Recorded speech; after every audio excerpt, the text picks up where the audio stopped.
And now after dating somebody who's a flat earther, I'm like, oh man, there's just no way. There's just no way. It's really nice to be on the same page with your partner with all of this stuff, you know? Yeah. Because there's like every couple of years, the media is going to have another new scare. And how sad would it be that you're like, okay, maybe you can convince your partner, like, the virus is not a thing, right? Okay. But then the next scare, when they're like, oh, comets coming or alien invasions, and you have to convince them of that. And it's just like this thing where you're not on the same page. But when you know the Earth's flat, you have the same page with how you want to live your life, that you want the creator involved in your life.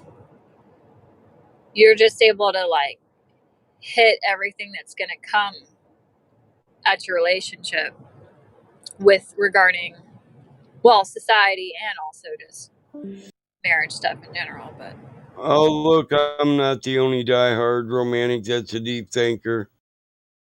Kai is too. She put a lot of thought into her relationship. And that's romantic. It is because it shows a certain degree of love and respect for both yourself and Austin. That's fucking, it's cool. I for one, I'm happy to see you guys happy. Somebody else might be hating, but it ain't me. I think it's cool. how you gonna hate from outside the club when you can't even get in? Woo! Right. Yeah, I'm on that level. You can hate me from outside the club, motherfucker. Yeah. Because I'm going to give the bouncer at the door a tip to not let your ass in. Here's a hundy. That dude's boring. Don't let him in. He'll fuck up the crowd and the ambience. Or I went to school with the bouncer. But I think that's also. Oh, sorry. Am I?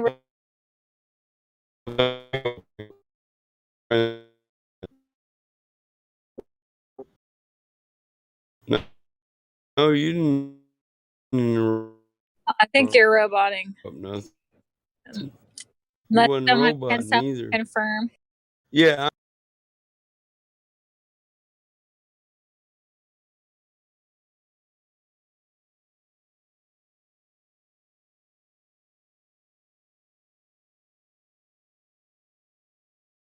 Yeah, I'm roboting. My voice thing keeps dropping. You're good. You weren't interrupted. Damn it. You weren't interrupting me. I quit talking because it was roboting. Okay. Well, just for people, like, I think that if you're a flat earther, obviously try your best, but if you can, try to date and marry flat earthers. I think that is like such a, I don't know, just like, I don't know the right word, but it destroys the matrix because then you have two people who are on the same page and their children are going to grow up with this knowledge. And I don't know, I just feel like it's a godly union and a godly family because you both agree you live on God's creation. Yeah, we just need more people like that. It's really important. Yeah. I'm definitely not going to pop the question until she is a flat earther when I find Hey, potential mate. carbohydrates. You better make sure your sister marries a flat earther too, damn it. Yes. Carmen's a good girl. Yeah. Flat I'll earther. make damn sure of that. And if they fuck with her and you need some advice on whooping ass, I got 6 sisters.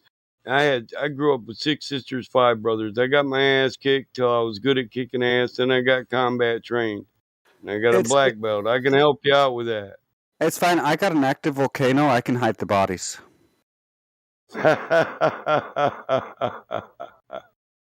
Ah, I love it. I got a wood chipper, bro. Are there other blue dots when you, like, do you guys have the Dearth app. Do you see other blue dots in Iceland? I don't use that, so I don't know. Oh, you guys gotta get it, and then you can see. You can just be like, oh, here they are. Show up at their house.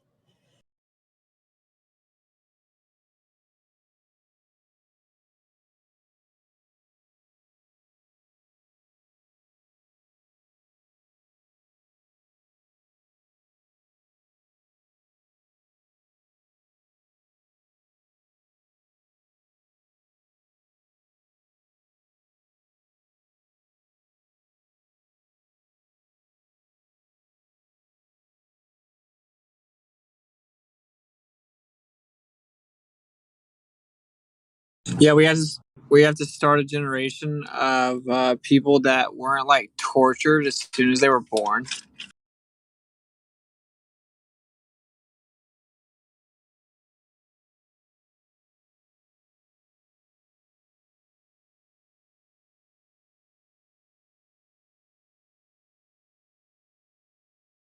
I'm just gonna say this too. I hope this doesn't offend people, but we just need to have flat Earth, you know, God-loving people get together. Like in the future, people are not even gonna remember. They're just not. They're gonna be like, oh yeah, it's fine to have 3 dads. One of my dads had me. You're just gonna be so out of touch with reality, and that's why I think as the family breaks down, they can push more stuff. So just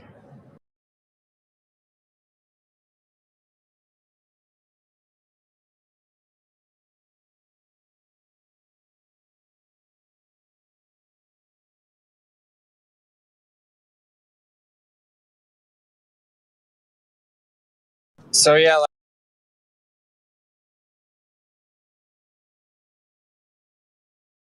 isn't that kind of crazy?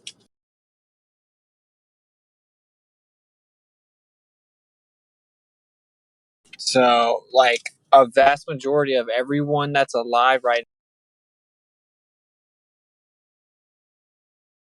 now, like ripped out, crying, removed the oxygen supply super fast, wiped off, spanked, injected with all kinds of needles.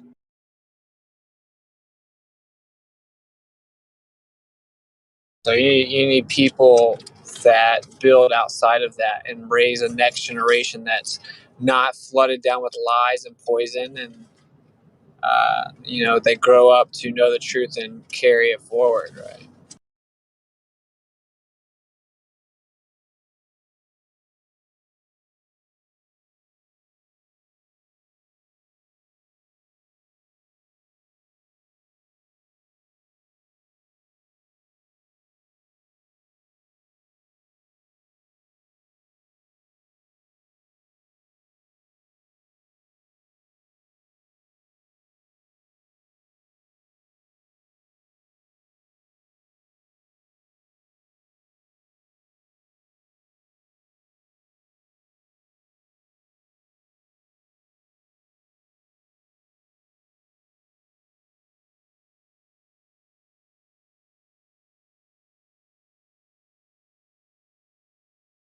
I bet though, like overall, this whole they trying to get everyone vaxxed thing backfired in the sense that a lot of people looked into vaccines that normally wouldn't have.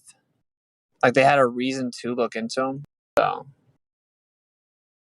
I bet a lot more people are like, "Whoa, I should not have injected my children, or I wouldn't again, or etc."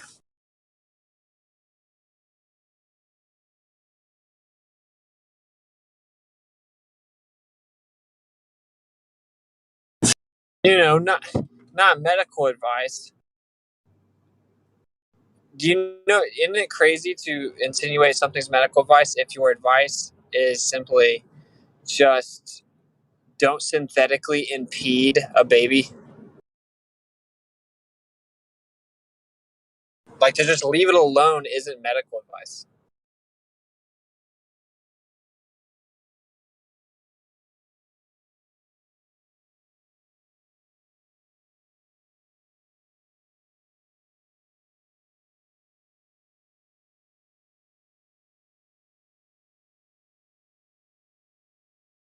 We live in a world where if you let a baby be born and just like let it be born and take care of it and feed it good, that you're like a bad parent.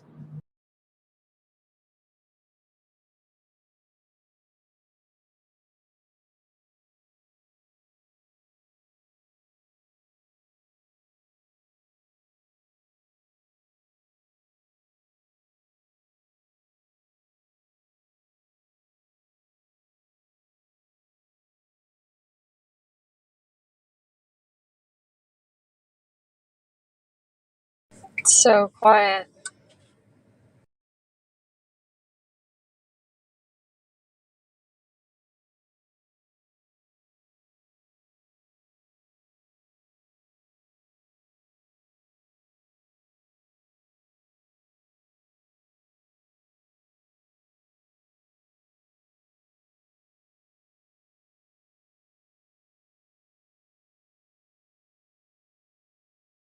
Yeah, it's not you.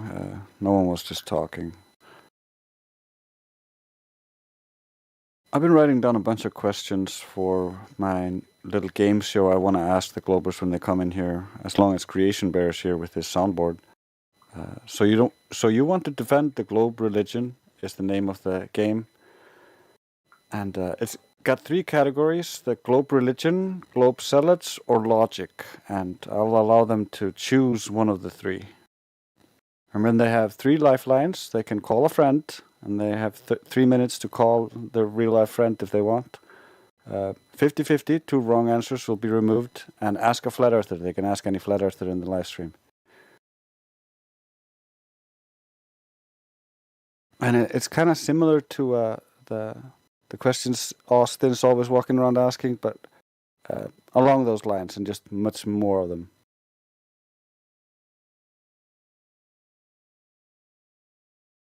Yeah, and in the format of so you want to be a millionaire.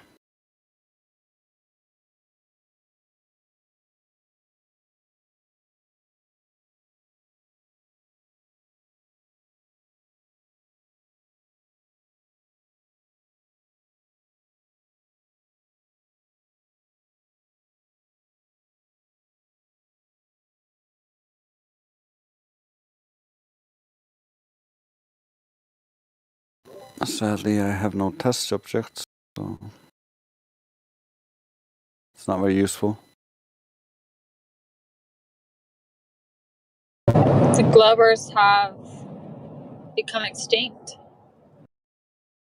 That's what that's what it feels like. They're really becoming extinct slowly but surely. If evolution is real, then is devolution real? Can people be de-evolving? Maybe some of the Globers have turned back into monkeys. Yeah, when you think about it, because in the evolutionary idea, the platypus is supposed to evolve into a human being, but the platypus is also supposed to devolve into a rat.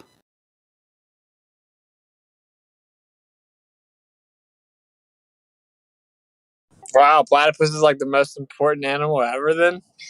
Yeah. It also never changed, so it's like everything.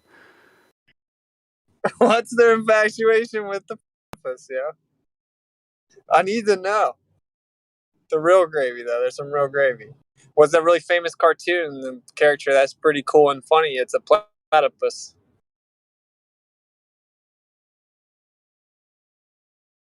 Phineas and Ferb.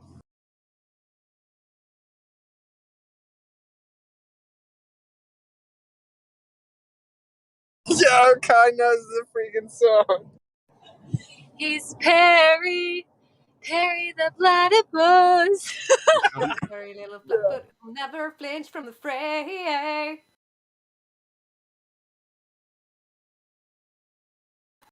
Cameron was Somebody singing say that in my ear as evolution. well.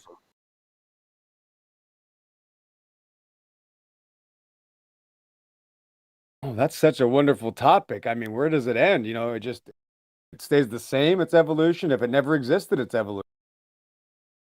Wait, this is like such a trip to me, because if they really think they evolved from monkeys, then don't they have to concede that some of them might go back to being a monkey? No, because they'll say that's not how it works. No, they'll say that's not how it works. You just don't understand it.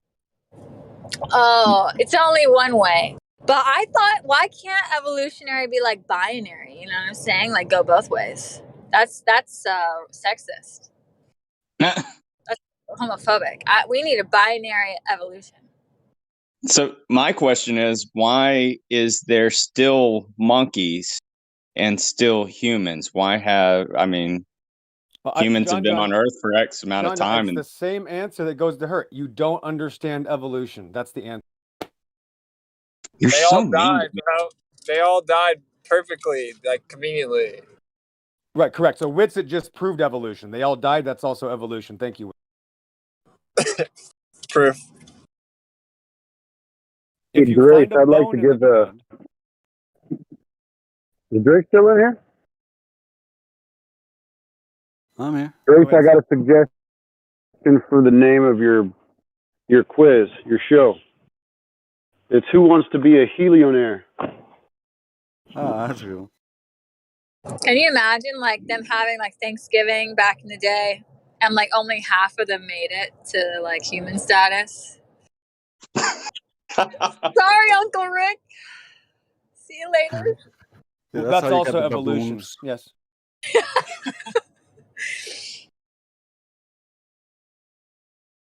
But they say Yep. like the smart ones were able to continue, right? It's like the smartest make it. So if people just are really dumb, like if they're not improving their brain skills, like I feel like they could revert, right? So, I mean, Well, technically, yes. That's called dying. They will die, which is also evolution. You're proving evolution. Yep. so if you're telling me that the smart ones live on, then why is there globe thinker out there? You don't understand evolution, John. Can you please listen to Witsit and Kai? They've already explained this twice. Well, I'm pretty sure if they're gonna say evolution and all that stuff, then obviously the platypus devolved into a mouse because it lost its ability to produce venom and the venom sacs and all that stuff. It lost all that stuff, and then it also evolved into human, according to them, gaining a bunch of functions. So they must claim that it does both, like evolve and Correct. devolve. Correct, Ray. So losing and gaining is both evolution. So you're still proving evolution. Oh, that's where I'm wrong. Yeah, everything is evolution. I get it. You're fine. Finally, you got it. There you go. Thank you. Hey, Finally, someone gets it. Ego, if I spend too much time in the woods, will I grow back more wisdom teeth? Is You'll that how become a it tree. works? Maybe, according to evolutionists. Like if let's say I have a baby and then that baby lives in the woods and then that baby has a baby, that baby's baby should have wisdom teeth, right? And it should start having more hair, right? Because now we're back in our environment. Correct. Like it should just go more hair. backwards. That's evolution. Yep. Got it. Okay, good to know. All right, so I got a real question. This is not joking at all. So, what is it called? Okay, so I'm going to use the wrong word here. But so, for instance, people that live like on the island, it's passed down in generations when they go out, and a lot of ways that they hunt is by going out to the sea and capturing fish. So they end up developing a web. Their fingers. This is something factual. Whoa. Nope. You can. Nope. That's not. Nope. It's not. You'd have to. Okay, so that's what I'm asking. What is that? You'd What have is to give your the correct citation. word that's called? You'd have to actually give us the event recorded. So that would just be a claim, but you'd have to show evidence for that. So show the evidence for that, and then I can tell you what it is.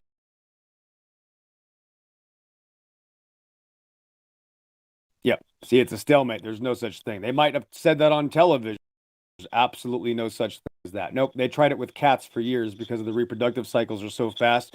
You can get 10 cats out of an adult cat in 9 years. They put them in water for several years. They never changed, and it's impossible. The necessary antecedent to reproduction is the genetic strain, obviously the gene pool that already existed. You cannot modify a gene pool by an environment.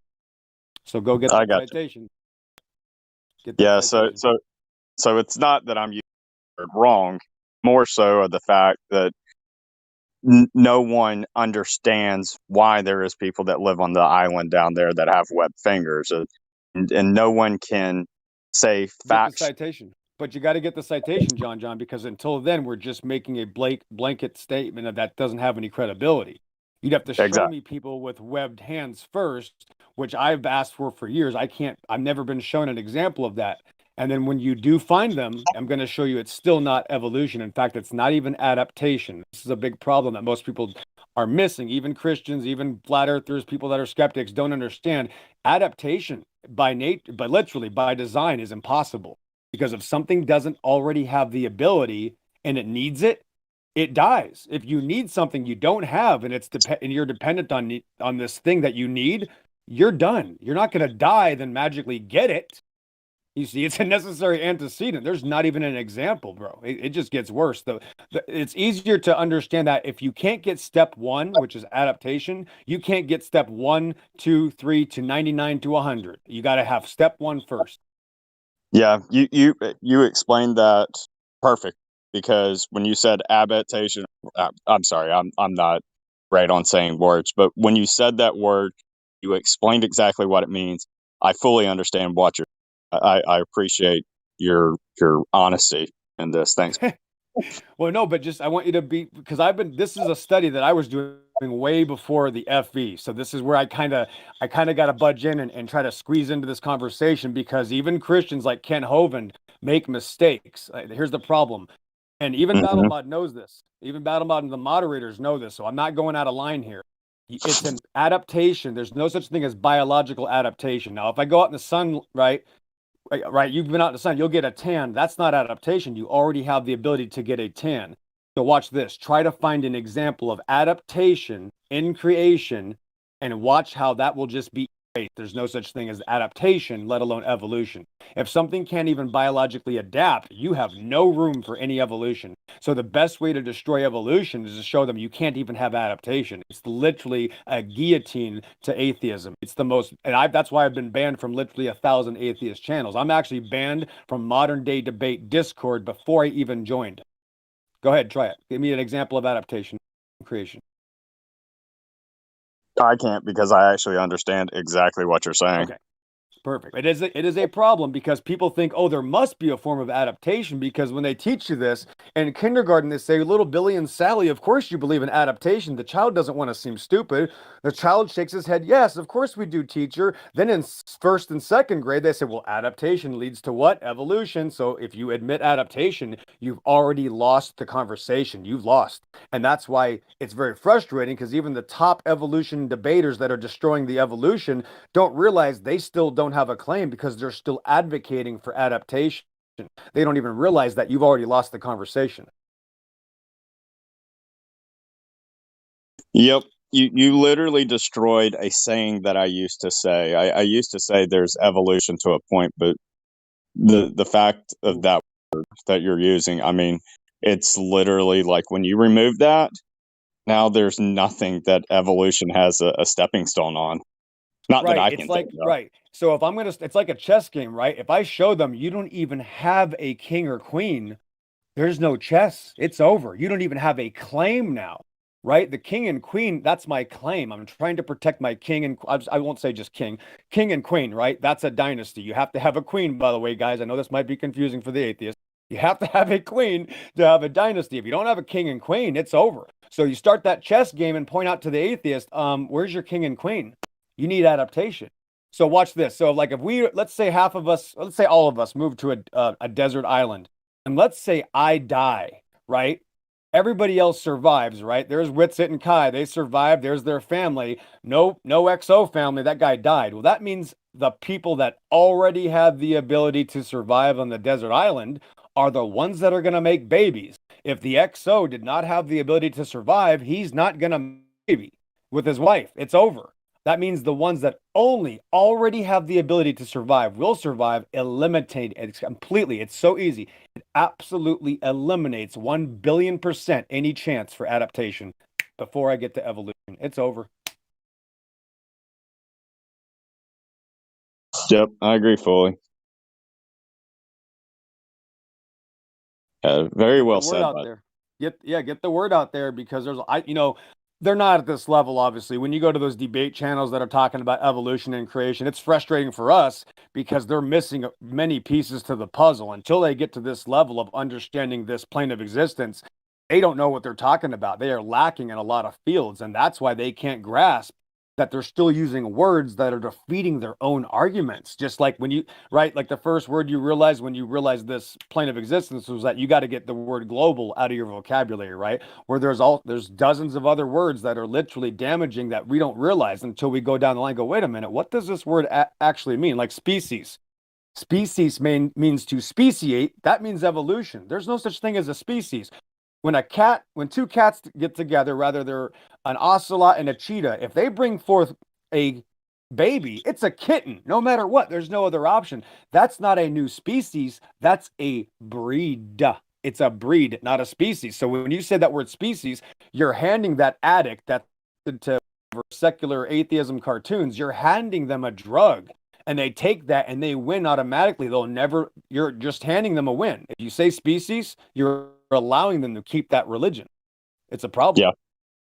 Yeah. I one of my degrees I have is being a vet tech. I went to school in Pittsburgh, got my degree in there. And that I agree with fully, just because of the fact I actually know what the word means. So, like, right when you threw it out, species, I was like, I know where he's going with this. Ooh, I know it's big too, because again, the necessary antecedent to a baby elephant is always going to be what? Uh, A say that parent. again. A necessary yeah. antecedent. Yeah, necessary antecedent to a baby elephant is what? Mommy elephant. Mommy elephant. Mommy and daddy. Exactly. Yeah. Mommy and daddy elephant. No chance. Not even a chance for speciation. You can make a breed. Maybe you can get an Indian and African elephant. That's the same kind.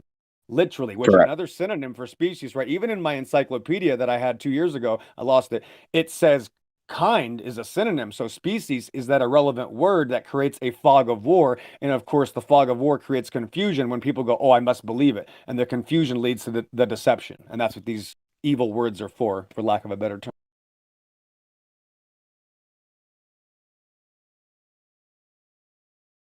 Wait, so I have a genuine question. So when you have these different breeds that you're creating, that's just because is that just coming from like the dominant and recessive traits? Is that what's going on? No, it's going to be like you and Witsit. When you have a baby, both of you already had the DNA. You already had the information, so it's based off of an already functioning systematic process between you and your husband. So by the necessary antecedent, your child is the same everything that already existed. It's not even a breed, actually, when it comes to humans. Now, when it comes to dogs and animals, we can call that a breed because we don't apply the same rules to them. But so if I take a greyhound and a Rottweiler, well, there's nothing that's going to be anything other than what's the already functioning system. The system already has the ability, so it's just called normal reproduction. You can say recessive and whatever, but really the gene pool is going to bring forth what that gene pool already feels necessary during that moment. Obviously, it's actually divinely controlled anyway, which we go on to the spiritual when it comes to the information anyway. We don't choose that. Yeah, I agree. Yeah, and So, that's right, just so due to genetic complexities. If you take a single adult and you reproduce them 1,000 times, you would get 1,000 different children. And that's Right, just based exactly. on how the DNA splits when it's in either the testes or the ovaries, in terms of when an egg or a sperm is forming, and let's say for a sperm, your DNA splits like a chain down the middle, and certain parts break towards the right and certain parts break towards the left, and then you get a male and a female sperm. So that gives you a million different combinations based on how many DNA markers there are that one individual could pass on. So it's like Exo said, all that content is already in us. We're just simply expressing it now in the next generation.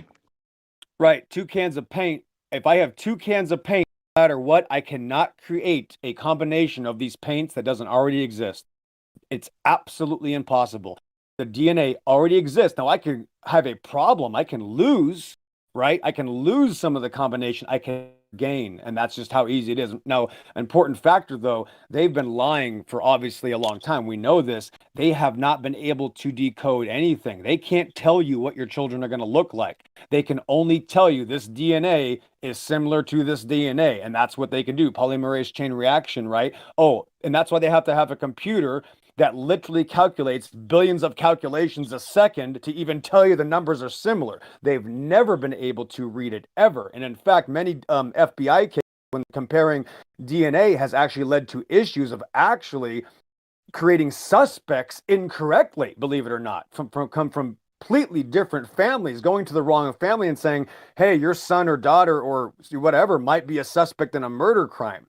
Completely irrelevant, not even closely related to the actual perpetrator. So they cannot read DNA, and that's why they've been calling it junk DNA for so long.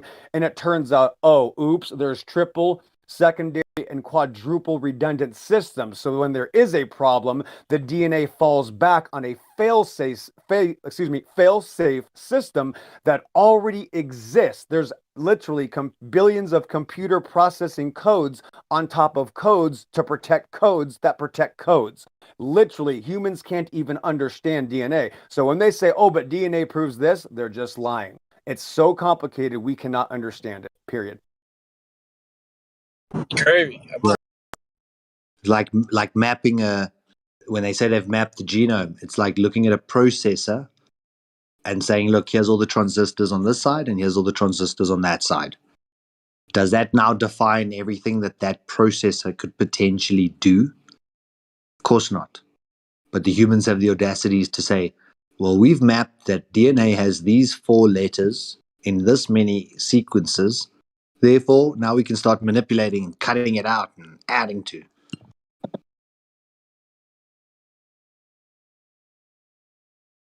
Now, stretching this conversation out is impossible without going to the supernatural. If they start meshing animals together, that's because they've been given information from fallen angels. So again, it's not even a topic that's kind of allowed in this server. There's no man that can get you that information. When that information is handed down, it's not being handed down if they're able to do that. Exactly. Yeah. Well, Exo, I was actually thinking about this other day. You know, when people claim that they've inserted like fish DNA into tomatoes, or they've inserted frog DNA into this type of food stuff for some who knows what reason, whether it's drought tolerance or whatever. Effectively, because they say we share the DNA and there's those same DNA sequences, the STAG or whatever it is, that same sequence that keeps repeating. Technically, it's not fish DNA inserted into something else. It's just a new sequence inserted in because it's still the same building blocks. If DNA is still the same chain, effectively, and that we share similar sequences, and that we have different sequences at various parts, which then express as these different animals, putting in that different chain, in my mind, I always thought, why would you take a fish and a tomato? Like, how does that make any sense? But yet it's that specific combination when added to the tomato that makes it sit on the shelf for 3 weeks or 4 weeks without going brown. And that's the trait that they were looking for. So the manipulation, I agree, chimera is like, I can't even imagine anything worse. The blending of human and animal hybrids or bestiality. But effectively, the actual DNA sequence is just a sequence of existing stuff. Have you ever thought about Well, it that? appears that maybe it would be the first time it happened. Yeah, when we maybe they were gifted that knowledge pre-flood. If you call, So yeah, we if you shouldn't want to try call to do that it a again. gift, yeah, that's a hard term to find out. What do you call that when spirits give you things? I don't know.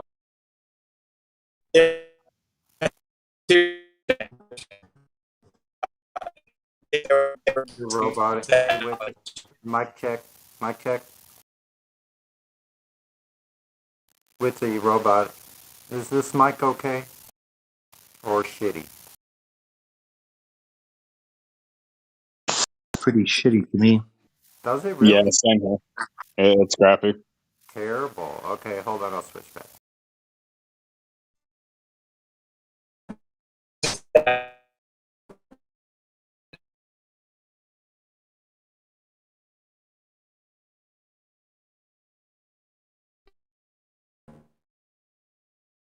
We've reached the edge of consciousness and the limit to the conversation allowed by the server rules. I think we almost broke the internet. Thanks, Witsit.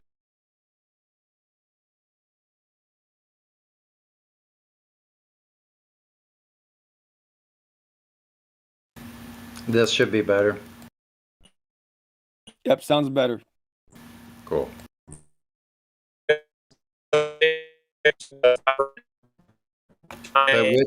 Witsit, you're out of range. Witsit, Yeah, your Witsit, ground that's called tower. total recall. They're transporting you to Mars right now in total recall is what it sounds like. Yeah, you're too far away from your ground station tower. He's resetting. 1 second, folks. We're going to get your favorite guy right back. Yeah, Witsit has to get to the right place on the plane in order to get the horizontal Wi-Fi. Horizontal traveling. That's what I mean to say. Okay.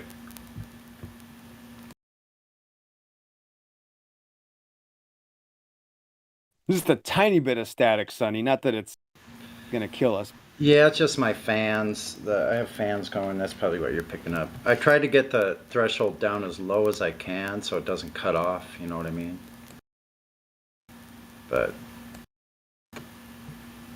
anyway, it's all good.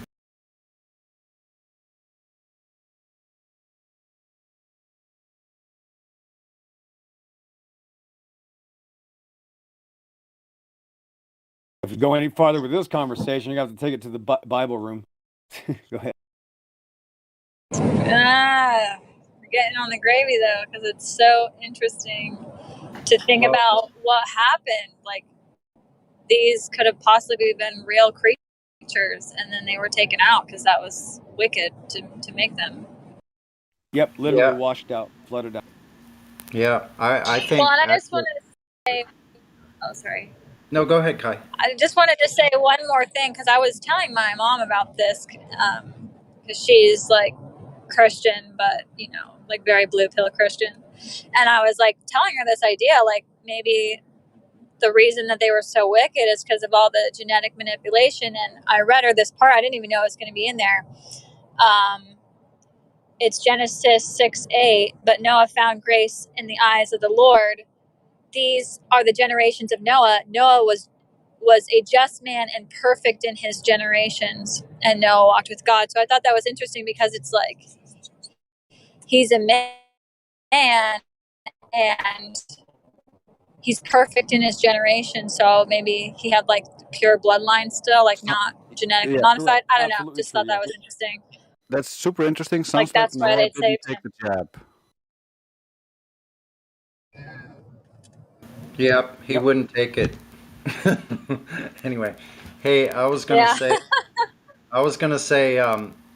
that's what you guys reminded me. I think this whole global religion came from the fallen angels. With the secret societies are the mystery schools. They're all the same thing. They've been here for generation after generation. Yeah, I can assume with things like that as well, because here's the thing. The second that you say that the word of God is a lie, is the second that the devil can get more into your mind of saying, well, how is this true? And yada, yada, yada. I mean, there's over 200 scriptures that point to the earth being flat.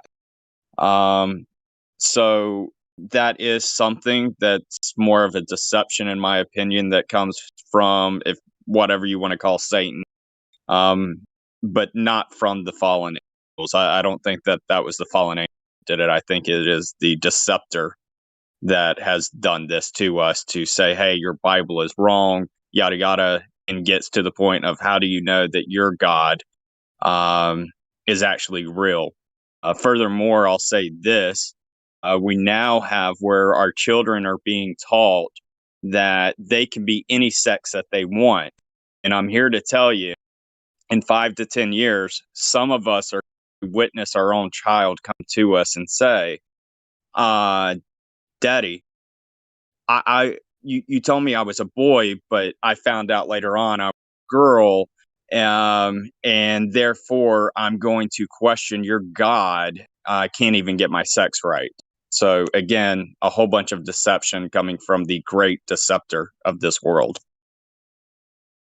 Yeah, Yeah. for sure. Master of deception. I think the fallen angels were brought up specifically as to being able to integrate DNAs, right? And that being an impossible feat for the finite human, and there would be some type of metaphysical intervention. Yeah, back in the day, people got their rights from the creator regardless of the religious views, and the globe just shit on all of those, all of that. So as long as you believe in the globe, you don't actually have a creator that actually gave you any rights like all the other religions did. Literally, that you just are in a world where everything's backwards, made to trick you. Yeah, you must accept that daddy government gives you your rights and takes them away. Well, just they tell you can't trust any of your senses. You come into this world with these senses, and they are all deceiving you about everything regarding where you live. So, like, to connect to a creator, of course, a disconnect.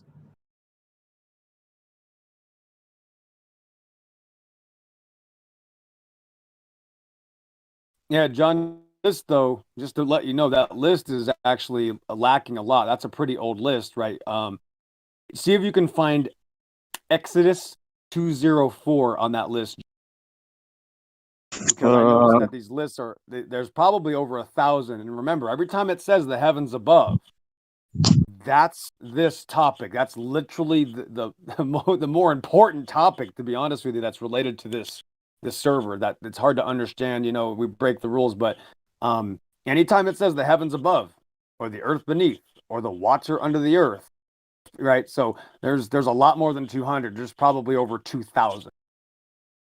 Yeah, that's crazy.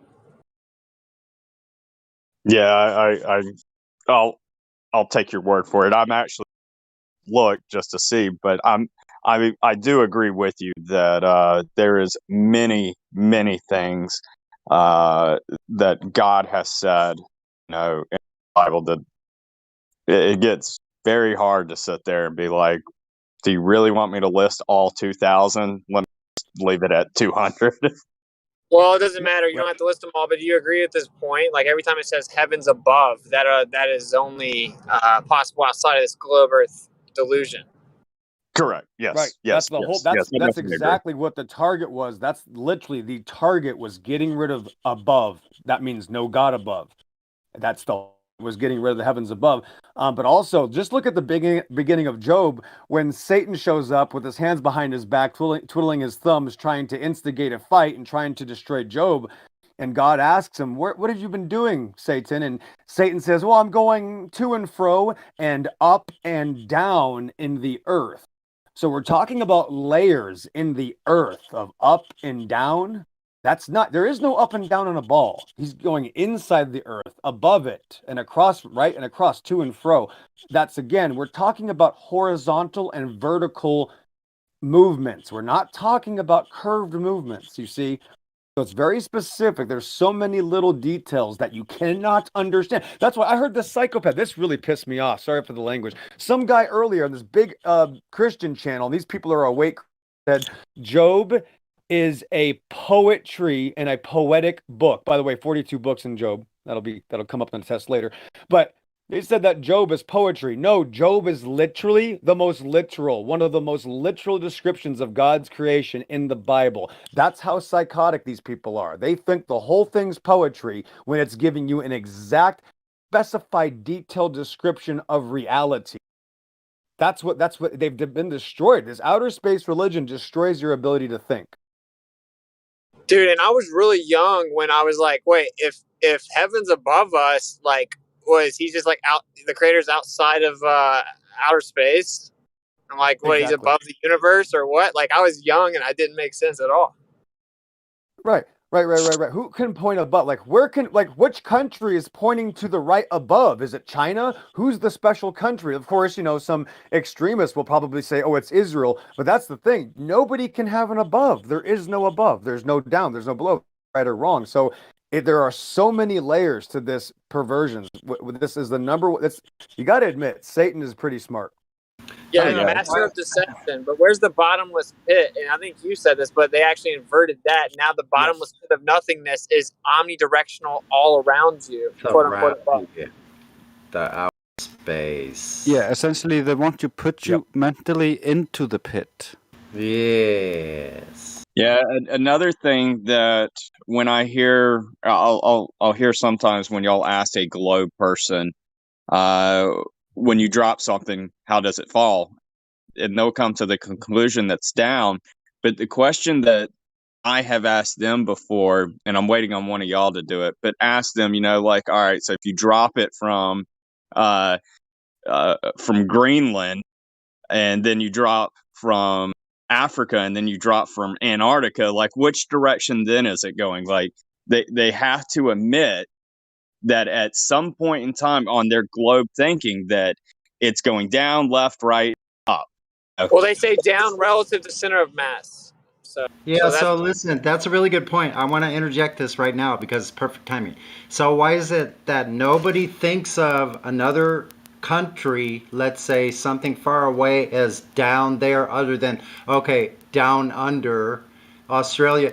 But there should be other countries that would be down below you or up there above you. But no one does that. If like, let's say anybody you ask in any country on earth, you could ask them, where is this country? What will they do? They'll point with their arm over there, like a compass points horizontally over there.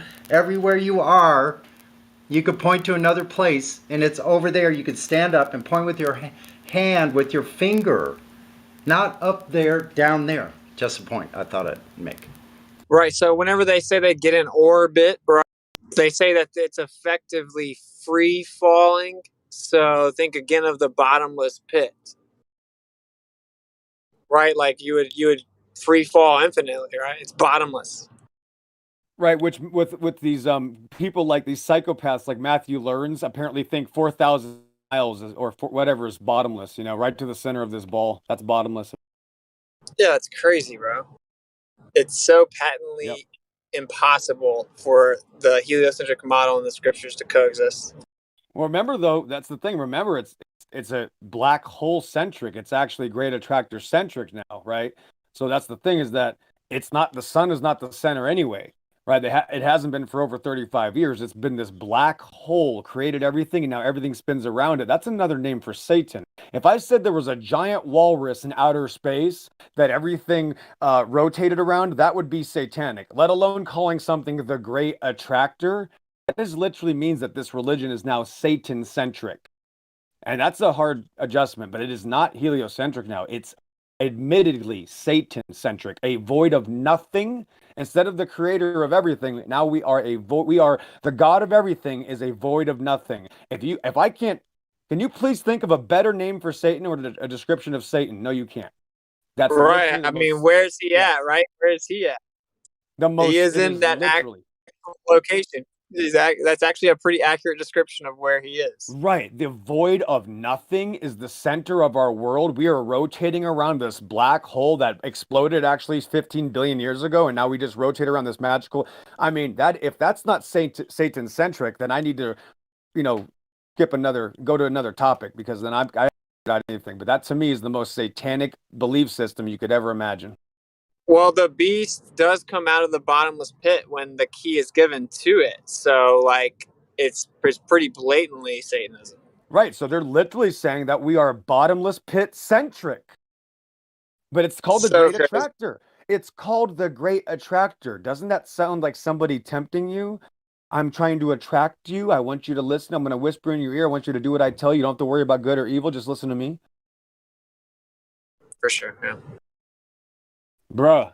It's wild.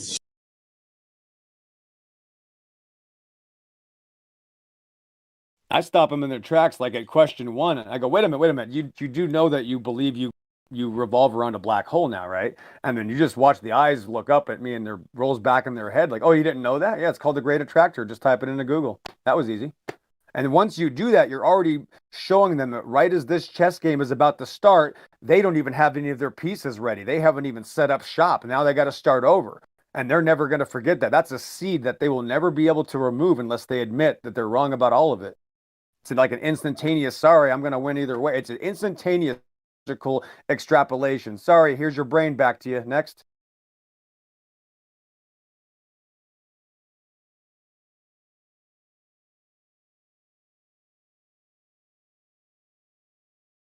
Just like when I tell them, oh, before we get to evolution, let's first establish adaptation. Same thing.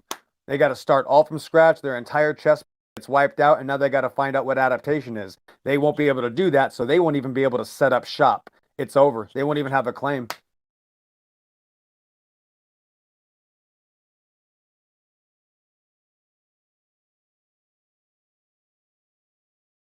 Milky Way galaxy, you say? What's the Milky Way galaxy go around? Oh, your daddy, the Great Attractor? I think there may be something coming up where these losers know they're losing control, they're losing grip. That's why they had to lock down the world right now. So there may be something coming up. Like, I don't know what. Like, honestly, Man, I don't mean to jump in, but what you just exactly said is something I've been in the back of my head that just is eating at me. So you mentioned about how the entire world is on this lock.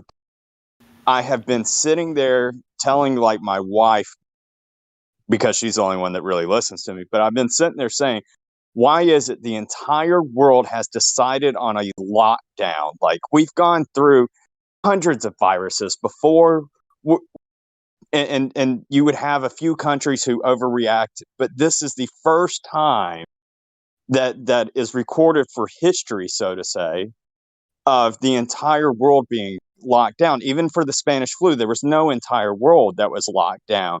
So the thing is that I have questioned is why they did it. Was it possibly that someone was finally getting close to revealing something?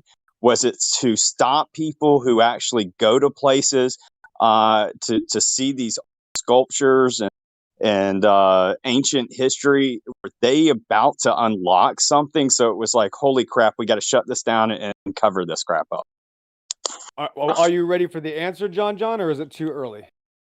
No, definitely not too early. Let me explain this or say this just real quick. So the other night, someone mentioned about how some y'all have witnessed some men have really gotten like on their knees and cried to the heavens above. Like I get it. Like that is a level. So I've always questioned the globe. Like always. I grew up in a school, so they taught me to think on my free, so I get that. So yeah, go ahead. Please proceed. Okay, well, obviously we know when this latest thing started that we're not allowed to talk about. Okay, it was in early 2020, right? Yes, sir. We're coming up on a 2-year anniversary. Well, in March 26th, which is there's actually some other dates attached to it, and I'm not too into the gematria thing. The only time I care about numbers is when it comes to the Bible. That's it. If it's not related to the Bible, I do not care about numbers. However, special number at the end of the book, which I'm sure some of us are probably thinking of eventually when it comes to this conversation, knowing that this is the Great Deception. Well, something had to happen 2020 so that there was a big event which caused a lot of distraction. And something had to be patented in the early part of 2020, again, for this numerical thing. Remember that again, principalities in high places, they control the numbers and names. Just remember that Buzz Aldrin's mother's maiden name was Moon. Let that sink in. Okay, so back to the fact that there was deception that's been going on for almost 2 years. In March 2020, which is March 26, 2020, they enacted a patent. And the patent number, and the first time I looked at it, it instantaneously sunk into my head, and I haven't been able to forget it. It was something that God says, yep, you're going to need to know this. And the number is, and my wife found it. She's, of course, my better half. And we do this together, and she's, of course, helped me come to these revelations in the past couple of years. The patent number is W02020. Well, it had to be patented in 2020 for the 2020 to be in this patent number. If they waited till 2021, the patent number would be W02021. Okay, that's going to come up later. So here we got a problem here. Revelation 13:18 or 18:13, I'm dyslexic. So of course, when it talks about that, the mark of the beast, it will be the number of a man, and his number will be 600, 6. Well, if I take 666, John, can I take 666 and write it backwards? Try to make 666 backwards. Anybody want to try? Good luck. See if you can do that. Oh, you can't? Yeah, you can't take 666 and write it backwards on a computer. I mean, you can handwritten if you want to literally turn the 6 backwards, but that's not how the system works. The beast system has to have forward-facing numbers, right? Well, but what if I take the Greek and I literally convert every part of that Greek backwards to how it is explained in Aramaic or Greek, which would be 600. What's 600 backwards, John? 006. Exactly. Now, what's 3 score backwards? 3 score meaning 60. What's 60 backwards?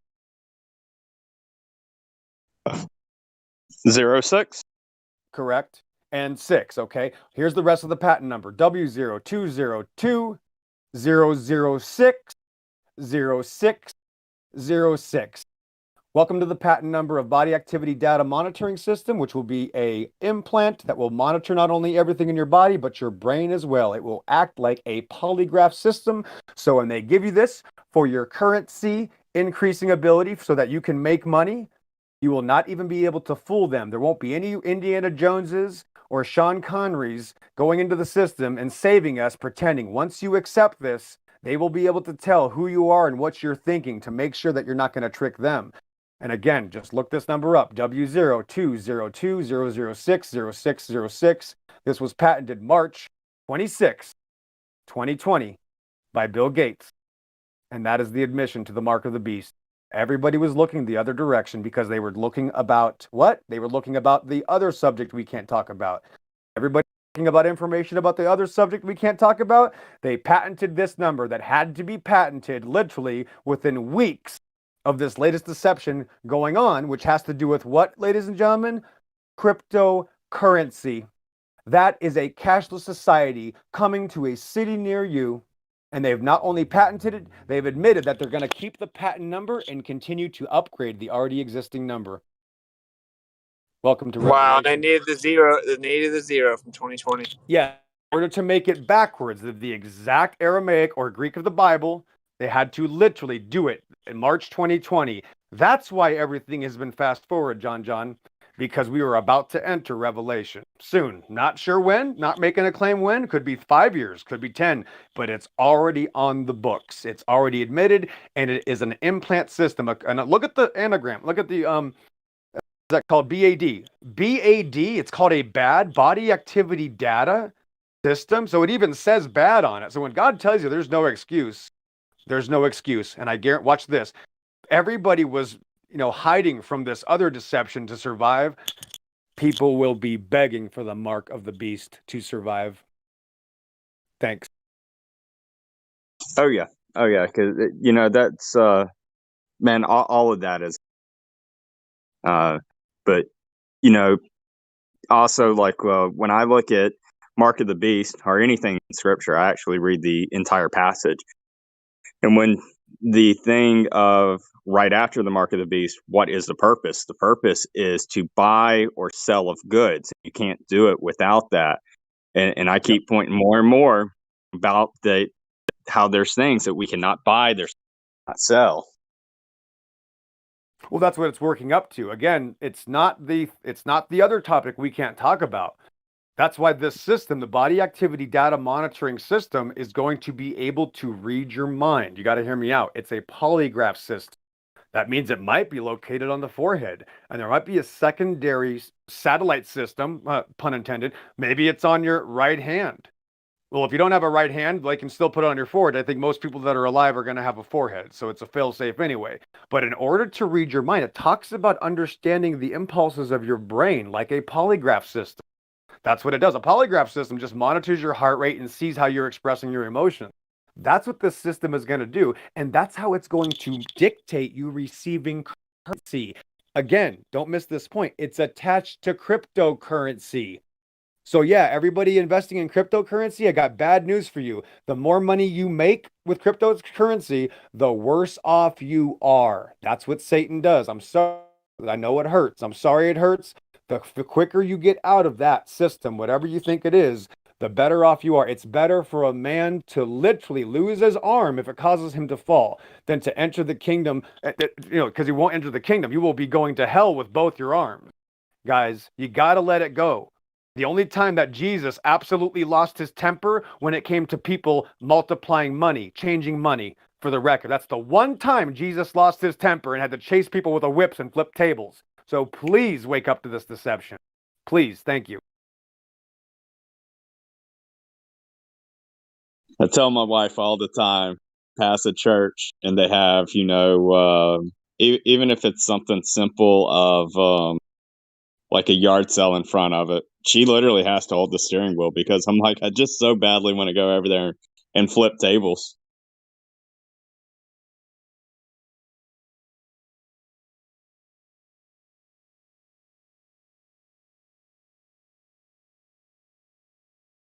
I'm telling you guys, you got to let it go. It's not worth it. There's so many people involved in trying to get rich and thinking that money is going to be. I know we're all dependent on the system. We're all dependent on the beast system, which is the computer age. Imagine, this is something Whitsitt is going to be talking about later. But Whitsitt, imagine 2,000 years ago when they were given revelation of the future and seeing the super information highway, computer systems, televisions, trams, buggies, trains, right? The development of the computer communications, cell phones, iPhones, iPads. That's why they called it the Mystery Babylon.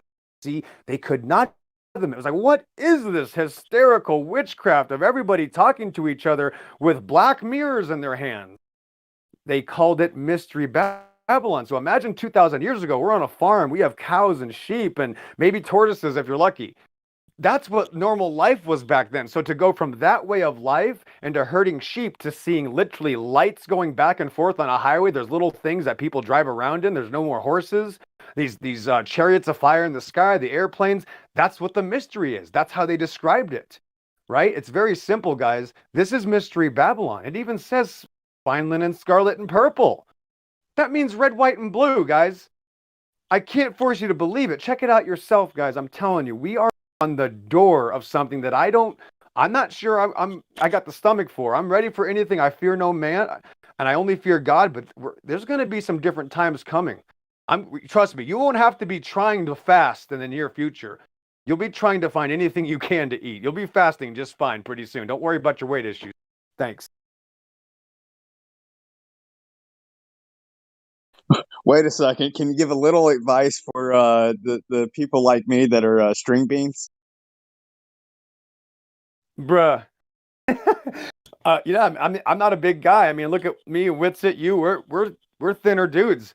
That's the thing. I'm just not worried about it. I mean, I'm probably not going to make it. I don't know, John. Do you think they're going to allow my loud voice to continue much longer once this system starts? They're probably going to chop my head off in a few years. I won't have anything to worry about anyway.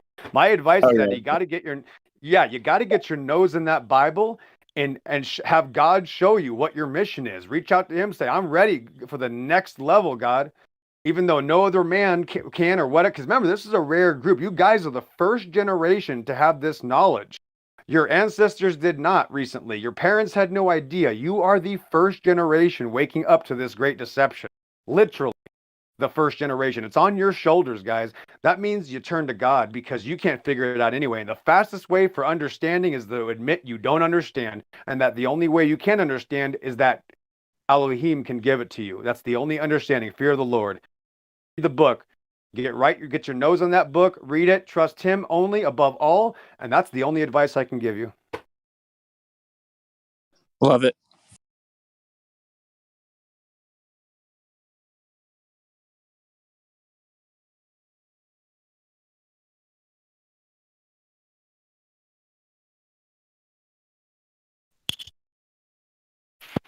If you're worried about keeping all your friends and family, you haven't even started. Get ready to lose those people, to trim the fat. Before you're trimming our fat off our bodies, make sure you trim the fat off your friends and family, because we don't got time for people to get in our way anymore. Not that they're condemned, but they're just going to hold you back. They're going to hinder you. They're going to slow you down. The greatest things, John and Whitsitt, that God did to me, he already got rid of my entire family, and he just literally hyper fast, just fast forwarded me through this system. And again, I earned nothing. I was given everything. And that's why I'm considered a zealot and why I have such a loud voice, because I've been literally, this position was given to me and I did not earn it. I didn't deserve it. I kept saying no to him. I kept saying no to the Most High. And he said, try again. Try again. I'm going to give you one more chance. Okay. Well, and I finally said yes when he backed me into a corner. So I don't deserve it. I don't even deserve to be here now. I don't deserve the knowledge. I'm a terrible sinner. I need to be forgiven. And for some reason, he has still given me the information that I didn't deserve. So again, there's certain things I can't say on here, but I'm ready to go at any time. Whatever he makes, I am more than ready to say, sir, yes, sir. It's that simple. The exact same way I feel here. My family and things like that, people have definitely understood that for me, there's only a select few that I will stay with if in the event of Revelation starting, or not really starting, into the next phase, getting into that next phase of actually, control and things like that. People already know that the way that I will try to live to survive means that I will be around limited people that have to have skills in order to stay around me. Well, that's what's been good about this whole Jabba-Do is it's like already prepping you for the people that are going to take the mark, that are close to you. Like watching my best friend and my family take it. Just getting you ready. Yeah, that's a good point. When you see somebody, regardless who it is, and you see how I hate calling people ignorant. I just don't like to put people down. But when you see somebody that is ignorant enough to just be like, yeah, give me, and it's like exactly what you just said, discernment of, yep, this is someone I that will not be in my party when the next phase comes for Revelation.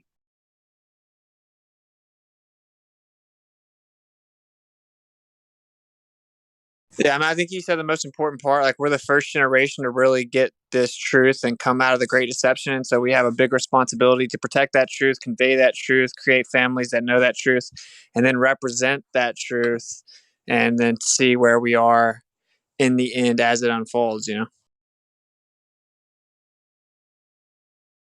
You have good cheer as well. Don't take this as a notion to be depressed at all. You'll actually be wondering why you weren't literally laughing hysterically after God has given you this information. Remember, there are 7.5 billion people that have no idea, and that's depravity. That's why, the beginning of wisdom is the fear of the Lord. Knowledge is power. They are powerless. All of their money and riches and fame and wealth and drugs and other things I can't even mention have just destroyed them. A man that loveth silver will not be satisfied with silver. You got to forget of what the world. Love not the world, neither the things of the world. For if any man love the world, sayonara sucker is basically what it says. So you got to give it up. Remember, you can't take it with you anyway. I mean, so don't be dooming. This is not doom and gloom. No, this is the revelation. We are being given a revelation. That's what apocalypse means, guys. Apocalypse doesn't mean an explosion and oh, there's zombies. No, they're already here. You already see the zombies all around you. The revelation is the apocalypse. You've been given the information. You're already in the zombie apocalypse. You didn't know it. It's already here. Greek, We've been in it now several years into the apocalypse, which is again the beginning of Revelation. Again, I don't have. It could be in 15 years. I'm not saying do anything. I'm not a prepper. I prep spiritually, not with physical things. Those don't matter. My weapons and food, that doesn't matter. The Most High is not going to let anybody stop you. No mask is going to prevent you from getting sick. And that was dangerous to even go there in that part of the conversation. There's no such thing as stopping God's plan. One time, some Christian told me that I was going to ruin God's plan. That's like saying I'm God. There's no such thing, guys. There should be no fear. I mean, again, don't fear who can take your body, fear who can take your body and your soul. And it's really an important time to be thankful for the information and to because you're going to look back when we get out of here and we're going to be wondering, why weren't we just laughing and crying for joy every day? That's what we're going to think. Why were we even worried once? Why were we ever even down? That's an amazing point, buddy. That's an amazing point. I like that. In any way, shape, or form, there's no reason to be down. You will be cheerful. You will be joyful. You have been given things that billions of people are going to wish for eternity that they had a chance to experience. You're experiencing the revelation. That's the information. You're getting direct information. You're getting a download from him, not from the world. It wasn't some person. It wasn't some anything. Remember, a lot of the revelations and amazing things that happened in the Bible were because very evil things, people and groups, such as the Amalekites, were, of course, controlled by Satan. God allows this evil to then eventually come back and bite him in the ass when the glory goes to God. So without that evil attacking his people, there would have been never an amazing story of triumphant success and the beauty of the glory God to happen in the first place. When David went to kill Goliath, he wasn't worried, guys. He was like, watch this, noobs. Boink. That was easy. That's how it works. It's that simple. You go within with the full power, the armor of God. They offered David, hey, don't you want this armor? I don't need that. I got the armor of God. What are you talking about? I don't need a shield. I don't even need a sword. I'm going to take my little rock and I'm going to end this right now. And that's what you have to do. That's how it's going to be. So we don't even need a mask. Of course not. You don't even need your shirt off your back. Exactly. Burn your shirt off your back and say what? Who is going to challenge a child of God? Nobody can challenge a child of God. Nobody. They can't even attack you. Why do you think when they come in here, they start hiding from their own belief system? They immediately, I don't talk about the globe or outer space. I want to ask you, guy, your religious beliefs. Like atheists are scared to death to even have a conversation with children in this room. They're scared to. Hold on. They're scared to death of you guys. You've already won. Listen, you've already won. Be of good cheer. Thank you. It's so true that, I feel like now that we know what's up and, the world seems like it's ending, it's actually really fun. And I just can say from, me and Austin's perspective, we got a freaking RV. Now we're just going to have to, travel and try to get land and do the coolest stuff we've ever done. And life is actually exciting too. I would never exchange this information because now life is exactly how I wanted it to be, which was exciting. I just want to coin a new term. Listening to EXO there the last few minutes, very good conversation, EXO. And I want to coin a new term here. I'll just say it. We are David. I'll take it. I'll take it and run with it. Absolutely. Amen. Hope you got your sling ready. Everybody, start doing some target practicing.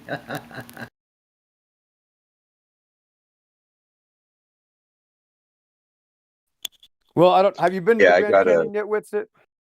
Go ahead, Josh, I got a Colt Model 1911 sling. It's a pretty good sling. Powerful sling. I got one of those too. You got a Colt also. Oh, I'm sorry. Did you You say actually have a Colt. Did you say a 1911 Colt? Yes. Nice. Affirmative. Joshua, how long have you had it in the family, Joshua? Oh, shoot.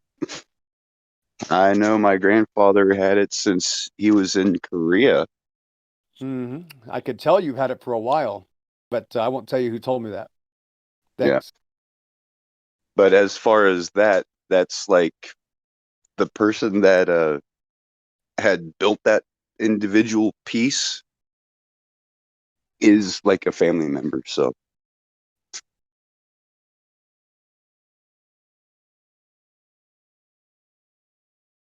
Yeah, that's pretty cool.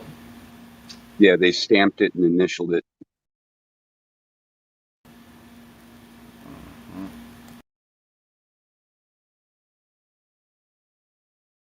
That's an old piece. Best thing about a 1911 is the single action trigger, is why it's so loved for.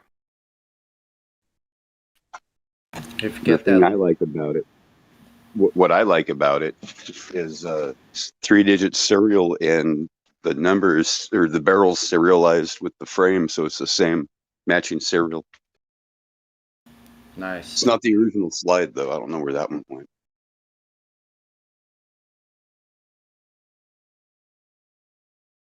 As long as that little ramp in there is working, you'll never have a problem. That's got to be honed really, really. Like I had when it took forever to get it to, so it would work smoothly, that one. Hello, Flat Earth savages. Eventually chose a 38, actually. I like that pretty well. Let me ask Witsit something real quick. Witsit, have you been to the Grand Canyon have you been to the Grand Canyon yet with that RV?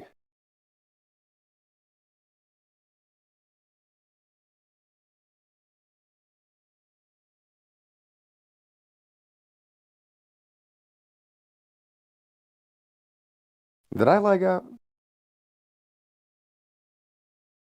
No, you're good. Oh.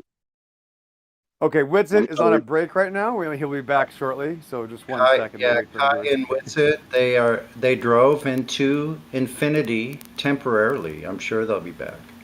Can you go to the moon with that RV? That would be one of the stops you'll make before you go to the Grand Canyon. Well, I'm sure their RV could go further than anything NASA has launched. Yeah, the most powerful rocket can stand for like 7 minutes. Boy, that's advanced technology. You can't even go to Russia with a rocket, but I'm supposed to believe I can go to the moon. That's brilliant, yeah. Yep. And so for your $62 million, a good chunk of that is thousands of tons of junk that they shoot into the Atlantic Ocean. Thank you very much. Right. When Neil deGrasse Tyson says, well, I mean, Joe Rogan, we had to calculate the amount of fuel to get from here to the moon with the Saturn V rocket. Well, the problem, Neil, which of course Joe Rogan doesn't know, I think you're hot, Mike and Joshua, but no big deal. For Neil deGrasse Tyson forgot to realize that the Saturn V rocket doesn't even exist after a few minutes. When it takes off, it literally just disintegrates and falls apart. You freaking psychopath. It's gone, yeah. Shortly after they're horizontal, they jettisoned the tank. Yeah, that's like saying I got in my Dodge Ram and then 5 minutes after driving, I got rid of my gas tank and then drove to Canada. Brilliant. I set the gas tank on fire before I ejected it from my 65 Comet. Yeah, exactly. I blew off the bed of my truck, my rear axle, my transmission, and gas tank are now on the side of the road, and then 1 hour later, I landed in Canada. Thanks. With only the front end, the steering mechanism, the engine intact. Right, the momentum, I just used the momentum for the first 5 minutes of driving all the way to Canada. Yeah, it's really easy, especially if you got a Dodge Ram, of course. Dodge Ram. Coasted up and down the hills after that, yep.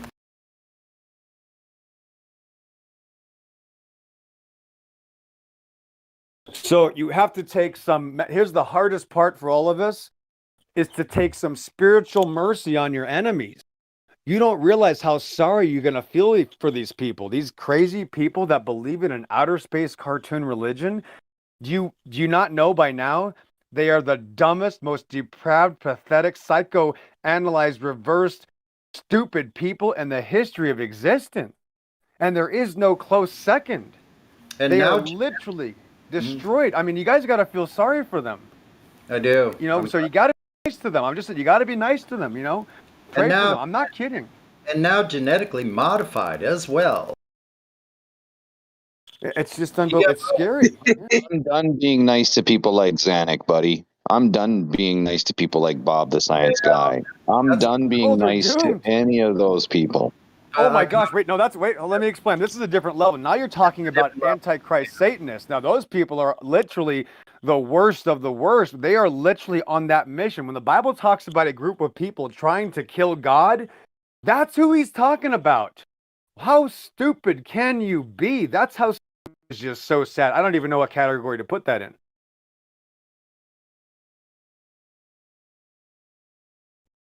I call it twisted sister syndrome. I know which file. Gosh. That's the round file you put that in. Unbelievable. Like these people. I can't say. Listen, I gotta hold back. Unbelievable.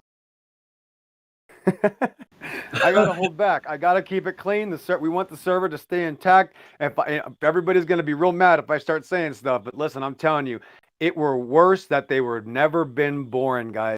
Gotta be sorry. I'm sorry. You gotta feel sorry for these people. You can only try. Oh gosh. Well, I can only try to bring him to the water, right? I can't make them drink it.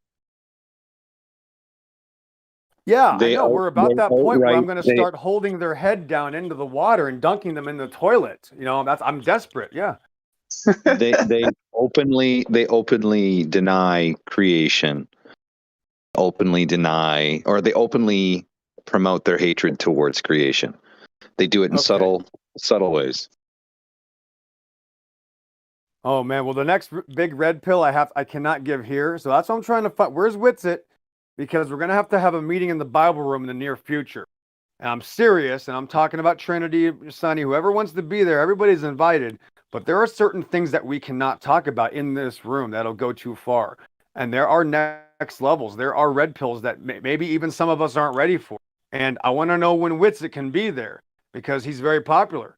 And I'm gonna test his strength, and I'm gonna ask him, and I'm gonna ask everybody what they think about certain things because we're about to go around the corner, and we can't see what's around the corner. Even though atheists believe in magical refraction, that doesn't exist. So I'm sorry, we're not gonna be able to see what happens until we get there. I'll join you. I'll let the pieces fall together. I'm not going to plan anything. In fact, like it says, Jesus tells you, don't even prepare for your speech because he will enter you and he will speak for you. So again, I don't have to prep for anything. The only thing you got to do is keep your nose in that book and keep asking him for guidance. That's it. Ask him for wisdom. That's correct. I just picked up a sextant, a mini sextant, and now I'm about to pick up a 1931 sextant from a military guy, from his grandfather. And I'm telling you, this 1931 sextant is beautiful.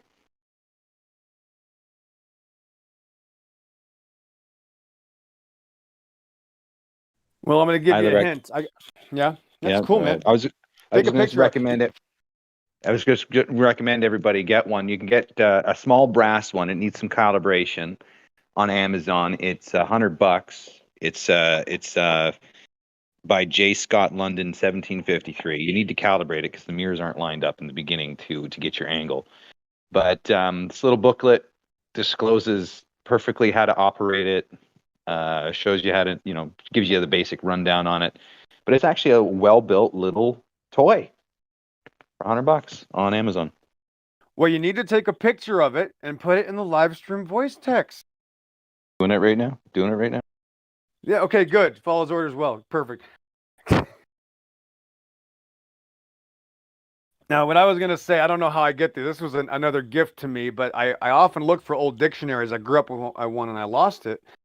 But, of course, a miracle happens. God always delivers. And somebody gave me an even older dictionary several months ago, and I don't really look in it too much. But a very interesting conversation today happened between me and someone who doesn't agree with me, which is the only to remember. The best time you guys are ever going to learn is not only from people that agree with you, but from people that are going to disagree with you. Often the disagreements are why we find our knowledge, why we get so sharp in our swords, and you put it in fire. And that's the greatest thing to do is to sharpen your swords, guys. But I have a 1909 dictionary, and they are already deceived about outer space. Remember, by this time, they already say things like space and time, but there are many other words that they will still handing over the true definitions. If you go on Google right now, you no longer find the true meaning of words in English, let alone the other languages. You can't even understand what English words mean, let alone what the Greek and Hebrew mean. And if you find yourself an old dictionary, the older the better, make sure you never pass it by. I mean, just look into it, try to find words that you're curious about. I always check out, dragon and biblical things, of course, and I'm very biased, but there are some things that you won't believe that even in the awakened groups of people that no longer trust the system are still unaware of what basic words and terminologies mean that have helped cause this great deception. And people are going to be shocked.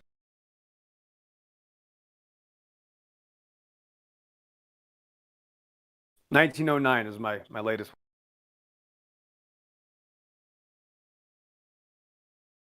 Yeah, it's pretty ingrained and deep in early Christian science.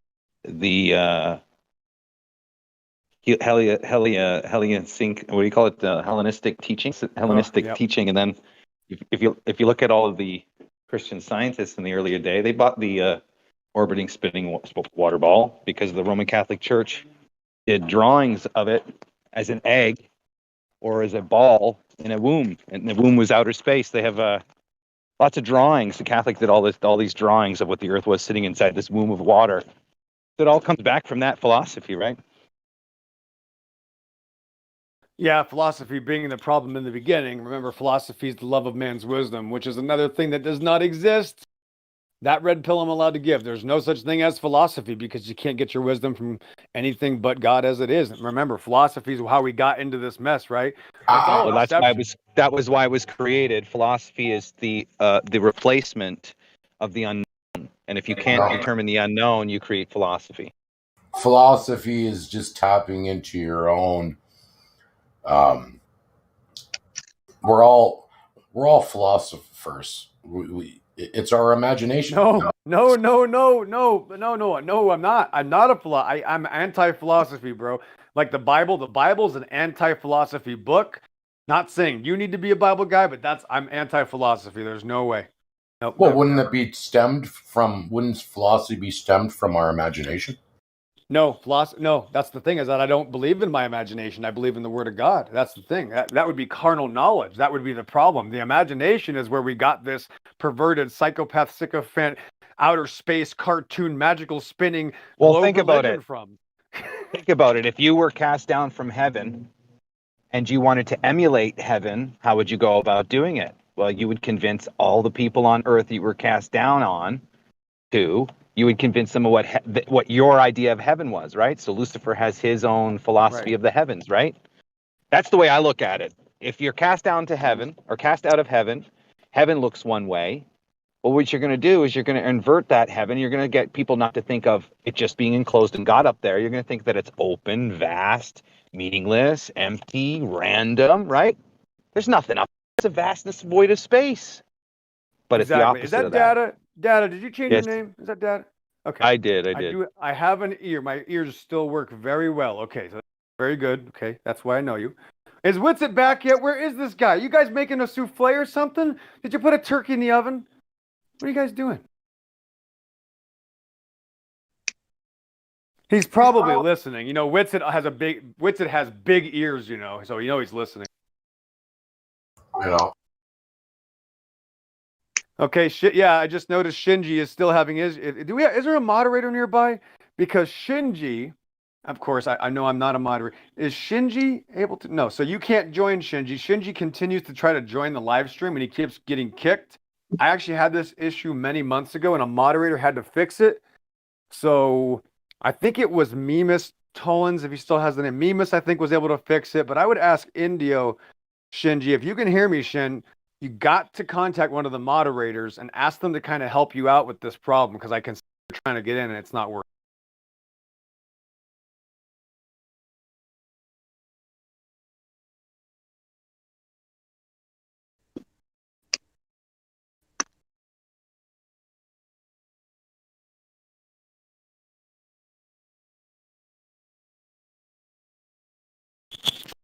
Where's Drace? Drace is here. What's up, brother? I want you to be there, man. And we got to figure out when Wit's it, and he's going to decide who comes here. You see, I'm not popular. I'm a big bully or something. People hate me. Just ask Triple for the truth in chat. He'll tell you why. But I want to get a bunch of people into the Bible room, and because there's some things that have to be dealt out. And Drace, you should be there. And anybody who wants to join, it might never happen. Also, it could just fizz out or something. But I need Witsit real quick. When can you be here, Witsit? What's taking you so long?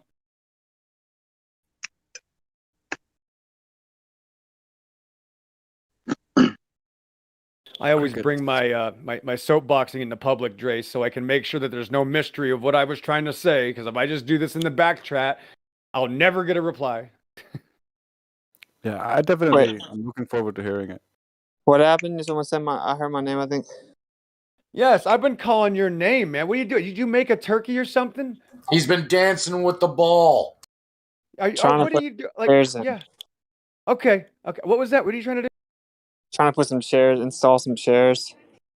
Hey, okay, you're a carpenter. Excellent. That makes sense. So, Winston, we got to get in the Bible room. Not today. I don't need to do it today. Maybe tomorrow, though. The sooner the better, because there's some things that we cannot discuss in this room. It has to be taken down to the Bible room. I want Triple for the truth there, and Shinji has to be there, and whoever else wants to be there, Witsit. But again, I need to show you some things, because it probably should not be broadcasted live, because I don't want them to hunt me down and burn me at the stake, if you know what I mean. There are some red pills that are very dangerous, even amongst our friends and family. So it's going to piss some people off.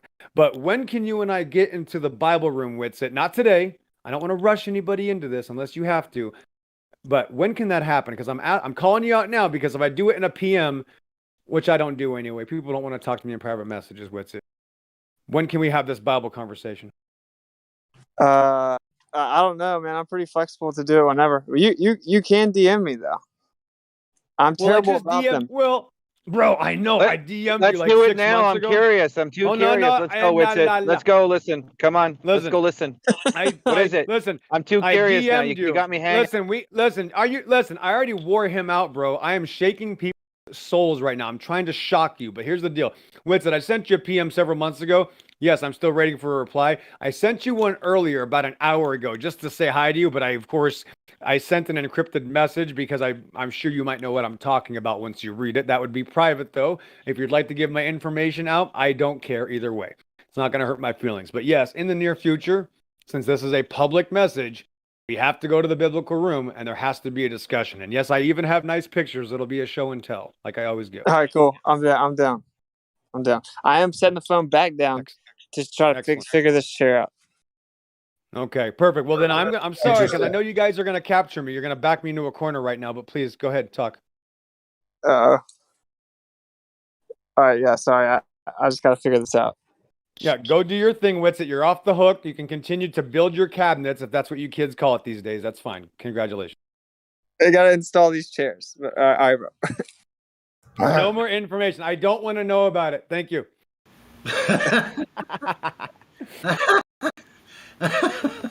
That's the funniest situational comedy I ever heard. That's right.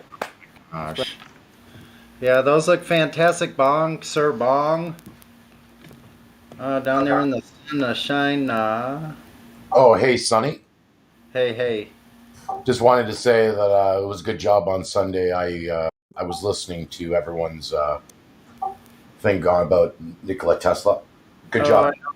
Thank you. Look. There's more I don't know about that subject than I do. I literally just I know a little bit. I just wanted to open up the conversation and to see what everybody else knew. And I was pleasantly surprised, because that's exactly what happened. People knew a lot. Together we know a ton of information. Each one of us knows a little bit.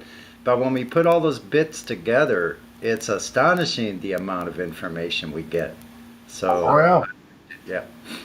Thanks for mentioning that, though. Hey, not a problem.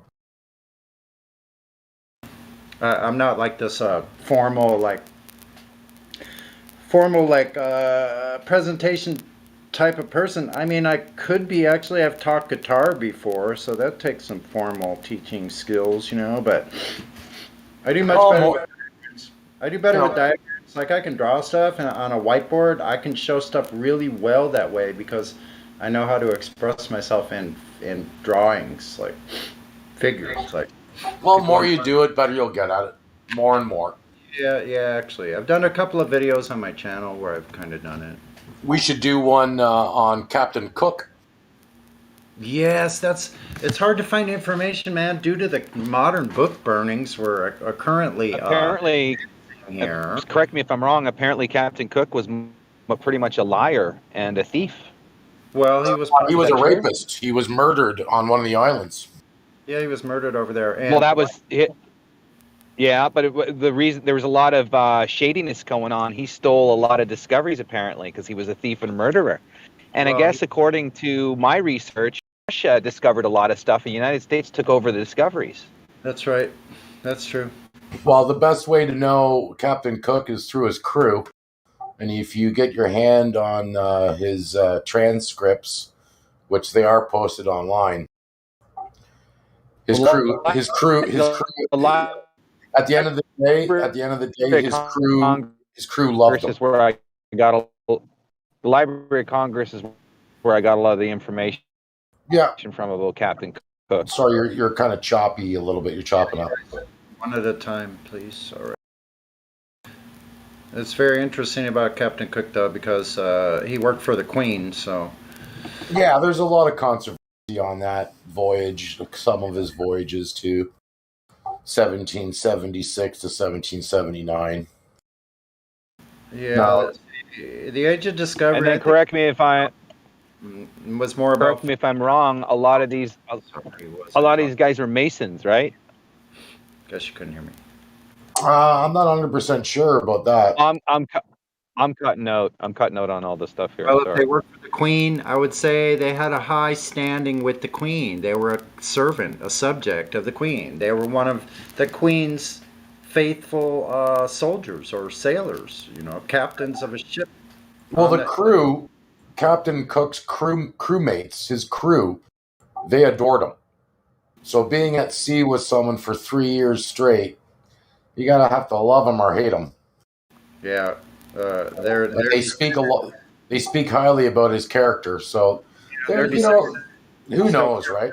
I'm sorry. I think I start too soon. I run into the end. Sorry about that. But I was just going to say, yeah, their descendants, the Captain Cook's crew, still live in Polynesia out there, right, all around there. Yeah, I don't know much about it. I'd like to do some more research on Captain Cook. Yeah, they were in his journal was read out loud and recorded on YouTube, but I don't think it's there anymore. It might still be there.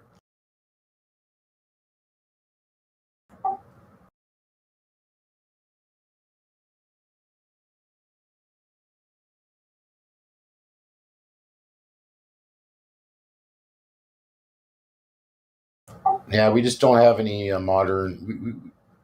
We just don't have any modern day explorers anymore. We need that. They've all been brainwashed. I know. We need someone to try something. Well, they're going to have to learn. They're going to have to learn. They're going to have to learn Dead Reckoning at some point. That's right.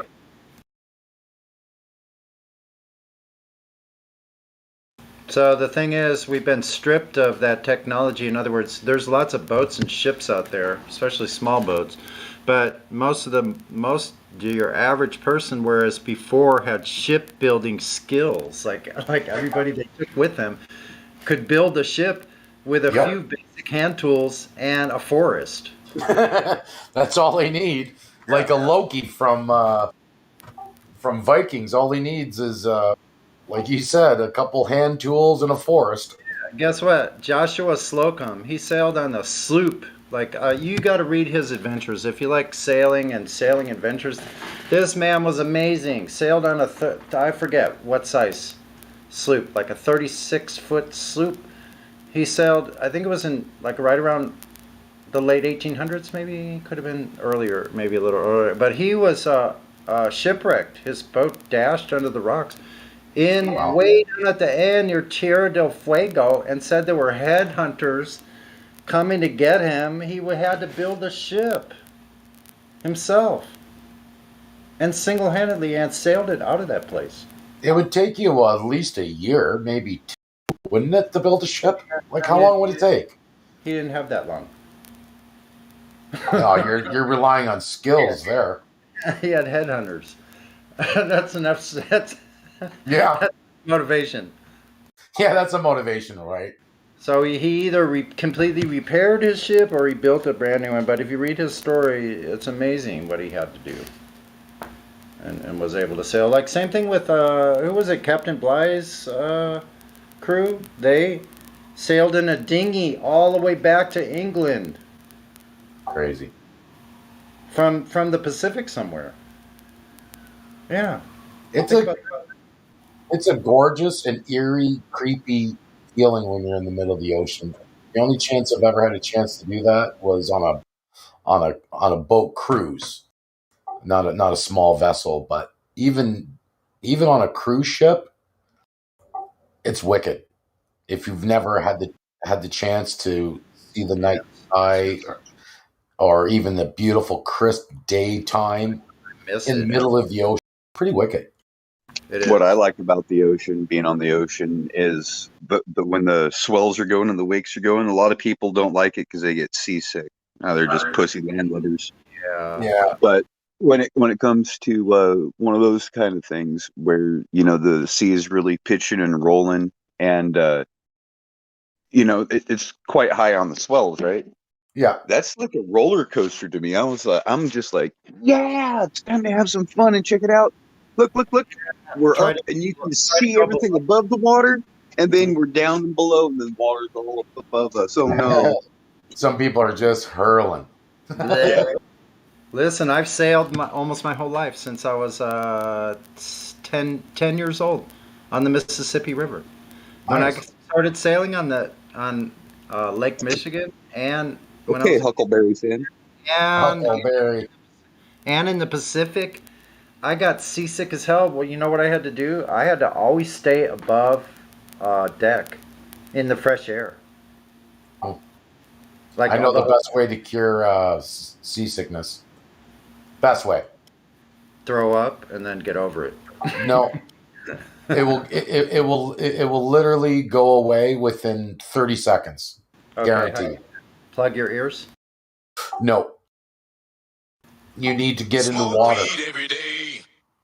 No, that too. But the only way to cure motion sickness or seasickness is you need to reset your equilibrium. You need to get into the water right away. As soon as you get in the water, 30 seconds, gone. Huh. Well, in a storm, you're not going to be getting in the water. You won't get seasick in a storm. I've never gotten seasick. Yeah. Not in a storm, you won't. You'll be too fucking terrified. I was constantly seasick, but I stayed above board, so I never got sick. Everybody else hurled. I didn't. I still felt sick. I felt sick in the Navy, too, on the big ship. I've gotten seasick a few times, and I'm telling you, it KO'd me, man. I was incapacitated. I learned to live with so fucked. I learned to live with it so I could go down below and cook and everything, and then I didn't even get sick. So like, eventually you get used to it. Man, I would fall asleep while we're underway, like on our way to get to the reef to go do some fishing. And it's a good 12-hour cruise, right? And I'm sleeping under the deck the whole time, like in the bed area, in the sleeping quarters. Yeah. And they're like, how the hell can you do that with the ship pitching and rolling like that? And I go, first of all, this ain't a ship. This is a damn dinghy boat, fucking fiberglass piece of shit in the Pacific Ocean. We shouldn't even be out in this bar at this weather. But that's the best. That's the best way you can get a great sleep on. About like if you go down to the bunk and sleep in the berth, yeah, like that you could sleep. I could always sleep really well, but staying awake and sitting there like as it's going back and forth, that I always had a problem. I had to be moving, busy. I had to be able to see the horizon line I don't know. out the window or whatever it was. I had to maintain like I had to be able to look and see the horizon line. Look at Huck Finn giving her.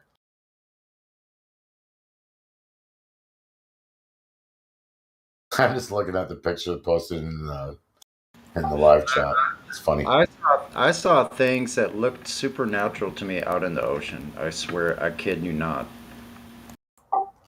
I've only traveled a few times. I've never spent much time out there, but I've seen these big, huge fish from underneath this perfectly clear blue water, and they're trailing this fluorescent freaking trail behind them for like 100 mermaids.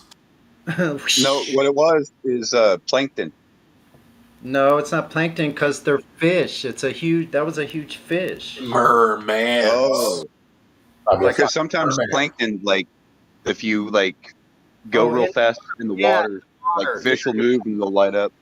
That's what's causing it. Yes, you are correct there. Yeah, it's luminescence there's tiny little planktons in the water. Yes, that's what's causing it. But when fish swim through it, that it leaves a trail. Fluorescent. Anyone here went scuba diving before? Yeah. I only went the one time. I went about 60 feet under the surface of the water off of the shores of Cozumel, Mexico. It was the first time I've ever went scuba diving. So nice. Water down there. Oh my God! Now I understand. 60 feet's pretty deep there for a first time dive. How did you deal with the compression in your ears? I had issues, man. I had major issues. Well, the guy on the deck, he was all Spanish, so he told me everything what I need to know in Spanish, and then jumped in the fucking water.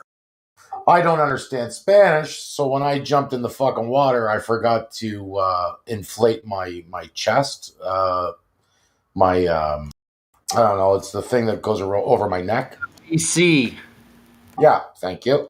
I forgot to inflate that, so as soon as I hit the water, obviously I fell like a stone, and I'm kicking my legs. I hyperventilated when I first jumped in the water, but then I just calmed my shit. And we went down a little bit, and we stopped and kind of floated there, and he showed me with hand signals how to inflate and deflate that ring around my neck. And and then we went down to the coral area, and it was pretty sick, man. I'm not gonna lie. We were down for about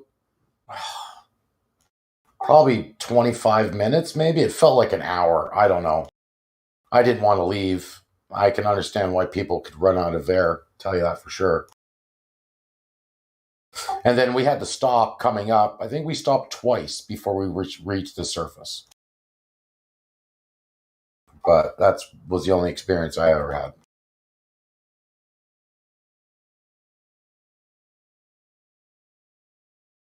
Well, that's what I was told. It was like 60 feet. That's how far we went. Oh my God! Off of Catalina. Yeah, I grew up like on a boat, so you know the most I had besides like skin diving in places like Acapulco or like other like Jamaica or where else did I dive at? Martinique. That wasn't so clear though. But well, anyway, it might not have been 60 feet. I have no idea. But diving in Catalina is the most fun because you're diving down through these kelp. These kelp forests are growing from the bottom, so you get down to a certain level just with your fins, mask, and snorkel, and a Hawaiian sling, and you get to the certain level where the fish are just moving throughout all of these. It's a forest of kelp. And you go swimming down. If there's one thing I can share through my diving experience, just one thing. They have these big, huge orange Garibaldis that are the brightest orange fish you ever saw in your life. They come Boom, and they're not afraid of you at all because it's a felony to catch. If you shoot or kill one of those, you could go to Oh, I prison. can imagine. Fish, they're protected species of fish, big, huge. It's called a Garibaldi. You can't get those. So they will swim right up to you. You know what? You know what freaked me out the most doing that dive more than anything was coming to the surface. It was weird. At one point, I was thinking to myself, how far is it, for fuck's sakes? Another surface. You see the other side of the surface. That's something a lot of people have never. And then at one point, I really thought like my body temperature, everything changed. It felt that I was actually out of the water. Like I did break the surface, but I wasn't. I was about still maybe 12 feet underneath the surface, or 6. It was just, the water was so clear, and I don't know. It was just weird, man.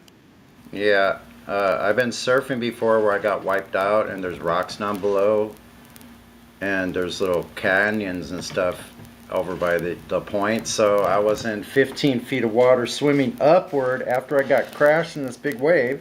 Swimming upward, and my board was on a 6-foot leash, and my board's 7 feet long.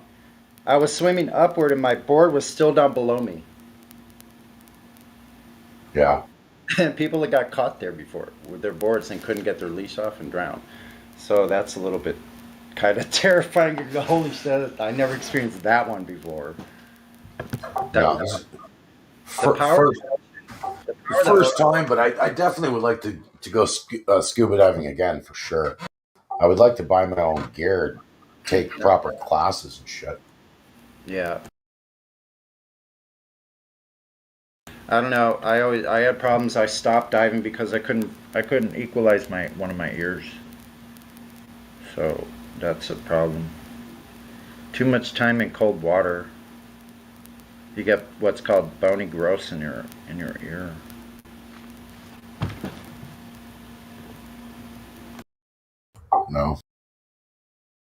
No, my ears popped a few times.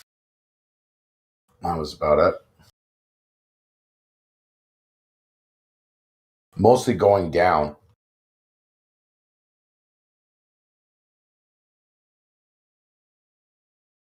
But yeah, I was kind of freaked out, not gonna lie.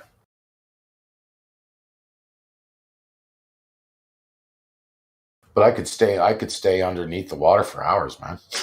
No problem.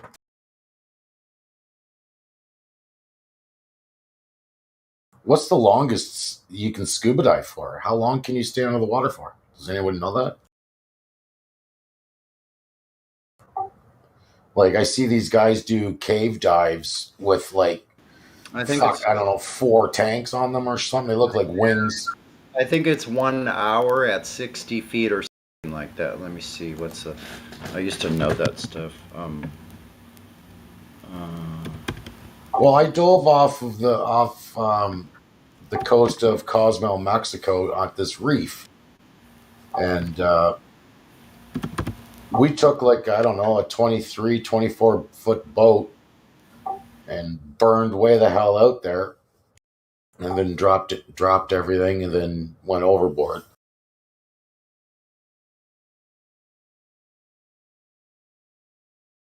Yep, you just need the handy dandy dive chart. Ta-da! Here we go. Let's see. Oh, here we are. Wow, they didn't even have internet when I first got certified diving. That's a long time ago. Yeah, Orange County was oranges. There was nothing in Orange County. Uh-oh, I got 2. Here's the chart. I think that's the right one. But I don't think there were ever any apples in Apple Valley. So if you go to dive depth 60 feet, at 6 feet,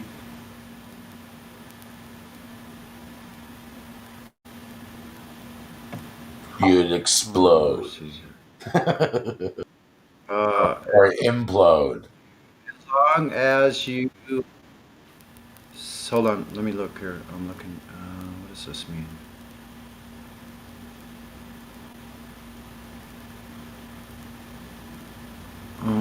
I want a liquid oxygen suit. No decompression limits. Let's see. So hold on. Are these Liquid minutes? oxygen, you would freeze, wouldn't you? 33. No. Your suit would have to be heated as well. You remember that movie that came out called The Abyss? Yeah, they have this. There's underwater like a space aliens. It's a fluorine chemical that carries more oxygen than air does, apparently, without like bringing the nitrogen. So that's something that the Navy SEALs were messing with during the time that movie came out. So it was like one of those things. If you they actually have those systems, but there's problems with it, like afterwards. Oh, I don't know if I would be able to handle that. Would you try one on? Okay, I don't know. I'm gonna Ed fill Harris your, looked like he was having a hard time, man. I'm gonna fill your helmet full of liquid. When you're ready, take a big deep breath. Okay. I don't think you'd open your lips, bro. You'd probably suffocate, pass out, and then while you're passed out, breathe in. Right. Like, could you? Like, oh my god. No. Well, I have breathed water before, and it wasn't pleasant. It smelled like fire. I have too. Especially salt water. No, this was chlorinated water, pool water. Even Oh, worse. that's even worse. Yeah. Burned your lungs. It felt like your lungs were burnt. Yeah, I know. It's terrible, isn't it? Yeah, I was like, what, 5, 4? Something like that. Scarred for life. Yeah. Finally, when I was 18, I got Just the balls gotta read to the learn to chart. swim. However long you're down there, there's an interval of how many minutes you can stay down without coming up and spending time on the surface again. Once you get past a certain depth, you have to incrementally come back up to the surface. So you'll have to come up from like 80 or 90 feet. You have to come up to like 60 feet and sit there for 10 minutes. Yeah. Well, So you have to make sure you have enough air. To prevent the 20 bends. feet and sit there for. Yeah. Yeah. It's got to get the nitrogen out of your system. Yep. Yeah, when Don't we they call them someone that died edemas? was resuscitated. Huh. The Sorry. Adens. Don't they call those edemas? Edema? Yeah, because the nitrogen like expands and creates a air pocket. It's an embolism. Embolism, Yeah, it's an embolism. Yeah, I know someone that died and was resuscitated from terrible. diving. Like cave diving would be sick, but talk about scary. You know, Okay, no, thank you. I wouldn't do it. I don't know. I wouldn't even jump an airplane unless it was crashing. Like there is no light in these things, in these caves, man. No light. Like, But think about this. Think if you had a flying kayak. That would be pretty fun. yeah, that would be pretty fun. Maybe with some hydrofoils and some outriggers on it with hydrofoils. Yeah, baby. Then you get up fast enough on those. I'd definitely name it Apollo. Fly away. Like I have great ideas for transportation. I don't know why. Like you're seeing some of that stuff now, but it's stupid. Like you're putting drone motors on something and calling that a human operated drone. Like stupid. Just make a freaking flying machine. What are you people doing? It's hilarious. I know. I watched a video of this guy made a replica of the Millennium Falcon, and it looks sick. I'm not gonna, hands down, the guy did a fantastic job. But it must have sound like pure death when you turn it on. Yeah, that's cool. Yeah, I mean, like The ultralights, the ultralights you don't even need a license for. Also, the things that you strap to your back, it's like a chair with a motor on the back and a parachute. And fly those suckers. Like, that's pretty wild. But look, the ultralights sound, I don't know, that sounds fun to me. I think I would actually fly one of those.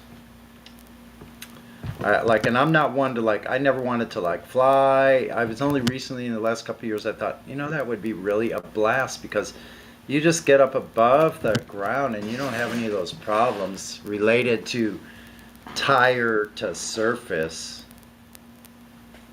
No, and if you run out of gas, you just glide back down. Or yeah, and you also can have safety features, so if anything happens with your motor, you just have a parachute. Out here by Yuma, they have a team every winter. When the snowbirds get down here, they start flying again, and they go on poker run type things.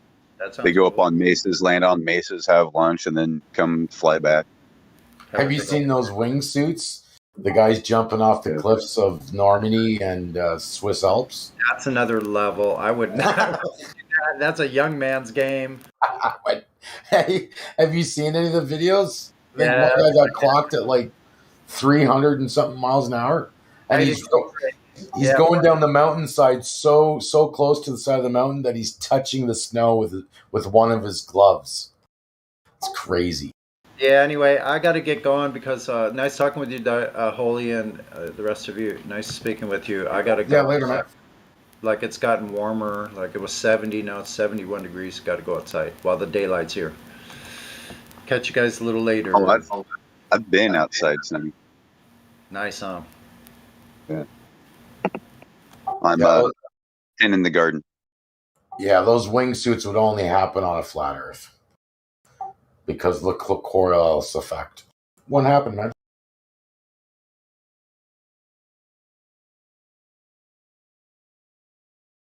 I don't know. You sit there and you watch these guys sitting there flying around, right? And what if they had things like this back in the day, like little wingsuits where they could jump off of towers and buildings and shit like that and be like, oh my God. But like the ninja. Well, like Tower of Babel, right? Maybe that's what the whole Tower of Babel was built for, so they could use their wingsuits. And that's what these guys that were depicted as birdmen really were. Who knows?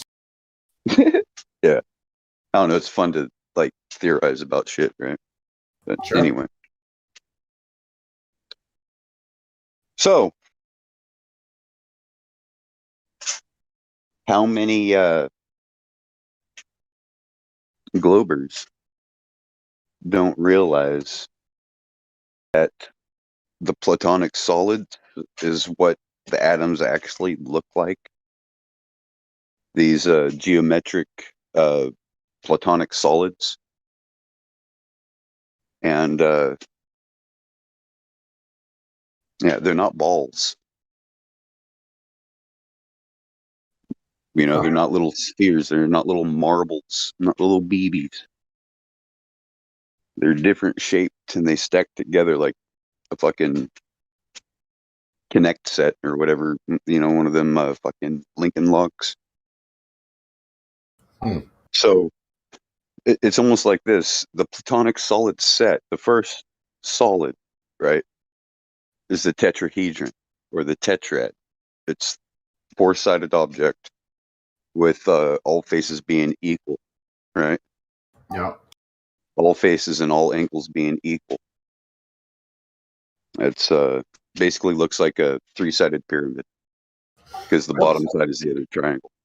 What's that formation in Scotland? I think they call it the Mountain of Giants. Oh, I'm not sure. Giant Mountain. It's a formation of how stone. It's like rectangle or like Giant's Causeway, columnar basalt. That's it. Right. The giant. Yeah, I think it's in Scotland. Yeah, I'm not sure about I'm I not sure about that whole story, but I think his name was Finn the giant. right. Finn the kind giant. Yeah. I just can't remember what region it's in. I like Yeah, the I'm not sure. I think it stretches all the way across um But if goddamn you see the Scotland. formation of how that was formed, you know, Yeah. it's Well, like, have you ever looked at like volcanic rock? yes, Does that look like igneous rock? no, not even close. So they say these columnar basalts are formed by lava. No, it's impossible. I know, right? So Right? that's why I started with, have you seen a lava rock? Yeah. Yeah. If you look at those, they look like they're growing. Like, Yeah. you know, like maybe it's a maybe it's a petrified tree. Pinecone. Well, it could be like, like most of the things here are carbon based, right? There's nothing saying in the table of things being a silicon or silicone based, right? Actually, they did find silicon-based life form. Here or on another planet. You're using one right now. That's right. And people don't realize that the computer chip is a silicon-based life form. It has a lifespan to it. It will eventually die. Check out. It's a theory. No trees on flat Earth. No trees on the flat Earth. Yeah, I saw that. But have you looked at ODD's ancient tree research? Actually, I have. Yes. Yeah, he's got like two different episodes to it, part 1 and part 2. Okay, I've seen the part 1. Like the giant cedars of Lebanon. Yes. Yeah. Yeah. Yeah. I don't know. It's a good theory. Well, it's an esoteric thing, right? It's one of these things that was taught and out in public, and it became hidden. Mm-hmm. And it became hidden when a conquering peoples conquered the people, right? So then things became hidden. Every time there's a conqueror, the way that things were that were outlawed, they had to take that behind closed doors, right? Well, yeah, history is written by the victor, not the loser. So it's always like, it's one of these things to where you have to weigh all things, right? It takes a special mindset to entertain an idea without like giving yourself over to the idea, right? Just to entertain the idea, to test it out, to see if it works. Well, I think the biggest entertaining idea you could come up with and really try to find the truth is how old is this plane that we've been living on? Yeah, well, we don't even, like the Matrix says, right? Yeah. I think it's the year, Exactly. you think it's almost the year 2000, but it's more like the year 21,000. Right. Or 41 million. Yeah, we have no idea what year it is. So that part rings true because they never kept track of the year year 1, day 1. Right. It's all after the crucifixion. After the crucifixion, then it was numbered, but even then it wasn't numbered year 1. Right? Right. So it's like it's the adoption was year 1. The adoption of the system. The Julian calendar. Anyway, as far as the year, I know this. Leo should only be seen during the spring and summer months in the northern hemisphere, but yet we can see it during the winter months. So the seasons are off. Hmm. Yeah, Leo's directly overhead at night right now.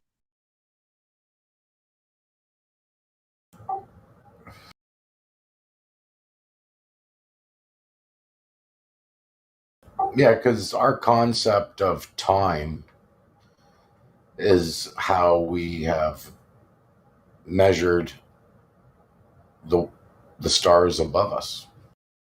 Yep. That's where we've made the concept of time.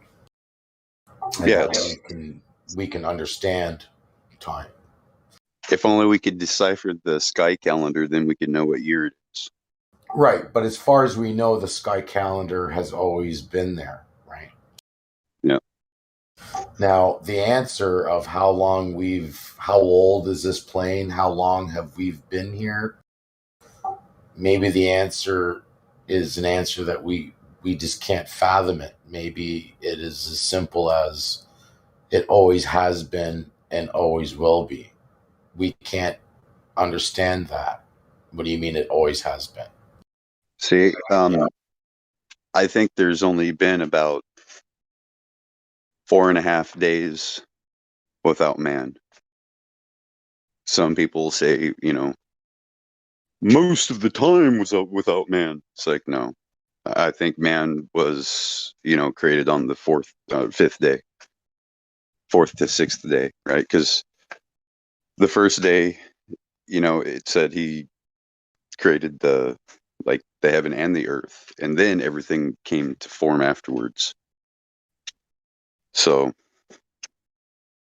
yeah, but if you go by the day, like, what time concept are you using for a day?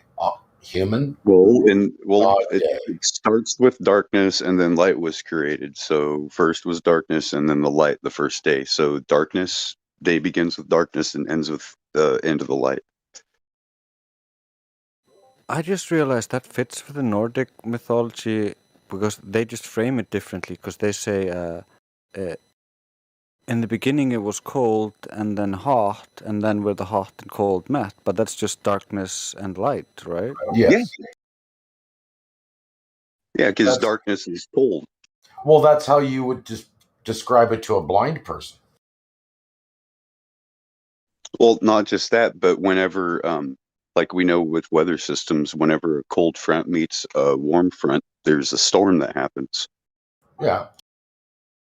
But to try to explain darkness and light to someone that's blind, heat would represent light, and cold would represent darkness.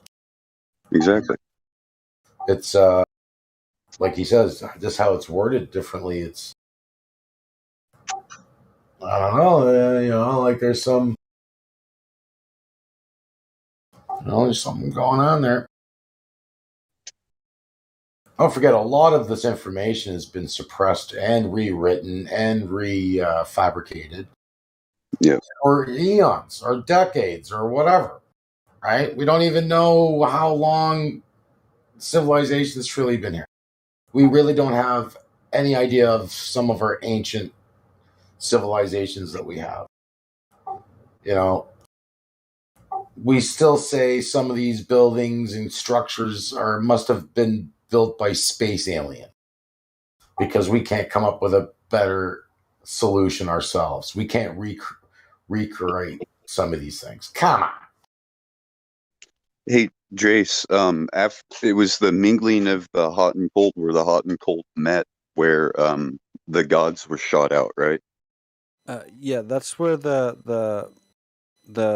it basically started with Ymir, which was a evil dragon hermaphrodite, and then a cow who created all the gods from the earth itself, and apparently the earth was just like, there's no description of the earth getting created. It's like it just got created with the tree that essentially grew in the gap Right. there. There's this mythical gap between these two extremes. And the chaos dragon, the world serpent, is gnawing on the root of the tree. Yeah, that's one of the descendants of Ymir, the progenitor of all the monsters. In fact, similarity with Babylonian tale too of Tiamat being the world serpent, and that Tiamat's in slumber under the abyss because she has been slain and ripped in two. Like they're saying that the earth is Tiamat, that the earth is made of the body of this dragon, but it's Yeah, slumbering right now. that's exactly the Nordic mythology, because that's what the gods that the cow created from licking the ground did. They killed Ymir and made the world in the center where the world tree was. So we're supposedly like somewhere around the world tree. I don't know where it is, but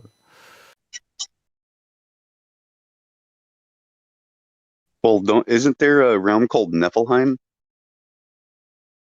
yeah, that's the cold and the hot realms.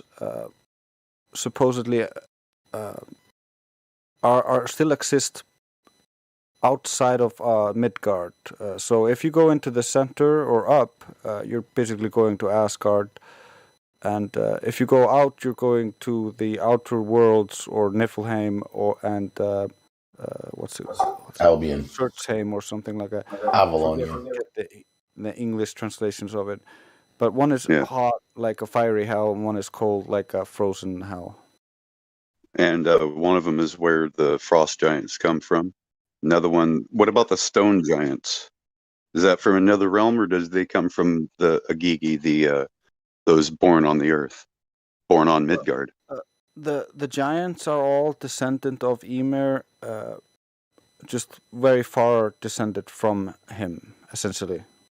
All the monsters are descended of Ymir in that mythology. It's all from this one evil entity.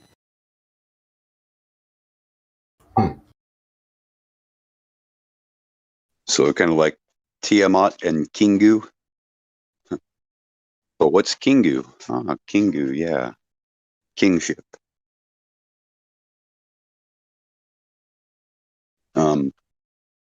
Anyway, and well, like in the Babylonian mythology, the Chaldean tales, they have this individual that was imbued with the gift of the flaming tongue, which means whatever he speaks comes true. And with him, he was able to slay Tiamat, or he alone with his tongue was able to slay Tiamat and destroy the gods that were teaming up against Inanna, right? So it's like he pretty much slayed all of the elder gods because he was one of the youngest. Right? It's called the child of magic, the child of thunder. It's known as Thor. I mean, if you sit there and you look at it away from like any kind of eschatological bias, and if you just look at these tales for the information that's hidden inside of the allegory of the tales, you'll realize that there's a similarity between all creation stories. Yeah, Right? that's what really amazes me. Like, that's one of the reasons why I really love hearing anything about any religion, because it's just the potential to add one more puzzle piece. Yeah.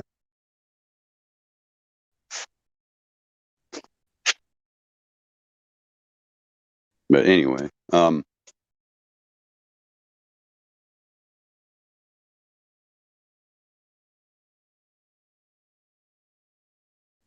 guys hear about Bob Saget? Yeah, Yeah. what's the truth behind that? Oh, I think GM is part of her conviction is disclose all of her clients and what she had done. Full disclosure. I mean, so far, 3 of them, including Sidney Poitier, had wound up dead. I don't know like what the official story is, if it was a suicide or complications to the sickness or what. But there were 3 of them that passed. Probably linked to GM It and does Jake. give them a new out with this whole thing going on, doesn't it? Yeah.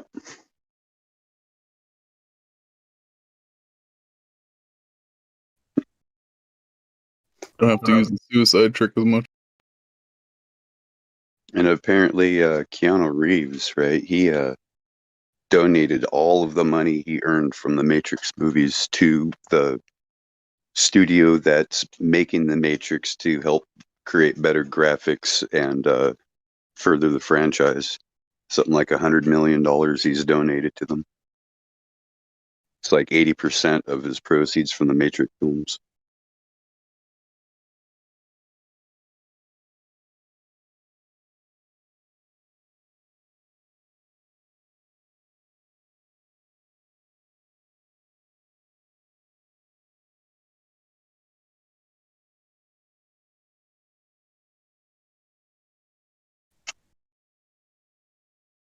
But as far as the official story on all of that, I'm not sure. I don't think we can trust the official story.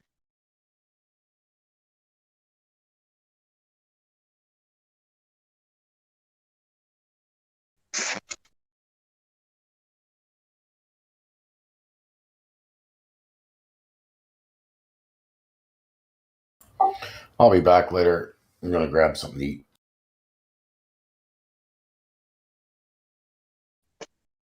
Alrighty.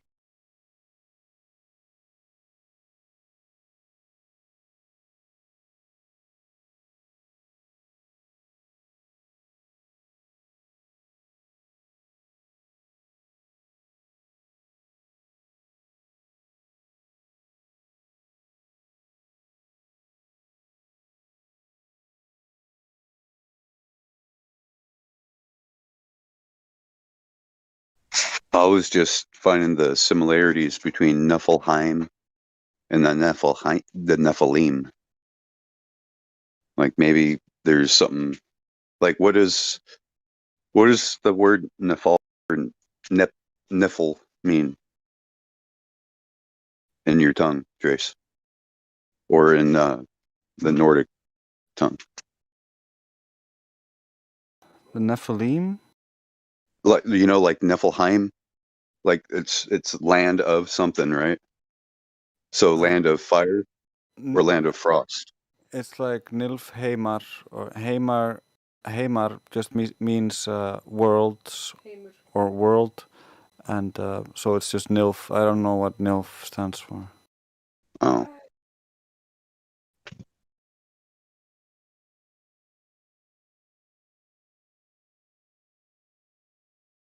It's probably not related, but there's a lot of Probably. Nephilim in their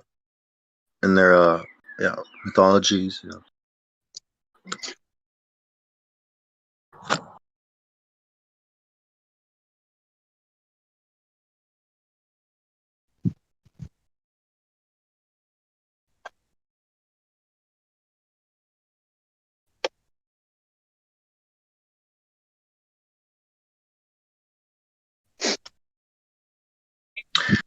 I mean, can't we just call them aliens today? I mean,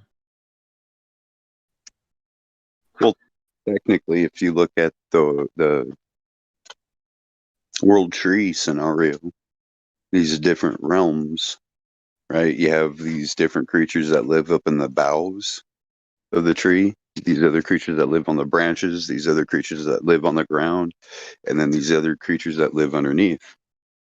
So perhaps where these other realms are that we can't get to, and when they come here from those realms, maybe those are the aliens.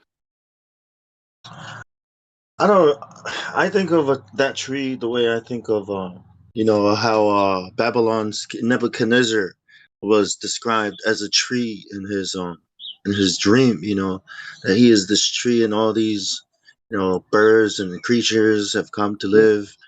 You know, it's a kingdom or some kind of king. Yeah, that's kind of how I see it as well. I kind of see it as a fractal. It might look like a tree when you zoom out, but when you zoom in, you have a bunch of worlds nestled within each other within a fractal matrix. But it could be the meta world's version of, you know what I mean? Powers behind the powers. Oh, why ain't nobody talking? Can you hear me? Yeah. Where's everybody at, bro? Why they so quiet? What, they sleeping in here? Well, we're talking and we're thinking. Sometimes we pause to think and process information that is shared, you know? Oh, We've been yeah? waiting for you, bro.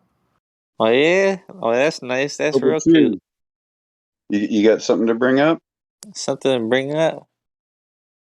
All y'all in here need Jesus.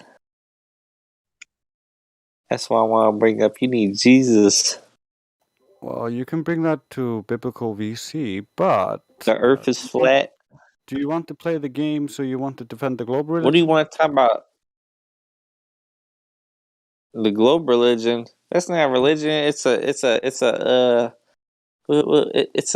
globe religion. No, it is the religion. This is where you're wrong. There's plenty of faith in the ball. There's plenty of faith in evolution. There's plenty of faith in the Big Bang. They do not believe in God. They do not believe in the Bible. They do not believe in Yeshua. Interesting.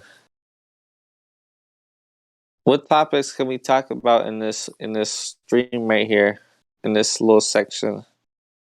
Well, Can we talk about the Flat vaccine? Earth is really what it's about. The It's Earth? related.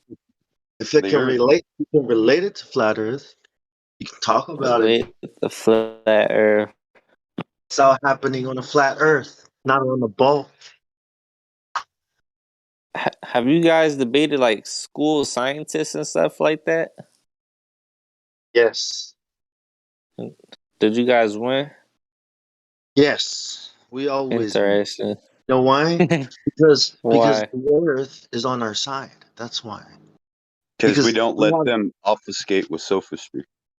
we've got like real shit out here to show them, and they have like cartoons and CGI to show us, and math equations. You know, no substance. That's what. I think we should make a GoFundMe page, right, in this server, so we can get a rocket ship, right? All go up in a rocket ship, bro. Have somebody on Discord You record it. don't need a Go up in a rocket rocket ship. ship. You don't Do you have a need a death wish or rocket something? ship to know, right, what your senses are telling you. You don't need a rocket ship to prove, right, that Yoda is not real. You get what I'm saying? You don't need a rocket ship to prove that Narnia is not real. That you understand what I'm saying? Because just see it from the ground, from your experience. You know that what they're telling you doesn't make sense to your senses. Hmm. So you don't need, like fancy equipment and hologram. You don't need production studios and TV networks. You don't need any of that. You don't need schools. You don't need any of that. Yeah. So what is the point of the lie? Why would the government lie to us about the Earth being round and this and this and Why that? did the Why? What is the government lie point to of you the about illusion? Russia? Why did they Well, lie to you Russia. about nukes? Why would they lie exactly? Why would they have to put all this information to spend all this effort to perpetrate a lie? It's very interesting. Why is it that they want to tell all people living in the United States that if you're black, you were a slave? Yeah, it makes me feel a certain way. If you know what I mean. If There's I a was black, hidden agenda behind it, right? They want us to kill each other off. and if Do I you was mind? even if I was white, it makes me feel a certain way. Do you That mind? right? Sorry. These words, these stories that they tell us, makes you feel a certain way about certain people, and you can't even verify if what they're telling you is true or not, right? It's their school. Yeah. And then, like, one thing they won't teach you is that slavery never ended. That form of slavery never was. The form of slavery that always was was contract law. Mm. In fact, we're all under that today, right? I mean, in order for you to live, you have to labor, right? So you have to enter into the slave system of money. Yeah. Yeah, it's Right. like imagine if the most wicked men in this on this earth got control of, say, the money system or even our governments, right? What would happen? This is what would happen. So why do people lie anyway, right? Like, why do the worst people lie? I think we know why, right? Because that's what people do. Right? We know why we lie. To hide things that other people might not approve of, might stop us, right? Might even To punish deceive us. someone. Yeah. There's a great deception going on, my friend. The Yeah. deception is not just about the earth. It's like a fucking onion, man. It's many layers thick. One day, everyone will realize that everything we have ever been taught is a fucking lie. Yeah. Sadly, he left like early on and during that. So. No, he's just a clown. I wanted Anyway. to ask him this question: which logical fallacy is this? Why would they lie? Or ignoring our argument, disproving your position by asking for the motive of the proven liar you just trusted? A red herring fallacy. B, argument from incredulity. C, appeal to motive variation. Or D, all of the above.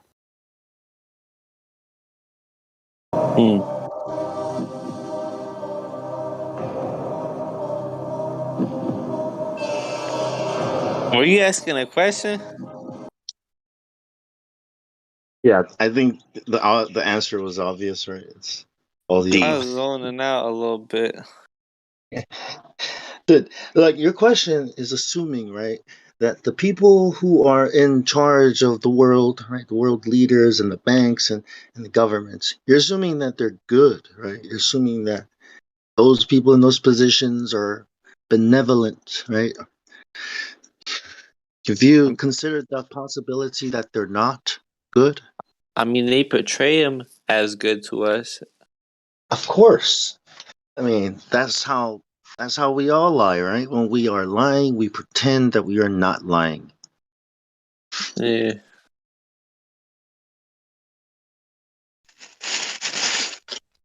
Yeah, and some people have turned it into an art, even a science. They call it psychology. You know, they call it all these. You know, that has to do with the mind. You know what I mean? Yeah. Yeah. Propaganda. You know what propaganda is called today? Public relations. What's public relations? It's portraying the company to the public. It's lying. See, what are they doing and what the public think they're doing are two very different things, man. Right? You Yeah, know you do this. realize that the United States is a business, right? It's a company. It's not a country. So when you say, "Oh, I'm an American," yeah, because you live in America. But when you sit there and you say that, that you live in the United States, but you don't realize that the United States is actually a corporation. Yep. And the White House works for corporations. You understand? Yeah. Senators and representatives work for corporations. They represent the interests of corporations, not people, because these are the keys to power. And if you ignore the keys to power, you're going to be, you know what I mean? This is how the game is. Mm-hmm. You pay the people that put you in power, or they pay to put you in power. But you don't just rise to power and you don't have the money or the resources. Mm. You need friends in high places with a lot of money and goals and plans. It's a big idea, you know?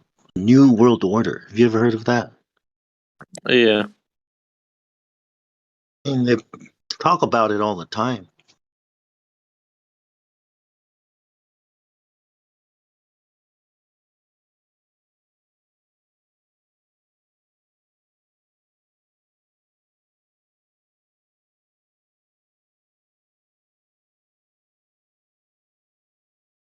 Yeah, on the $1 bill, it says it right there. New order of Yeah. pyramid A new order of the ages.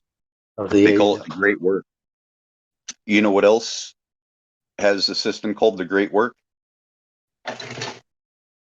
Witches, Mm. warlocks, Satanists. They do what's called furthering the work. Uh-huh. It's all about the great work that even Masons do, because Masons are witches. Now you know the secret of Freemasonry. They're witches. They're warlocks. Yeah, you know who Aleister Crowley is? Yeah, he's a Satanist. Yeah, He's a so warlock. yeah, he channeled an entity in Egypt, right, at the pyramids called IAMB, and he drew the picture. And guess what the picture looks like? An alien. An alien, a gray alien. See, and even he said that the demons of the past, right, are going to be called something else today, aliens.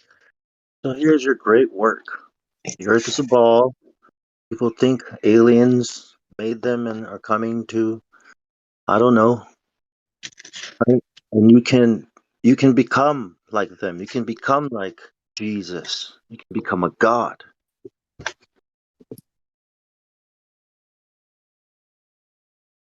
The great work. Isn't that awesome?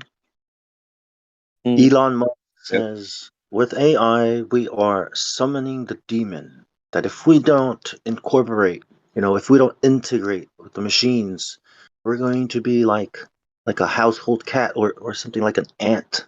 When you compare intelligence, there's all these talks.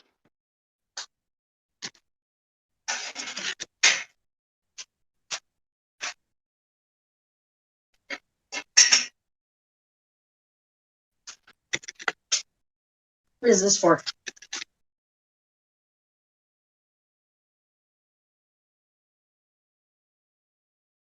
So can a new world order exist if the Earth was not a ball? Does it require a ball? I don't know. It Maybe, does. maybe not.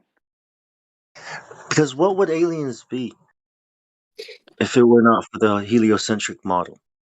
There'd still be demons, and people know what demons are. We have the Bible. Yeah. But now the Pope is saying he wants to baptize aliens into the church. Yeah, he's crazy. I seen this video of him. He pulled on his nose, and the Pope is wearing a mask. Yo, those Mhm. masks though, that's a deep one. I like that topic. Yeah. I think Biden might actually have one. I believe.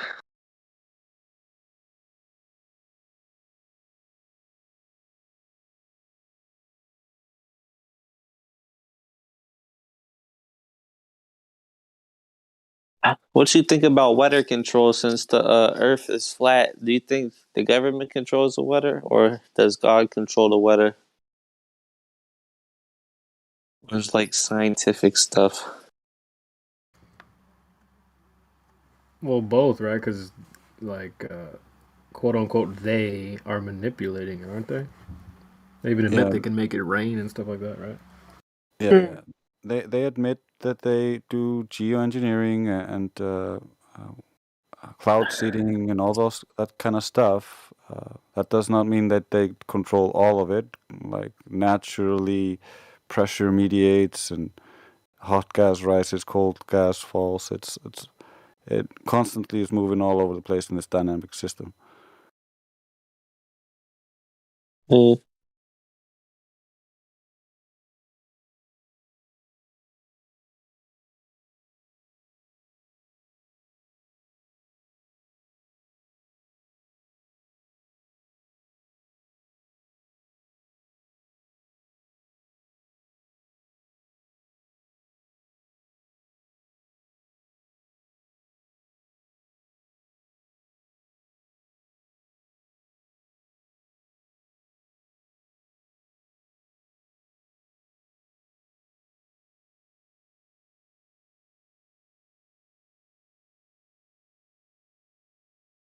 So 600. Have you seen the show? Which what's it called again? Something millionaire. What? With the man? Do you want to be? So you want to be a millionaire? So you want to be a millionaire? Have you seen that show? So you want to be a millionaire? It sounds familiar. It sounds familiar. I made a little game, which basically has the same format. Would you like to play it? How do I play it? I basically will give you 3 categories, and you can choose from one of those 3 categories, and I will ask you a question, and I will post it in the Livestream voice text chat so you can read it. And then you will have 3 lifelines. You can call a friend in real life, and you have 3 minutes to Who am call I gonna him and call? ask him to help you. It's just, you can. Ghostbusters.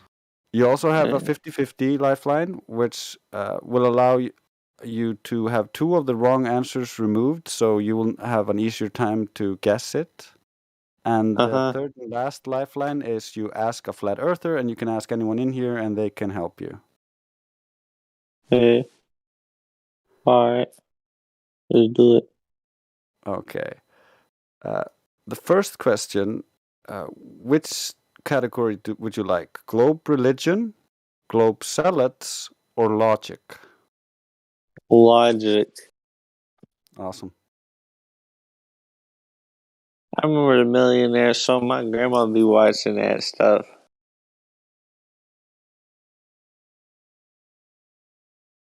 So in logic, if someone logically shows your argument to be wrong and then draws a conclusion based on that about you, which fallacy is it? A, ad hominem fallacy, B, it's not a fallacy, or C, appeal to pity, or D, red herring fallacy? I don't even know what a fallacy is. Maybe you want to use one of your lifelines? Lifelines? Who am I gonna call? Most flat earthers already know this, or you could use the 50-50. I'm not understanding. The 50-50 will remove half 2 of the wrong options, leaving you with either a right choice or a wrong choice. Betters your odds. Instead of 25% chance, you have a 50% chance. Yeah, let's do the 50-50.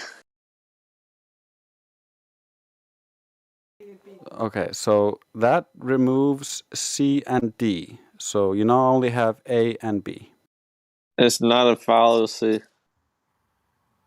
That is correct. Oh, I forgot. I was supposed to say, is that your final answer? Yeah. Crap. Okay.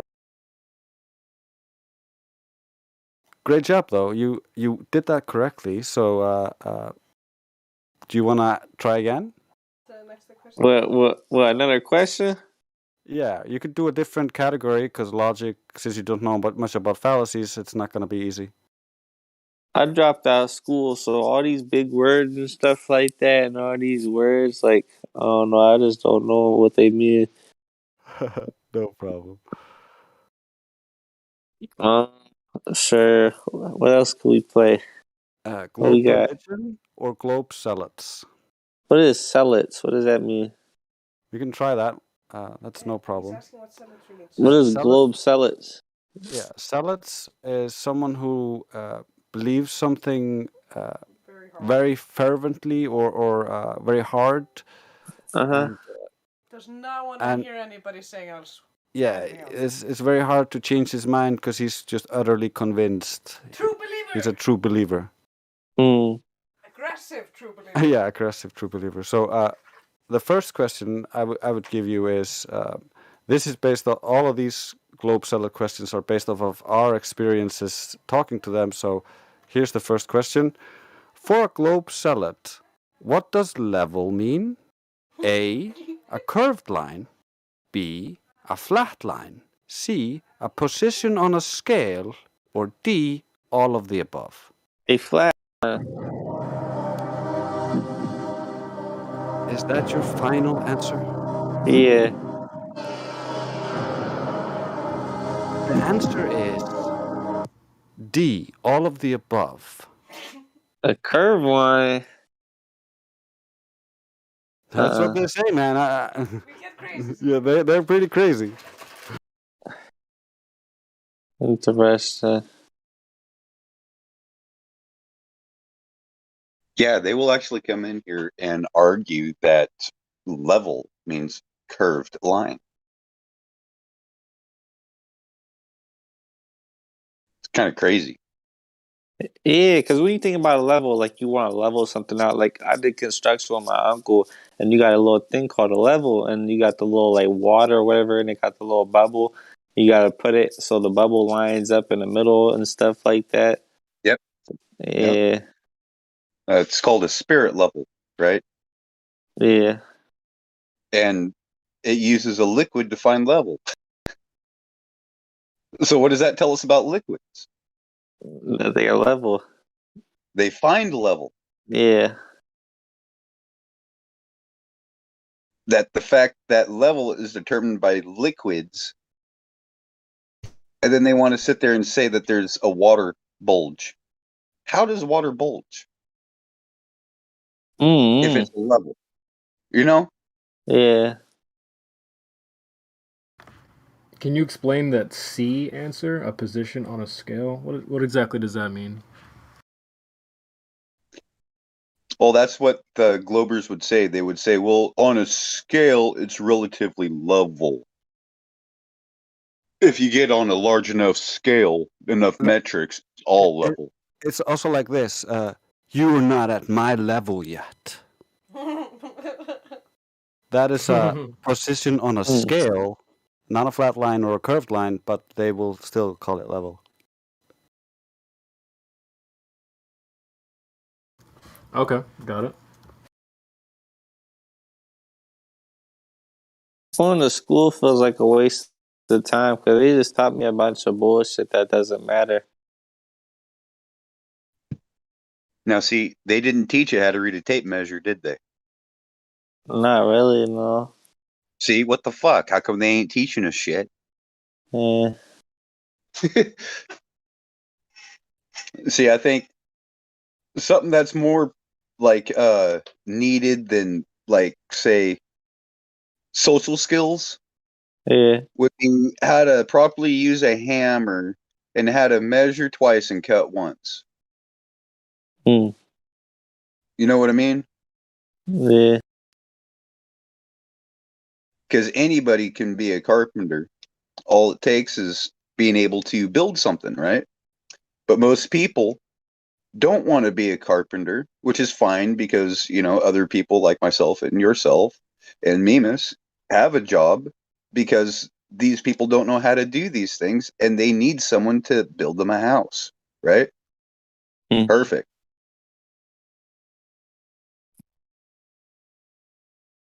Because, see, they don't want a nation of thinkers. They don't want a nation of practical workers. They just want a nation of zombies, laborers, button pushers, right? Wheels in a cog, part of the machine. So if you push a button all day for work, does that mean you're a man or a machine? I think that just makes you an extension of the tool. Yeah. So it kind of makes you a tool by, you know, sitting there 9 to 5, pushing a button, making product for somebody else, right? You're just a tool, a wheel in the cog. Yeah.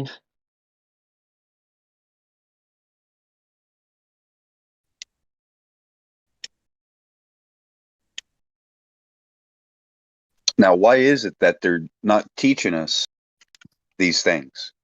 Not teaching us how to measure reality. It has to be an agenda at that point. It's like I don't know. I don't know why people have to lie. Like they just I don't know. People are crazy. Well, a lot of them don't know that they're lying. That's the problem, right? They haven't gone into things for themselves. They're just repeating what they've been told, what they've been taught. So education is more like, are you a better parrot? Do you have a good memory? Not, are you able to think? Are you able to find answers? Right? Yeah.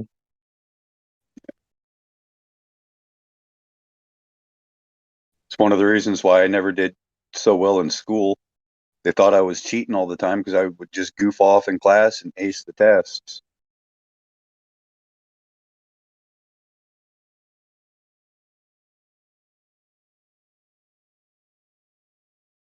It drove them crazy. They kept trying to catch me cheating, but I wasn't cheating. I just read the question of the test and it gave me the answer. Mm-hmm.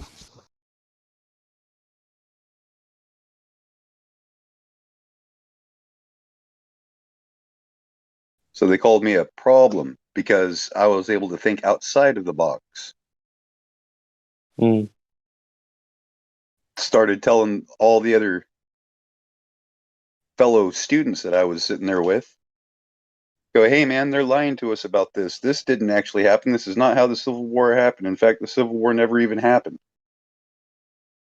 Mm.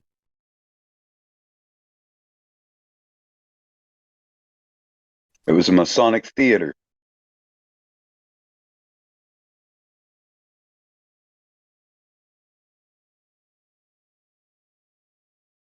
Because Do let me you? ask you this: if we really did have a revolutionary war, and if we really did win the revolution, then why do we still have to pay 20% of our total income tax to the crown?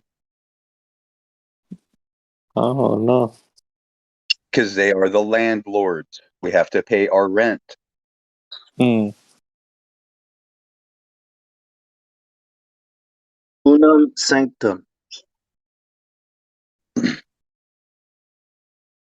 Now, what gives the royalty permission to own the land? Mortmain, right?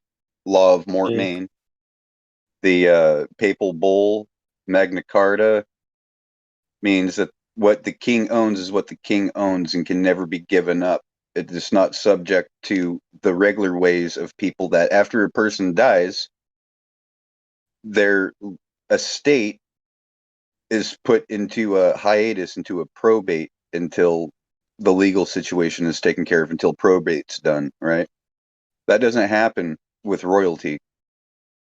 Nothing is ever in probate with the royal family. Isn't that wrong?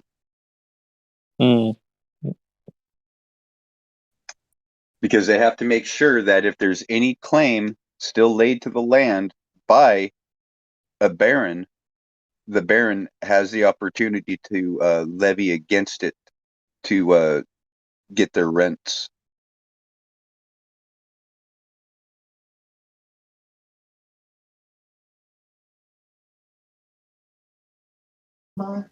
That's why I said the United States is just a company, man. It's just a corporation.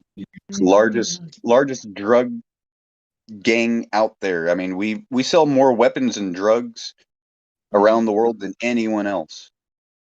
Yeah.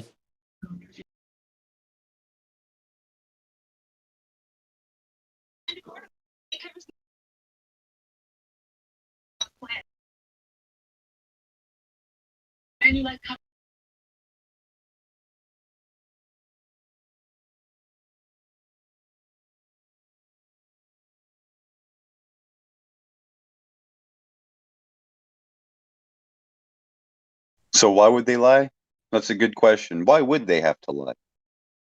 Why would they have Yeah. to put all this effort out there to demonize us and have YouTube censor all flat Earth content? I mean, who is it hurting really? Yeah. Seems like a waste of time. They putting all that energy just to lie. But there's a reason why they don't want this coming out, right? Yeah. Now, if you start studying ancient cultures and ancient philosophies, starting with the Greeks, there's a little bit of the story there, even in Mesopotamia, on why they don't want people going into the wilderness. Wilderness is a dangerous place with wild animals that'll kill you, right? You can disappear. So many people disappear in these forests every year without a trace, right? It's because they just opted out of the Babylonian system. They're like, nope, I'm not going to do this. I'm turning away from civilization. Mm-hmm.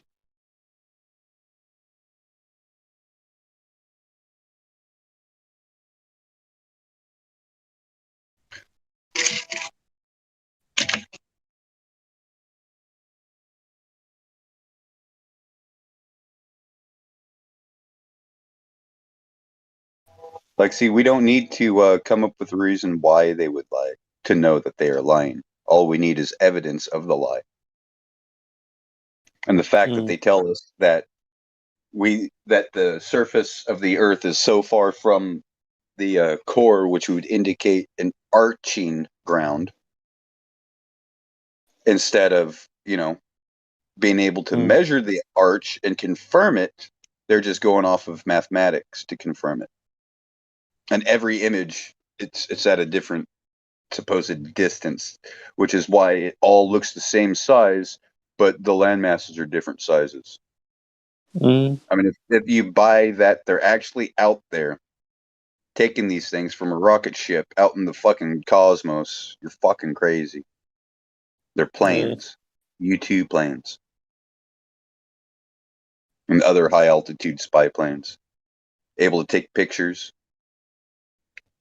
I mean, you do realize that what we see on TV and Call of Duty and all that shit, when you go into a war zone, there is no actual satellite signal that has a feed of the battlefield. That is provided by the Predator drones and these fucking balloons on antennas, or not antennas, but like tethers, right? Surveillance balloons. It's all done by those things. It's not done at all by satellite.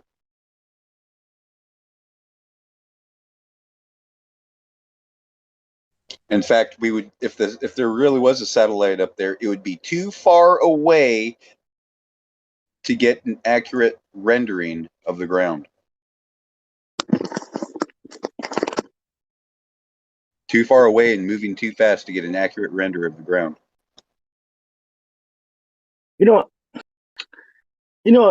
It's cool. I think it's cool. Like our drones. When you think about drones, maybe like solar powered drone. I mean, forget satellites, man. Like, have you seen the drones? Drones slash. All it is a photo of the Earth from really high above, right? Yep. I mean, satellites are cool, but we don't use satellites. Military agencies, government, and they don't use it the way like for communication. They use it for stuff like gathering data. Like the weather, what people are doing, and to make things look like a ball. Oh, how much you want to bet that nobody will ever see an actual picture from the James Webb Telescope? Because it's a It's all going to be 747. false color image. Well, it's 747. It's an airplane. It's not in space. Yeah, but it's a radio telescope. It's not an optical telescope. That's what I mean. Not in space is what I was worried. I was like, how are you going to see through the cloud? Oh, it's not. It's not like the Hubble. I was like, what the hell? It doesn't make sense to replace the Hubble telescope with something on Earth.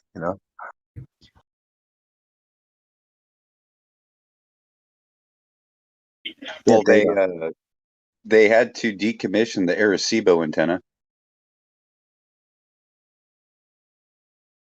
And the best thing that's ever done is a fucking Atari 2 graphics fucking picture, right? Excellent, yeah. And then they had to go out there and fake a big ass crop circle to say, look, it matches. It matches. We received this signal, then this thing popped up. It's like, yeah, I saw how they faked the moon landing in that mockumentary. It's called Moonwalkers. Yeah. Yeah, I saw that last night. It's pretty cool. They're like, holy shit, they really went, didn't they? Wait a minute. Is that us? Is that a... Did they? Yeah. I was like, yo. He knocked over the flag. That guy was like, Yeah, I took some shrooms, mate. Oh, I know I shouldn't, but I just wanted to do it to take the edge off. In retrospect, probably wasn't a good thing.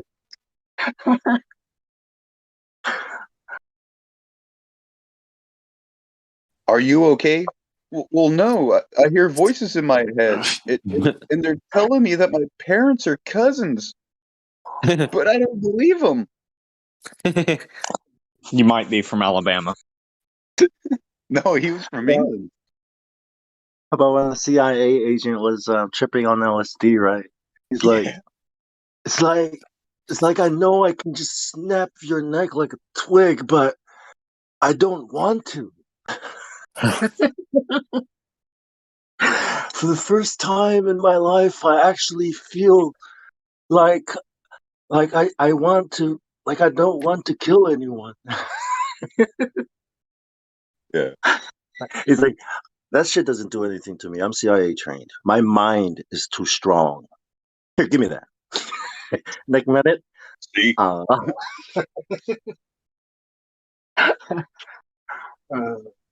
You know what that means? That means I'm CIA trained too, man. I know, right?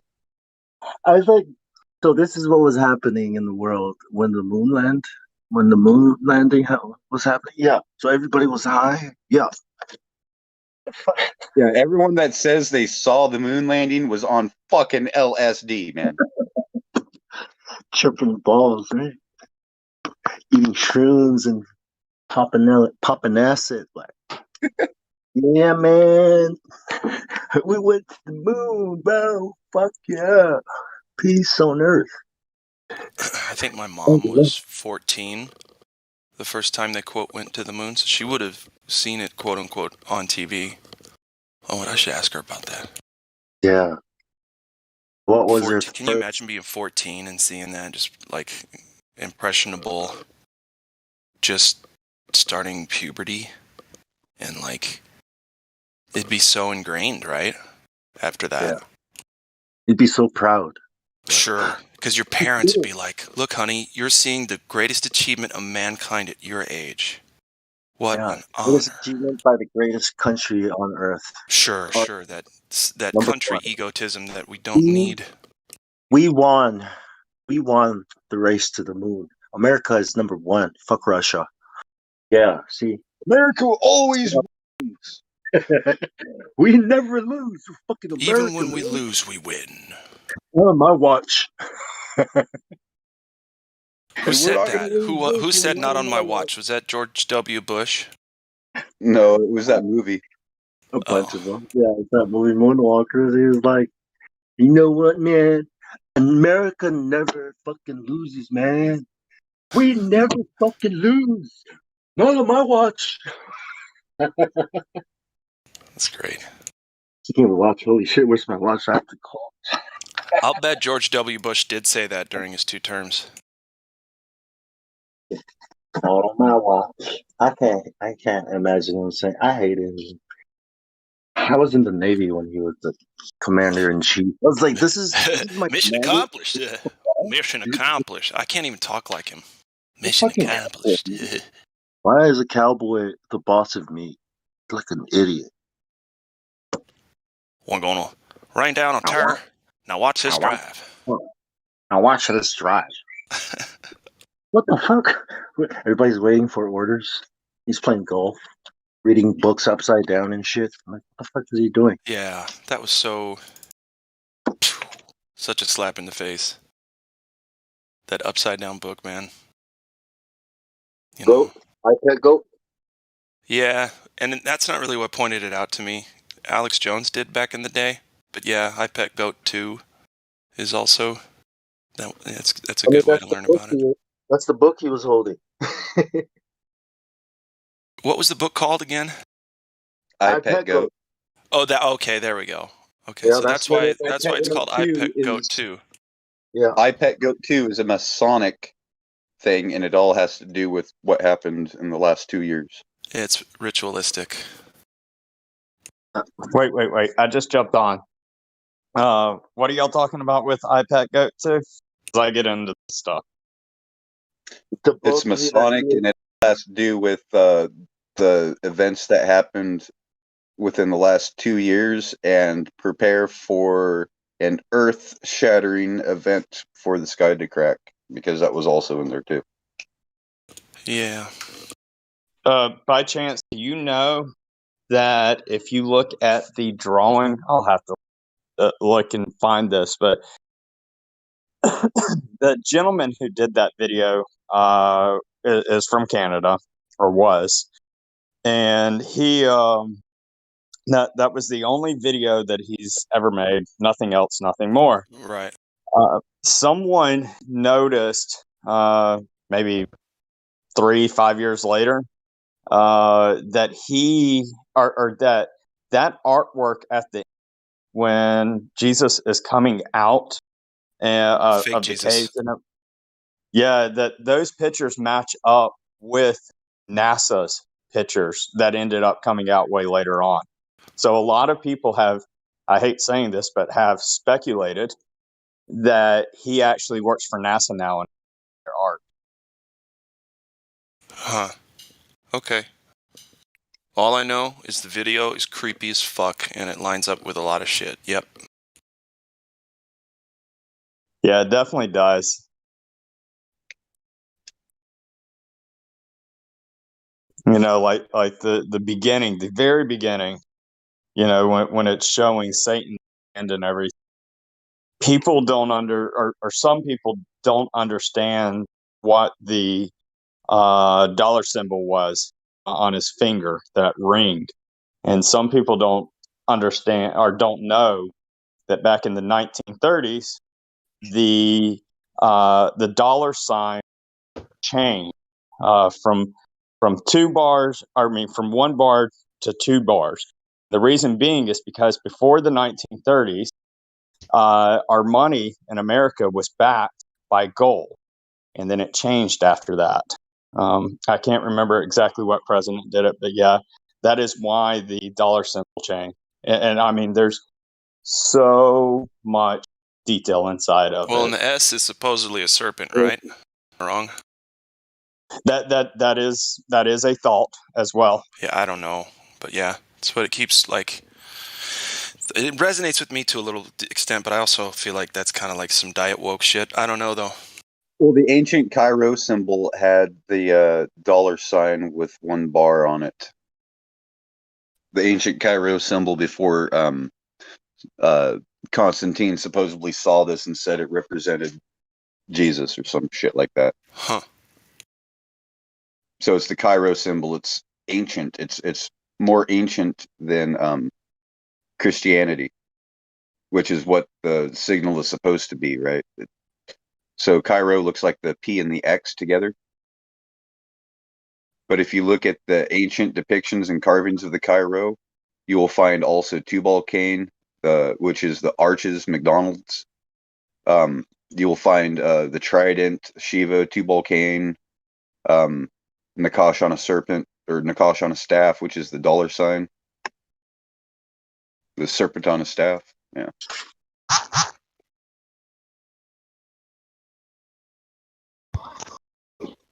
Symbols have power more than you think.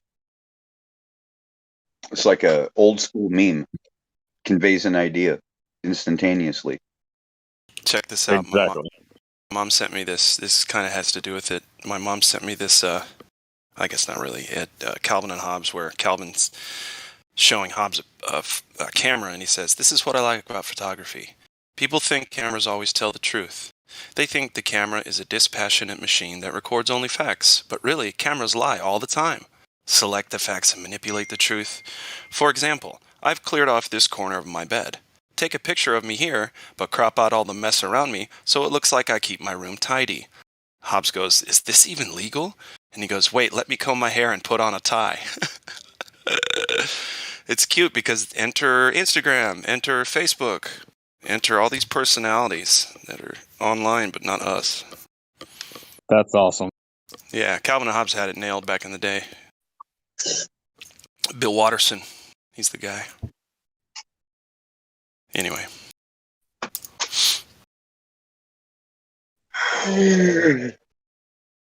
So somebody earlier was talking about those connection issues. with Discord, I just had those and I had to create a new account. I'm sure I could bug a mod to have them fix them, but I was just like, fuck it, let's just create a new account. And it worked. You gotta create a new account. Yeah, I don't really What the care. hell? Yeah, I mean, like I said, What I would don't care. account do to your connection though? You couldn't connect. Well, Elijah is having the same problem. it has to do with like email verification or some shit. I didn't want to get into it and like force a mod to go look into it because of me. I was just like, you know what? Fuck all that. I don't care. I'm here to talk. I'm not here to be. I don't have to be Glatflobe, right? Doesn't really matter. Yeah, Discord's pulling some fucking shit, man. Yeah, it's pathetic. It's the best they can do. It's really bad. Like, Look, if they anything- really didn't want us to talk, they'd just kill the server. Since they couldn't find anything wrong that I was sending out or talking about on the record, so they just decided to trip my internet signal off just for the device I was on. Wow. The rest, like my phone didn't go off, the TV didn't go off, which is Man, running they're on clever. fucking the Wi-Fi thing. Wait, so you have a smart I was TV? like, yeah. Yeah. Me too. And they've been fucking shutting off my smart TV. Yeah, a little flicker on and off. Now, I don't know, though, if that's just a power thing, honestly, because it does have Wi-Fi, but I'm not connected to it. I have all that. I try to disable all that. But then I've had just times when the TV will just sit there and turn on and off in the middle of the night. Maybe it's a ghost. Do you really Yeah. I need? don't believe in those. I don't know. Do you really need a TV? It's Like, my you know- monitor. But no, I don't need it. It's my computer monitor because I'm a diva and I have to have the best equipment with the stuff I'm interested in. So it's a huge smart TV Wait that a I minute, got do you for have these- $80, dude. I got a huge smart TV for $80. Steal of the century. Do you have that display rotated 90 degrees on that TV and you got it flipped up? No, So I you like to can, look like, at my read the monitor. log? What are you talking about? Like flip it up on edge instead of landscape, you have it portrait? Oh, I don't think so. I don't know. I'd have to see it. It's probably not portrait. I don't set and somebody told me to set it to 60 hertz if I'm going to game. I don't even know if I did that. I mean, if you think about it, it's just giving it a network interface card and maybe a chip computer. Yeah. And now that they can use your TV or appliance, your thermometer to hack or to get in to be in your house. Just like they can use your router or computer. Like They so, can do anything they want, yeah. And I have an old computer, so they probably know how to do that really well. Yeah, and I'm thinking, are they going to do that to our minds as well? You know, trying to connect it to the internet. Yeah, they want to blockchain our thoughts. Pretty sure. Yeah, once you become just a number on the screen, we're fucked. That's the internet of people. Of things, yeah, and people. Not of things, of people. Of people. No. Well, first they got to make it of things, and then they take the thing portion out of it and just make it of people. But they got baby steps with it. Exactly. They need 'Cause, live, we got this real-time tracking.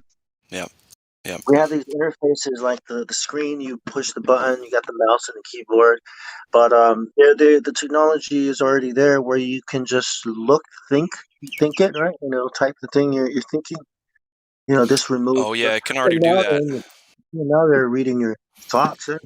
You know, yeah. Have you guys ever had it when the phone guesses what you were thinking about? Not anything that was audible, right? And nothing was audible. It just happened in your brain, and then you see an ad for it or something. Elijah's, I'm sorry, but Elijah's having a problem too. Yeah, Elijah's been having a problem too. Yeah, he might just have to get a new account. Into every account too. I mean, it's every channel but this one. Yeah, exactly. Hey, Glad you brought up something that I do know about. You brought up how, you know, it's like you're thinking of something and then an ad pops up on your Facebook feed and things like that. Think about this. That thought implanted into your mind to begin with. So when you go to sleep at night, you put your phone beside your bed. This is a military tactic.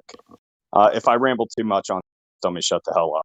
But it is a military tactic. What it does is, as an adult ages, they stop hearing certain frequencies. It doesn't mean that they stop hearing. It just means they don't hear a certain frequency anymore. So what the phone can do, and what they even do to certain people, is make it to where there is a frequency that is played and literally puts a thought into your head. And due to how our I'm going to butcher the heck out of this word, but how our algorithm or whatever that word is. Oh, I don't know that one. Meaning like where it sits there and it just constantly fine tunes itself over and over again to finding out what exactly it is you're always. What? Yeah, for what you're always searching. So, like, if you start to say, like, flat Earth, and you put in FL, it kind of already knows where you're going to based upon what you've searched Right, for. yeah, right. It gets to know you. I get it. So it does that. So at night, it's constantly still thinking, trying to figure out things. So it'll sit there and be like, you know what? I've noticed that this guy, complains about a dirty house and things like that, or whatever. Some reason that it comes up with this crazy thought, and it'll literally sit there and start punching in. You need to get a vacuum. It needs to be this rainbow brand. Da da da da.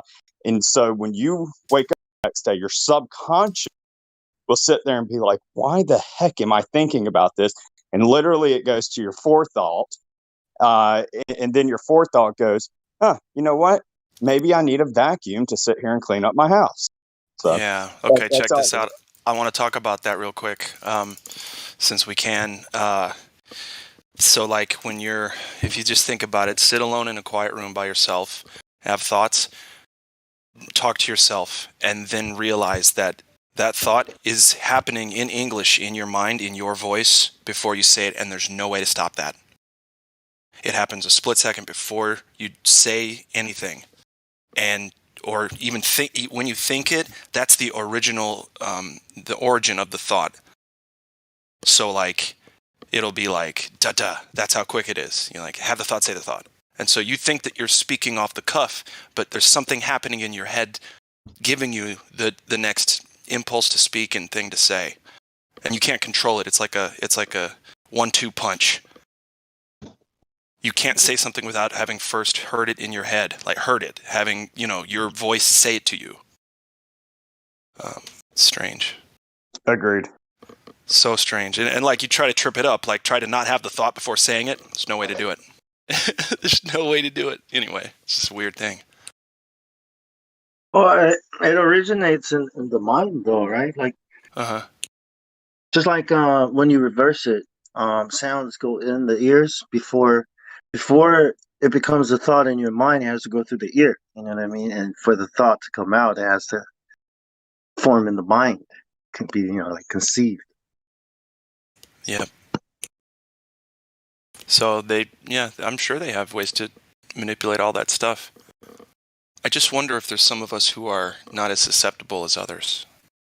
And I don't know why that would be, because we all live in the same world, that they're spraying things in the sky, putting stuff in the water. We were all raised in that. So it's not like physically we would be any more special and not susceptible to the tactics as someone else. I think it depends on what the individual pays their attention to, like in the time. And then, certain feelings or passions develop depending on, so it's like almost, and you choose where you pay your attention and spend your time. Some people choose to spend it at work, right? And earn, a certain amount of a wage. And some people, you know what I mean, decide to spend their attention and time on having a beer and catching the game after work, and they can't be bothered with anything else, because they're too busy. You know what I mean? Like, and that's why they don't have the stuff that other people have. People who look into other things that just matter more, that we should be looking into.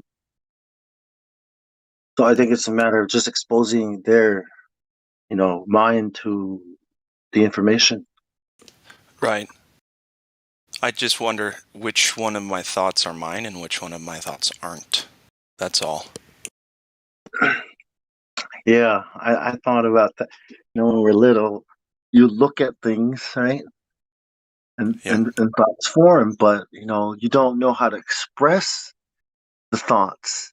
So mom and dad teach us these sounds to make to express, little thoughts, Yeah. like But it's a bastardization of the truth. No language can encapsulate. Like, language bastardizes the truth, I think. It confounds reality. all of these sounds we call language are also symbols. They're in the form of sound. Yeah, it's a ritual. Yeah. They are symbols, represent thoughts, ideas, or concepts.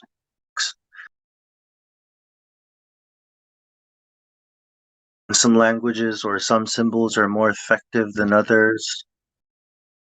Symbol systems, if you want to call it that, languages. We get entranced in each other and each other's ability to communicate with a sophomoric tool, language, instead of and that's why people be like, well, if you knew everybody's thoughts, it'd be weird, right?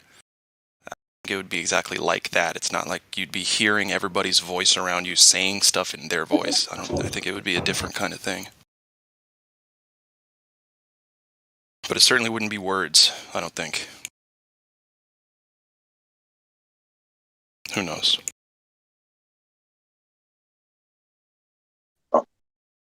Yeah, I think words are. I think there's probably an original language that we're Yeah, a lot of supposed to be people say using. Sumerian and all that. Well, I don't know. I mean, No I idea, speak yeah. two languages. I speak two languages, so I can kind of, you know what I mean. I have an idea of how a different language can change the way you express yourself and the way you feel. Like it's weird. The way you feel, is the big one. English is so weird to me. It's like you have to use the right words and all these things, and then there's all this grammar. A Samoan language is more like it's like Yoda speak, like to the store we'll go today. I think it's Right, translated. right. To the store we'll go one day. Is that what you said? Yeah, to the store we're going right now. Oh yeah, right. Something won't. The now store go we. Like, what? There's one word for one thing. You know what I mean? Right. That's you don't confuse. I mean, metaphors are different analogies, but you don't have one word, that can mean different things.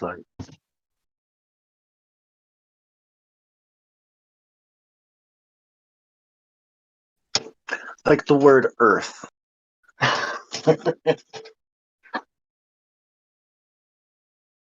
Earth, yeah, soil, yeah, like what we plant. No.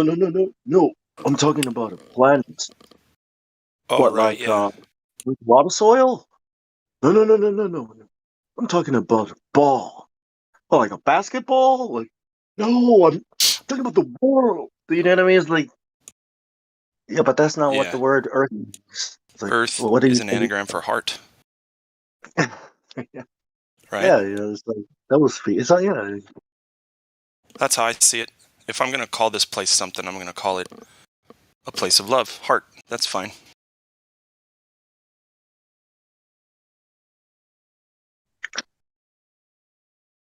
Yeah, well, soil is kind of it's kind of cool. It's kind of awesome, soil. The soil food web. Yeah, the soil food web. Like what's Now, happening why in did they call it soiling yourself? That's what I want to know. Hey, because Glatt, real quick. What? You mentioned that you wanted to call this place Heart. Did you get that from rearranging the words of Earth? Yes. Awesome. Yep. heart. Yeah, because soil is poop. I mean, I guess poop is soil. Oh, I guess so. Yeah. Okay. That does make sense. Nice. Thank you for bringing that up. No, that's good. You answered my question. Yeah, and is the same color. You look like you've soiled yourself. What? It's brown. Oh snap! It looks like I have Yeah. soiled myself. Be Yeah. back, Uncle Jim. So then if you sat in a big like pile of soil that isn't poop, it's like just but fresh soil, and you stood up and it Yes. was stained your pants, would that still be having soiled yourself? Oh, the earth has soil. Yes, you have soiled yourself. Yeah. Stinky. Yeah. Put the butt in the wrong, in the soil, and now there's soil in your butt. Well, anyway. This is a riveting, rich, and compelling conversation. Does anybody want to talk about how there's no such thing so far as globe evidence? Do you believe there's outer space? I do not believe that there is the thing called outer space. The No. colloquial understanding of it, no. When you think about these things, like you get when you're little, you go to school and they teach you all this stuff. They feed you all these lies and stuff, all in your head with it. And then when you hear somebody say the Earth is flat, like that's mind blowing. Like I don't know, it's just amazing. Life is That's amazing. like start dancing. Oh yeah, that makes a lot of sense. Yeah, look at me, I'm dancing. The earth is flat. Yeah, it's making sense now. Hey, big day to bonks out, buddy. I think you're hot micing. Oh, sorry. No, Unless you were talking to us. I'm saying, yeah, I'm talking to you guys. Like, Oh, okay. when you first heard about flat Earth, all this harmonizing started to happen. Like that makes a lot. That explains a lot of things. That makes a lot of sense. Like trying to wrap your head around gravity and curved level. It doesn't make any sense. But when you hear the song on the radio, that's what I meant. Oh yeah, that's what you start dancing to it. That's what flat Earth is like. It's like a what? It's like hearing your song on the radio, and you're like, "Oh, that's my jam." Oh, And you yeah. start dancing to it. Flat Earth. When you hear it, you're like, "Oh, that makes a lot of sense," and your brain starts dancing to it, like, let's start putting things in order. Well, you hope so, at least. Well, when you see it, with the people that when it clicks, that's what happens. Right. It's like, Yeah. I feel bad for the people where it clicked and they know we're right and they're still defending the other side with every breath they take, and it's sad to see. yeah, they're just hurting themselves.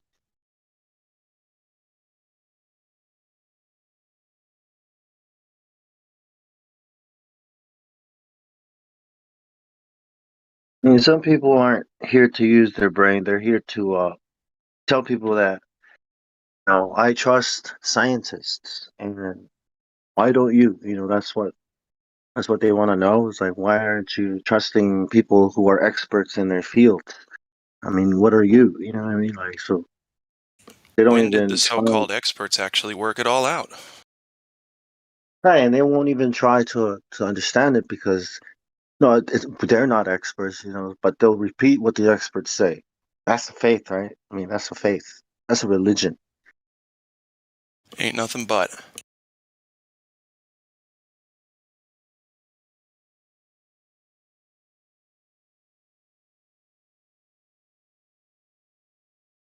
Yeah, it's cool when you put it in layman terms, and they're like, "Oh, that makes sense," but what? But Einstein? But what? Newton? But what? But NASA? But why would they lie?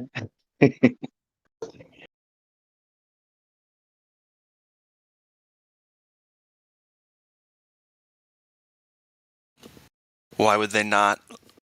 I want to like sit down and write down all the lyrics from the Why Would They Lie song and just like read them.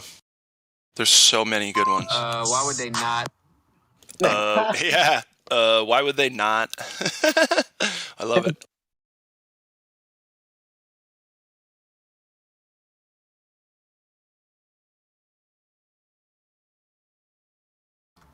BMO, global abortion.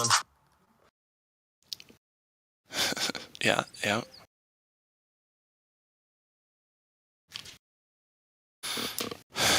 I got one more from Eli. Where you gonna get the truth from if not from us? Then who you dumb?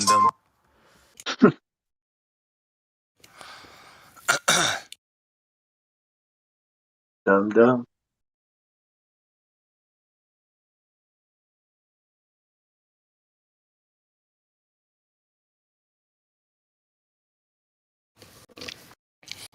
I mean, all you can do is put seed in the ground, water it. And that's all you can do, right? Anyone can do. Wait, what? Sorry, I thought I wasn't muted. Put seed in the ground like with soil, like you said. And then put water on it. Make sure it's got enough water. I mean, it's not if it grows or not. It's not up to us. It's up to the soil and the sun and God. Wait a sec. The sun or God? Which one is it? It's God. Yeah, it's up to God to make it grow. Yeah, God's Son. God's, the Son of God, S-U-N. That's what they say. That's what I keep hearing. I'm making an analogy like plants need sun and the seed needs the sun and water and soil to be right. And you just throw a seed on concrete or on a stone and expect it to grow, right? Photosynthesis, man. Not on a stone, no. The seed of the black swan seed, you got those seeds. Yeah, like 275 mile long distance photograph, Guinness Book of World Records. It's not on YouTube, folks. You can go just look at it and read about it. We can see at least 275 miles with that camera. Why? Because it's not a globe. Seeds like, yeah. As people see that, hey, it's this, not that. And the other thing, what about gravity? Someone the other day said gravifraction sums it all up. Gravifraction. Oh, yeah. They call it the gravifraction religion. Gosh, that's a tongue twister. Gravifraction. I don't like it anymore.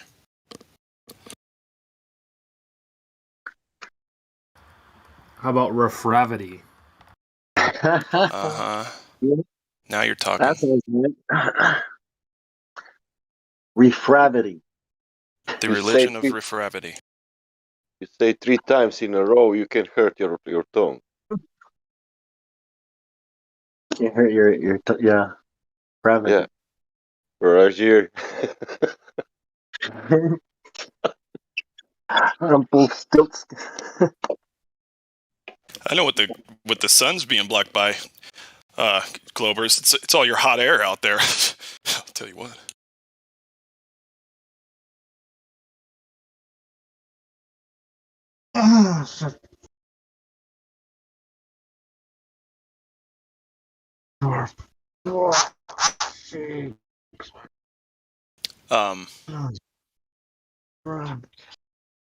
Flatman? Oh, sorry, am I hot miking? A little bit. Okay, sorry, lads. You're good. All right. I'm quietly putzing around doing shit, and I stubbed my toe. Really? Ouch. It was better with hot miking. You stubbed your Joe Rogan? Toe Rogaine.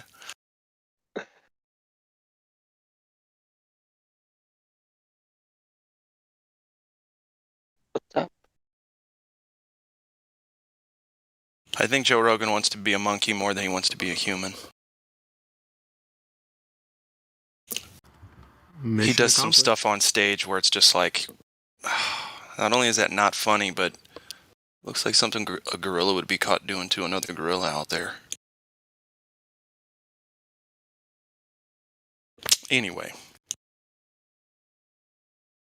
That's more like a philosophical question. Hey, what is the thing? What is this experience we are having? What's the Earth then if it's not a ball?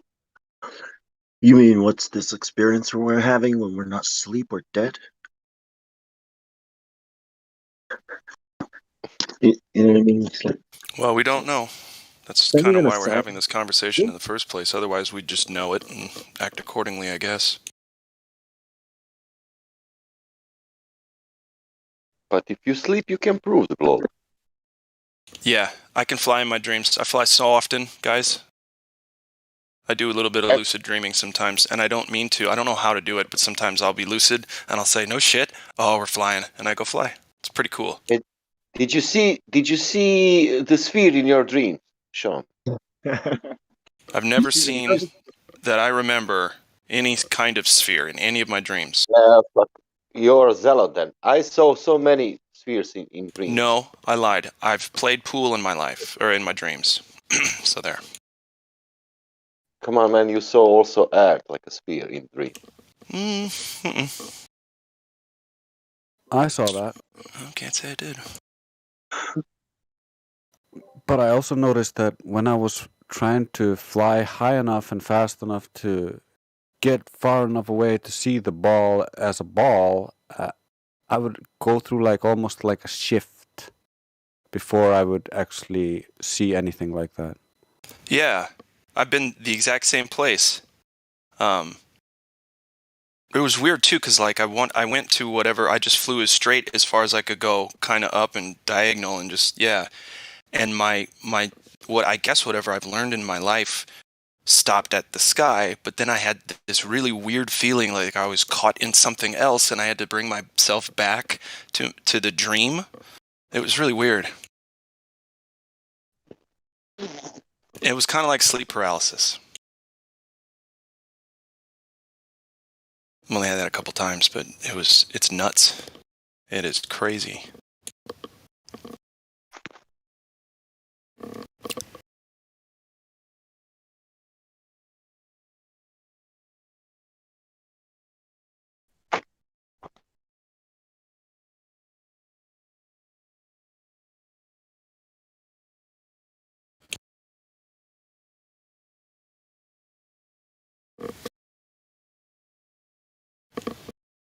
There has to be limits to the mind then, am I wrong?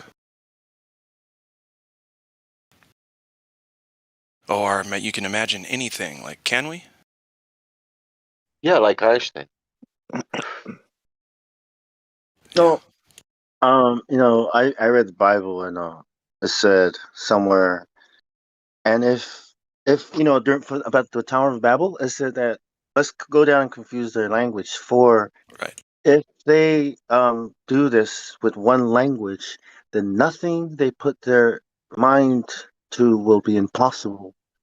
You know what I mean? I was like, okay, what does that mean? It means we can sell each other on ideas.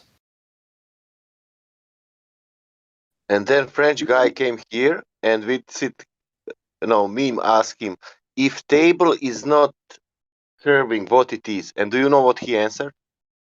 No. It's plain. Only to not to say flat, man. Can't say flat, okay? It's a curse word. It is the four-letter word of 2020, 2021, 2022.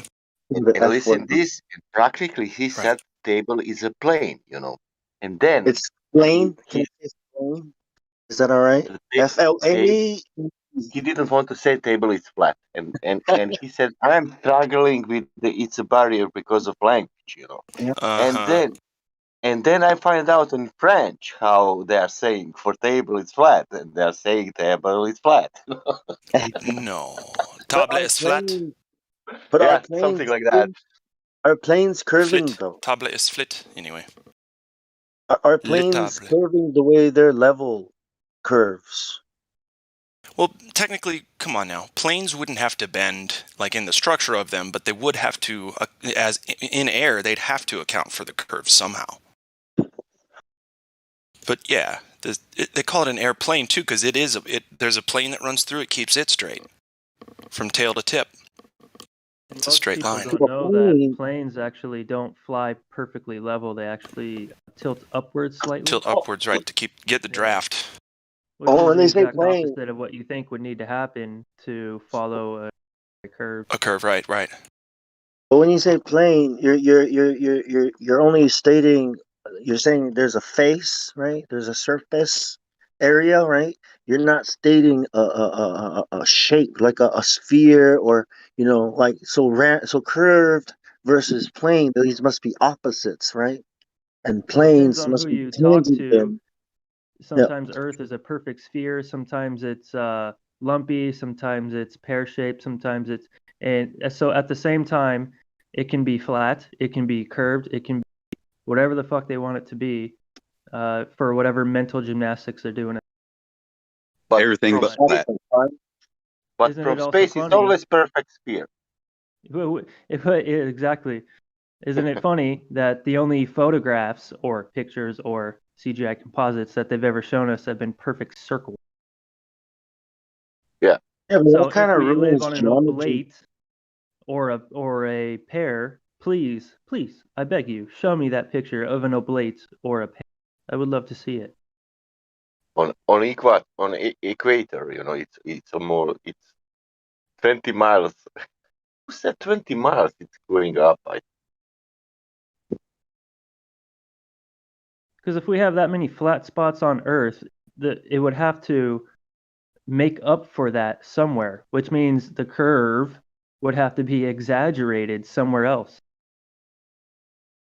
How many flat spots we have on the Earth?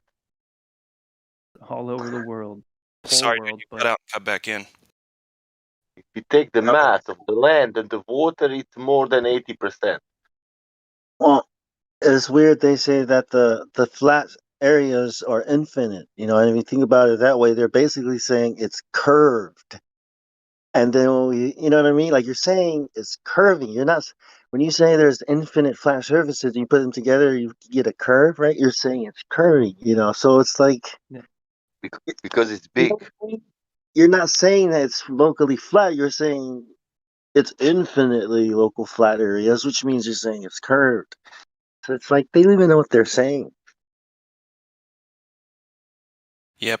It's hard to get people out of the instinctual knee-jerk reaction to think when someone says flat Earth that there's an edge and there's boats falling off, or there's like where's the edge, right? Why haven't you we can found the think. edge? Yeah, we can think like the Flat Earth Society, 12-year It's not indoctrination. only Flat Earth Society, it's YouTube, man.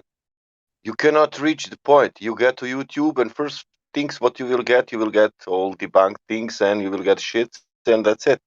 And you can scroll and scroll and scroll. However, I did it test. You can scroll for 5 minutes. You will not find one video. Yeah, and I've actually noticed You that must be good in research. How to say if you're new. they start Or repeating videos too. even people who have no idea about the debate, they'll have no idea what Flat Earth Society is. Just some guy, some farmer. Because I have a friend like that. His name is Jim.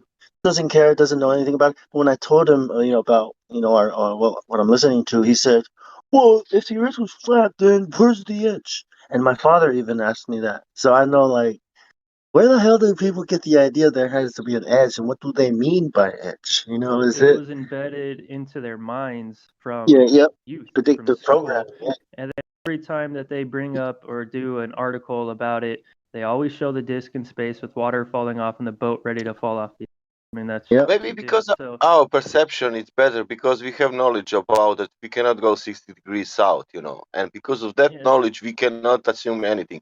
And they don't have that. They inherit a sphere. You cannot,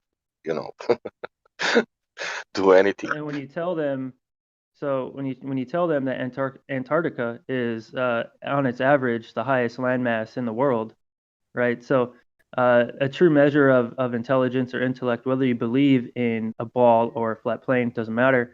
One should be able to close their eyes and visualize that there's an outer ring, what we're depicting of Antarctica, which is higher than any other landmass, which will obviously withhold all the water within it, and nothing can fall off of that, right? So even if you don't believe in it, you should be able to at least visualize that and stop spouting off the same arguments that have been put forth for you. Even not that, we can see the frozen water there, frozen land. That mean maybe it's not how to say. Well, I think it's a genuine question. It's about separating, the questions that come from flat Earth society versus questions that that are just people who are trying to close their eyes and imagine like, well, there must be an edge, and you know what I mean, like one it's a edge you filter fall off the earth, system. the other edge is like the end of Yeah, must be the edge, but must be the edge of the sphere. That's the point, because we will come back to the local, flatness and say where is local curvature. A funny part about that is they'll say, and they think they're smart when they're saying this, where's the edge and why hasn't anyone fallen off? But then we're like, well, if you live on a ball, why aren't you falling off the ball? And they're like, oh, this idiot. He says you can fall off a ball. What a moron. Yeah. It's hilarious. It's a comedy show. I enjoy it sometimes. Sometimes it's hard to listen to. Sometimes it's extremely funny. I think this is only because of how this brainwashing. This is like if you say flat Earth, you immediately think that it's something retarded, and the sphere is something common sense, and it's opposite. But people cannot, swallow that. Yeah, but I also thought too, I thought because it was people's minds are in space all the time. That's where their minds exist, is in yeah. space, or this imaginary place where your imagination makes I stuff. You can think it. If you can think it, it exists, right? So when you say flat Earth, they always automatically assume whatever you're saying in space, orbiting the sun, et cetera, et cetera. So they're mixing models. And when you try to say do not mix models, they look at you with that fluoride stare because they don't know what you're talking about. They can't conceptualize.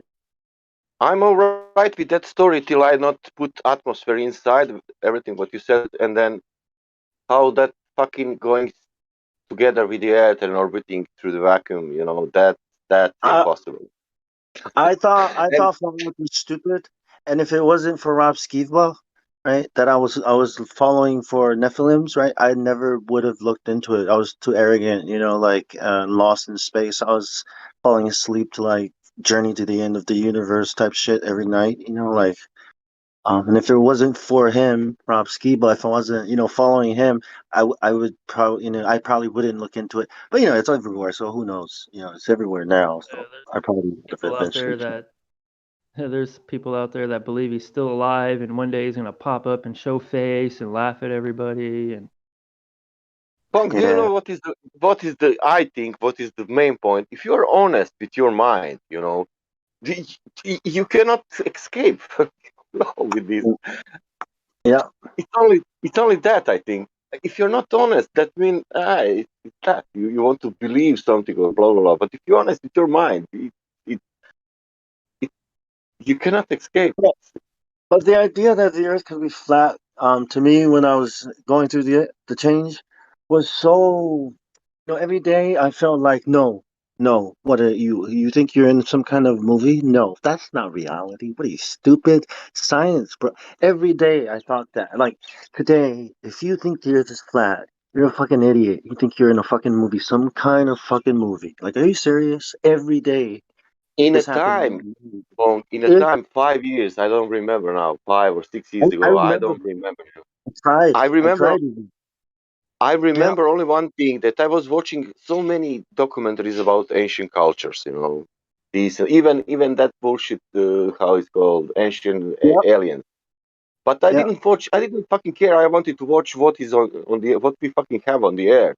What is this all that architecture, blah blah blah. And I saw the title Flat Earth, Flat Earth, and I was like, I was too much in this ancient. I cannot believe in this. What the fuck is this cult thing? This was my first mind. This is bullshit. What? Who can fucking even think that Who the that is fuck? flat? yes, I had the same experience when I What? first stumbled across it, and I seen a title, Flat Earth, and I was like, "What?" I actually laughed out loud, and I was No. like, "These guys will believe anything nowadays. Like, what the heck is going on?" Right? So I scrolled past it, and then a little time passed, and stumbled across it again, and I was like, "What? All right, let's see what's going on. What are they saying?" Right? Because I'm open. So after that first knee jerk pass the first time, second time I was like, "All right, let's just see what they're saying." And let's entertain it. And once I started going through it, I got to tell you, that very first day, I had to take pause and was like, all right, man, it looks like I'm going down another rabbit hole. and never look back. Yeah. Should I? Should I go And down this road? yeah, and 1 month after that, it was like this. How fuck did I realize this before? Because I'm 50 You're years humble. old, do you know? Yeah. And now that was for me something like I don't know. That was like you are so stupid. You are incredibly stupid. Something like that. It's a Like how the humbling. fuck Yeah. you didn't you always because I was testing myself. You always had some suspicious about everything. How the fuck you Yeah, didn't realize this thing? You're fucking stupid. I was angry on myself. exactly. And then I, I I thought, yeah. what the fuck? Oh fuck, this will fucking now change. Fucking, oh, everything is fucking a lie. Do you know what because, this means? Do you yeah, do you know what this means? This means your whole life is bullshit. It's I like said my wife that day, I ideology, political party, whatever question you want to ask now, for me, it's bullshit. yeah. After this, because but this, like, why would they lie? I don't fucking know. But if they lying about this, that means what the fuck is going on? Exactly. I hear people say often, like, why is it important about the shape of the earth? We have all these other things going on, and you want to talk about the shape of the earth. And it's like, yo, man, if you can come to the conclusion that all we're talking about is the shape of the dirt under your feet. I mean, who cares about that? Why is that important? It's like, dude, if they can literally convince you that the literal foundation that you stand on is not accurate, they can convince you of anything. And when you come to Yeah, this of course. conclusion, you literally traverse worlds. So in a sci-fi style movie, you are literally going from one world to another world. So why does it make a difference? It makes a huge difference because you are now living in a complete different world. You have Yeah. literally traversed universes and you live somewhere else. And then now you can start going through Or life with a listen, new this, or foundation. at least if you do not, at least can you ask other people question like this question and this question, what we are asking? Can you at least do that? Ask some other people question. What do you think about this? Why horizon is always horizon? Why we see so far? Why nothing is rotating? And we even don't need to touch the gas pressure without container. That we can touch on after 1 month. But some normal question. Where is that curve? Let's find it. Let somebody find that curve. Let's make some I, fantastic I, technology. Let's do I, said to, some I space said to technology. myself, fair enough. There's no curvature, but in the back of my mind, there are all these questions, like explanations are needed, right? What about what satellites are saying? What about this and what about that? And what about the stars? And what about navigation? And what about pilots? And what about, you know what I mean? But then in front of you is the fact that there is no curvature and it's not a ball. In the back of my mind, it was like, it won't, accept it. You know what I mean? It was like, okay, I'm accepting it. This is real. Yeah, but you think you're in a fucking movie, dude. You're fucking crazy. I'm not crazy. It's not crazy to accept what you see as that's not crazy. Wait, what is science again? You said Both. Can I do like this? Let's say I have 5 boys and 5 girls and they are 13, 14 years old. And then they came to the class and I showed them the moon landing, the video. Now, and they saw that footage in '69. It's fucking old footage. And I tell them, look at this is technology. We lost that technology, and I was there 240,000 kilometers. And then after that, I showed them the ISS. This new, beautiful. Everything you see inside, all that, things. And I tell them after that. And now, people, you will need to know this ISS is 1% of distance from that footage from '69. Only 1%. We cannot go more than this.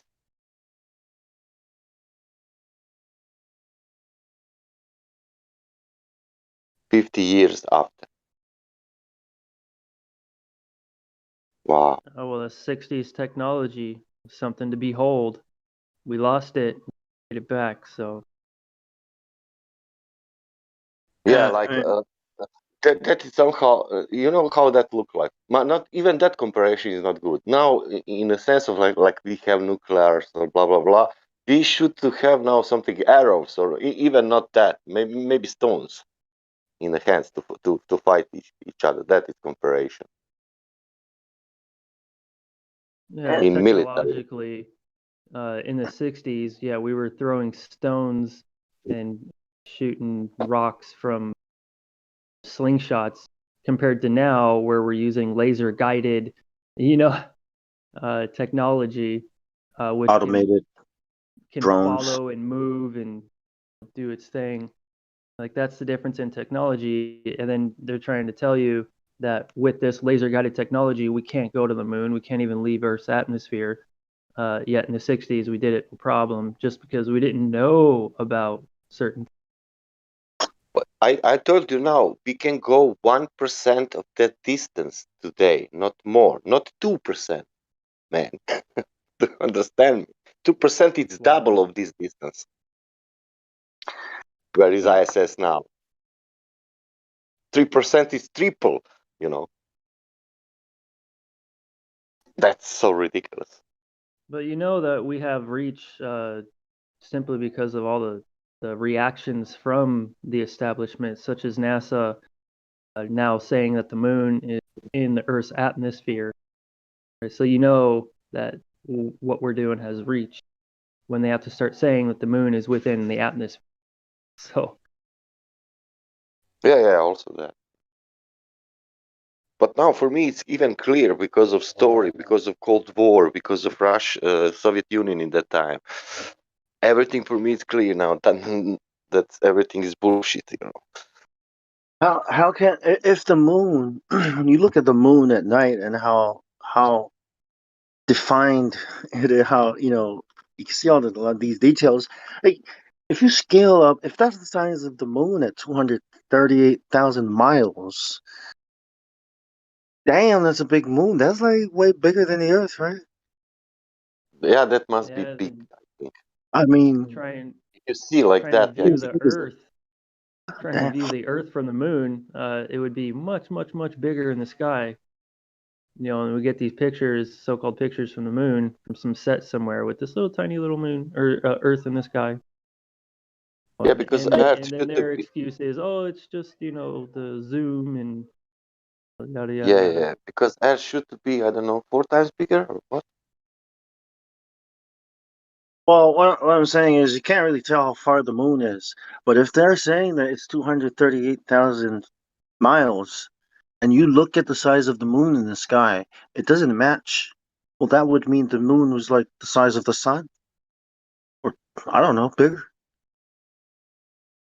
Look at the size of it in real life. And then imagine something that big being 238,000 miles, and then you bring it close to the Earth and put it next to the Earth. Yeah, but see, Bong, that's why they use math. So what's with Mac? math, you What? can do anything. So like if you push the moon double that distance, but you double the size of the moon, it would look exactly the same. With their logic, right? So same thing with the sun. If you push the sun double the distance, but you double the size of the sun, it's easy to do. It's just that's math, and that's what they believe in. Oh, but I'm telling that for years of people. Who I heard the story. Somebody observed the Venus. They presume the size of Venus. It was similar, the same size like the Earth, and then the measure they make triangulation or blah blah blah, and sun is yeah, and they make calculation. Of course, you make calculation because you have now two how to say two points.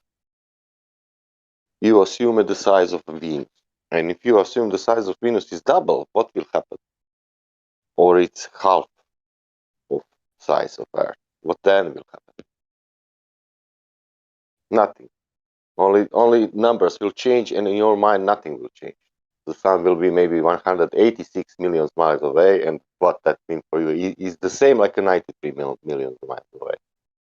And they could say sun is not 400,000 times bigger, it's 800 times bigger. Yeah, that's I thought it was a million times bigger. yeah, South Africa. with the same radius on the Earth, Earth is the same, and you only change the space, the numbers in the space, and it will Yeah, work. yeah. You can create Make an infinite amount of models from the same data. I mean, that's like this is what Copernicus did. That's when you know make it's just everything double, soft math, man. like a video game. It's the same thing. Yeah. No different. They could literally come out tomorrow and say the sun, actually, we were wrong. The sun is actually double the distance. It's Or half the 180, distance. 180, No, it's 190, whatever 45. million, No, 198 it's million miles away, but the sun is actually double the size, and people will just What? believe it because they yeah, can't yeah. confirm it. Well, that's like changing the value for gravity because isn't the astronomical unit based on distance to the sun? Wouldn't that change everything? No, because the sun is bigger now, double, and you have bigger gravity, and everything. Everything is covered, man, with the math. Just Come on. scale everything up. Just double everything up. Nah, man, there's And no such thing as gravity. at what point does gravity start to pull something in and stop orbiting? At what point does it release and go away? At what point, these are all the things they can't answer, right? You just have to kind of just trust it. What, to And three if you're bodies of intellectually gravity? honest with yourself, you have to acknowledge that. Problem is science today is faith-based and not empirical. And when I'm talking about science, and mostly talking about the astrophysics stuff, which is non-physical. Just I Or actually had vacuum? a teacher in high school. It was my biology teacher. Goes up in front of the class. First thing he says is, one thing you guys need to realize, there is no such thing as gravity. Gravity is make believe. The world just sucks. did he say that? Yes. The High world school just It's Professor biology sucks. teacher? Parsons. Sounds like a good teacher. Yeah, and then he went into genetic theory and how it was proposed and how it came about. And so I'm like, wait a minute. Given this data, and the first question is, where would male pattern baldness be found in the human genome? Yeah, And I where go, do we well, it get would that? be found on the X chromosome because the Y chromosome is different. So it would be a repressive gene. When a repressive has no other dominant or repressive gene, it becomes a dominant. So that's where male pattern baldness is. They say it's caused by the mother, but it's actually the X chromosome. Makes So if sense. you're a male, you'd only get the X chromosome from your mother. Whereas when What? the female, like they can even get male pattern baldness if they don't have that specific gene expression as a recessive on the other X chromosome, then they will develop male pattern baldness. He goes, that's pretty good hypothesis there. And he goes, in fact, this is what they had found is your hypothesis correct. What was that, And I go, seventh grade biology? no, this was high school, No shit. like Yeah. sophomore. They think we're such dummies. They teach the same shit like 3 or 4 years in a row. Come on, guys.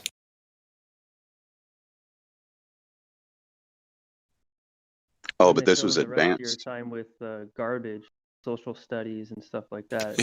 Yeah. A Social waste of studies. time. What is that What about? are we really? What is this? So It's a it's waste almost of like time. they put the word programming in social studies. Like you study That's what it. society and how people interact with each other. At this early an age, you sure you're the one who's supposed to be telling me about that? Shouldn't it be my And parents? it's funny that even in that they don't talk about group conformity and all these other things that are scientifically shown. And experiments have been done to prove this. That you can literally manipulate people very easily, especially with a group. And none of this stuff is taught in high school. Why not? They don't want you to know. Like this is all I've learned so much more in my lifetime outside of school than I did inside of school. The only thing I really took from school was my math, my English, etc. History is all up for hearsay. So, just basically reading, writing, and math. And Well, then, see, like, that's your basics, like your basement level. yeah, that's the problem with secular schools, right? However, when you go to a structured learning program, which is not exactly school, it's where you go when you get like kicked out of school for causing a riot in high school. It's called the alternative So, school. yes, ACE, alternative learning, and There you go. that's all packet work, right? Yep. And with that packet work, you just work what's out of the packet. You don't worry about, you work at your own pace. So Right. like the class is all on something different, right? I think that's a better way of earning the credits or getting an education is by just, work at your own pace instead of keeping up with the class or slowing down with the class. Because the problem with me was slowing down with the class. Yeah. I was like, it's not my fault. They're retards. I would say, yep, almost the same stuff. I got in trouble a lot for that. But I don't see, the problem was I wasn't smart enough to communicate why. Like, I was seeing through BS and everything, in rules, in red tape everywhere, and like gender roles, father and mother kind of things. Because like I was trying, people were telling me to pick sides in the divorce of people, and I'm just like, holy shit. Well, the That's a lot to think about. The biggest problem, right? I got kicked out of high school because of causing a riot over makeup. Right. And it's pretty much either ban makeup usage or allow males to use it too, because this shit is crazy. Did you put makeup on then? Yeah, I caused a riot because I put on makeup. You It was Trent Reznor wannabe 9 Inch Nails, Marilyn Manson, Nothing Records fucker, aren't you? Yeah. I was that too. At 14, I was all that. It was bad. Yeah, I ended up breaking the varsity quarterback arm. Which The is quarterback what got me what? expelled. The quarterback's arm. Oh, his arm. Damn, bro. Why you gotta be getting all hostile? Well, because they wanted against to the fucking dummies. Well, because they're fucking jocks, dude. They're using their head and not realizing that their head's too weak to fucking do anything. That's why they have to be a jock. They have to be, yeah. And it's okay to smack around a jock because that's all they're, that's all. The only thing that gets their attention. It's a little smack around. But the thing is, when you like try to after, troll the sorry. Oh, like how after, you try to kill the teacher, but it ends up in a serious discussion. And you try to do what with the teacher? You know how you try to troll the teacher from something Troll in the the teacher. book? Yeah. Yeah, and then it ends up being a serious I know. They're like, you know what? And Sean, that's an interesting point that you brought up. And then they'd roll with it, and you'd be like, oh fuck, what? No, it's not. That's kind of trolled. No, that. But then you would know who resonates with you and you should be friends with by who would look at you and laugh with you or laugh at you, kind of, give you that sly eye. You can talk to him after class. Hey, yo, I got this joint. Well, anyway. Teacher's like, you're too smart to be hanging out with those kids. You need to oh, dude, I was trying to troll you, man. Shut up, dude. Like, what the hell? We didn't use words like troll when I was in high school. Yeah, they would come up and they'd be like, how do you know so much? Like, what do you do that's so smart? And I go, here, hit this. It's like, hit what? Hit this weed. No, my dad, he said it would make you stupid. Yeah, that's why you're stupid. So my teacher was like, you need to stop hanging out with Casey. He's a very bad influence on you. I was like, this is my cousin. We live together. What the hell, man? Fuck wow, off. that's weird. I can't really avoid him, dude. I would go in high school now, dude. Sean? To go in high school now. Wow. I was forced to come here. Oh, I wouldn't go to high school now. I'd find something else. No way. No, only to ask that question, man. Wow. I didn't choose to hang out with you, math teacher. I was forced to come here. Sasha, where are you from again? Romania or Russia? No, Croatia. Croatia. Serbia, Croatia. Now I'm from Yugoslavia, if you want, because that was the country where I born. But after 20 years after that, I was in another country. And so, Croatia. but you live in America now, right? Did you have No, to in go UK. through the Oh, damn. I'm UK. Rwandan conflict? Okay. The what conflict? Rwanda? Maybe. Yeah. Was there a '90s movie made about it? Otherwise, I probably don't know. No, this I know. was when I was in middle school. They had it like every day on the class channel for like news. Hmm. Yeah, It's all it's about the conflict going on in Bosnia. Got it. yeah. Oh yeah, Bosnian conflict. I remember that. Yeah, I was maybe A elementary, lot middle of school. families were affected by that, man. Huh. I don't know anything about it, so clearly I wasn't. You talking about American families? No, I was asking Sasha. Oh, got it. Sorry. That's why I was confused. You guys let everybody copy off of you? I used to do that. Everybody No, used to just I come didn't do over the and just homework. copy. Yeah, I didn't do the I used homework. to do all my homework. I never take homework. I just do it all in class and just open my book and everybody just takes turns. And like, blah, blah, blah, blah, blah, blah, blah, blah, blah. Yeah, man. Yeah, I didn't do that either. So I just was a bad student. You're supposed to do your homework at home. At home. Well, I had all the video games, all the snacks. I could have my friends over at any point. Like, well, when half of your class are your cousins, it's kind of hard to. see, I don't know that about that. I did go to high school with my cousin for 1 year, but we never saw each other. Yeah, I was the guy. I was the homework guy. I was the guy that made sure everyone got good grades. You know, like everybody Yeah, works out. that's cool. You were a fucking. In math. You were a hot commodity back then. Yeah, even the teachers wanted. It's like, no, I'm gonna grow weed. Fuck off. I had a friend like that too. He became a botanist and Yes, started. exactly. Yeah, because like botany is super smart person stuff, and so yeah. Plants Nah, it was plants like are the best. permaculture. Yeah. Do you know where your drugs come from, bro? My drugs? No, I'm talking to the teachers, right? Like, Oh. do you know where your abstract comes from? Well, I went to a high school where the students were getting weed for the teachers, bringing it in. Oh yeah, of course. Because the high school kids were getting way better stuff than a 30 or 40-year-old could, just up and go get on the street. It's funny. Yep, because the children can always get their stuff from. Guess what I'm teaching my son right now at this moment. Hmm. We're growing weed together, and we're going to turn it into oil and make cookies, and we're going to have a great time doing it. Might even like sell it. some. Yeah. So, Might as well. Okay. When the whole world goes to shit, when these supermarkets go to shit, okay, these friends will still be here for you. The second the supermarkets do what they're probably gonna do, I'm not gonna say anything further, but that's when people will be like, "Oh shit." Yeah. How do potatoes work again? Glad you asked. Can't you just stick a potato in the ground and it'll give you a potato plant? Yep, they'll Don't start to start with sprout. Minecraft. And All once I'm they talking start about sprouting, is you just throw them in the ground. Yeah, and aren't they like the best survival food that we can grow? Yeah. Because Yes. they're very easy That's to food grow. for There's the like army. almost literally nothing you have to do. All you they need grow is themselves. chickens and potatoes.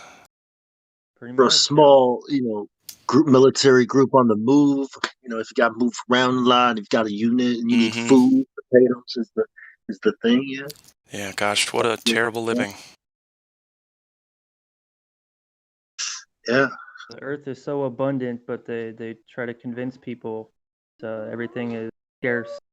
Well, it's technically true. They make it so that things are scarce for us. So there is some scarcity. It's just manufactured. Yeah. The practice What do is you that think they money is on make trees? it scarce. It used to be paper. Now it's all kinds Well, of they different do. stuff. Yeah. Of course they grow on trees. It's composite of it's like a witch's brew in every dollar. No, it's from corn, man. Corn? The dollars are corn? Yeah. Using, the corn, they're using, making plastic bags from corn. Maybe they're making money. That makes sense. They make all the plastics from ethanol? Cheaper, man. Isn't it? Should grow corn. I don't have any corn. There was a time Well, I over have- 100 years ago where they made cars, the plastics in the cars were completely made out of hemp, and they ran off of vegetables. Yeah. But of course, the establishment that is and should not be decided that no, we're not going to use hemp because we're going to ban it. It's a dangerous illegal drug. That's where all the propaganda came into play with reefer madness and all that stuff. So they banned that. Then they banned distillation. Right, that's what the prohibition was all about, was banning the distillation. So yeah, prohibition did a lot for the big stinky pockets.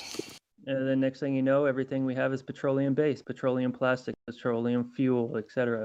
And then they turn around and say it's our fault, right? Then they develop this climate agenda, right? And it's all our fault, for breathing and farting and driving your car. Don't you dare fart anymore. No more farting. And to have bio bags on exit of supermarket, and all products are from plastic. Well, it's your fault for only buying one car that's going to last you 10, 20 years. That's why it's your fault. It's your fault for not buying a new car every year. It's your fault that they can't sell you a new car every year. So they're going to sell you everything else you need for your car, just like that stupid Windows computer you own. And the same people screaming climate, climate, climate the loudest are the same ones that own the corporations that sell you all these products on Christmas and stuff, which is basically a plastic toy wrapped in plastic, wrapped in plastic, wrapped in plastic, wrapped in. I wonder how much computers would be if you didn't have to pay for fucking Windows with everyone. Oh, they created 1,001 industries just to support a stupid Windows computer, and they dominate the desktop Apple products, you don't have to buy the current OS. You always get it for free.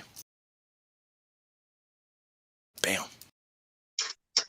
Yeah, same with Linux. Linux never charges for their CDs or anything. Apple like doesn't that. because their computers are way overpriced.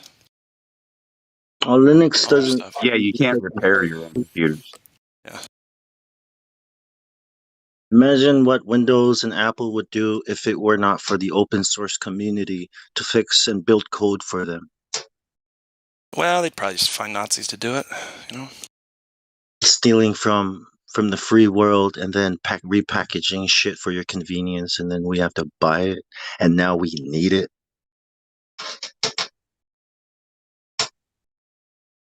Like Facebook. You guys remember the Y2K? The guys that created the computer, they must have thought that the world was going to end in '99. Do you really think that they thought that, or was that just all a big, Well, big I mean, circus? it would have to be something. Why wouldn't they plan for the future? We were barbecuing that night. Mm-hmm. Waiting. Yeah, I was on the spit on the pig. I was 18. Yep. Well, look at all the sales that boosted prior to Y2K. So they literally puffed their own pocket. Mm-hmm. 2012 was similar. You guys remember that one? We were ready for the end of the world at the party I was at, though. There was girls there drinking that I've never seen a human being drink more than that. Anyway. Oh, 2112. Yeah, I think the Mayan. Remember the Mayan thing? Yeah, 2012 was that movie with what's his name? John Cusack, and all kinds of big names in Woody Harrelson. 2012. They get on the big arcs at the end.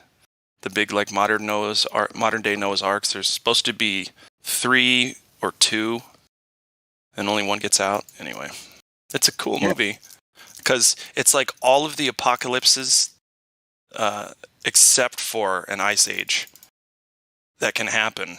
There's tornadoes, there's earthquakes, everything's going nuts in 2012.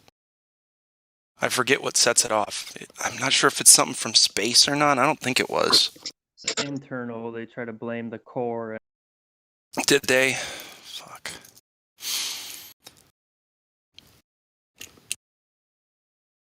But everything's got to have a do they nucleus. tell you, Sorry. It's the Stuart Little story where they tell you the sky's falling, and then everyone freaks out, and then nothing happens, and they tell you the sky's falling again. Less people freak out, and they repeat this process over and over and over again. So that way, later on in the future, if something was actually coming and they told you about it, most people wouldn't believe it. That's also the boy who cried wolf. Right. You're both right. If it's a 2-in-1, right? 2 for the price of 1. Buy 1, get 1 free. uh, or it's a story within a story. Jesuit theater, my friends. They're very good at it.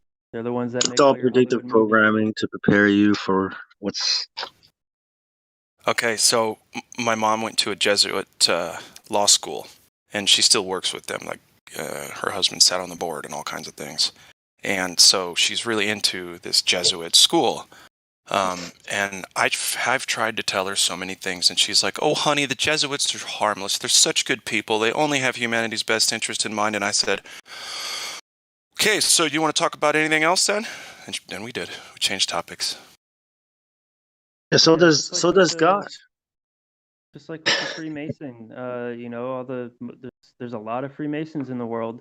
Many of them, they just work at the local lodge and they do their little things and they think they're helping humanity and so forth. So when you come and you try telling them about some of the things they're involved in, Well, here's the worst part.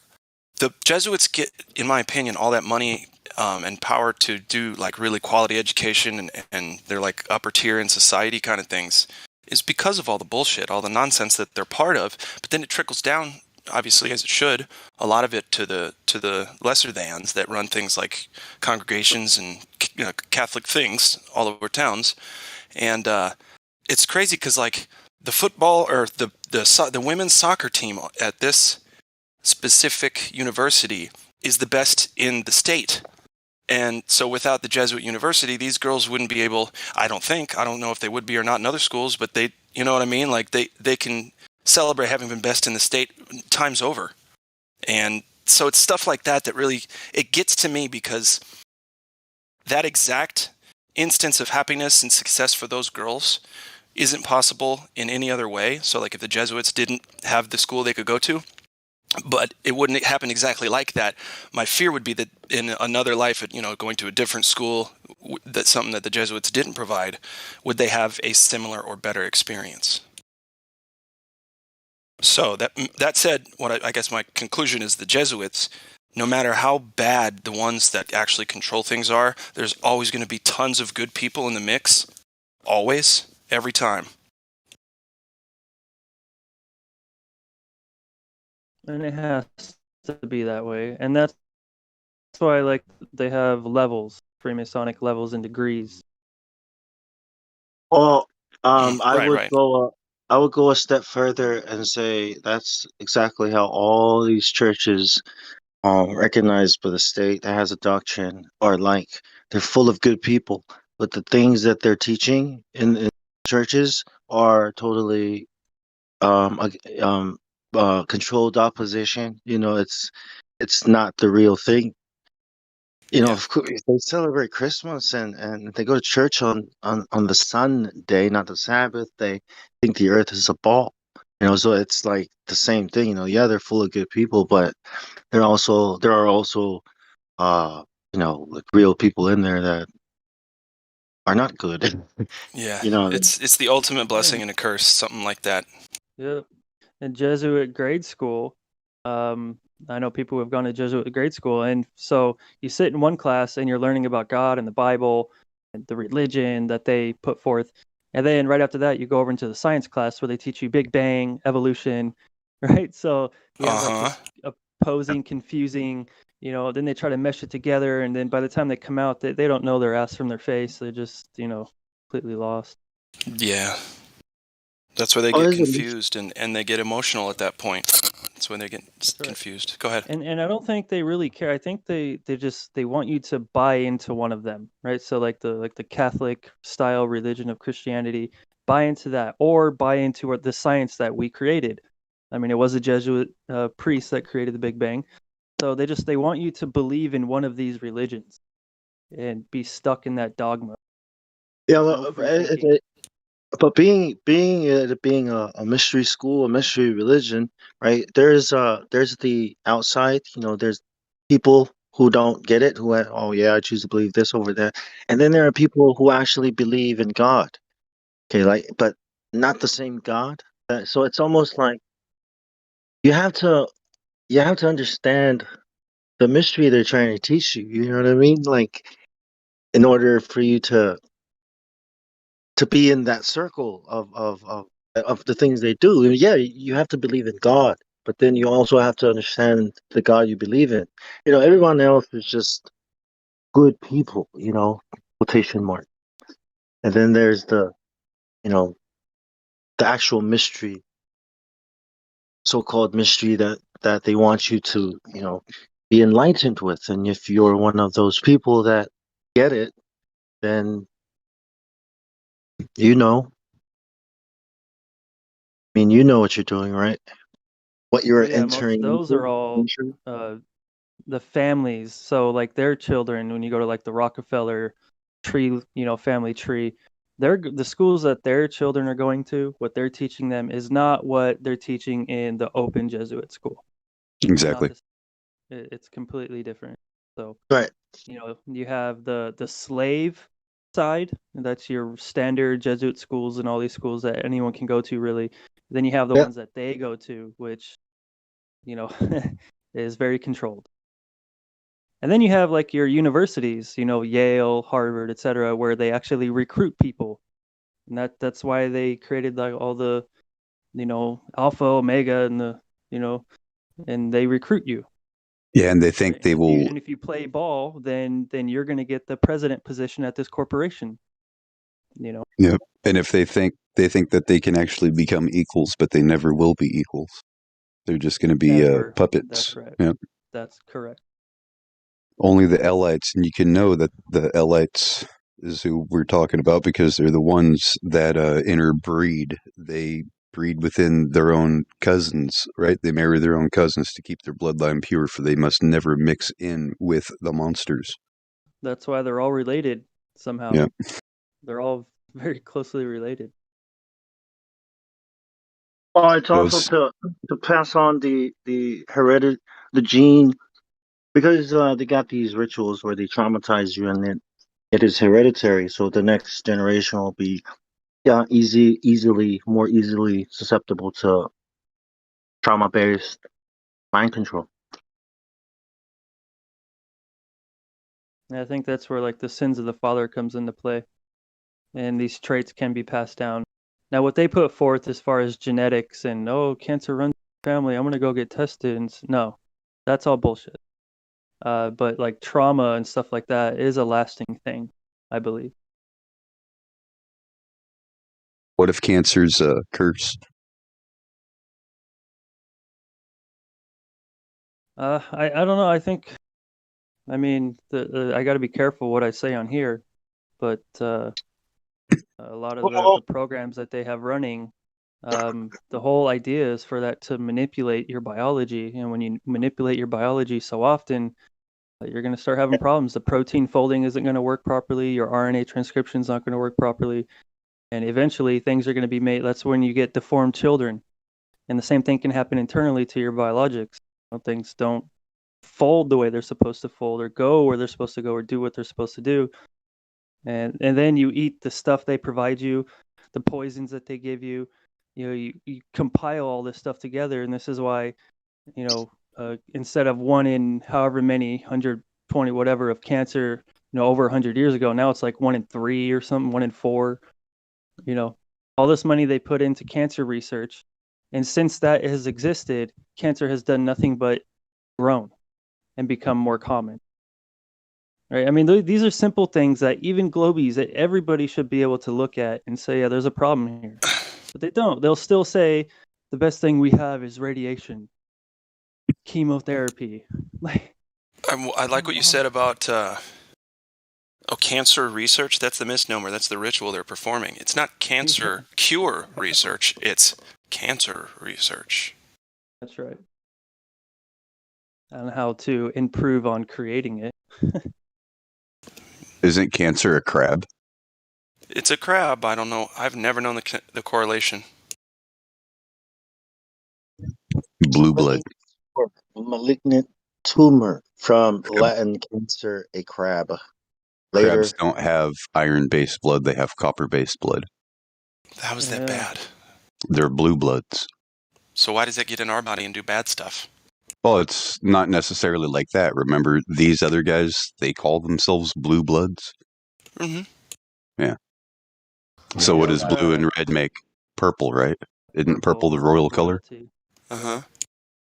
Hmm. Yeah, there was a time where the color purple was outlawed. You know where the term blue blood came from? Varicose veins. Yeah, all those nice pasty white folk. With blue veins on their face. Yep. Never seen Wow. So sun, kind of never like looked at Prometheus, sun. that thing at the beginning of Prometheus, that dude, whatever Yeah. that was, big muscular bald guy. Yep. Puts his drains out his blood into the world to create his world. Yeah.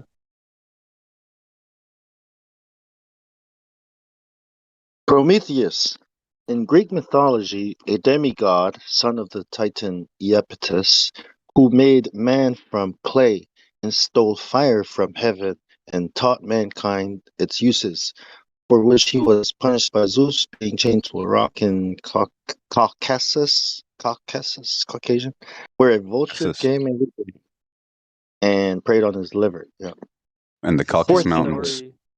It means Sounds like forethinker the or same exact foresee. story as the fallen angels in the Bible. What was that last part? The name is Greek and anciently was interpreted etymologically as forethinker, foreseer, thinking before, Knowing without knowing. Methos, Protheist. Before thought. methos is to learn. Mm-hmm. Before yeah. Before thought. theocracies, the theology, before the, so Prometheus, the us. Theos. Yeah. Theos, God. Before God. Before me, the God. That's what Prometheus means. Before me, the God. It has to do Or with no, thought. no. Yep. Hold on. Promethe. He is like a theist, like God, right? So Promethe is Oh, it's mythos. The word is mythos, which us. means to learn, right? An enlargement of PIE, Proto-Indo-European root, men, to think. Another view, this is folk etymology, and Watkins suggests the second element is possibly from a base meaning to steal, also found in Sanskrit, mathnati, he steals. Amazing.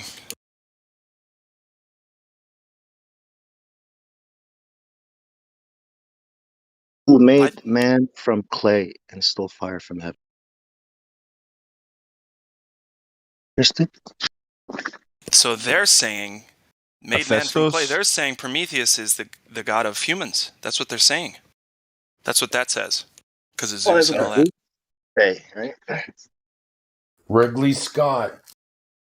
He knows everything. Those movies are awesome. I will say. Yeah, and if you look at the xenomorphs, don't they look serpentine? They do, yep. And in fact, the artwork that was used for the Ridley Scott films is, H.R. Geiger. yeah, he's a Satanist. Oh yeah, he's bad news. I saw an H.R. Geiger documentary before he died. I was like, if anybody knew him, I felt like they would be cursed somehow. He's that kind of guy. So creepy.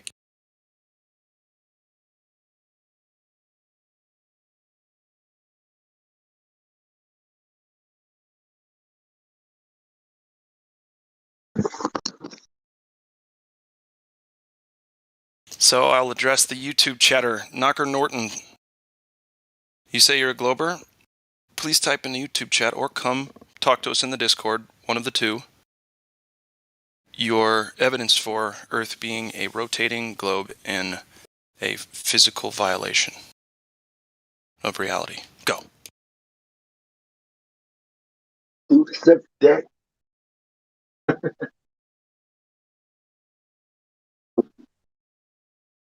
Challenger approaches. Enemy spotted.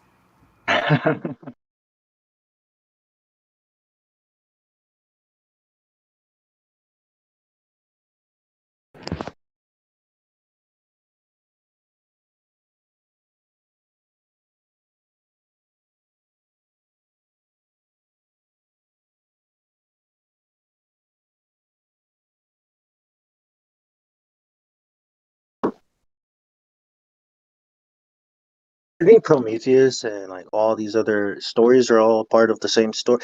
They're all different accounts of the same story, you know, leading up to the flood. Could very well be. The deluge, right?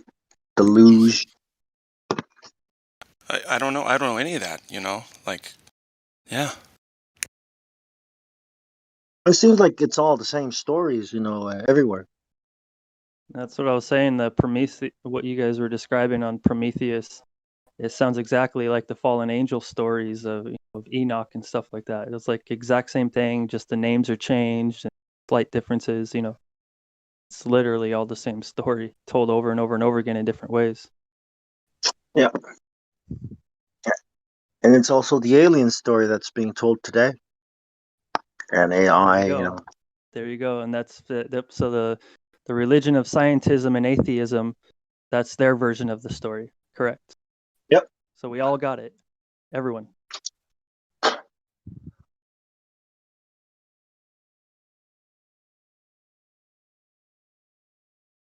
You guys heard of the demiurge?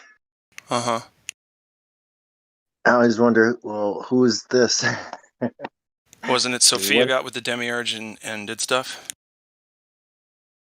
Oh, you know, the Jesuits say that the demiurge is Yahweh, the angry God, the jealous God, right? Mm-hmm, mm-hmm. And Prometheus is the good God. Yeah, that's how they. If you guys ever watched that movie Noah, or I think it's called Noah, the Hollywood version of the flood, where in the beginning the angels were casted. That was so awesome. Yeah, the angels were casted down as pure light, and then when they hit the earth, they became rocks. And then later on in the film, those fallen angels that were casted down they portrayed them as the good guys in the movie that helped Noah build the ark and all that stuff and helped defend him and like defender That was so of man. bullshit, man. And they made all the people look like they were evil. Like, where are the damn monsters that were created by these? Yeah, it was like totally like not the same story. It's like if the devil was to retell the story of Noah, it would be this. It would be told exactly like that, correct? Yeah, what about all the liberties of Exodus? Have you seen that one? Yeah, they took a lot of civil liberties there. So someone in the YouTube chat, Isla Toon, posted the difference between Epimetheus, which is afterthought, and Prometheus, which is forethought. Epimetheus, afterthought. Prometheus, forethought. Pretty cool. What about epipyresis? That's after fire, right? I don't know. Well, do you know what that is? No. Epipyresis? It's a conflict. It's the world's destroyed by fire during the grand sessional procession known as the Great Year, when we go back to the age of Aquarius, which was the first time, and when we go back to it, there will be a destruction by fire this time. Last time it was by water. That's what people keep saying. Well, this is what Plato said. That's what I mean. Everything is tested in the fire. The metal, the gold. Yeah, gold is purified. Don't forget, these guys used to take acid and stare into a bowl of mercury. So think about it. Yeah, and they get the shit all over their hands and stuff. Yeah. I think they just inhaled the mercury vapors is what did it. Open your mind. Open your eye. Not that way, fella. No. Quicksilver. You guys ever heard of red mercury? Yeah. That's a fascinating research string to pull on. Yeah. What was the deal with it? It's like stronger or better than mercury somehow, or what is it? Does it repel mercury? The monofuel. they used it in old technologies. Right. But allegedly, garlic actually repels it, and gold attracts it. Oh, right. Really makes you think of the vampire stories. Yeah, right. Exactly. Oh, there's a new documentary out. You should watch some of it. Give yourself a good chuckle. Which one? It's called. It just came out. It's called "Wonderful Stories of the Space Station." Check it out, man. Wow. Check it out. Cheers. When I'm in the mood for a comedy, I guess I'll. Oh, you'll probably want to watch it because there's going to be a lot of fragments of that video you want to save and use in the memes. Sure of it. Good old screensaver. So not the Wonderful World of Disney, but no, close though. Wonderful Stories of the Space Station, I believe that's what it's called. Yep. In the what in the wide world of sports? You guys remember that? The world, yeah. Welcome to the ABC's Wild World of Sports. Was it Dave that did the sports? Secret Life of Astronauts. Oh, The Secret Life of Astronauts? I doubt we'll get to see that. Yo, what if those fucking Aldrin and Shepard and all them fuckers, what if all they were doing was just camping out in Arizona in that Airstream? No, they're in an underground bunker all that time. And then they go, okay, it's time to, you guys are supposed to be landing on the moon now. So we're going to go ahead and roll that footage that we recorded a couple of days ago. And remember, guys, you're 300ths of a second younger because of how fast you traveled in space. And when you tell people about it, tell the public at the press conference, look as sad and depressed and embarrassed as you possibly can. Yeah.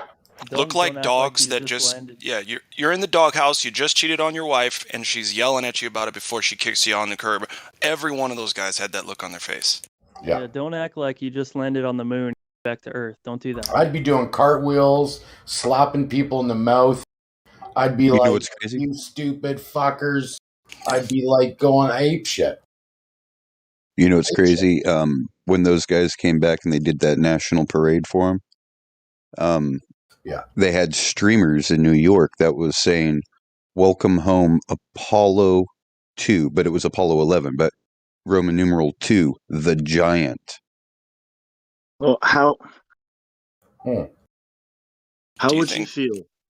How would you feel if you worked for a bunch of people, right, that you swore secrecy to, they'll cut out your tongue and kill your family if you say anything, that fooled the world into thinking you went to the moon? How would you feel about it? Wouldn't you feel like, holy shit, they fucking did it? I'd be too nervous to say anything. I'd be like, no comment. Yeah, either you become a recluse. Right in the world. What the fuck? Listen, I'm so honest about those kinds of things when I see like lies and injustice and shit. There's no way I would have made it to that press conference. I would have skipped. They're thinking about hell. That's what they're thinking about. Exactly. They're like, holy shit, we just signed our lives over. We just sold our souls. God hates me right now. And remember, guys, what does it say about those that love and practice a lie? That's the look they had. I don't know. What does it say? That we left outside the gate of the city. Never be able to enter the city. So the afterlife, they'll be doomed to wander. Oh, dear. Oh, who's going to believe you? What, these flat earthers? Well, good luck doing that. Oh, maybe that's what people think ghosts are. They'll be wandering the earth with no ears or nose. That's what people think ghosts are then. And then you have other ones like the whoremongers, the idolaters, the drug sorcerers. Neil deGrasse Tyson said they're seizures, not ghosts. And then it says dogs, right? Hold on. Well, why would it say? Go back, Bong. What'd you say? that they know what it's not demon possession, it's not a ghost, it's a seizure, that they know what it is. Oh, It's I not got it. I got it. Right, exactly. right. Okay. What were you saying, Josh? Oh, I've got something else about that demon possession thing. But anyways, like it also says dogs, right? What But says if you dogs? that verse in the Bible Which about one? those that'll never be able to enter, so it's like what, no dogs in heaven or something? Well, and it's But weird if too because people, if but you it call means clubs. It means gangs, clubs, societies, oaths. dogs, like a pack of dogs, pack of wolves. Yeah, because just like a dog, those that take an oath and are in a club, in a gang, will always return to their vomit. Ugh. That's how. Oh, I guess that's how they know. It's one of us. He's one of us. You smell that? Yeah, that's Andy. Yeah, he likes to eat people.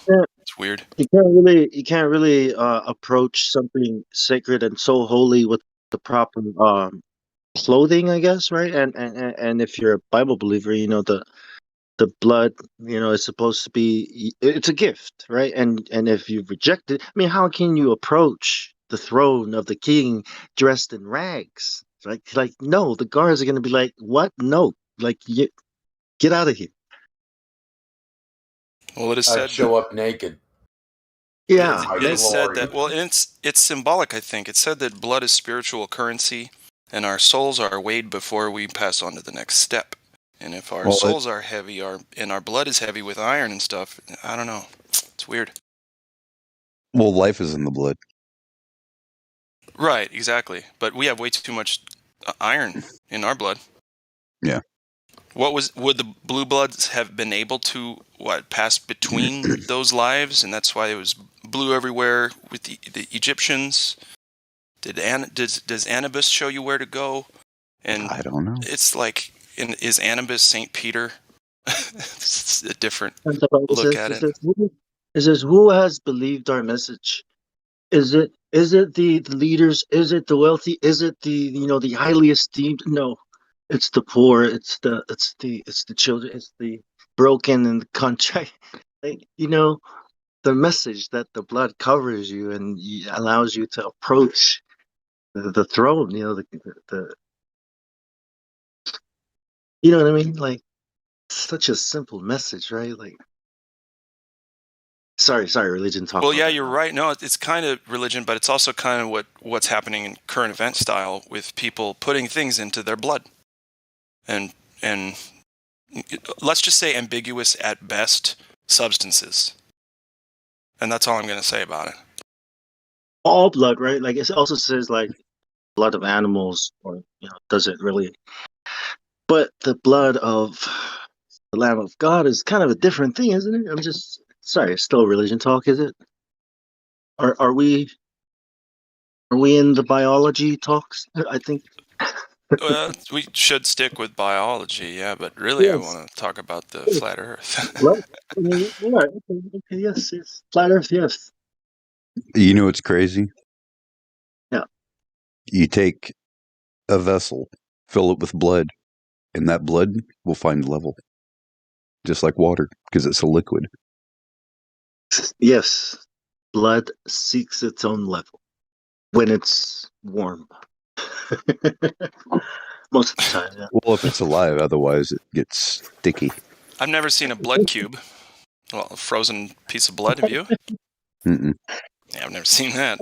Well, a pool of blood can, Yeah, it does. It thickens over time for sure. The coagulates, platelets, all that weird stuff. The gooeys that are in your blood start like getting real gooey. Very interesting thing to Yeah, study. then rigor mortis, right? It's because your blood is solidifying. Ugh. What are you Dust talking to dust. I don't know. We're going all over the place. Do you have some globe evidence? I don't think she has globe evidence, I guys. personally don't, but Vlad said he checked in empty upstairs gift, and I'm not And sure. he's not a glober. He's a flat earther. And we can ask him pretend. Cool, let him speak. We've been talking too long. Let him talk. Yeah. I heard he had a story to share. It was a rumor going around down below. Empty upstairs gift. Welcome to the server, bro. You can unmute yourself.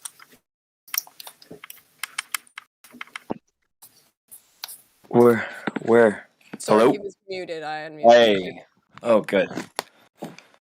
Hey, how you doing? Yeah, my name's Garrett Cadu. I just actually felt like being cheeky and changing that real quick, but I got this on 2 different servers.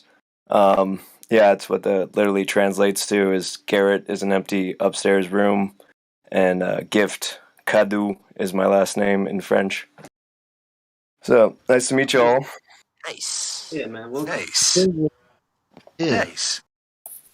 Yeah, so I just went to Flatlantic 2. It was actually my second one. I went to Flatlantic 1 last year with Zulu 1 and Waters Above, and this year was them and Brian the Shelter, or Brian from Dose of Reality, and Witsa Gets It was there, so it was a real good time. Right I was on. in Flagler Beach about 2 weeks ago, and we met up at a bar on the beach there called the Golden Lion, and then the Kakalaki crew from South Carolina that was at Flattoberfest came down, and they rented an Airbnb and had a barbecue after we left the bar, and then we had a bonfire on the beach, and it was amazing. Yeah, it was a really great gathering. So You're a flat earther, right? yep, absolutely. 2016, or I Oh, think cool. 2015. I got into it. I think I stumbled when you still Googled or YouTube searched proof of the flat Earth. You got 200 proofs. So I think that's really all it took. Like researching the Bedford level experiment. Yeah, it's kind of I actually knew that the moon landing was fake when I was I think like 10, and I still had to go to this smart school where like my friends didn't know the moon landing was fake, but it was just too obvious. And you still want to believe that other things. Oh, I went to space camp when I was a kid too. That's funny to look back on because I grew up here in Florida. So we used to get up early and watch the shuttles launch across the peninsula. I'm on the West Coast, but you could still get up in the early morning and see the shuttles go up. So of course I was like, oh well, the moon landing's fake, but they're still sending shuttles up. So maybe not all of it's fake. You want to still cling to, well, maybe Santa Claus. Maybe there's many Santa Clauses, and maybe they actually can go around the world. And yeah, how it is. I used to watch those shuttle launches over there in Florida too, years ago. Yeah, and then when they I found out that the shuttle was, I think I saw Hibbler's Productions. What was the first one? The Truth Does Not Fear Investigation. I always saw clips of that and recycled in different flat Earth documentaries. And when they said that the shuttle's a glider and it's coming in and at the and it's gliding on its way in, I'm like, what are you talking about? That thing must be dropping like a rock. And when you're there and watching the shuttle land, you can hear the engines roaring. And actually, while I was at space camp over there, I think I must have been in 6th grade. When I was at space camp, there was actually a rocket launch for some kind of satellite. So we all got to. I remember running out of the cafeteria or wherever we were at night, and the rocket was like right there. So it was definitely, it was pretty easy to convert. But I'm just giving you guys my background, like growing up here in Florida, and it's kind of a religion here. And now that I look at them like, oh, Florida and Disney World, they're right next door to each other. So those guys have been in, Cape Canaveral and Disney World are right next door to each other. That's a good point. Yeah. I remember going on a field trip when I used to live in Florida, and we went to the Space Center and all that. And on the tour, they showed us the little moon lander or whatever. And I distinctly remember as a kid thinking that is a piece of crap, dude. That shit ain't flying nowhere. I distinctly remember that. Yeah. Yeah. Like, I still thought space was real. I still thought they were doing all the other shit, but I was like, this is crap right here. I don't know about the other shit, but this is crap. Yeah. And like everything, I mean, I knew the moon landing was fake. Yeah, because that footage is just terrible. It's just laughable. And it's still hard to this day because I went to I went to a magnet school, like a 2 through 12 school here. So I was just at a wedding this weekend. That's why I'm kind of hoarse right now, because we were hooting and hollering with a bunch of. What's that? Hey, what's up, man? Didn't mean to interrupt you, man. You know, I was just talking over you, empty upstairs.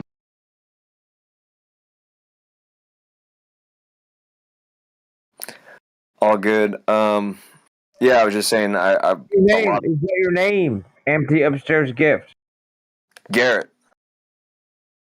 Okay, listen, dude. I wanted to say I was sorry, and now I'm saying hello. My name is Smurf, and I'm sorry to speak over you. And I'm here now. And go ahead and keep talking, man. Awesome. Nice to meet you, Smurf. Yeah, man. I think I got at least like 5 new people, maybe 6 or 7 new people like interested in Flat Earth after talking to them this weekend at the wedding and just laying out some easy proofs to them. And then we were on the beach for sunrise. We stayed up all night until sunrise on the beach, and they're like, "Yeah, it looks so flat." And the fact that from where we're at on Siesta Key, we can see all the way down to the Manistee pier down there, and it must be, 13 miles away that we could see. So it's clear as day right there. We see too far, and yeah, I got to get out there with my buddy's P900. Now hold on. Okay, you said you got to get out there with your buddy's P900, but have you not already established that the world is flat? Have you not already got to 100%? Are you not at 100% certainty that the Earth is flat? I'm pretty certain. Yeah, I've been into it since 2016 or 2015. I even actually bought a boat in 2019 because I was gonna start really proofing it out for myself. Okay, so if you've already established that the Earth is flat, then you should probably retract or withdraw the last thing you said before that. There's something about your No, friend. take it easy, bro. We're just talking to a dude. Let's take it easy, bro. Just notch back. Yeah. Well, knock it off, Smurf. My fault. I jumped in here. My fault, everybody. I fucked up, man. You're good, bro. Just take it easy. Yeah, it's totally flat, man. I know it's flat. I'm actually even talking to people about potentially. I live on 10 acres out here, and I want to have a little party. I want to call it Dome on the Range and have a little flat Earth camp out here in Florida. So, definitely, I know it's flat. What I was saying was that I want to, because it's near and dear to my heart, to get out on my own beach and do my own site observation tests. I already have like some really great moon observations from out here on the farm of the moon with the P900 that I was just posted on my Instagram. I'm just gradually kind of coming out of the closet to what do we call it? Like the globe closet, coming out of the. Admitting my flat proclivities to my friends and family. Leaving Babylon. Leaving Babylon, right? Yeah, I left Babylon. I lived in Costa Rica for 3 years in the jungle. So I'm back in Babylon. Okay, man. Now, okay. I wasn't. I'm sorry. Go ahead. Unplugging from the Matrix, like. Yeah, but I'm looking for like a cute way of saying like coming out of the globe closet or something like that, like finally just posting it on your social media up front and stuff. But that's why I want to do my own site observation. And actually, I wish I could show you, or maybe I can share screen or add a picture in the server right now. You can see my avatar logo is Precious Plastic Florida. So I have a plastic recycling project, or a part of. We're also here on Discord. There's a set of machines that you can build that you can shred and recycle plastic and make new objects out of it. And one of the things I actually want to make is a flat Earth map. I actually had it out at Flatlantic, and it's just a little Gleason's AE map. Pendant that's 3D printed that I can replicate out of recycled plastic, so we can make hundreds of these. And then when you're out there flat smack and explaining to people, you have an actual physical object in your hand that's the size of a pendant. Let me How do I post a picture? I'll just go into the live stream. I think you would need perms to post a picture. Okay. The Dome Ranger. That's a good idea, though. DM it. Okay, I'll DM it to Creation Bear here. Hey, that's clever. Dome on the range. Dome on the range. You guys like that? We were also talking about flat stock, but flat stock's gonna be a rager, so that's got to be kind of bigger. That's cool. Like, what is it going to be? Like silver dollar size? Okay, hold on. Let me take it. It's in my hand right now, and easier than looking for a new picture. Yeah, it fits in the palm of your hand pretty much, and it's going to be all different colors. So, has anyone heard of this project? It's called Precious Plastic. Anyone? No. Okay. So I know you can turn like P1 plastics into polyester fiber textile. Oh yeah, absolutely. I mean, that's the funny part about plastic recycling is it's been around since we've had plastic. So all we're really doing, I go out to events and I make objects for the event, logoed or for the sponsor. I've actually worked for Adidas, and I run a keychains for Jaden Smith. I also did it out at a Marley Brothers festival. So it's a cute little organ grinder festival trick that I can take people's beer cups and their plastic cups and turn it back into a little keepsake pendant. Wow, that sounds amazing, man. What do we do about the current situation where they're trying to stab everybody with a syringe?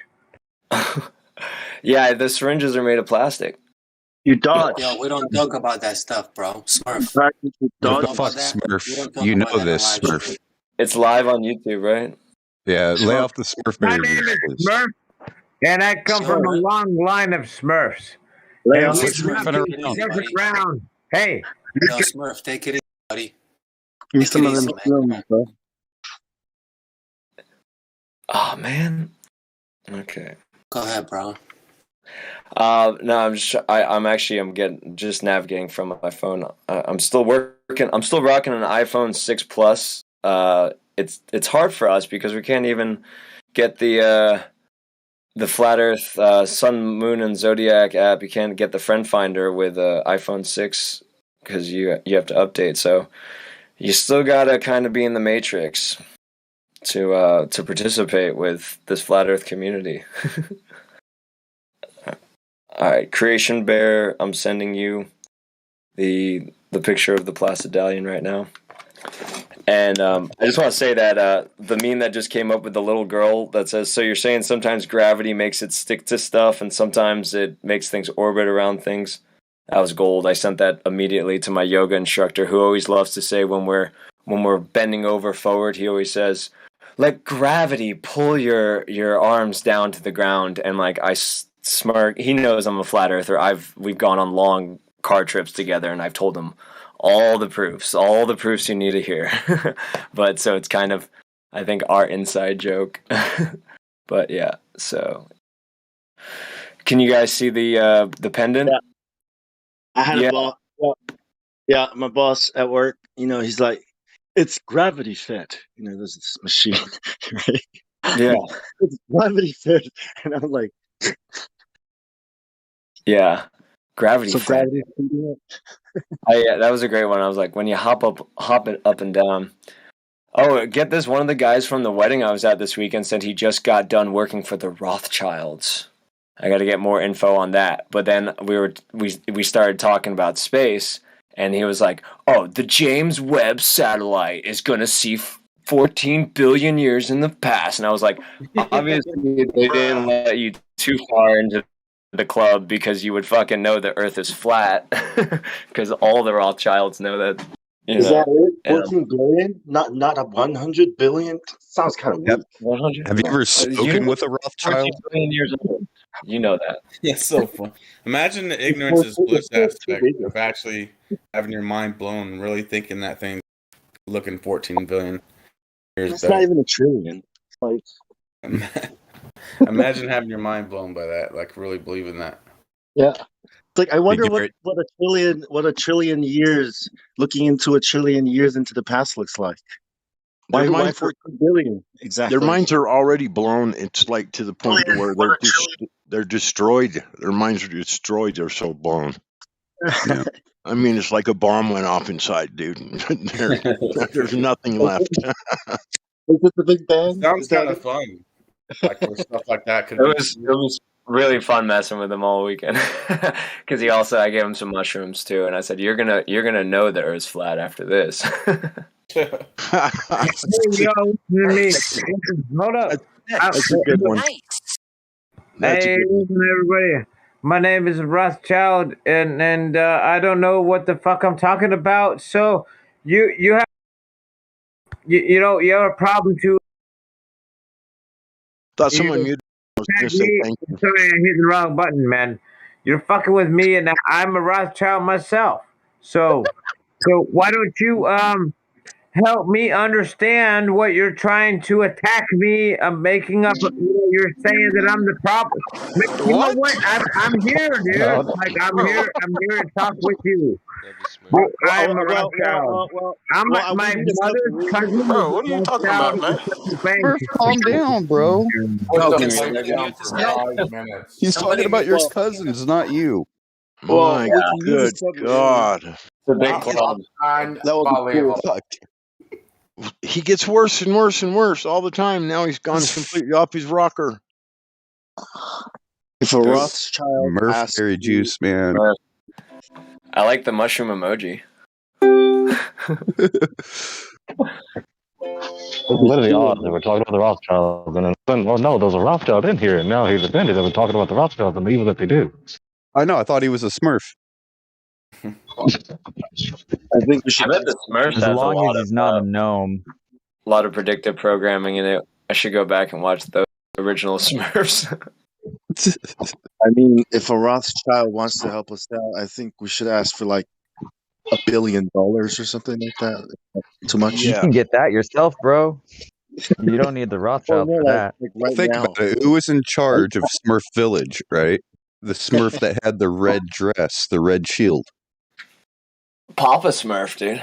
Yeah. Was there only one female Smurf though? That was a bit creepy. Hey, what do you guys think of Captain Planet? He's a hero. He's He's a gonna hero. take pollution down to 0. I What the hell heard does that that like name even Captain mean? Planet. What's up? What the hell does that name mean? Captain Planet. That doesn't make sense. I know it sucks that it's Planet because you got to be like, they believed in the planet, and then they were like the Planeteers were his helpers.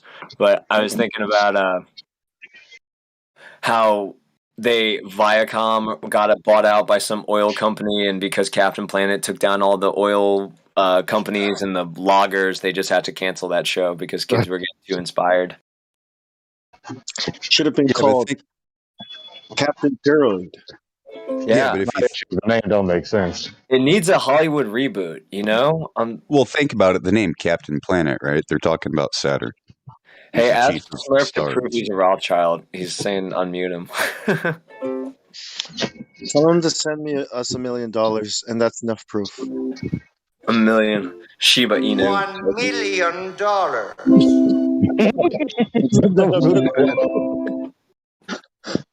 Okay. Well, that could be enough to prove it. Okay, fine. 10 million. Fine. If he really wants to prove he's a Rothschild, 10 million. No, you want to prove you're a Rothschild. You want to prove you're a Rothschild? Discontinue the Federal Reserve.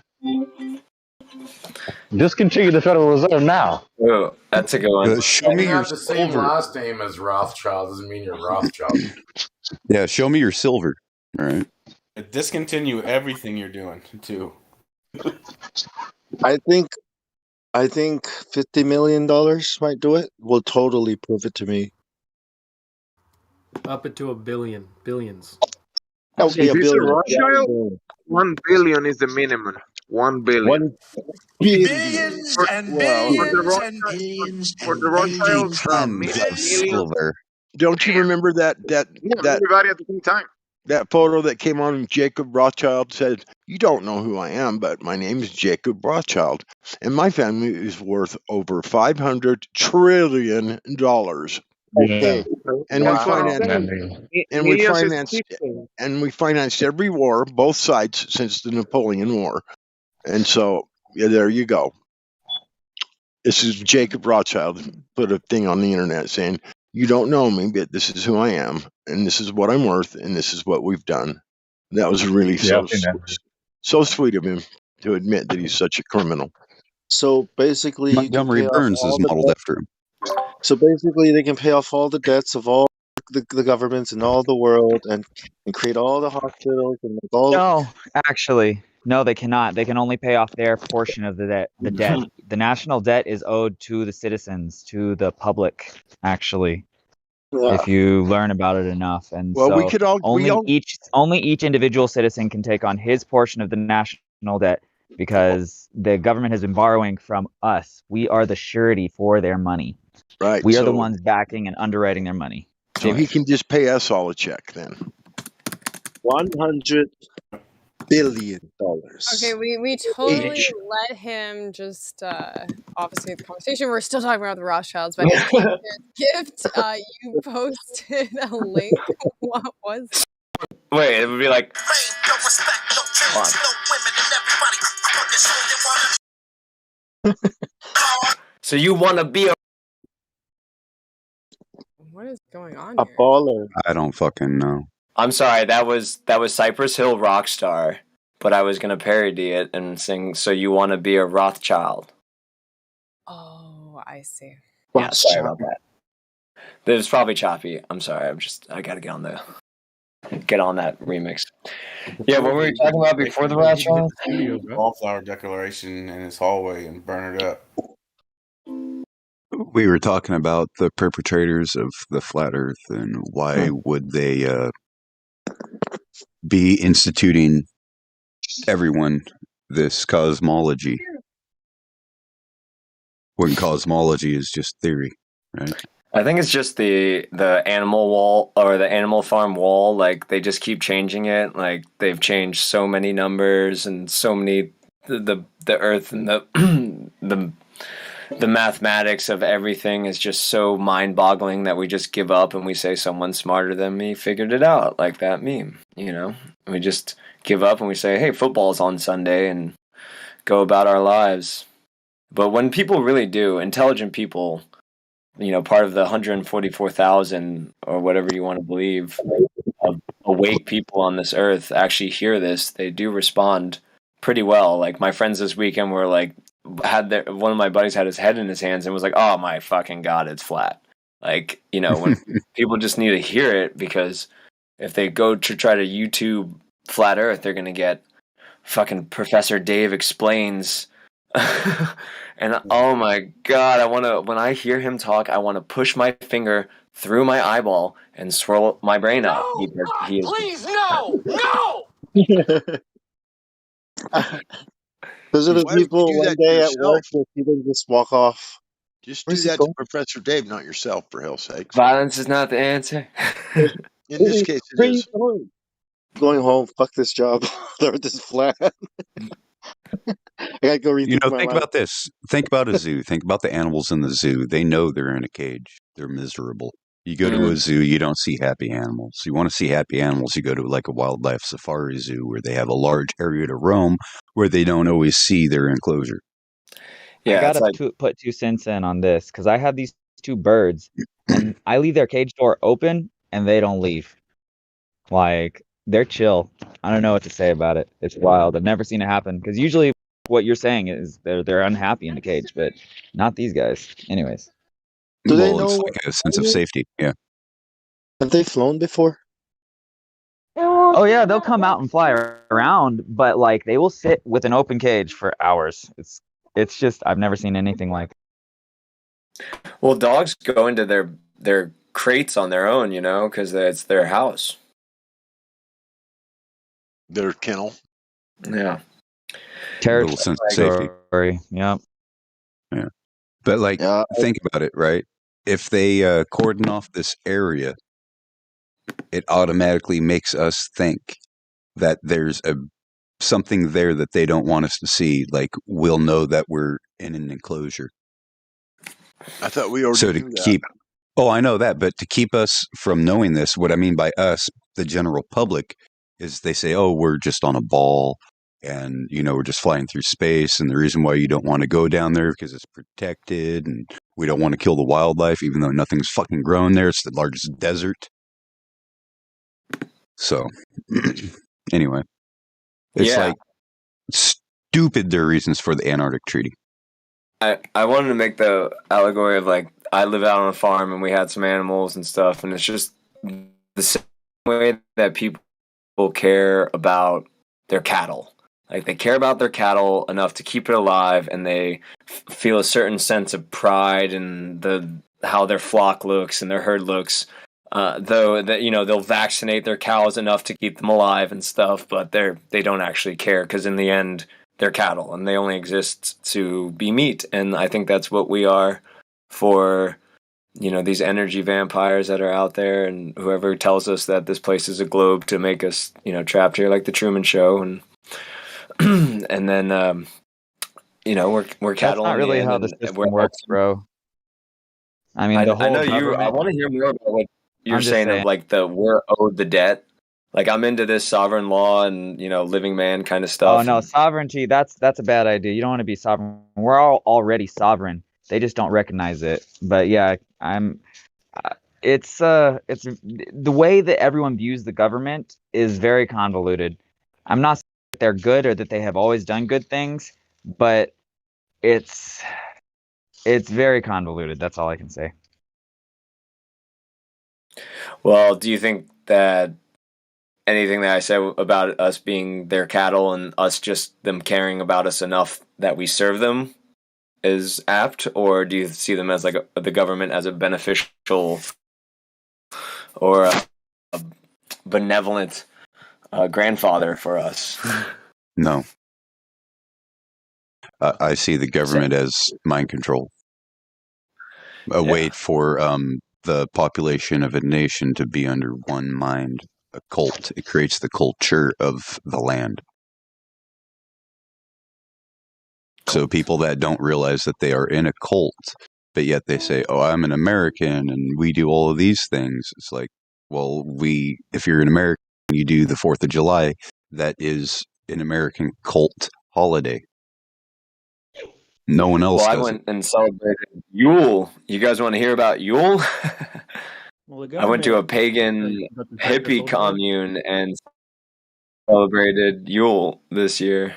Yeah. Which is actually you're supposed to get drunk and stay up all night waking up the trees.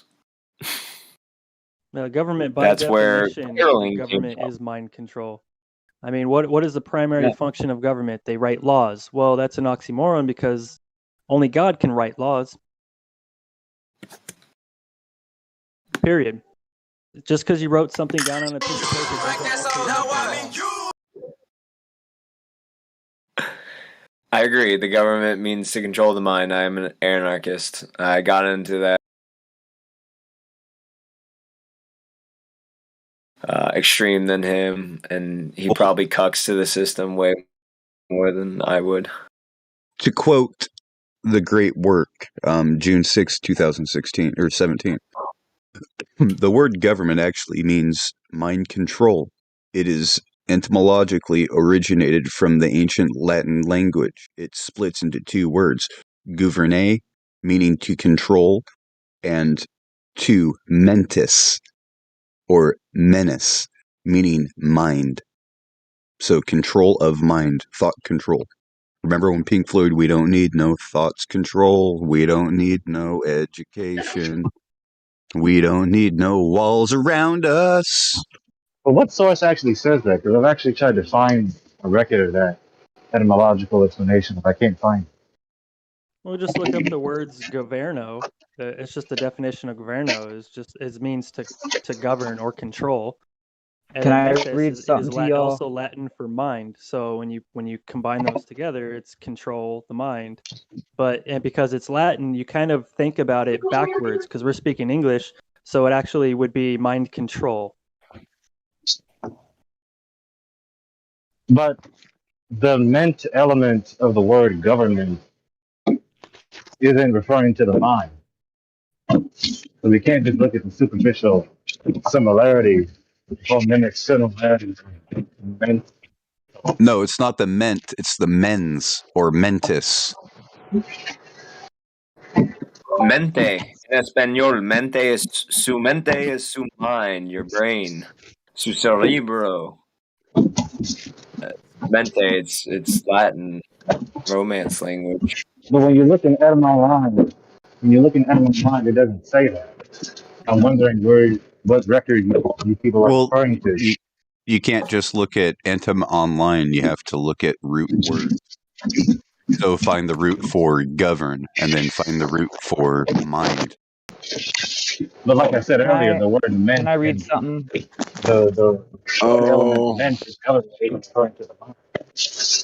how many broken Let records me do read we have something to real hear? quick.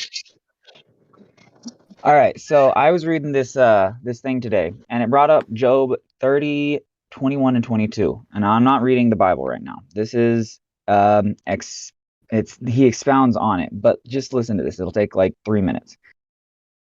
Job 32, 21, and 22 comes into play in law or whatever, because then one does not give flattering titles to his brother, nor does one accept another man's person or trusteeship, for to do otherwise would surely be taken away by one's maker. And it says, I will show no favor to anyone, and I will flatter no one in the Bible. I do not know how to flatter. If I did, my maker would soon put an end to me. But it would be taken away by one's maker.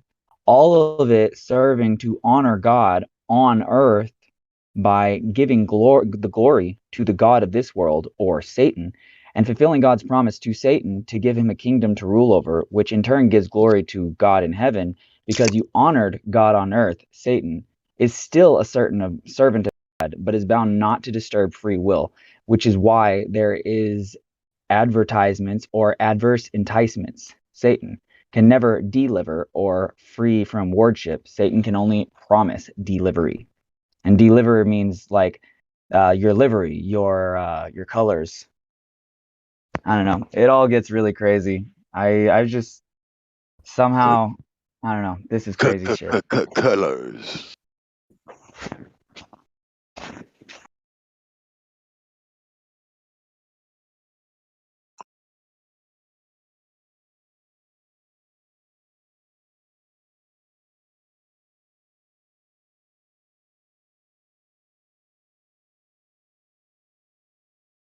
Okay, Glat, you need to find someone for us.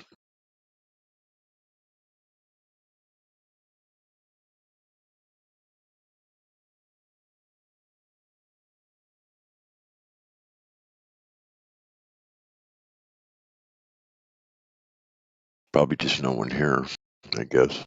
No. Hey, what I would want to.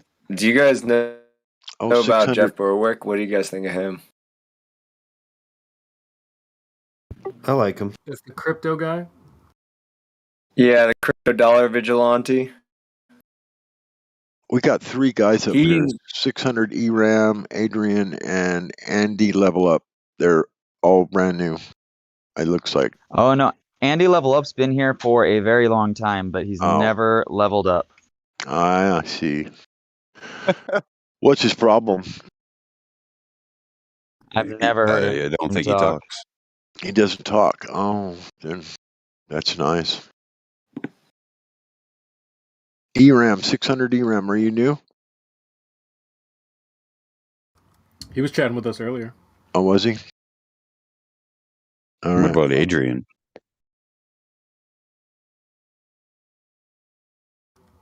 He says I haven't heard new. from Adrian. How are you, Adrian? Plenty of fools in the lobby to send in here. Yeah, I'm not so sure that's a good idea. Okay. The lobby Yeah, guys are lobby's extra. Yeah. Extra trouble. Sometimes all you got to do is cash that fishing pole in the lobby.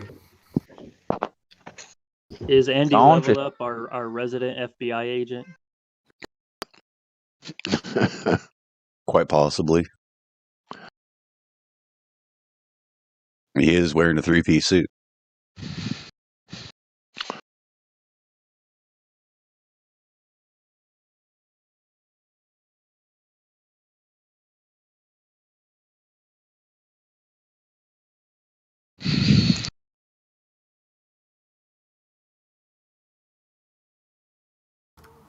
I guess nobody wants to talk to us.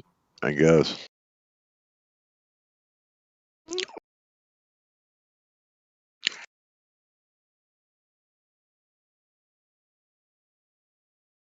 You don't want to talk to them anyway. Right. They've been in straight preaching mode the last 48 hours. Who has? People in the lobby. Oh. Wow. They just stop, like, they ask questions, don't listen to the answer, and then just go into their narrative story time. Ask a question, don't listen to the answer, go into the narrative story time. And wash, rinse, repeat, the same tactic they always use. I asked to do the same question for 30 minutes. I sent them to the cultist channel, Helio Cult Convention. He DMs me and was like, you banned me because you're losing the debate. I said, I banned you because you're wasting everybody's time. You're not even paying attention to what anybody says to you.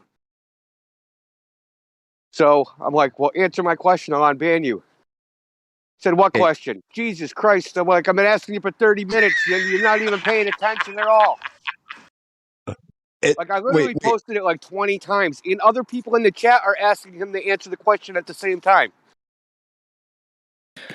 Hey, I'm about to hop off, but right before, I just want to share with you guys something that was really successful debate tactic that worked this weekend was making them defend the globe. Of course, everyone knows, but just saying the word, the positive claim, I think really rang with people. We're like finally getting it, that claiming that it's a globe is a positive claim. Therefore, they're the ones that have to have the evidence of the globe. I don't have to have evidence that when I hop up in the air, the land didn't move underneath me and all that stuff. So just want to leave it at that. Thank you guys for keeping it live. No problem. So wait a minute. Yep. Are they sitting there trying to go off in the lobby about or that one dude, how he says, "Oh, just because you're losing." Like, what is his They always opinion say of that. losing or winning a debate? I don't know. I don't even pay attention when they say that shit.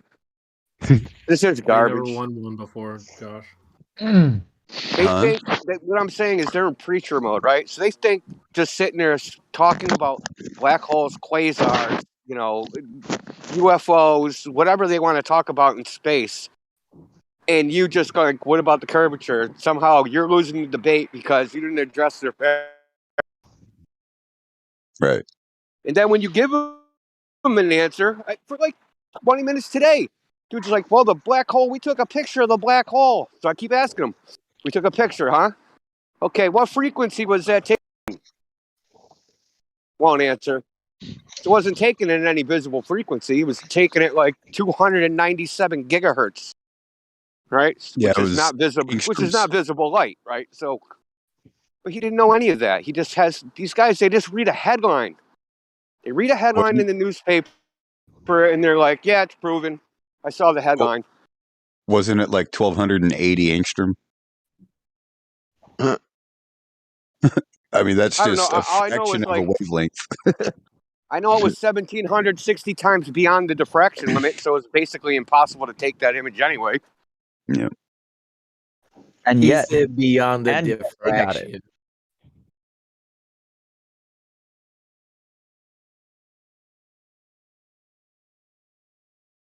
So I don't think the James Webb is ever going to take a image of the Earth in the background with the Milky Way, just like Hubble has never done, which would be easy enough to do if it were in space, right?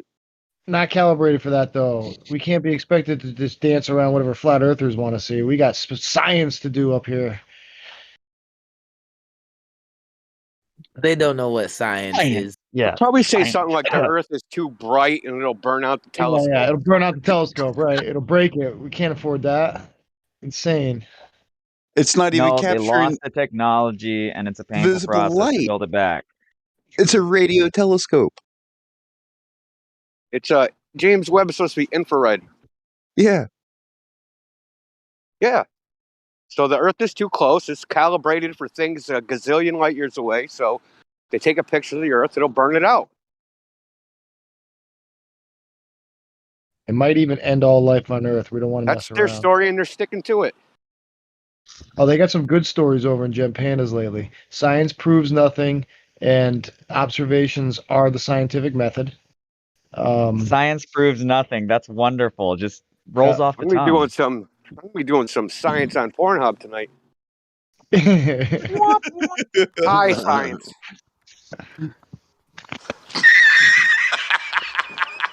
See how your optical receptors are doing. Yeah, I'm gonna be doing some observations. You figure that's why he has the crooked neck? Giggity goo. Giggity.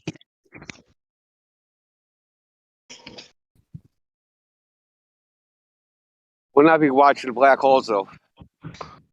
No black holes tonight? No, man. What's wrong? My. I heard there's a gaping black hole by Uranus. You know, I heard that your Earth can fit into Uranus about 63 times. 64 if you relax. Oh my. The soundboard. Cha-ching. I heard a black hole can suck a golf ball through a garden hose. I heard you could. I didn't mean that. Sorry.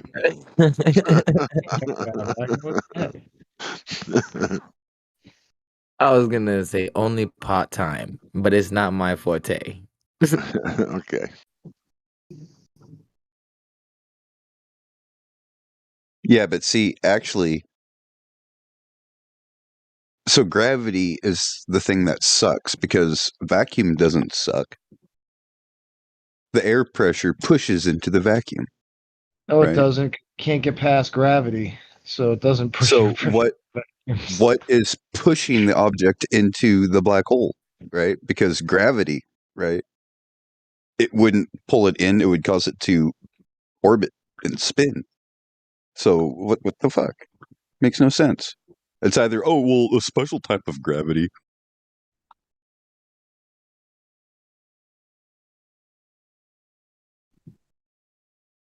Somebody explain these special types of kilograms that rockets use for fuel when you're doing the rocket thrust equation, right? And you're doing the mass flow part, and they're talking about the speed at which, the rate at which that this fuel is passing through the nozzle. It's measured in kilograms per second. How the fuck do you have kilograms in space? So if you input that as 0 into the equation, there's no thrust. Instead of PSI, pounds per square inch, it's pounds, a flow rate of weight.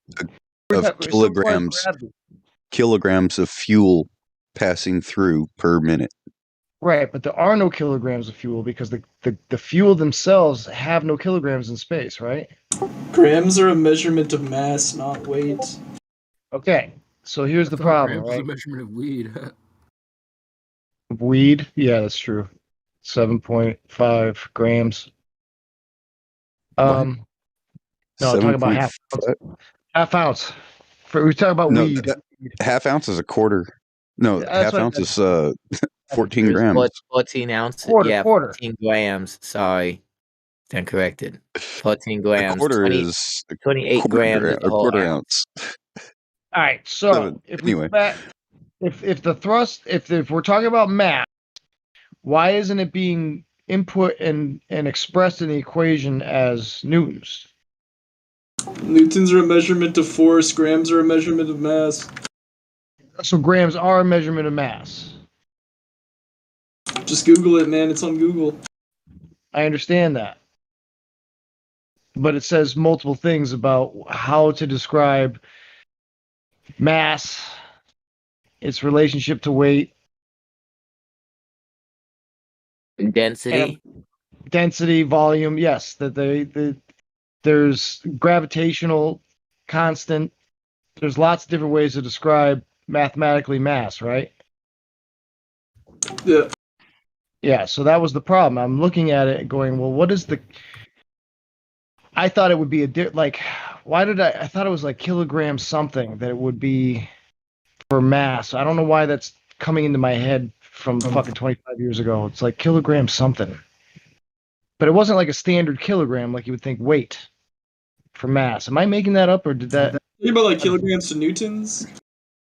What is the How do yes. 1 kilo weighs 9.81 newtons on Earth. Right, but why is that though? Because that's in the field of gravity, right? Wow, you believe in gravity? Cringe. No, I don't. That's what What's I'm a saying. Newton? That's what I'm I'm saying. pretty I don't sure. believe in gravity. I'm pretty sure Imagine the believing value in would be gravity. different if you were to change the medium that it's being measured in. That's what I'm saying. Yeah. I don't know. I still ask for a demonstration every time I get told, "Fucking stupid retard, get out of here." You can see it on YouTube. There's no rocket showing thrust in any discernible way in any of these YouTube videos that I can find. All the YouTube videos, if you watch them closely, the chamber pressurizes before the thing moves. Yeah, and it's very literally tight to 2017 nonsense, man. Like, serious. Gem Pandas, we had an open challenge to them, show thrust in a vacuum for at least 4 years. Still waiting for that. The closest we got is somebody sent a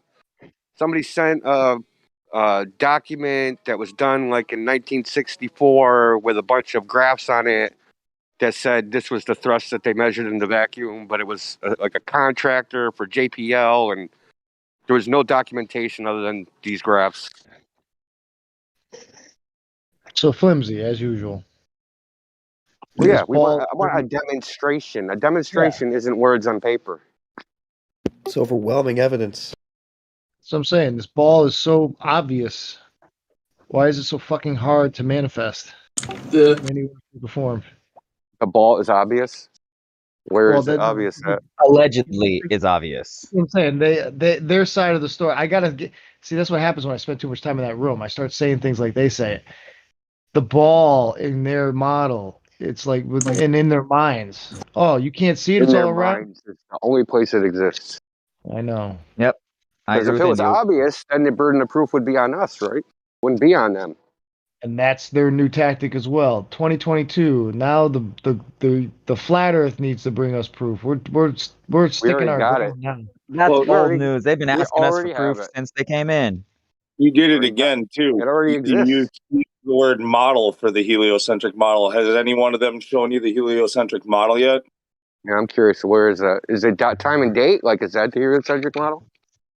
I get shown all kinds of first of all, I get told, fucking stupid, we got professionals in every major field and blah, blah, blah, and theodolites and fucking satellites. What's that?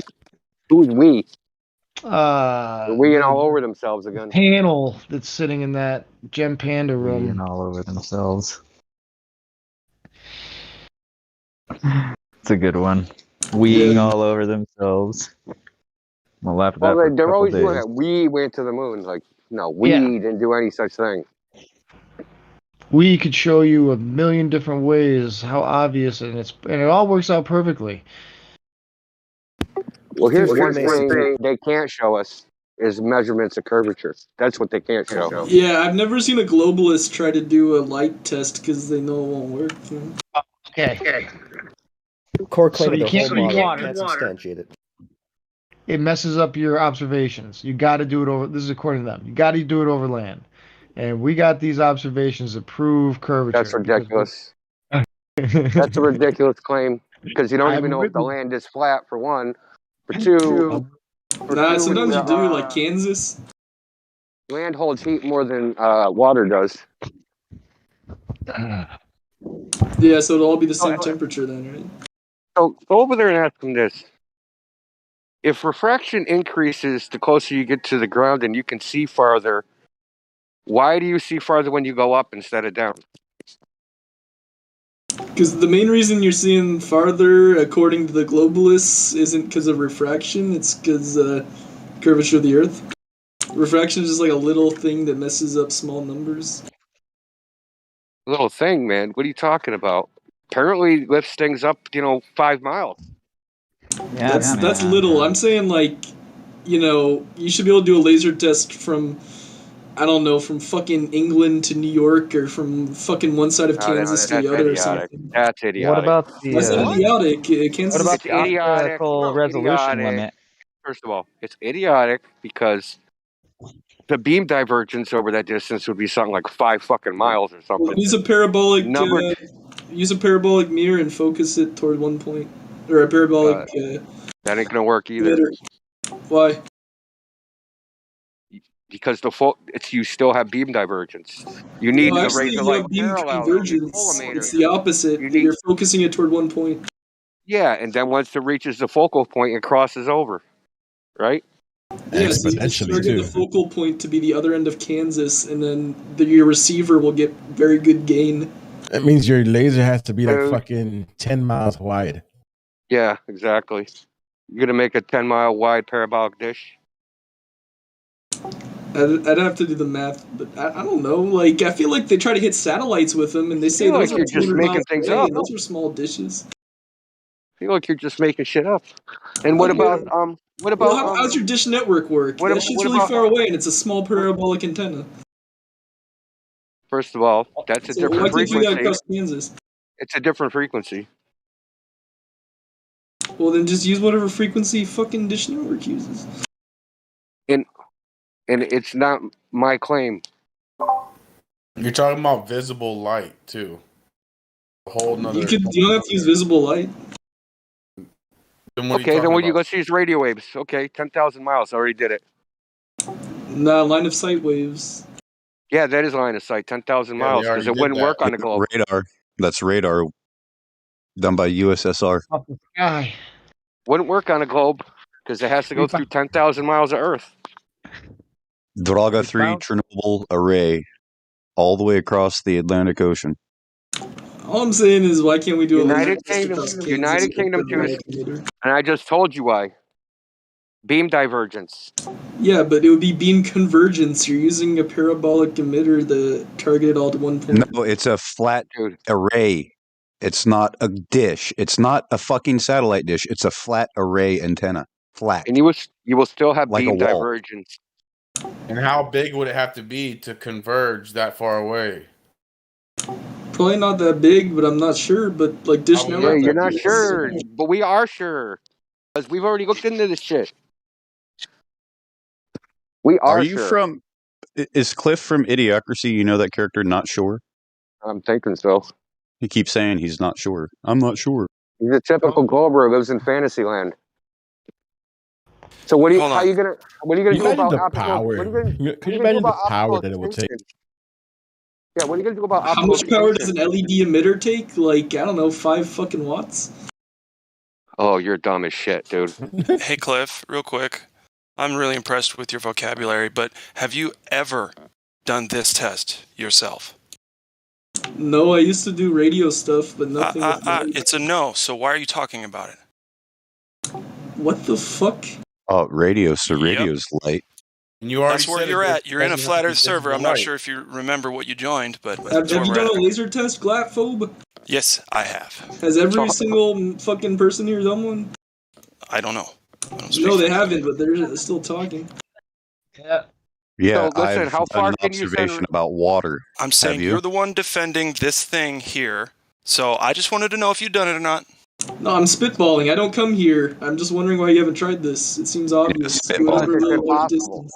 Because it's already impossible because of optical extinction. You don't even need, even if you had column that could do it, optical extinction is going to absorb the light. It's never going to happen. What's optical extinction? Maybe you should read Absorption and Newton. It's absorption attenuation of light in the air. You think See, the air people is don't know. transparent? So, like when they design lighthouses, the lighthouses don't shine forever, and they don't account for the curvature of the Earth. What they account for is optical extinction. Light is absorbed and attenuated by a medium. The same reason that the bottom of the ocean isn't lit up, right? Because it has to go through a medium. The ocean is only 5 to 6 miles deep. You're talking about going through 1,000 miles of air. I mean, how far do lighthouses go? How far is optical extinction? About 30 miles, you can see a lighthouse, maybe more. Double exponential. Inverse So square. you have the inverse square and the double exponential because absorption and extinction are both exponential functions. Well, the inverse square is loss of gain over a distance, but once again, using parabolas, it won't matter. How far That is can you see a idiot. Dude, headlight? that's the dumbest shit I ever heard. How far can you see a headlight? The inverse square law is for like if you have a light bulb. If you have a directional How emitter, far can you you're not see gonna a see Hold on, headlight, did you just hear Cliff? what you just said though? The inverse square law is a function of because light is the electromagnetic radiation is emitted spherically, so you output power, and that sphere gets bigger, but it's the same flux through the surface, right? I agree, but that's for a So far, spherical emitter. I'm talking about a directional emitter, like a laser pointer. doesn't matter. It doesn't matter. It's still the same. Just because you cut off a portion of the sphere doesn't mean it's not emitted inverse square. It still is. Okay, then how do they have like under the ocean fiber going? That shit's not attenuated by the inverse square law because it's directional. They have repeaters, dude. You think fiber goes forever? No, but it goes really, really far. Yeah, and they have repeaters. They It have to goes like repeat the signal. 500 fucking They kilometers. have to repeat the signal. Okay, well, okay. I mean, the thing is that we don't even have to go that far to do it. They tell you the rate of drop. I mean, how was the curves of the Earth, right? And all we had to do is test it 10 miles, maybe 13, 20 miles, and there's no curvature found. So what's the point of doing from here to wherever you can't China to? Because the globalists will keep talking about refraction if you use like little numbers that are just barely over the horizon. If you do something like huge, like to barely. fucking London, a laser. Max 1's 10 times. But they're not. That's the problem. It's not just barely. It's 2 orders of magnitude from the prediction. It's not just barely anything. It's completely So the 25 mile laser Refraction has test, they nothing to do measured with the curvature of the Earth. the 25 mile laser test. They measured the laser height at 4 feet when it's supposed to be 440 feet. That's 2 orders of magnitude difference. You can add refraction. It takes off 5 feet. Whoop-de-doo. You only have 395 more feet, or 435 more feet to make up. Okay, then it only goes 30 miles. That's like how far a laser can go too. I don't know. No. Hold on. This That is was just my how guess. far they did I the guessed test. 30 miles. They didn't hit You the look limit. it up yourself, kid. They had a collimator, a very expensive collimator, and the beam divergence to that collimator was 0.08 millirad. So at 25 miles, the beam spread is 2 meters. The thing with a collimator, though, is because you're focusing the light, it gets very hot, and you can only have it on for about 5 seconds before it melts. And real quick for the layman, the 30 miles, if you can see 30 miles on a globe, the globe math's off. Just recalculate the globe math or show us curve at any point. Well, at what height though? Because lighthouses are really high up.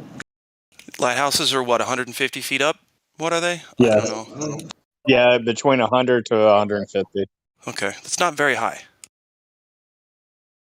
The observer that light's got to be no more than 10 feet most of the time on a little boat. Right, they're not going to put a lighthouse 1,000 feet high. But anyway.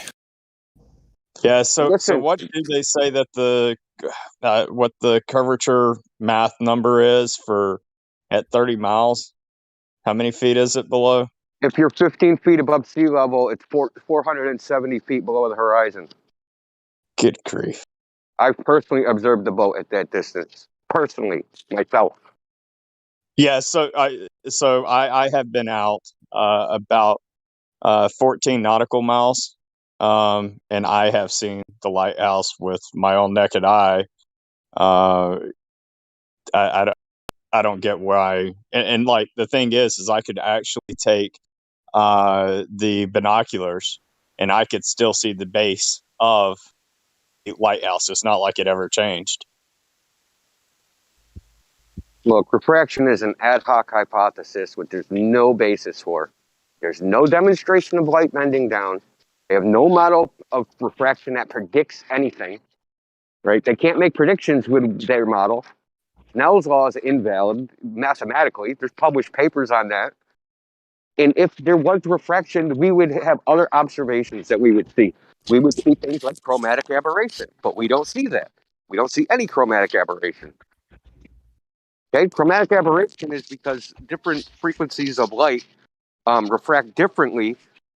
If you have a thick lens, which they say the air is, one big thick lens, the the different frequencies arrive at different angles, so you get a rainbow halo effect.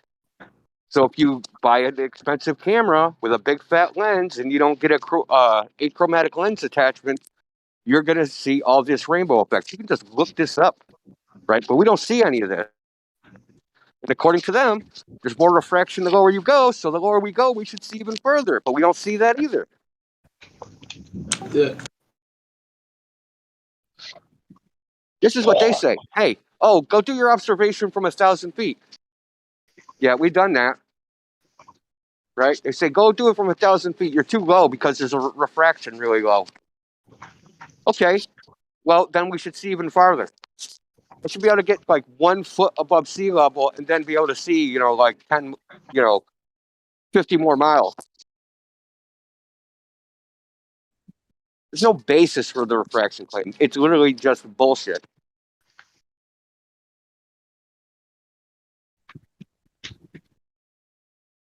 Yeah, it's And I'll tell you this. It has been tested. So they have tested. I can just post it right now. There's a published paper. They tested refraction using 2-frequency LiDAR. What they measured was the refraction they measured in the worst situation, the most was a deflection of 0.0009 degrees. Dang. That is 20. Listen, that's 8 inches at 25 miles. 8 inches. There's no basis for it. It's just something they say to make the globe unfalsifiable. And that would be with the angle change, right? That's not even including the fact that you'd have to have endless different thicknesses or mediums where it's perfectly going through all those different mediums to look like it's curving. Well, this particular series of measurements that were done, that's what they were measuring, the angle of arrival. They weren't assuming the Earth was a globe. They weren't assuming anything. They just measured the angle of arrival of the light. It's a LiDAR. So they use 2 different frequencies. But that's one angle each, change? Listen. Well, in that 25 miles? They didn't measure 25 miles, but they measured the deflection. The deflection, because they used a different unit. They used what's called MGON. So they measured for MGON the maximum deflection. The maximum change of angle of arrival of the light was 4 MGON, which is 0.0009 degrees. They also did this over a period of 24 hours, and they also did it 1 year apart. So they measured constantly for 24 hours, and they did it a year later. See, if you go look at actual experimental data of people trying to measure refraction, there isn't any. Yeah, and anytime there is, it's just slightly taking an object and slightly lowering it in the distance, not lifting it up. It's turbulence. That's listen. Of course, things move around, but that is turbulence. It's not refraction. It's the moving of the air. Because there's something called the Fusel effect. If you have a medium that's in motion, when light passes through it, is deflected in the direction of motion.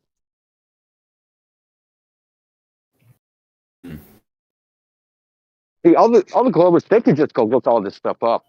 It's public. Holy shit. That's the funny thing. Like, they could just look this stuff up, but they don't want to. Or they did, and it doesn't suit them, so they just ignore it. You ever heard of Project Babylon? No. It has to do with the super gun similar to the HARP gun, basically space gun, like you were talking about the M3 gun. The big rail-mounted gun. Never heard of that either. Oh, the railgun? Yeah. Yeah. Well, the big Babylon, right? Supposed to be 300 foot tall, height at the tip, complete device, weighs about 2,100 tons. The barrel alone weighs 1,655 tons. It's supposed to be supposedly citation needed, though. a space gun intended to shoot projectiles into orbit theme of bulwarks since Project HARP. Germany's V3 cannon. Scud missiles more effective. Future plans for the cannon. What the hell was the Baby Babylon? This was the Germany one, right? 102 tons. The projectile was 350 millimeter bore. I don't know the weight, but it was at a 45-degree thing, range of 750 kilometers. But there's no way that it could sight it, so it was more like artillery.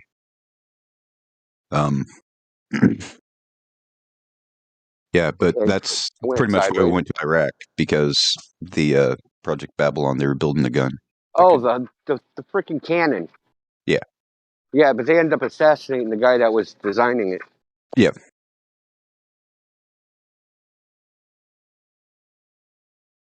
But I mean, there's limitations, because I was looking at why the railgun was developed, because conventional rounds can only go about 50 miles due to the limitation of expanding gases. But the railgun doesn't use expanding gases, so it can surpass those limitations. And I couldn't find anything on the range or any of the targeting sensors, like how they're able to see that far through the veil. Probably radar. You know, I have an idea. Go over to Jump Pandas, ask him this question. If refraction is a well-known, well-predicted thing, why are they still publishing papers on it, testing models? Yeah. Why have they been doing that for 150 years and haven't stopped? Yeah, why is gravity a theory, but they teach it like a fact? No, dude, that's not what I'm saying at all. At all. I'm about ready to kick you right the fuck out of here. What the fuck? No, you're an idiot. It's fucked up. No, you're fucked up. We ain't playing games, man. You wanna go play games, go jerk off over your Gem Pandas.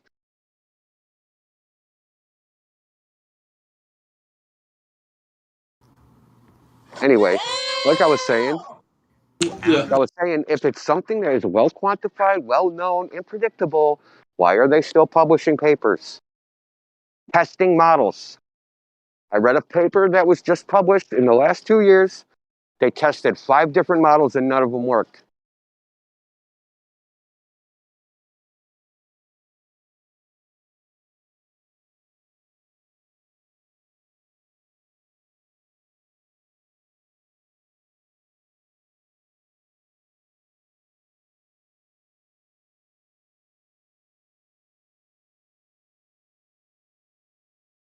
Refraction is just another a word. Instead of saying nuh-uh, they came up with another word so we don't call them out and saying nuh-uh.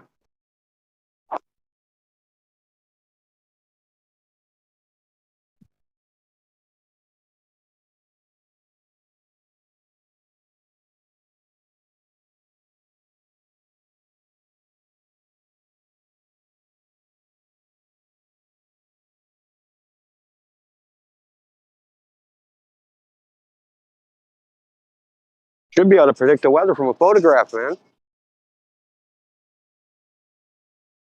Refraction is caused by the meteorological conditions. I should be able to show you an image and you should be able to tell me the weather. That's preposterous. We all know it.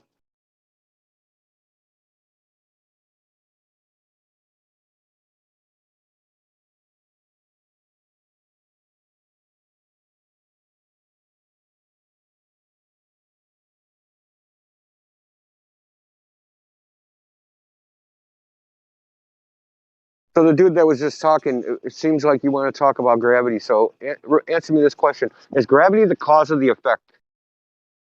Of what? Of falling. I don't know. I can't get into the big physics discussion. I actually joined this channel a few days ago. There's a physics guy in here talking about like the curvature of space-time and shit. Oh, the PhD guy? He wasn't a PhD. He wasn't Yeah. even close to a PhD. He actually probably failed physics. Did you hear the part where he talked about double pendulum?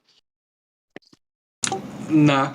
Yeah. So what he said was in university, he did the calculation for a double pendulum and did the experiment, and what he calculated correlated with a double pendulum,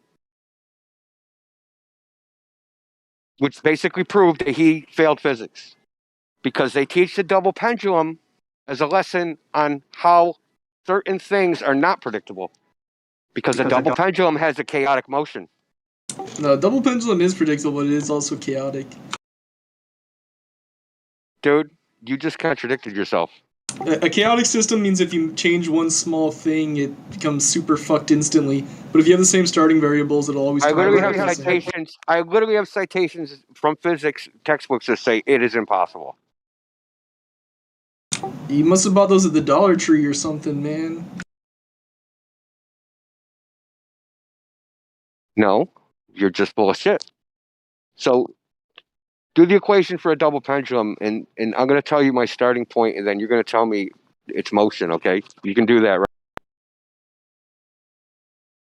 right? Isn't that the chaotic pendulum? It's a double pendulum. They literally teach the class for the purpose of showing that not everything is predictable. That is the point of the lesson. Yep.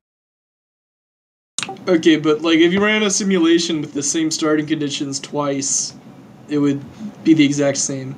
A simulation? Yeah. Why would you run a simulation? Why wouldn't you just use the pendulum? Like a physical real life double pendulum? Yeah, because what do you need a simulation for? That's not science. That's mental masturbation. Because you can't get it perfectly the same with the real life. So you can't predict emotion. Got it. Well, you can't get. If you could possibly get the exact same starting value, then you removed all other variables like wind and shit, it would be the same. But you can't. You just believe that.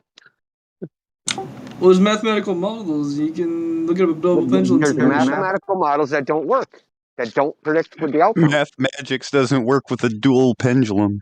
Check it out. Here's Dude, like, do you even know what you're arguing? Like, do you even chaos hear theory, man. yourself? No, this is confusing. It's like you don't know about chaos theory or something. No, I it's do like know you about don't chaos understand theory. chaos. You What don't does it mean? understand that It means if you Everything's make a in small change, equilibrium. things get super Everything different. is Super in equilibrium. listen, models are validated by experiment. You're saying that if you do the experiment, you're not going to get the result of the predictions of the equation, but the model works. Okay, I agree for a real life double pendulum, you can never get the same results twice. I'll agree with that. But for like a simulated, and you can't predict it. Yeah, I agree with that. But for simulated one, you can. Simulator that simulates nothing doesn't simulate reality. Yeah. Okay. Well, we're in agreement then.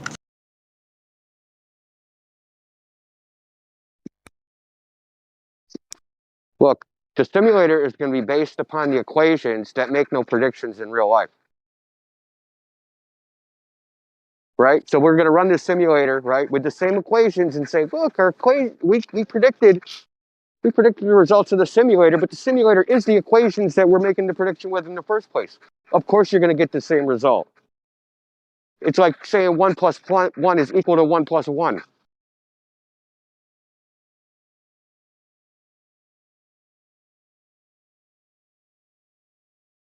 I agree. Double pendulums definitely.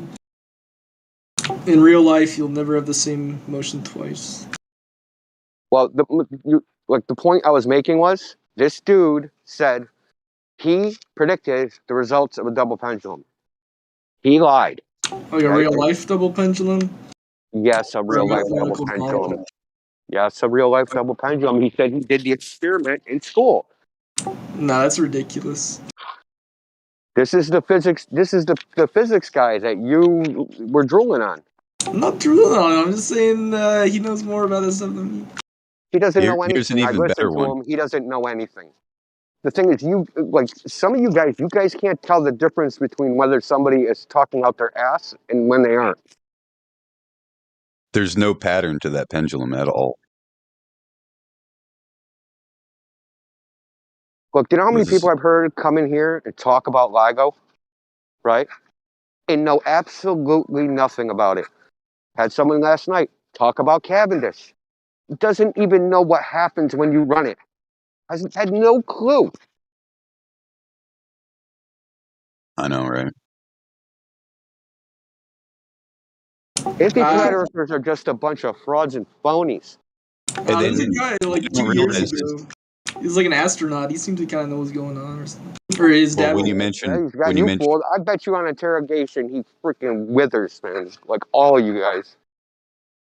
when you mention Sagnac effect, they always go, well, that means that Einstein was right, and actually that refutes Einstein. But do you know how it was proven? It's only proven with another interferometer, but it's a circular ring interferometer, basically a fiber optic laser interferometer, laser gyro.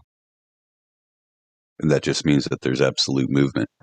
That's all that means. That's all the laser gyro means. And there's always drift to it because it's measuring the sky that's moving, not the Earth.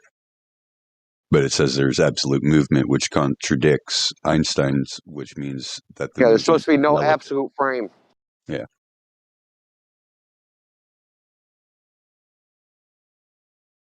So that means they don't use Einstein's equations at all. They use Sagnac equations for positioning and navigation when it comes to gyros.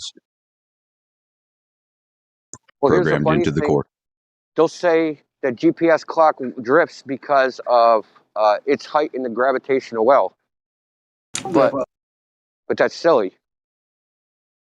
Because it's also, when it's lower in the well, it's going faster, and when it's higher in the well, it's going slower. So why isn't it drifting? Why isn't the drift because of acceleration?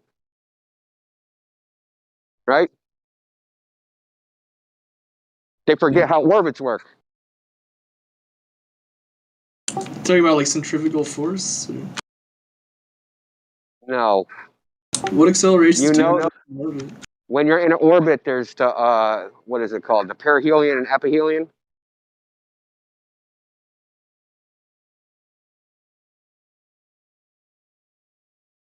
Perihelion's when you're far away and you're going slow, and aphelion's when you're close. Yeah, it depends on the orbit, but No, all orbits are like that. They're all Kepler's law. ellipses. maybe a little bit, but Except for the moon. most of them are pretty consistent. And then you have it. This kid. And then you have the duration for one ellipse to occur, right? And that's the epoch of the ellipse.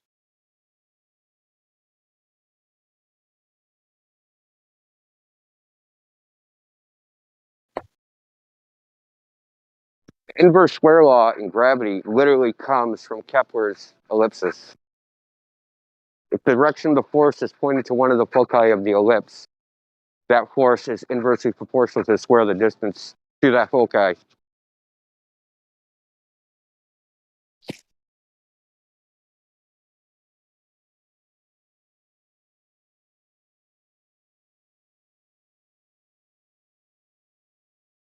Though Newton proved it using conic sections, which no one can even do anymore.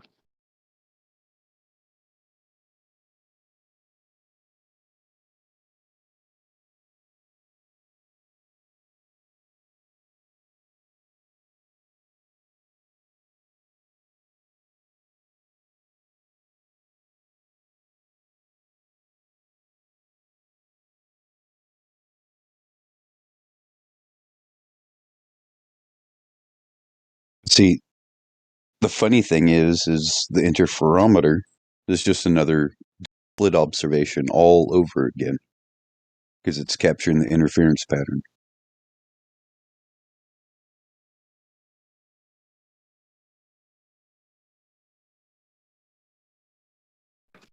There's also something called, that most people don't, I'd say 99.9% of people don't know about, called the Arnold-Bohm effect. And that'll cause a phase shift and a magnetic field, even though there's actually no magnetic field present. So if you take a solenoid, the magnetic field is actually inside the solenoid, not on the outside. But if you take electromagnetic radiation, light, or electron, and pass it through the outside of the solenoid, even though the magnetic field will measure as 0, you will get a phase shift. So interferometer is moving in the in the Earth's magnetic field, right? So the field is going in different directions, right?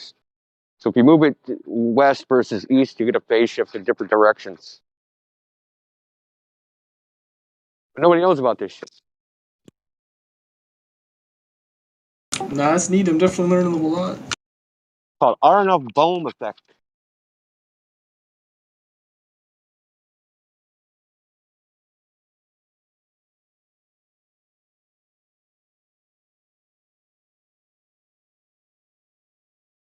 The math says there's no magnetic field there for some reason, but there is one, because otherwise, how do you get a phase shift?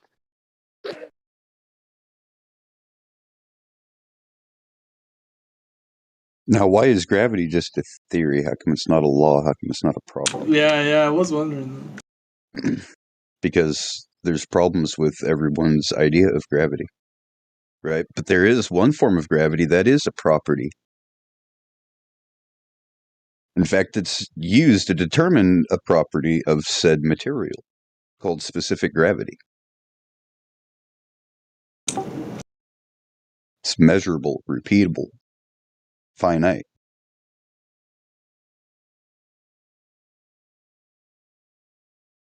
And then you can measure displacement, which is how you would find said specific gravity.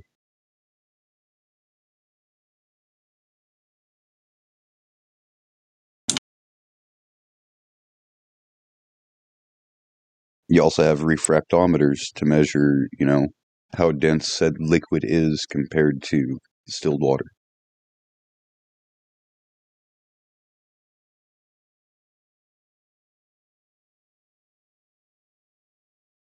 It's amazing everything's based off of water. Even how we build our homes, right? We use level surfaces. We don't use a plumb bob to determine a level surface. We use a level, a spirit bubble, right? A liquid to determine a level surface. What's wrong with using a plumb bob? Well, a plumb bob doesn't tell you level, it tells you perpendicular, 90 degrees from level. Yeah, tells you plumb. I mean, for vertical levelness, we don't use a plumb bob for like posts. We use a plumb bob for the positioning of posts, right? However, for like to find the level, we use a spirit level to make sure it's level in both upright positions. Why don't you use the plumb for that too? You can't. It's just not accurate enough. Or... No, you would have to completely move the frame. You don't understand anything about construction, do you? About practical building? Well, I'm saying like if you're trying to determine if the board is plumb or something, you can't just put a plumb bob next to it. They don't say board is plumb. They say if a board is straight, corkscrewed, bowed, crowned. Hey, do you know the plumb line is curved in the globe model? That's right. You know that, dude? You ever seen a plumb line curved? Yeah, exactly. It's so like ridiculous, right? Like, Now, see, you whenever use I just think it's funny. Whenever I bring it up to a Glober, when they start talking trash about geodetic surveying, I ask them why the plumb line is curved, and they think it's a flat Earth thing, and they start talking shit and like you're making that up. They're like, then I show them it's not a flat Earth thing. It's a globe thing. This is your model. Then they disappear. Beyond idiocracy and back to reality.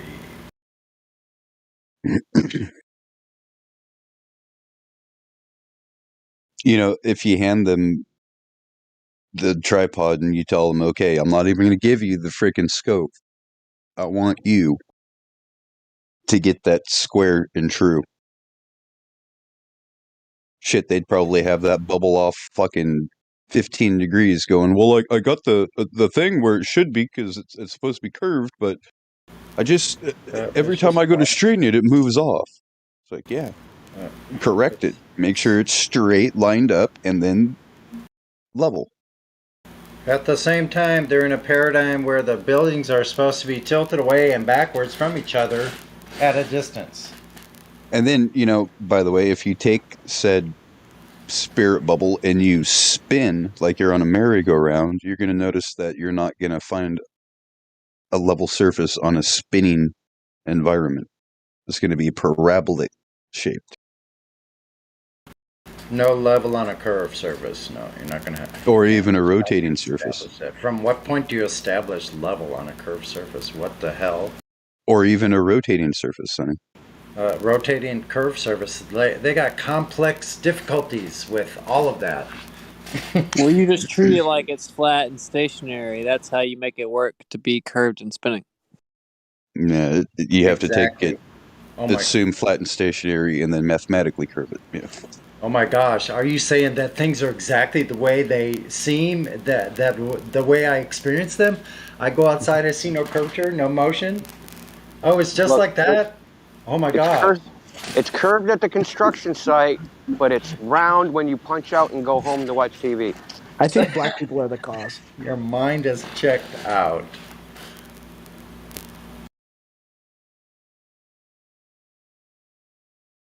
No, we got a troll.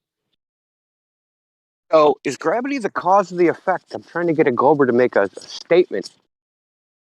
Is it the cause of the effect? The cause of the effect of what? Is it the cause or the effect? When I say gravity is this, is it the observation? Because I say, well, they'll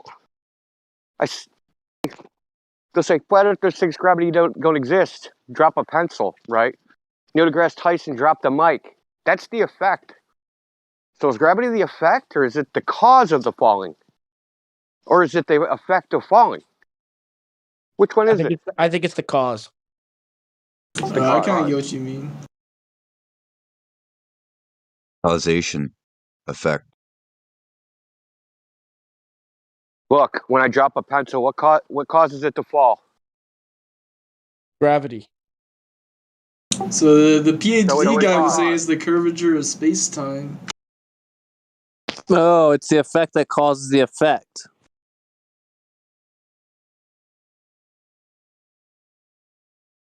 No, not what is gravity. Like that. Well, what India's saying is, when someone drops something and they say that's gravity, that's super dumb because that's just the effect, and gravity claims to be the cause. At the same time, gravity doesn't really claim to be a cause as much as the effect of the bending and warping of space-time. It's the effect that causes the effect that can't be proven to cause it, and is a force, but it's not a force. So what's it? This happened in Twitter, right? So I posted this meme. It's kind of funny. I think Box Ops posted it or something, or cut the shit. It's like, I said gravity during the debate, I win, and it's like a meme of a dude laughing, right? So I posted that, and of course all the Globers on Twitter jump on me. And the guy says, flat earth is so dumb they can't even explain falling objects. So I posted that meme, like with, ever see the meme with the plug plugged into the extension cord, plugged into itself? And I said, the Glover gravity that causes the effect. So this guy, he literally did what I said. I said, so is gravity the cause of the effect?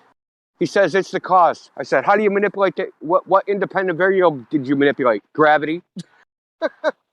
Like, what? So how did you manipulate gravity? Then he went into a diatribe about, how we can predict how things fall and da-da-da-da-da-da. I said, well, that's still not the experiment. And he's like, well, Cavendish. I said, well, what falls in Cavendish? It's the same thing. Well, how's it the same thing? One is moving horizontally, the other is moving vertically. How's that the same thing? This is how shit a gravity is as a theory. They can't even designate whether it's the cause or the effect. They're not even at like step one. I don't even call it a theory. I call it a hypothesis. It's not even at the level of theory yet.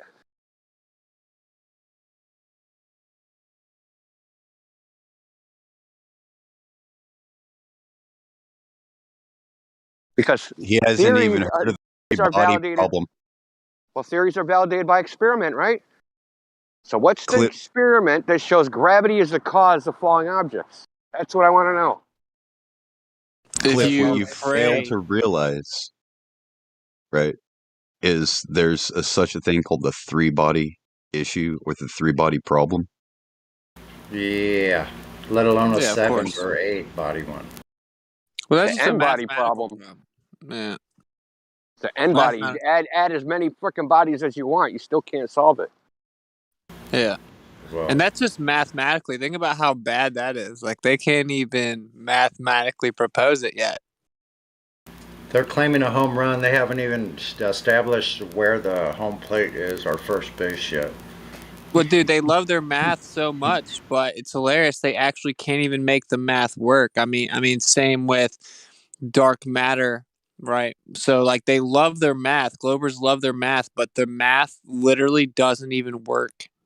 Globers also have the worst memes. Well, it's home plate, not Duh. home ball, right? They're on the baseball and they're claiming home run victory. They're not even fucking on the plate. Oprahs don't have memes. Those are like infographics. Oh Yeah, my let's god, put I some. know. Let's Yeah. drop some fire memes that only the woke side will get the access to. Facts. They're in a water polo court and they're claiming a home run in baseball. Your meme is like a picture of Newton with like an entire page from the Principia. Like, who's gonna read that? Oh wait, am I flirting with? Should I not be posting this? Should I not post in the text? Maybe I shouldn't post these in the text. Well, now you're asking about their IQ. I mean, come on now. One more and then I'll delete them.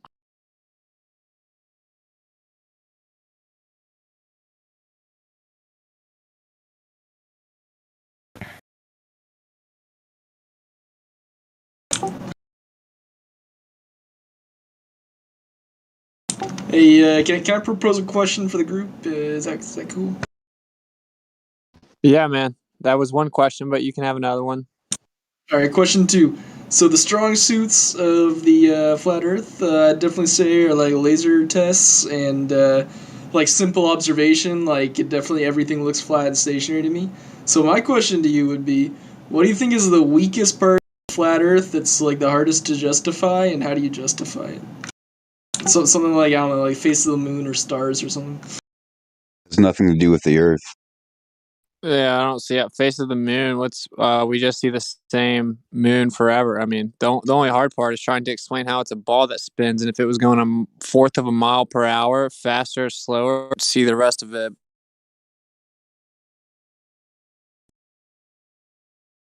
Well, I'll just give an Like- example. like- It's whatever you think is the weakest part of it. That's like going to Home Depot to the flooring department and telling them what kind of lights you have. So, Yeah, how much flooring do I need? there's no weak part. I mean, flat is the description of a surface. So when you say the Earth's flat and it measures flat, I mean, there's not really. You mean like if you try to explain all phenomena that exist and try to force a model, then what's the hardest part, right? Because really, the flat Earth part's pretty easy. I mean, the surface curve. So Yeah. So the point is, the answer to the question is, we don't have this need or necessity to have an answer for every single thing, especially like what's above the surface. All the luminaries, no one knows what they are, what the source of their energy is, anything about them, how far, what their size is, nothing about them. No one does. So we don't have to have the answers to all of those things. They're unanswerable. yeah, the only way you can even begin to explain any of the phenomena is to acknowledge that the Earth is geocentric, it's stationary, that the entire sky has a cycle over top of it, that it seems to be a more dense medium where the lights are much more local, than we've been told, right? I mean, we don't have to know more than that. Like just knowing that right there, we're 1,000 times more viable than anything the globe Earth could pretend to have, right? So, I mean, you can just ask this one question: if the Earth measures flat, can anything in the sky falsify that? And the answer to that is no. It's No, I just agree. no. That's definitely a strong split of the flat Earth argument is about the laser test, but I'm wondering is there a weak point that you can think Well, of? it doesn't. Listen. They need a measurement of curvature. That's the only thing. Listen, the only thing that can beat a direct measurement is a direct measurement to the contrary. Because everything about the stars, everything about shit in the sky, everything about it is inference based upon a presupposition. Okay, but they got direct measurements. They got pictures of the They have fucking no Earth. direct. They have no direct measurements of anything. They got pictures from satellites, but That's not a measurement, and that's based upon belief, right? those are admittedly cartoons anyway. Listen, is this picture from a satellite? Is that testable with the scientific method? by me, no. By anybody? Yeah, by anyone here, no. How can By you anyone, verify? period, on Earth, dude. Anybody ever. NASA can test it. How can So you verify No, it? no. Don't let him buy it. No. Hold on. What is the test we can do? What is the test NASA can do on an image? Is that's this image reproducible? Can we go to space and do it again? If yes, then yeah. No, So unfortunately. the people like if I take a picture of Bigfoot, you're going to come to me and go like, oh, show me another picture of Bigfoot. That's how I'm going to prove Bigfoot. If I keep asking the same person that produced the image to produce more images, that's a scientific test to you? That's a scientific test to you. No, I'm saying NASA can prove it to themselves. I'm saying none of us as individuals can prove it to our own satisfaction. But That is the NASA point. It's the theoretically point. could prove it. We can disprove it though. We can disprove it because if what the image depicts doesn't exist, then the image is false. What if I told you NASA has nothing to do with space? What's the S stand for? What if I go to the Science. middle? If I show you a picture of the Statue of Liberty in the middle of the Arizona desert, and then you go to the spot where I took that picture, and the Statue of Liberty's not there. Do you need to prove how I faked it, why I faked it, or anything? No, the image depicts something that isn't in reality. Their images depict things that aren't there. Curbing fucking water. Let's say that you're trying to meet up with this girl and she looks like a baddie, but then you go see her and she's actually obese, right? Like, what was her picture real? No, she's still hot. He'd hit it. You can look at it from the other way though. Like, let's say, okay, I took a picture of the Earth. I know it's curved. How you say it's flat? You must be wrong because I already know it's curved. That's just the same argument from the other direction. No, we physically measured the surface. Yeah, and I physically looked at it from a fucking spaceship. Listen, looking at things isn't a measurement. It's inherently subjective. This is how we know you're not in construction, because would you build a house by looking at the pieces and saying you measured it and start nailing shit together? I certainly would look at the pieces. You would use a tape measure, right? Yeah. Yeah, because looking at things does not tell you what the size, shape, dimension actually is. You have to be able to measure them first. I just feel like there's like 500 ways that they're spherical. Oh God. Like the shadow test the Greeks did and shit. My God, gamma shit, dude. You're totally gamma. I feel like that's reserved for females. Men don't say I feel like, okay?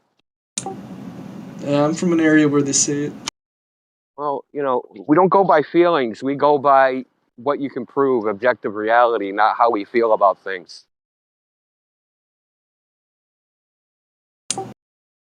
Yeah, watch out for that plastic and lavender. It'll mess with your estrogen levels. You funneled that shit.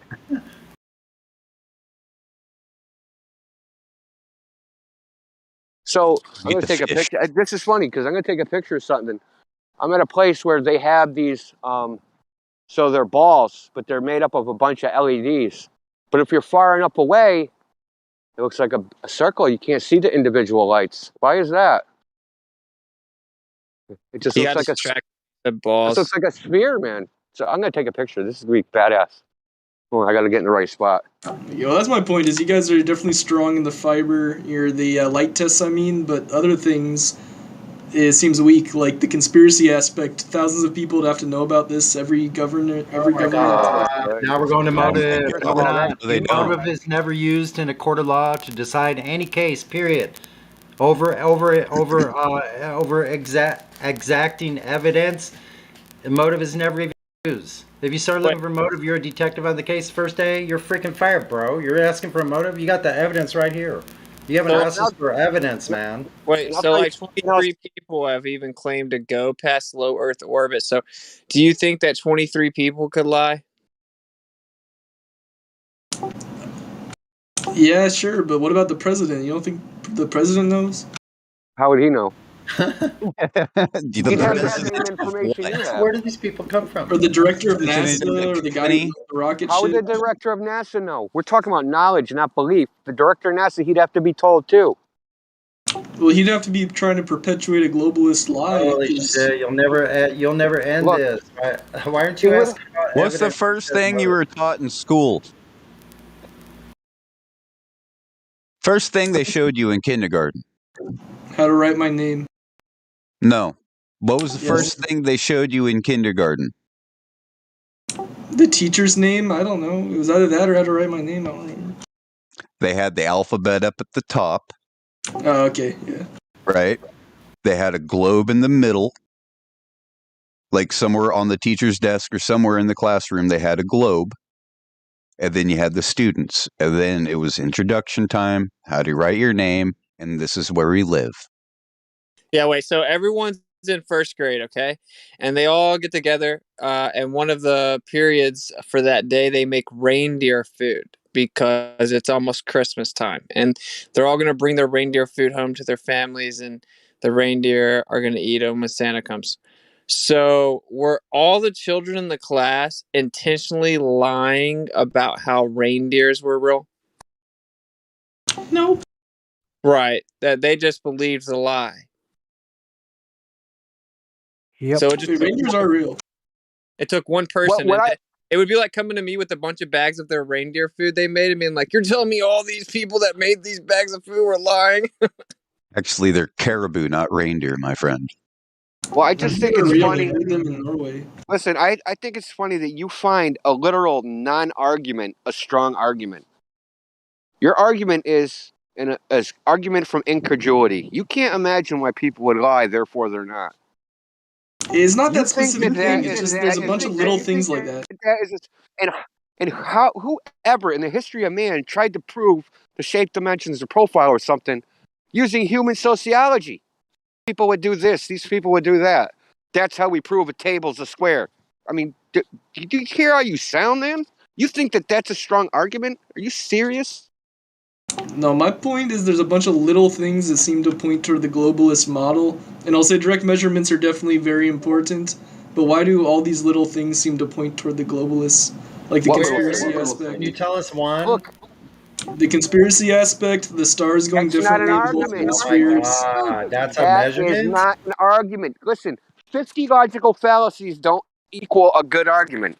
Okay? You can pile on as many logical fallacies as you want. It isn't like the sum of the logical fallacies don't make truth.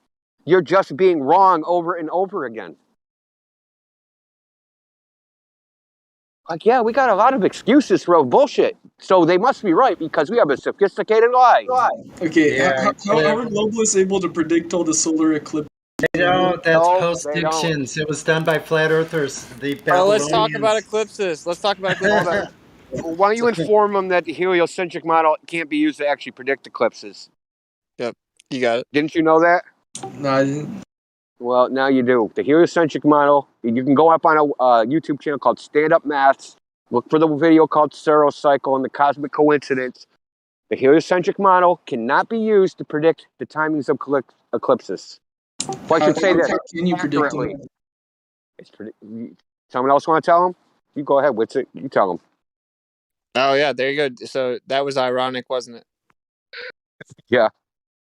Yeah. So it gets even worse than that. So your model can't predict them, but actually there's an eclipse that happens that debunks the model. It's called the Selenilian eclipse, which is a lunar eclipse, and the sun and the moon are both above the earth during the eclipse, and the shadow comes from the top down. So that's Yeah. the opposite of what it should do. It should go from the bottom up, and the sun and the moon can't both be above the earth if the earth is blocking the sun casting a shadow onto the moon. That's geometrically impossible. Cliff, can you see the live stream voice text? At 55 minutes, I put a meme there. Exactly what Witz is talking about.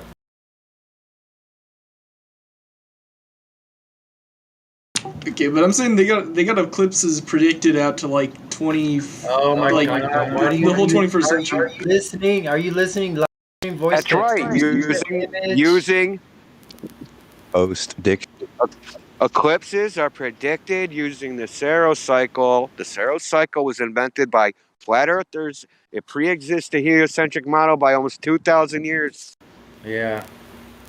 Yeah. Way on the Late Show. The Chaldeans, a Babylonian civilization. You're right. And the Mayans, and the Chinese, and the Indians. This is awkward. Aztecs, Incas, Persians, South Americans.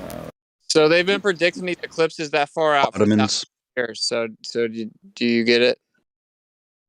Here's So the question Saros you should be. cycle, it can predict like what part of the earth is going to get and when. No, they've already been measured out by ancient civilizations using an astrolabe to measure elevation angles from a horizontal plane that they have to start with. Thanks. Here's the funny part. The question you should be asking is, how come you've been told your whole life that the heliocentric model predicts eclipses when it doesn't? I guess That's people the question you should be asking. You know how many of you Globers actually believe that? They actually believe it, and it takes 5 seconds to find out that that's incorrect. 500 years.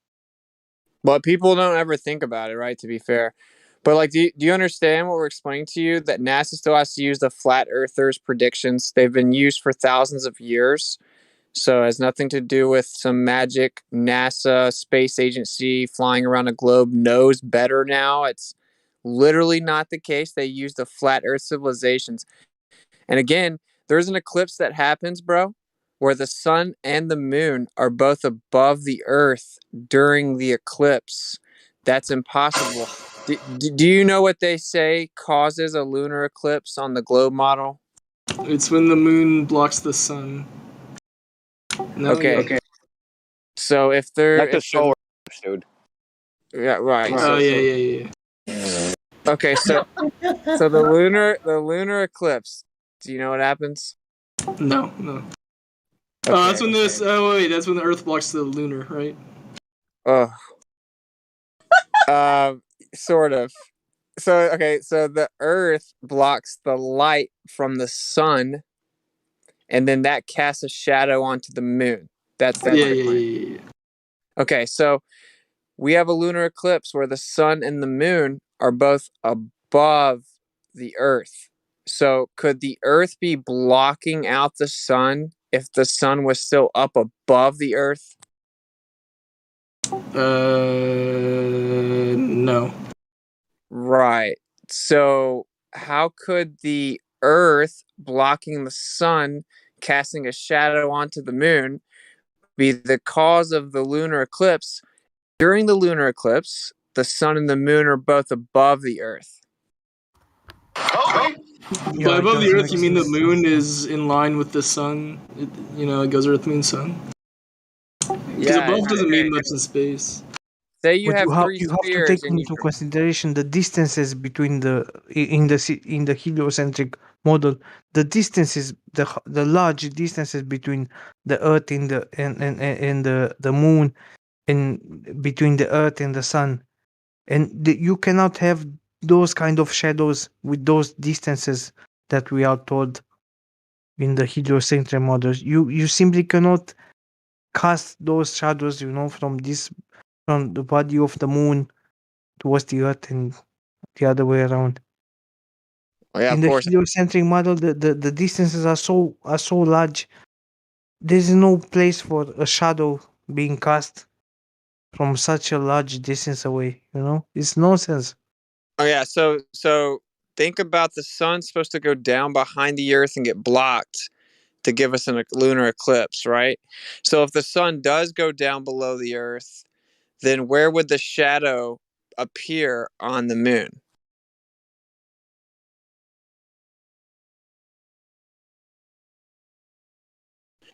If you have the Earth and the sun's going down below it, behind the Earth, and the moon's in the sky, and the Earth's going to cast a shadow onto the Earth or to the moon, then where would that shadow come from? Where would it be on the moon? Like Well, top. it had to be on top, yeah. The shadow. It would have to be on top.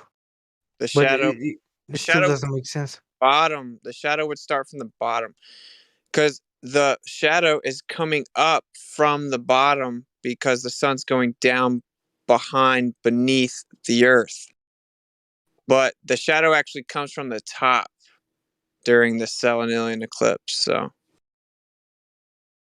that's impossible. It has to come from the bottom if it's the Earth blocking it. And the sun can't be above the Earth during the eclipse either, because it has to be behind the Earth, below it.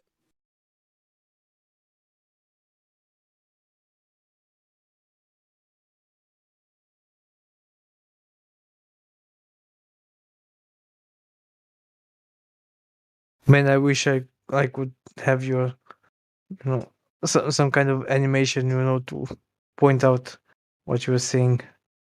Are you the real Witsy Gets It from YouTube? Yeah.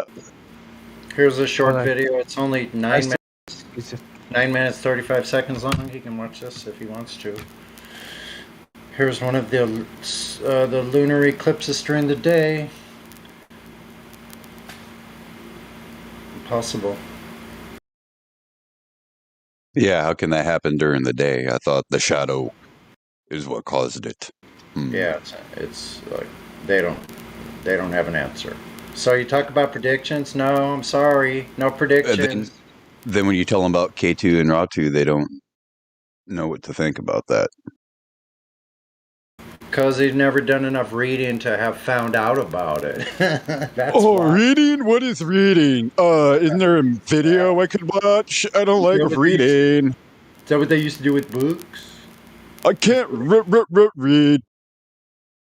Wait, so is the Glober in here? Do you want to try to respond to that? To the voices or the 9-minute video? To the fact that the lunar eclipse is impossible if the sun and the moon are above the Earth in the heliocentric model. What do you mean above? And I'm not necessarily a globalist. You can see them both in the sky, above the Earth. That means it's daytime. Then there could not be an eclipse coming from, either Yeah. bodies. There was an eclipse. Yeah. There's a Just lunar said. eclipse. No, It cannot he's be about an from eclipse. the Earth, and if it's a, it cannot come from the. Then where from did the moon. eclipse of the Impossible. Selenilian eclipse come from? That's why it's called the impossible eclipse. Good question. It literally is called the impossible eclipse, and this was founded in 1666. Yeah, that's And when it was first observed. Does the mainstream science have an answer for this? Yeah, it's called the impossible eclipse. Hey, how does it happen? Well, part of the problem also is eclipse is supposed to happen when there's a syzygy of the celestial bodies, so they're supposed to be completely lined up, but that's not happening with the Selenilian. So already that's a problem. Well, can it be in the umbra of the Earth without being perfectly lined up, or no? No, they guy. have to be perfectly lined up to have the eclipse.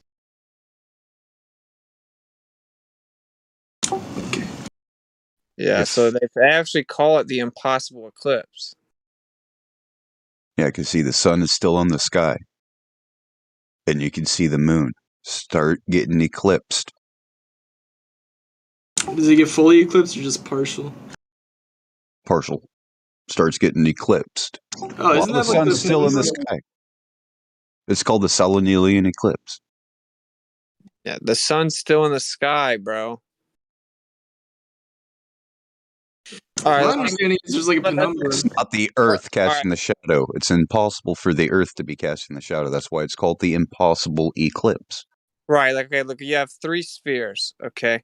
And you're going to take the one that's the sun and you're going to move it to below the Earth, behind the Earth. Once it fully gets behind the Earth, now the Earth is blocking the sunlight and it casts a shadow. So it has to be behind the Earth for the Earth to block it. Well, it can't be behind and below the Earth if it's up above the Earth. Wait a minute. Wouldn't that mean that there would be a lunar eclipse every day? Well, no, they would just say they have to match up perfect with their revolution. Oh, yeah, because they say the phases of the moon are caused by the Earth shadow. That's right. Oh, hey, you guys aren't gonna like the answer, but Google says refraction. That's right. That's right. Okay, so now we've gotten there. So that's literally their best answer. That's NASA's best answer. You name it. The argument is that it looks like you see the sun in the sky, and it's clearly daytime because there's still light in the sky around the sun. Actually, though, the sun isn't there. It's nighttime, and it's down below the Earth. It just looks like it's up above the Earth. Well, that must be the case if it's getting eclipsed, right? Bruh. I mean, can you think of a different reason why it would be getting eclipsed? Yeah, eclipses just happen in a cycle. So it's nothing to do with. First of all, a sphere wouldn't even cast this curved shadow onto another sphere. That's not even how that would work. So A spear? It's not. No, a spherical shadow will not cast a perfectly curved shadow, or a sphere won't cast a curved shadow on another sphere. It would be barrel shaped. So anyway, it's not what they said. So falsification is independent of replacement. The only way it could work is on a flat Earth, and the sun and the moon move above the Earth until they get too far away to see them, and then the sun and the moon have cycles of eclipses that they've had for thousands of years. It goes in a cycle. Like, there's all kinds of potential explanations. It could be electromagnetic phenomena effectively of charging. It could be some other type of polarization lensing effect that crosses in front of the moon. There could be a cycle of the electromagnetic field causing polarization, and if you turn the polarization perpendicular, it would effectively cause the illusion of obstruction. Which we know we have an electromagnetic field in the Earth, and thus we know we have polarization. I could cite a university to show you whenever you put polar lenses and flip them around based on the sky, then you can effectively make things like disappear because it's polarization. So, I mean, there's plenty of things that could be happening, but we know what can't be happening. And that's refraction. Well, the claim is that it looks like the sun's up above the Earth and that there's still daylight, but actually it's behind the Earth being blocked. That's ridiculous. Well, I don't know if you missed refraction because I just found this on Google, but Google's saying it's because of refraction. I know, I just now addressed how ridiculous that claim is. In addition, how can you predict Solennelian eclipses in advance if it's just because of random atmospheric conditions causing refraction? How could you predict it in advance?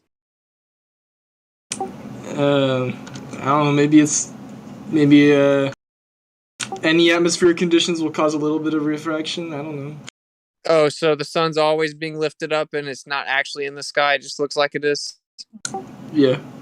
Oh, so it's not actually daytime. It's just refractive daytime. Well, if you're getting the light, it's still daytime, even if it's refracted.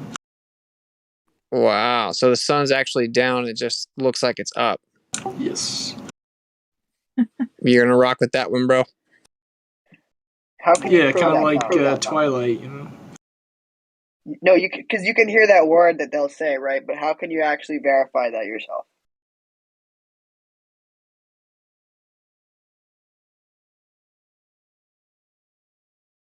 Right. Like, how do you actually know when it's being refracted if it's always being refracted? Do you even realize what you're saying? You're just, well, it has to be that way. That's what you're saying. Well, they got a model that makes sense for like 99% of eclipses, and there's one really weird one, so you kind of got to make it fit the model because it seems like the model's right versus all the other ones. I'm not saying it's right, but I'm saying that's why people say that. Even though we told you they're not predictions, that they were actually post-dictions made by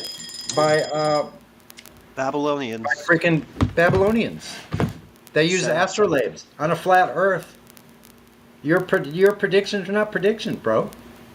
You're off. So why do you keep saying it over and over again? It isn't going to make it so. Okay, well, I found a video of like it looks like a circle traveling across the Earth, and it tells you what city has an eclipse at what Once you moment. notice a cycle in the sky, and then you confirm the cycle exact, then you no longer need to predict shit. You can't tell me the Babylonians knew if there would be a shadow over Huntington, Ontario, in 2021. They don't have to. There was a worldwide civilization back in the day, dude. Higher technology than we had today. Yeah, they More can't peaceful. even they try to figure out where it's going to be without the serocycle knowing when they happen. Do you not understand that? The heliocentric might be able to predict it, but it can't. It still has to use stuff from 2500 BC. Yeah, but does the serocycle give them such accuracy that they can tell you down to the minute whether it'll be over a specific city? But you're not understanding that part doesn't matter yet because the heliocentric model should be able to predict when the eclipses happen, but it can't. It literally has to use the flat Earth predictions first before they even get started. So all that happened was over time they started recording the details of the eclipses, more prevalently. That's it. And this is always kept by the priest class too, because they would always perform rituals and ceremonies. Yeah, on that during day. the eclipses. Yeah, so also like you could take a ruler and you can put it in front of light and it'll put a curved shadow onto a surface. You can make a ruler have a curved shadow. So you have they have no idea what it is. It's not a shadow. There's no evidence that it's a shadow based on obstruction of light. It doesn't matter. Do you understand the irony here is that people just go around assuming that the globe Earth predicts eclipses and we know everything about how fast the Earth is spinning and who's going to space and how big something is 1,000 light years away and how much a tablespoon of neuron star weighs 1 billion pounds and all this nonsense. And no, the eclipses can only be predicted assuming the Earth's not moving and by quantifying and measuring their cycle that just happens over and over and over. Over time, you get more details of that cycle and their geographic locations. The NASA heroes that everyone looks up to has to use the flat earthers from thousands of years ago. No one knows that. You know that. No one's been told that. But I'm wondering, how do they get it over like specific cities with, I just told you, over time, they continue to record them, right? And it has an overall cycle because the sky just moves in a cycle, bro. It's just a giant clock as a cycle. And so they found out where these things take place. That's it. They measure elevation angles from one place to another. That's how you do it the same way the navigators do with the sextant today. Water is horizontal. They do it the same way. And if you think that nobody knew about anything that was going on in the skies of Ontario and America before Christopher Columbus sailed, then you're sadly mistaken. Yeah, what a fish story. And they're buying it. Hook, line, and sinker. They got parades. Yeah, that's like first grade red pill. There's a map from like 1587, before little Christopher Columbus, or when, so maybe not. There's a map before Christopher Columbus where the United States is already completely mapped out accurately. How's that work? Maybe the Indians made it. And by the way, the map that Columbus used was a rectangular projection. It wasn't a globe projection. He never used a ball to navigate. Did you say exactly where he was going? Did he say maybe the Indians made it? So how did the European explorers that supposedly hadn't crossed the Atlantic yet get a hold of that? And it's funny that you call the native people Indian because he was so far off he thought he was in India. What about Prester John and the three Indias? Huh? What about the West Indies, the Ethiopians? Prester John? Yeah, he's a black nobility. If you don't know about like true history, you might want to go down that rabbit hole. So now that because your argument's yeah. Prester John's the guy who went to India. What the fuck? What's that got to do with America? Calm down, buddy. All right. So your argument was that the most convincing part was laser tests and stuff, and yeah, you're right. The physical measurements that debunk the radius claim of the globe Earth is all that needs to be talked about. But you thought that the globe Earth had all these other answers. The first one you brought up, you were sadly mistaken, right? Actually, eclipses debunk the model. The first one I brought up was the conspiracy aspect. Like, everyone working with space and stuff has to know it's all bullshit. Right. So you actually got debunked on that as well, because say when people go to the Apollo missions and everyone's sitting there staring at a screen, they just believe the lie as well. They don't have to be in on the lie. Only 24 people or less have even claimed to go past low Earth orbit in the history of mankind. Compartmentalization is the way that the military works. You're on a need-to-know basis, or the military wouldn't even be able to function at all the way that it does. Literally, it just moves up the ladder of hierarchy for information. It's a need-to-know basis. It's a very ridiculous claim that there would have to be millions of people in on it. It's not just the U.S. though. A bunch of countries have space agencies, and they all work together, and every single one of them have to have the approval of NASA to do anything. So and that's NASA's not a space agency. The Russians got their own rockets and shit. They put a monkey in space. So they work with NASA though. Well, and administration. Monkey in space. No. all the main countries are working together through the United Nations. Russia, China, US, they're all signed together. So it's not at all that they're working together. They Cold War was fake.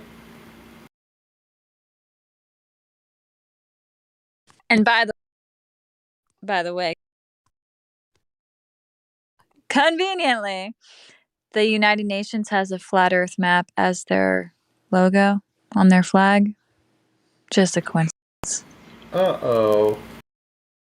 Yeah, so when you say they could be working together, well, why do they openly admit they do work together?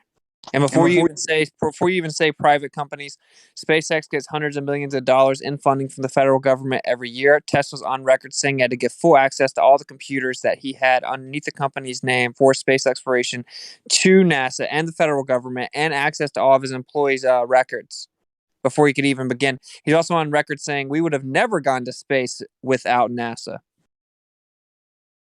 Dang. Yeah. Well, I'm saying that's one of those little things where it seems like a lot of stuff has to go really right to keep the secret under wraps. Well, really, like what? Like what though, right? Because all that anyone does is goes to work, comes home, plays Xbox, watches NBA or the NFL, watches TikTok, Snapchat, Netflix. So why would it be hard to keep the lie? People think that everything came from nothing, and then rocks turned into fish that grew feet, that turned into rodents, apes, then humans. People think that makes sense. People don't think anything. It wouldn't be hard to keep the lie at all. What are you talking? And the reason people believed the moon landing was because we were supposedly fighting communism, and everyone just wanted to believe that America was really going to beat the communists to the moon. So everyone just kind of rocked with it. And that was the first time anyone ever claimed they really went outside of Earth and proved it and turned around from the moon, which is absurd and ridiculous. And that's why no one's ever been back, because no one ever went and you can't go. Well, didn't Russia and the United States team up for the moon missions, for the Apollo missions? Wasn't it a joint venture at that time? So the whole space race was a lie. It was just a way to drum up propaganda and get everybody under a common belief system to squash the current flat Earth at the time. Yeah. Like 1 in 3 people didn't believe it was real at the time. And that's conservative numbers, I'm sure. Yeah. I mean, people still don't believe it was real. Probably 1 in 10. Dude, when I show anyone under the age of 30 the moon landing, they laugh out loud. People just haven't seen it. It looks so fake. It's almost like I've actually had people, as has Kai and many other people I've talked to, have them say, that's not really the moon landing. Like, think that you're showing them a fake video. It looks so bad. Like, that's not the real moon landing. That can't be really the moon landing. So why do people still believe that? Why do people walk around under the age of 30, never watch the movie ever, and think they know the moon landing really happened? Well, here's the thing. I don't think most people care. They just want to play Xbox. Okay, so whenever they don't really care, they play Xbox, then they have a child, and then they just let their child believe that the moon landing is real as well, or teach them about it. Are they in on the lie? No. Right. So you see, that's actually how the lie is propagated. What Then, if well, it you have a bunch eventually? you have a bunch of decently smart people. You have a bunch of decently smart people trying to explain the holes in the model. And I think it's discovering more about the Earth and where we live. They're like, oh, well, what's dark matter? How's this really work? Let's see if we can discover the graviton. Oh man, blah blah blah. Oh, how's this work on a globe? They're just trying to explain it. They believe the lie as well. And so that's why it works. Why was the original film of the moon landing destroyed? It does not exist anymore. We only have a copy of a copy. Yeah, so we can't see the outtakes. Just a copy of a recording of a projection. Does film last like 70 years or whatever? In the right conditions, it lasts for hundreds of years. They still have it. They just recorded over it. Yep. It doesn't exist anymore. The original film does not exist anymore. And that's part of their problem too, is like when they came out with the lie where technology would be today, they didn't know that you could just rewatch everything on YouTube and you can edit their photos and catch their Photoshop. In the original NASA pictures, they literally just photoshopped a Earth in the background, and if you turn up the saturation and contrast enough, you can see the square where they photoshopped it. They had no idea that cameras would come out that see too far, that you could replay and watch their testimonies contradict themselves. They didn't know when they came out with the lie. And if So now the people want to sit technology there, surpassed it. Yeah. if people want to sit there and say that they didn't have CGI back then, they don't know what the fuck they're talking about. Because during the moon missions, they were sitting there saying, well, this will probably be the only time that we'll be able to have this on there because people won't be watching TV screens anymore. They'll be watching computer screens. Well, what's Everything will be CGI stand for? computerized. Computer-generated imagery. They had computer-generated imagery during the moon landing? Yep. Do you know how long? Okay, when was the moon missions? It's like the 60s. 69 to 73. Okay. Well, yeah, I mean, you could just have a painting. You know that there are videos from back then where they had giant globe models that were painted in high detail that look like the Earth and other planets. And working with Disney, funny enough. Nazis working with Disney for NASA, totally normal. Teamed up with the CIA, who were also Nazis. Yeah. So we've dismantled both your first two things. You said that the globe seems to have answers for all these things. Well, okay, eclipses, wrong. Actually, eclipses debunked the model. Everyone couldn't be on the lie, wrong. That happens all the time. not many people would even have to know about the lie. Only 24 people have claimed to go to outer space. What else do you think works so good with this model that the flat earth is? Are you guys ever wrong or anything, or ever incorrect in any way? Or? Probably not with this subject, bro. We've been looking into it for a long time. You know, you don't have a fair entry point. It's no big deal though, because we didn't know this stuff either, bro. Like we had to learn it. You're pretty lucky in the sense that you get to come here in 2022, and everyone can just hit you with the info. And there's all these resources below you. Most of us had to like put the pieces together for years. You know? Well, I'm just a natural skeptic. I think he's heard of JPL, right? Jet Propulsion's Lab. It's not actually what it means. It's Jack Parsons Laboratory. That's where rocket fuel was invented. Yeah, and Scientology, Parsons. sex magic in the desert, where Area 51 is now allegedly is. Yeah, he had ties with L. Ron Hubbard and Crowley. Yeah, and Crowley. Aleister Crowley. Yeah. They had to distance themselves from the Parsons guy being like openly a pedo and stuff like that. So anyway, bro, if rockets go to outer space, why doesn't the air you breathe?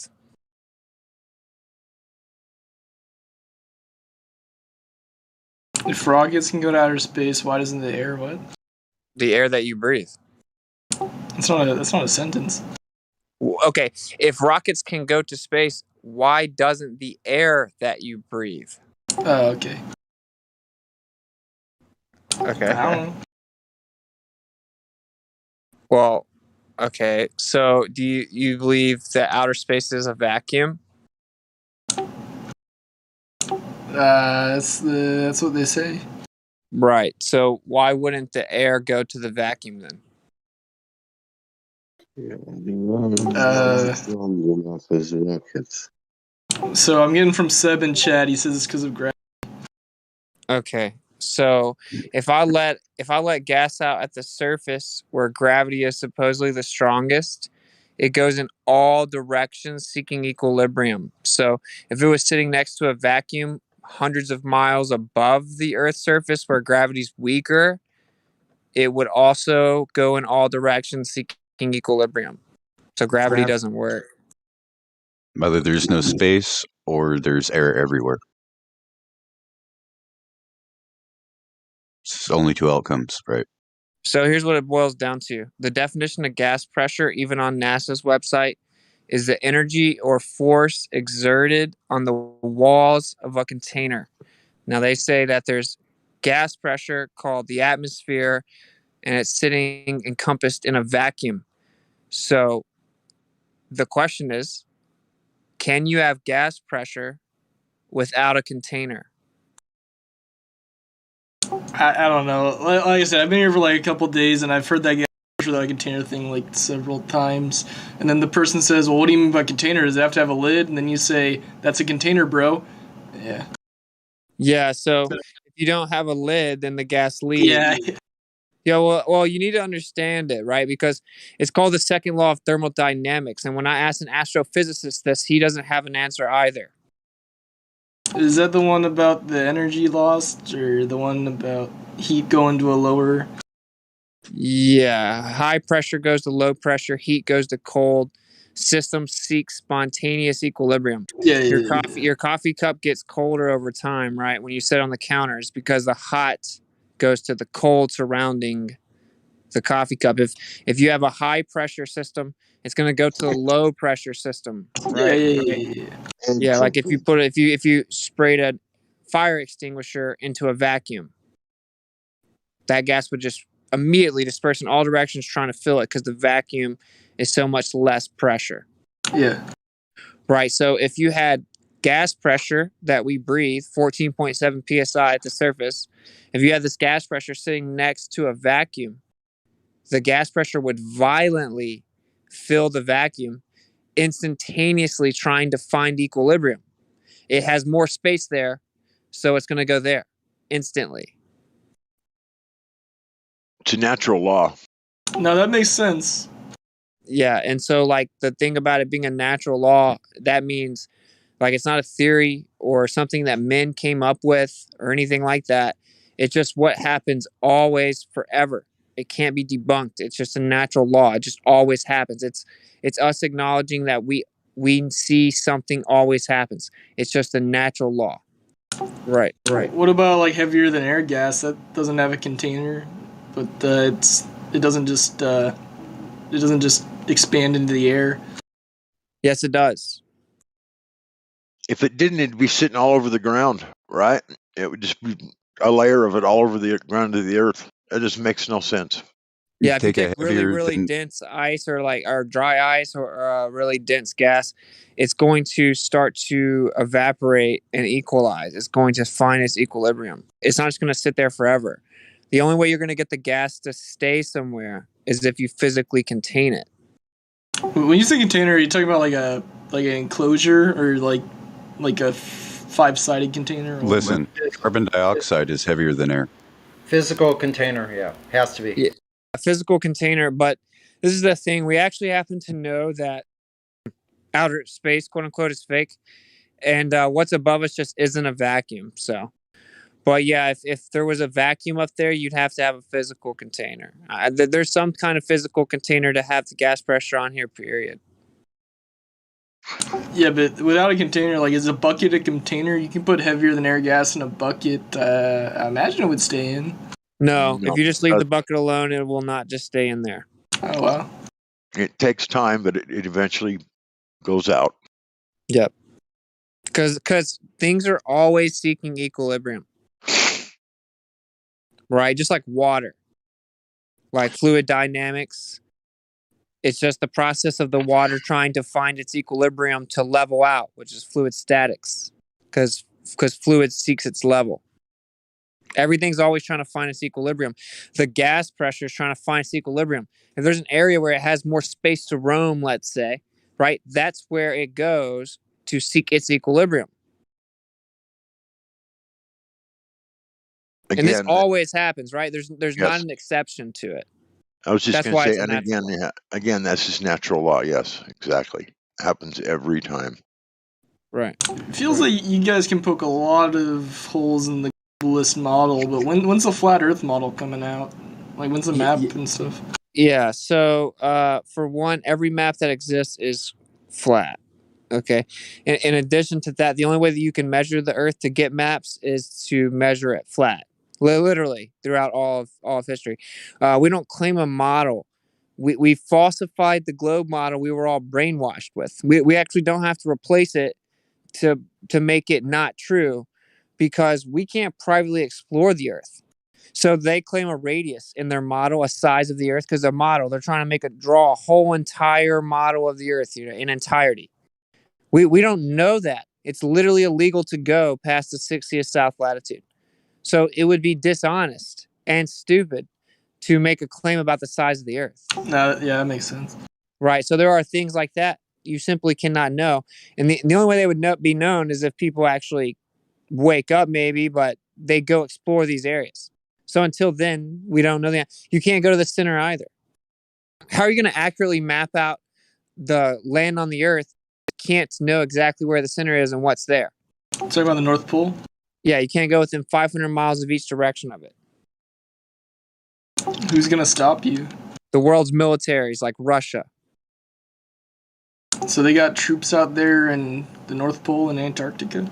Yeah, because it's too dangerous to go in there. You can't go in there. It's all military grounds around it. What did they eat? Did they have like supply ships going up there bringing them food and shit? I know they're not farming. Why wouldn't they be able to just eat there? I don't know what's there. You don't know what's there. Ice. Well, that's what they tell you. It's so dangerous that they're just trying to save you. That's why they don't let you go there. You can climb Mount Everest if you want to naked, but you can't go to the North Pole. But isn't that interesting, right? Because on the flat Earth, the pole is a pretty significant place, right? Because the center of the sky, Polaris, is directly over top of it, and everything in the sky moves around it, and all of our compasses face towards the North Pole, or the center of the surface. In the northern hemisphere, right? Well, there is no sphere, so there's no half of a sphere, because but what they call that region. Okay, well, northern latitudes. Yeah. Well, the compass faces north. It is said, and most people believe that there's some sort of a huge magnetic source in the center there. That's why the compasses point toward that area. Some people call it Mount Meru, whatever. There's a very tall magnetic mountain, and it's on a lot of ancient maps, as a matter of fact. So Yeah, it's probably there. Probably there. They probably all just made it up, not knowing each other. Yeah, maps. All these maps makers made these maps up, and they all look the same with the four land masses and the center magnetic mountain in the middle, but none of them knew each other, so it was a big conspiracy that they were all in on. Yeah, I thought we were the ones that believed in unbelievable conspiracy theories, right? So, like, how did that happen? And by the way, the map they show you in school is called the Mercator projection. Super disproportionate. You can go to actual sizes websites and watch. The continents are super disproportionate. But either way, Mercator actually has a map because he was a well-known explorer and cartographer. And yeah, he has a map strictly of the center that they forgot to show you, I guess. Well, they used his map all around the world. They forgot to show you a map he had at the North Pole.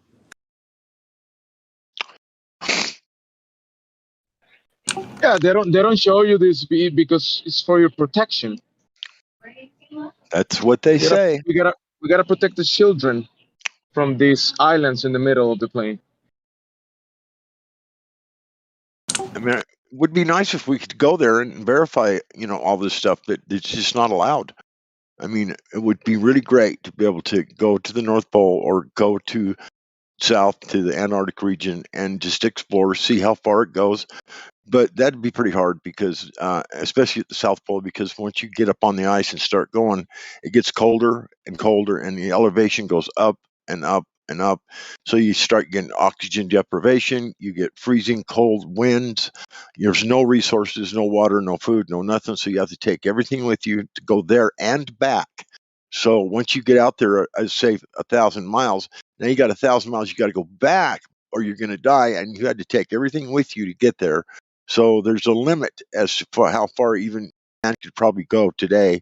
Even the military probably has a limit that they can go as far as south because there's just no resources. You've got to take everything with you and mind you enough to get back as well, or you're just going to go out there and die. Yeah, or so they say. Or And so then they the voice, say, yes.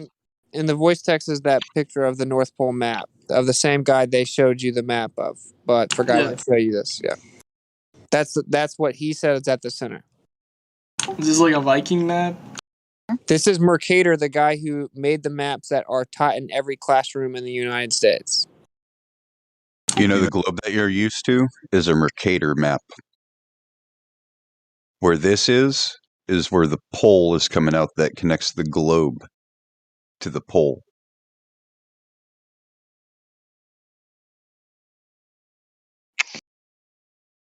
Yeah.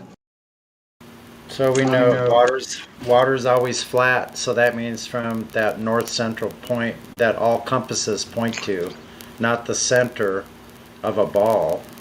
Otherwise compasses would point down. So all water's flat, so that means all the seas are horizontal, they're parallel with each other in nature. Does molten metal have a magnetic field? And they're supposed to be 70% water. So if all the water is flat, and so that means 70% of the Earth is flat, then how could this be a ball? It's impossible. Water settles flat every time, no matter what you put it in, a bathtub, a cup, swimming pool, a pond, a lake. It always settles flat level. How can you shoot a radio wave horizontally 10,000 miles and hit the other target on a globe? Radio waves don't curve. They have to be point to point. Dish to dish, antenna to antenna.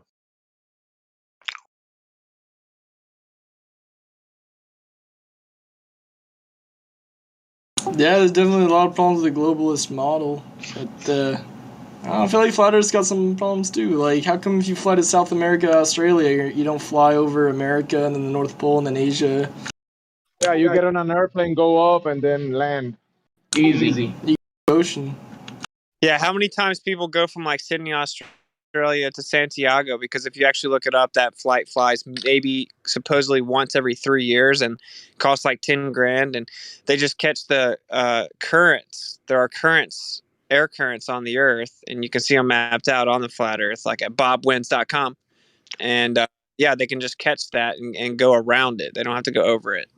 Well, why do planes constantly land on places that only make sense on a flat Earth for emergency landings? Why do they go way out of their way on a globe Earth, but yeah, it's perfect on a flat Earth, and they do it over and over daily? Like where? I'm sure someone can link you the plane. I'm sure there's actually information down below you. Numerous flights, bro, that like on a globe Earth, it'd be point A to point B, but they do a gigantic like arc up and then down, and then you look at it on a flat Earth, it's a straight line. That's why they went that way. It was the fastest way to go. Yeah, like Bali to LA, where they stop in Alaska. It's just a straight line on the Earth, but it would be like a 5-hour, 2,500-mile detour on a globe. Okay, well, how about this? How about every 2D map projection sacrifices something like relative size, distance? Why do they all have to sacrifice something? Wait, what are you talking about? So say again. Every 2D map projection sacrifices something, like the continents are the wrong size. None of them are reality. That's why a map, a model, none of them are reality. Yeah, there's no way to make a map that's not intrinsically distorted. Not only that, if they're only going to show water at the North Pole, then they have to stretch the maps at the top to pull the water up in to cover up the land. As far as, like, if it was in reality, they'd be like stretching the water over the top of the North Pole and hiding it, so that would distort the map. Mm. That's kind of what takes place in the North, as far as I know. The stretching of the map causes a lot. Well, look. So if you have a piece of paper and then you draw a circle, and then you draw a circle inside the middle of that, and you draw lines out from the middle to the edge of the bigger circle, right? As you go further, the lines are going to get further away from one another, right? So because the circle's getting bigger. So you're going to have distortion the further away from the center you get with the Cartesian coordinate system. So you're going to have to apply a scale when you get too far away. That's just the intrinsic problem with a flat projection, which is the only way to even make a map, though. It's the only one that exists. Like Google Maps, Google Earth, if you zoom in, it's flat maps. It's flat cartography plane images on a flat map. It's Google Maps is a flat map. Apple Maps is a flat map. All maps are flat, bro. Like that's the only one. Yeah. It's the only ones that work, but there's no way to make a perfect one of the entire Earth because intrinsically there will be distortion. I don't get how there's intrinsically distortion. Like, imagine hypothetically you could get above the flat Earth and take a picture and then just scale that down, and that's your map. What's wrong with that? That would be an undistorted map. Well, first of all, that's completely theoretical. No one can ever do that. But yeah, you'd have to have a better accurate or more accurate layout of the land in the south, which we don't have. We have vast amounts of ocean that are basically unexplored, and we have 90 to 95% of the world's population still within the center above the equator, quote unquote. So, it just remains unexplored and unknown, and we use longitudinal and latitudinal systems to map it out, which is just. So how about instead of going above the flat Earth and taking a picture of the whole thing, you just take a picture of what's called the northern hemisphere, and then you project that down to 2D. That would be a perfect map. You scale it down, or it's already 2D. You scale it down. That'd be a perfect map. You don't sacrifice anything. It's restricted airspace, my friend. Well, yeah. What's wrong with the map in the northern hemisphere? Yeah. It works. It works very well. My understanding is every map projection sacrifices distance or relative size, things like that. To some extent, yeah. Like they're not. It should sacrifice nothing to represent a 2D plane on a 2D plane. Well, okay. First of all, there is no 2D Earth, right? Like there's a depth to the Earth, and it's a topographical plane. So there are elevation differences, right? Accurate center point We don't know that. I thought we already covered that. We don't know the center. How are you going to draw lines out from the center and then put land masses where they are relative to the center if you don't know where the center is? Yeah, we're not allowed to know what the center is. Do you get that? I mean, you could just start mapping and name any part the center. I'm saying to take only just like part of the northern hemisphere. You can do any. You could do this for like just one country, and it should be a perfectly 2-scale map with nothing sacrificed, because you're representing a 2D surface on a 2D map. Okay, now who's going to do this? By the way, I mean, do you have the money to do this, or is the government going to do it for us? No, my thought exercise. The point is that you can get a perfect map that sacrifices nothing. Well, that might be possible, but like I said, who's going to do this? The So government will do you're it for talking their own purposes. hypothetical, is what you're talking. So maybe it is possible, but first we have to get there and try it, and be able to do it. He said it's a thought exercise. I know. That's what I just said. It's hypothetical. I just said that a second ago. But you could make a partial map, but you could not make a complete map because you're not allowed to travel freely over certain areas. Yeah. To verify them. But you can get like a perfect map of the United States with all the distances perfect and all the sizes perfect, for example. Probably so. But like I said, who's going to do it? Yeah. We already have a map that's pretty accurate. So, of the United States, especially.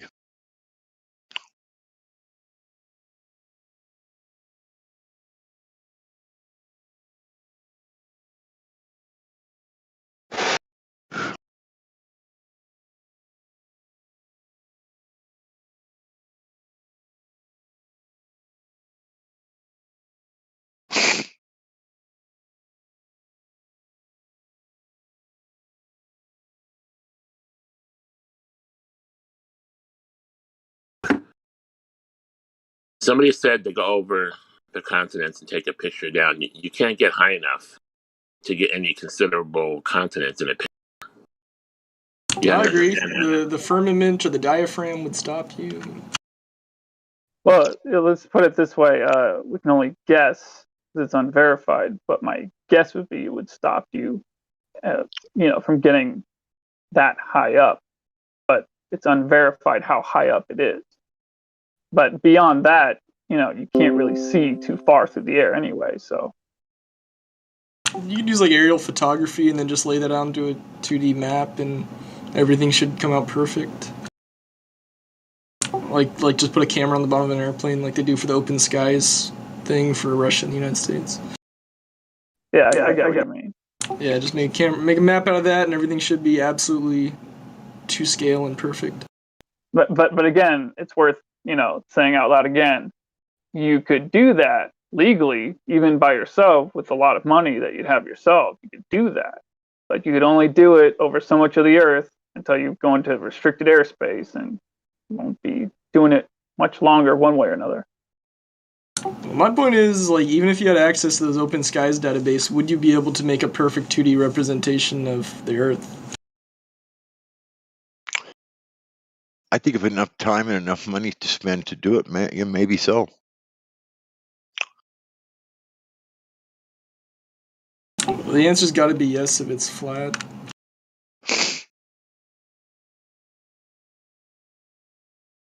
Well, I'm just not willing to say absolutely yes for sure. I said maybe, and yeah, you're probably right. But, like I said, it's hypothetical at this point still. It's just, it's like, hypothetically, yeah, you're probably right. But it hasn't been done yet, so. Yeah.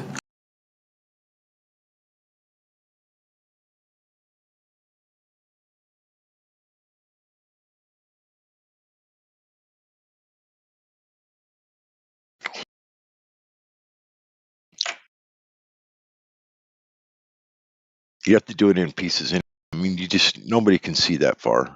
Can't see from one end of the continent to the other. It's like 2,000 miles.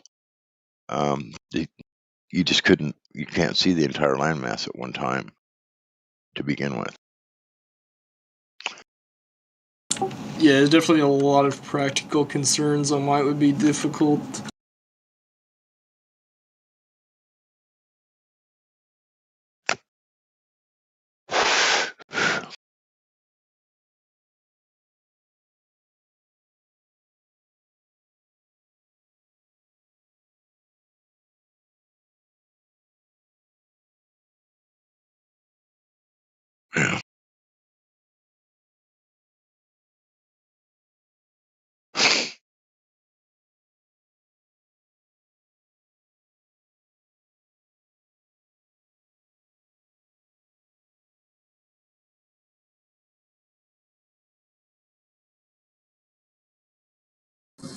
Cliff, did you see the image I posted at 49 past the hour?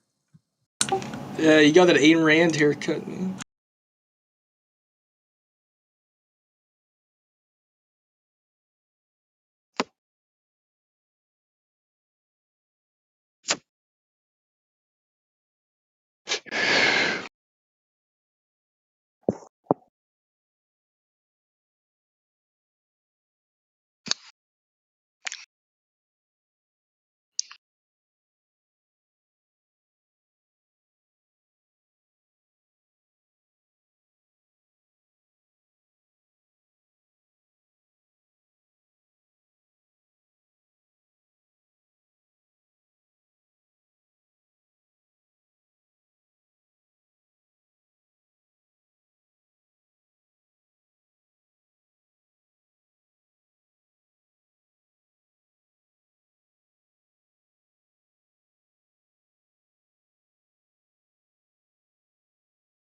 Hello, is anybody there?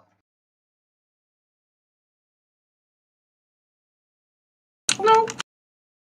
Hello, it was just the room's silent, is it? I wasn't sure if my computer wasn't working. Oh no, we can hear you. We just Oh, like to sit in here and listen to each other breathe. No, we cannot hear you. Matthew Learns, can you hear me? Yes, I can hear you. I was on Twitter yesterday, and the creator of XRP, the cryptocurrency, is calling you out. Have you seen really? it? Yeah, he's tweeted to his however many thousands and millions of followers one of your videos. Oh no. And he said it's wrong. He says it's completely wrong. I couldn't believe it when I saw your face on it. No, wait a minute. This is who's the creator of XRP? David Schwartz, the cryptographer. You're becoming famous, Matthew. Yeah, he's calling you out, Matthew. He says you've got it completely wrong. Something to do with, I don't know, some math video you've made about Bitcoin or something. I'll have to see if I can find that tweet.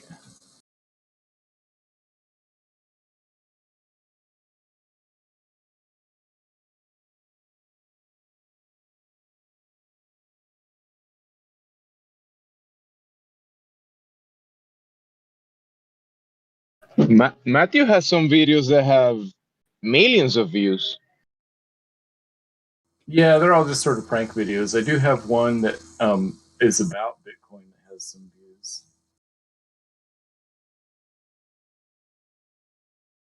Did I hear that right? Dude, Matthew, that's huge. I mean, you know what they say, no, there's no such thing as bad publicity. I always knew you'd be famous for being wrong. Thanks.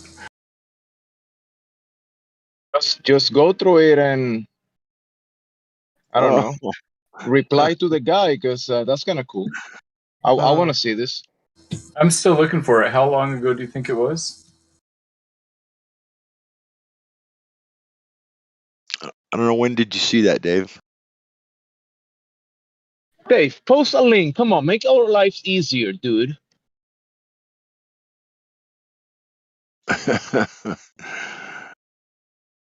No pressure. No pressure now. Come on.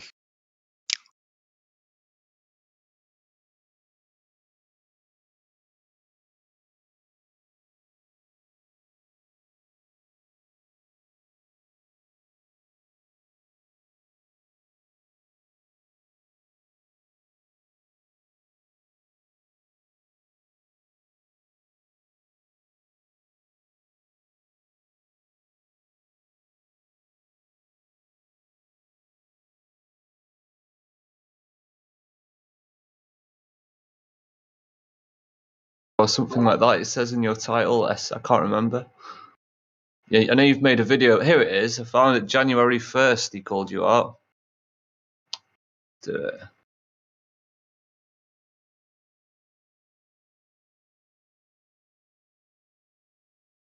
I knew you'd come through with that, Dave. Thanks. I know. I found it. Yeah. I just don't even know how to share it. Just a second.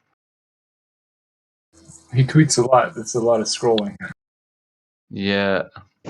But this guy is a big deal. Like, some people reckon he might have made Bitcoin, this guy. Like,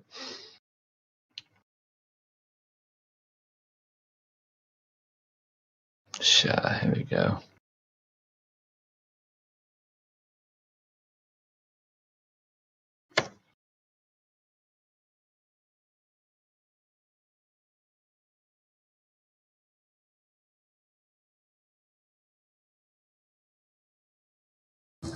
Interesting.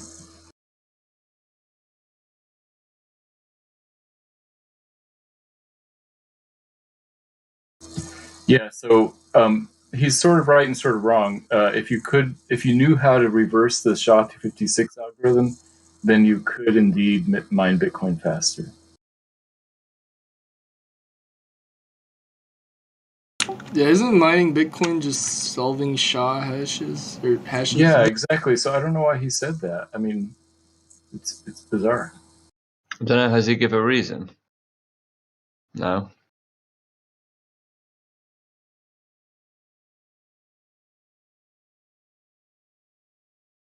Hey guys, real quick, stop talking about Bitcoin, please. Thank you. Oh, sorry. God, Back to Ethereum. ignore Glaflow. No, don't talk about crypto. This is a flat Earth channel. Don't talk about crypto. Shut up. Crypto is the solution to the matrix that they have us in. And what's the next topic? Somebody, That's what you Let's muted talk about yourself. That's fucking what you lasers again. think you're You want to do lasers? When are you going to do your laser test there, kid? Oh yeah, tomorrow I got the laser on the way from Amazon next Oh, day. good. I'm glad you get your boots and your roots out too. The laser Yep. on the way. Got my fucking rain boots. Well, what have you guys done any laser tests yourself? A lot of us have, yeah. Oh. Can't speak for everybody. And what were your results? Oops. Oh, hold on. Let me get them. I have them distilled into a paragraph. So I laser measured the distance between 2 points across the frozen lower Whitefish Lake between the Raleigh-Johnson Rec Center and a shore near Cross Lake, Minnesota, between two towns. The lake is located just above Ideal Corners, Minnesota. At 1 foot elevation height over 5.16 mile distance, I did not see what should have been a 10-foot hidden height or curvature drop from A to B. Again, that's 10 plus foot of Earth I should not have been able to see from up to down, right? So I'm seeing way too far at once again. And then I'm going to 2 different lakes this winter in the same area to do multiple days of times of day and multiple lakes. So there. And he's not the only contestant. I also want to get better data so I can publish it and put it to YouTube and just end this fucking thing. But maybe you still won't believe it, so whatever. It'll just be my proof that I can put on YouTube. Yeah, I think it's good that you did some measurements, but I don't know if 10 feet is statistically significant. It was line of sight.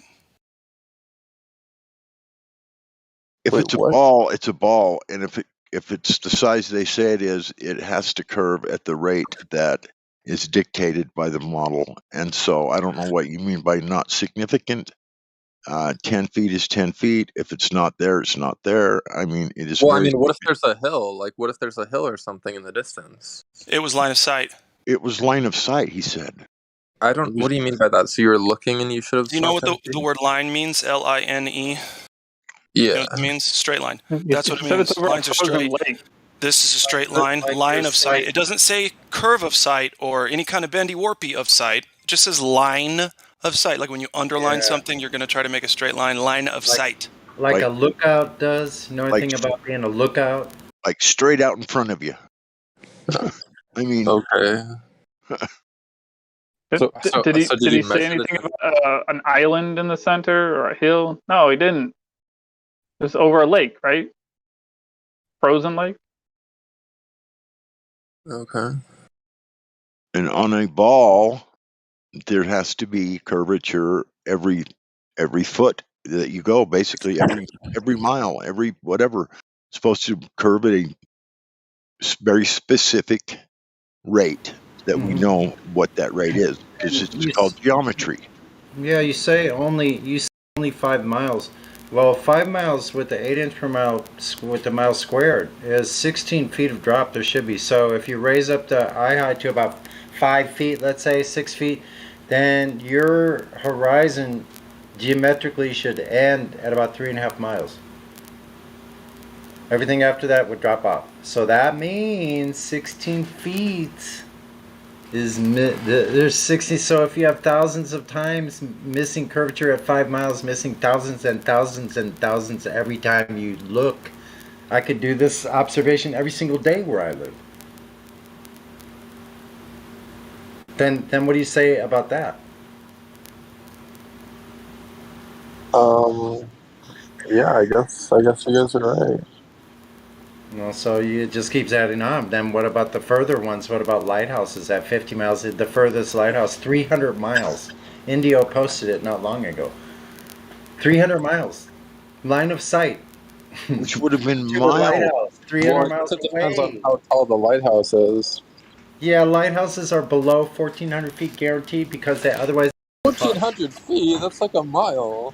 No, it is not. It's a quarter mile. Quarter mile is 13. Most of them are 200 to 300 feet at the most, at the very most. Yeah, exactly. And a quarter mile is 1,320 feet exactly. I'm a drag 200 feet. Sometimes they're right in the water. And it's worth pointing out that our base axiom is that we observe a topographical plane. We observe the Earth is flat. It is, after all, an observation that the Earth is flat. And when they give you that, radius value of 3,959 miles, the burden of proof is on their side to demonstrate a measurement that would show this as being reality. But when we try to find them giving us measurements that demonstrate this as being reality, we come out completely empty-handed because it's just something they pulled out of their ass. Yeah, Cliff, so you said earlier that it made sense to you, this globe, and I know we've spoken to you for quite a while, at least an hour, more, a little more probably. So, there's what sense do you use? Yeah, what's still making sense? Yeah, what is still making sense to you at this point? So what sense would you use to determine you're on this spherical ball that is moving at 1,500 yards per second, zipping by you, and you don't feel it, but you feel every other motion? And we know gas pressure does not exist at all without a container. Can't have it, can't observe it, can't measure it, can't do anything within it without a container. You can't have a gradient. You wouldn't even know a gradient existed unless you had a container that you had pressure in the first place. So what you say about that?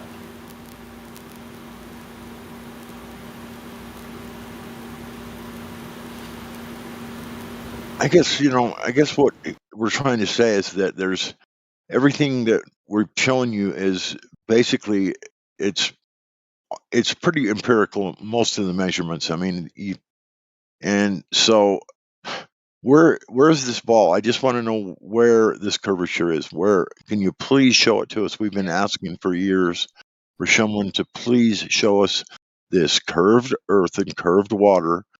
We go out to measure it. It's flat every time, over and over and over and over again. How many times before you believe that that the earth is flat, do you have to see an observation that shows it flat? Is it 1 million more or 10 million more? Because that will happen.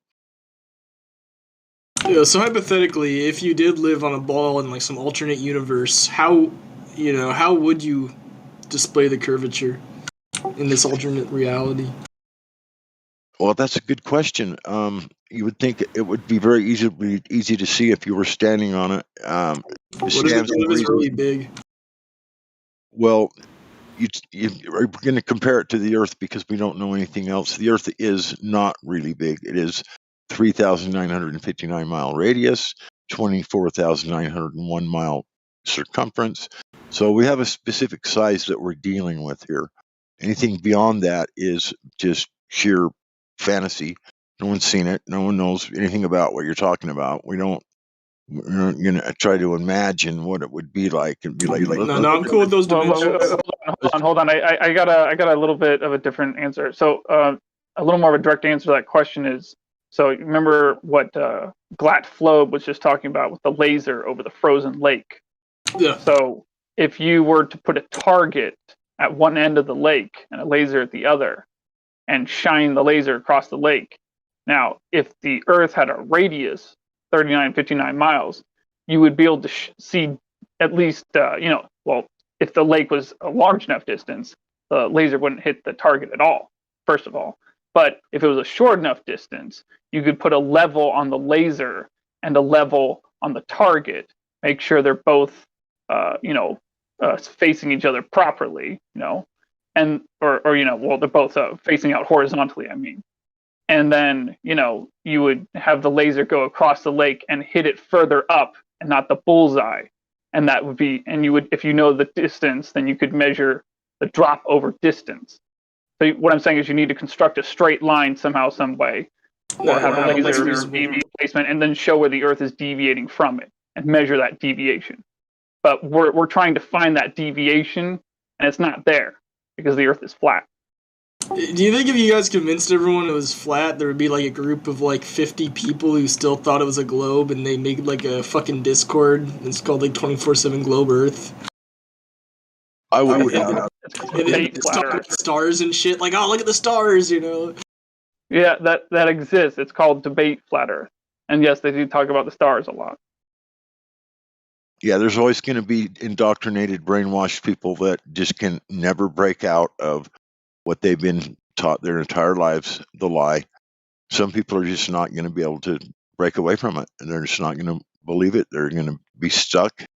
Cognitive dissonance and brainwashing. Yeah, sure. There's going to be a few around still. I would bet on it. Yeah. If they had gone through what the process that we've all gone through with the educational system that we were all brought up in, yes, there would still be people that would believe that, just because they're just, I don't know. I don't know what the word would be for that, but yeah. Yeah, cognitive dissonance is pretty good. Actually, I found a white swan recently. A white swan image. What's that? It proves the globe Earth. That just means you don't understand the principle of the black swan. white swans don't prove that there's no black swans, buddy. Whatever you saw at 1.225 times the square root. A white swan would be one single proof of the globe Earth. It would That be the white swan. Yeah, it would be proof of the curvature. Can you please show us that?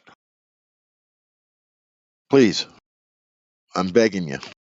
I don't have image perms right now, so. Oh, well, what if we gave them to you?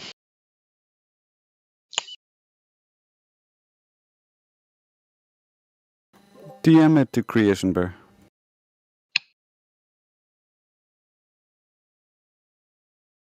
Yeah, we'll get her posted for you.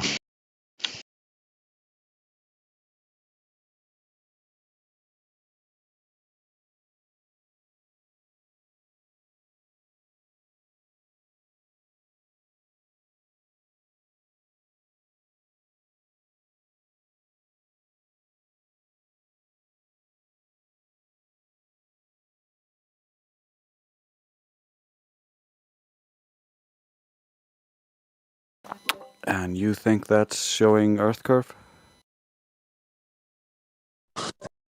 Yes. It's a white swan.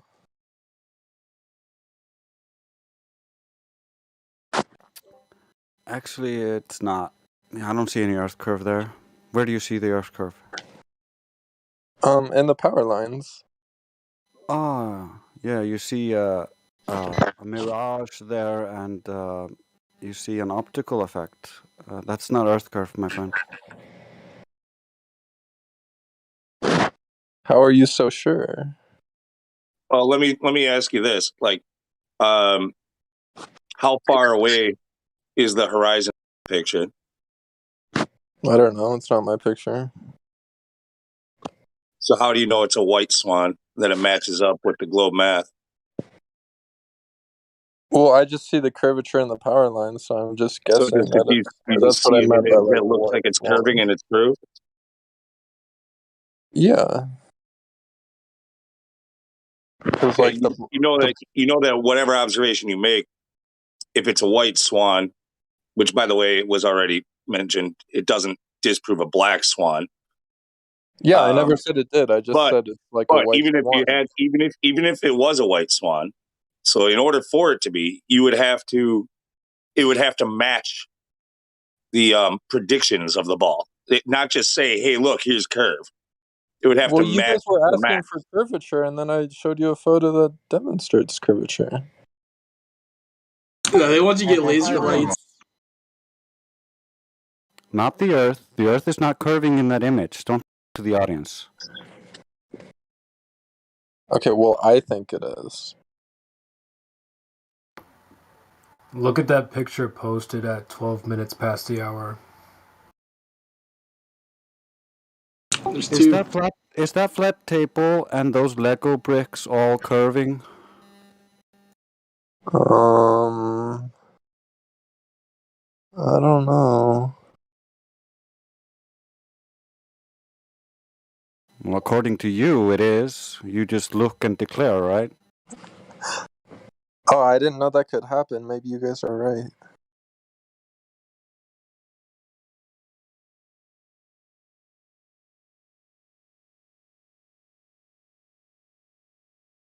Hmm.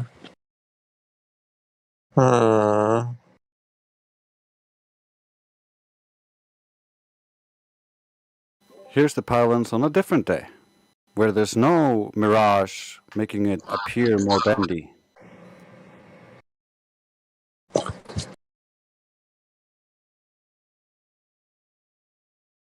Oh, wow. So flat earthers went to this place? Obviously, this is a really old argument. It's from 2016 There's and it's flat been earthers. debunked What is this? 5,000 times minimum. What is he talking about? You're like, shit. These guys actually do the legwork. Fuck. How am I going to ever win? Yeah, we're everywhere. We are everywhere doing this.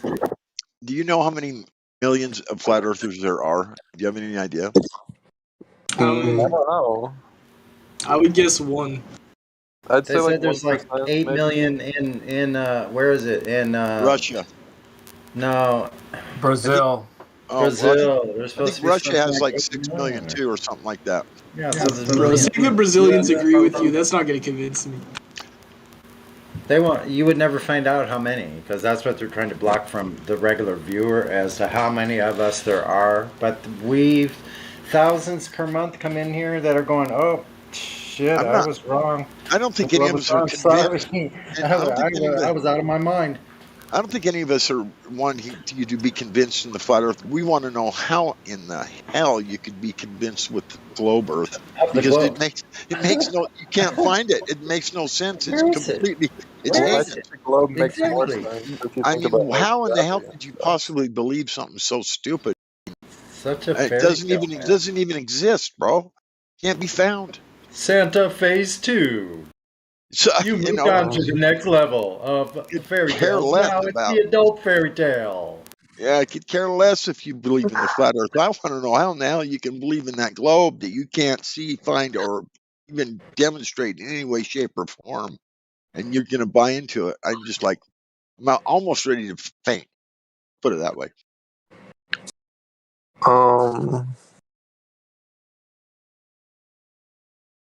I don't know. I just think about gravity, and you think like it works in all directions. So the shape it would probably make No, is it just doesn't.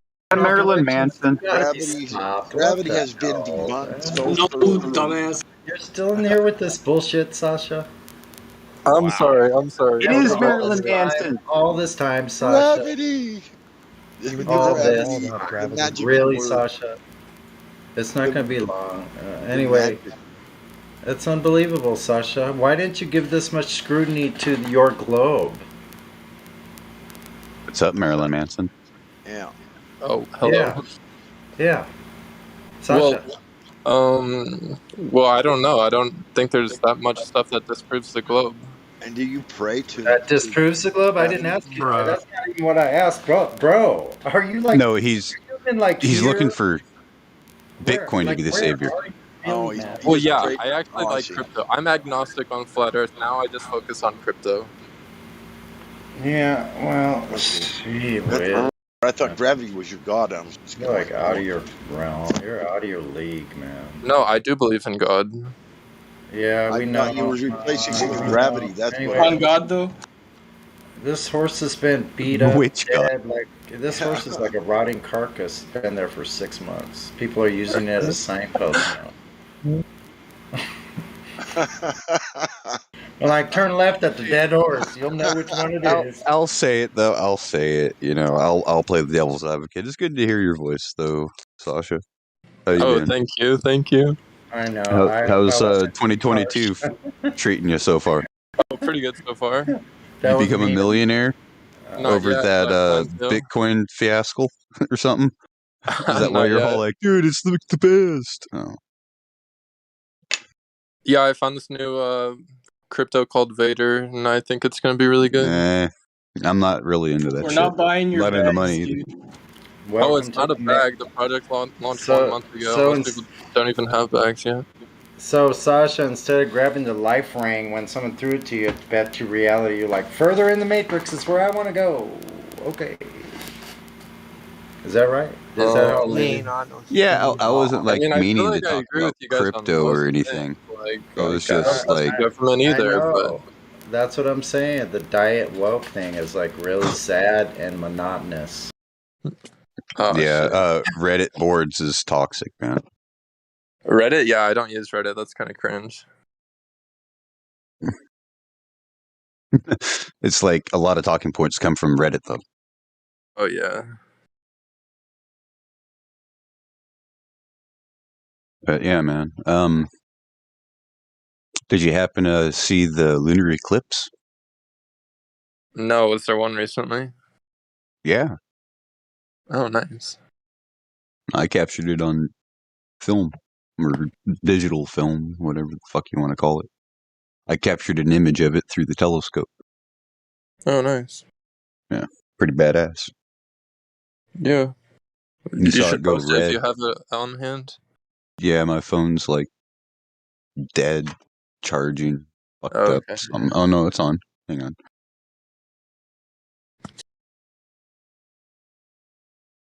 The fucking thing restarted on me. What the fuck? Thought it was dead. Anyways, here's a couple images of it. Right? Beginning. Oh shit.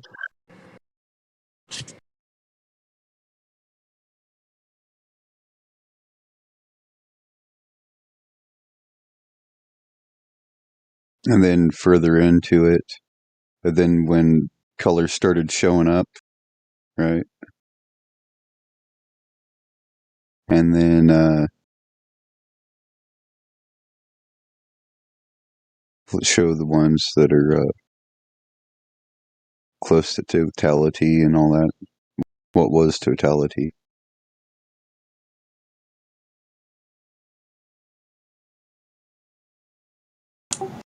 How long until Flat Earth wins and everyone believes in it?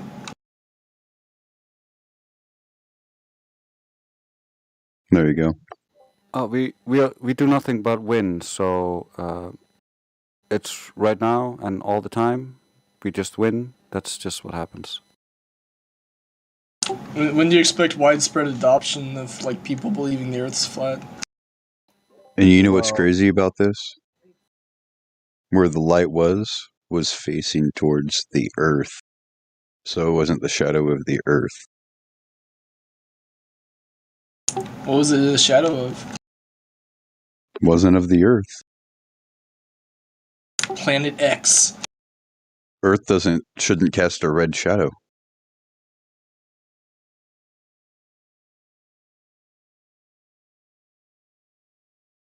Especially from the wrong direction, right?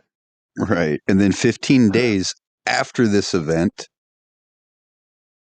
we had a solar eclipse. Every time, 15 days after a lunar eclipse, there's a solar eclipse. But the solar eclipse that happened after this only existed in Antarctica, and it was just a little tiny region.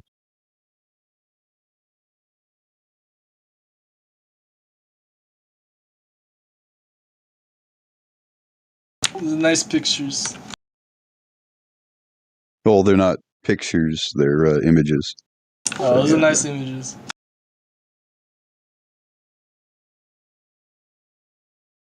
There's no photography there. It's just CCD cell phone shit. Oh. And, what do you call it? The telescope. Gotcha. Otherwise, it's too tiny to see. I've been thinking about getting an astronomy set. Well, I guess I mean a telescope, but yeah. Yeah, try to get like at least a 6 to 8 inch telescope. That's the size of the reflecting mirror. And please don't make that investment with the thinking you're going to find the globe, because it'll be very disappointing. Well, I'd have to point at, like, the globe, you know? Well, you could probably point it stationary in your backyard at the North Star, right? And then walk away, come back 15 minutes later and notice it's in the same spot. Try to do that with any other star within 10 minutes. It'll be out of your sight picture. Or 15 years later, for that matter. Yeah. And if we were spinning, flying through space, the star would be gone within minutes. Well, what if the stars are really far away? They're not. Or you wouldn't be able to see them. Because then relativity wouldn't work, because relativity means everything's relative. Oh, yeah, the rotation of the sky or the rotation of the Earth is relative. Neither can be measured. Do you know how far 1 light year is in miles? Do you have any idea? 9 million. No, it's over 5 trillion miles, by the way. Actually, it's they call it a light year, right? Because it's the distance that something would travel if it were traveling at the speed of light for 365 days. Yeah, if you do the math, it's over 5 trillion miles. That's 180. Now, 186,000 miles per second. esoterically, there is a light year. Yeah, I know. There is. That's the year of creation. Hey, Cliff, are you familiar with parallax? Yeah, it's when you look at something from two different spots and compare the. Okay, so when you look at the moonrise and you look at the stars, also, Yeah. they move at almost the same speed. Now, just by parallax, you could infer that the stars are only a little bit farther than the moon.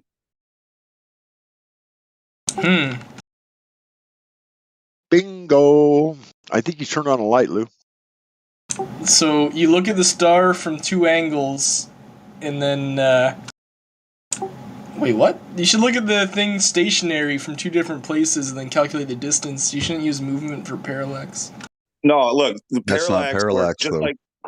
just like when you're driving in a car, if you got trees that are up close along the road, and then you've got hills in the distance, and then you've got, let's say, you can see the moon even farther beyond that. The things that are farther away appear to move much slower, like you know how the moon appears to move with you in the car. Yeah. The mountains in the distance, they're moving a little faster, quite a bit faster, but still very slow compared to the road signs and the trees next to you. That's parallax. The farther away it is, the more of a difference you're going to see in those speeds. Okay, so if the stars and the moon are moving at similar speeds, they are similar distances. Yeah. I think you were confused about what parallax actually is. You know, Our trills prove there's no stellar parallax, just like the light trills would if you were to take a picture of the side of a moving car. Right. Yeah, I think because a lot of Glovers will hear that somebody say, "Oh, but parallax." It's like it's the word of the fix-all. It's like, "Oh, but gravity." Oh, but this. They don't even really know It's what up it there means. with refraction and gravity. It's like a globalist word. Yes, it's like a fix-all word. And a band-aid. Like a band-aid, yeah. It's a word on a piece of paper that causes things to happen. No, what's funny about it is it's a better flat Earth proof than it is a globe Earth proof, but they're always shouting it. They don't know what they're saying. They speak in slang, guys. Guys, they speak in slang. Come on. It's real similar to speaking in tongues. I've been told. Yeah. It's babble. It's like baby babble. It's mimicking language. They don't know what the words mean. It's a very nice way of living through life.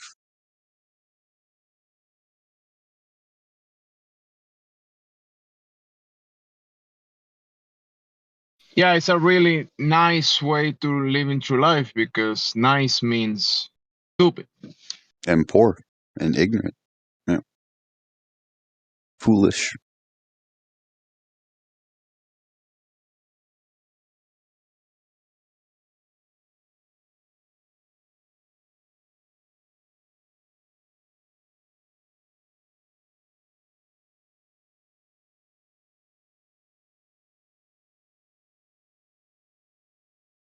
You know, it'd be cool if there was like a Discord that was like half flat earthers and half globalists, and you guys could duke it out. Because I know the other Discord's like all globalists,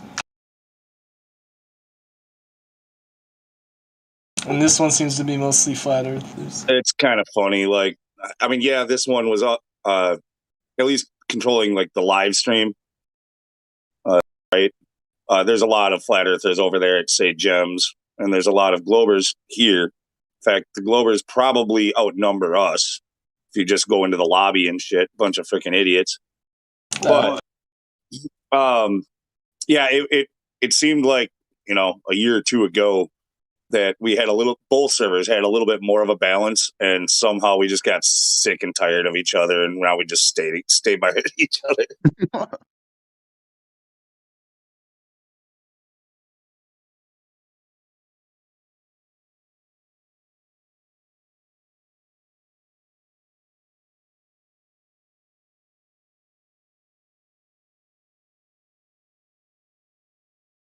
There's one major difference, though. When you go to a global server, you get beat up with lies, and when you come to the flat Earth server, you get beat up with truth.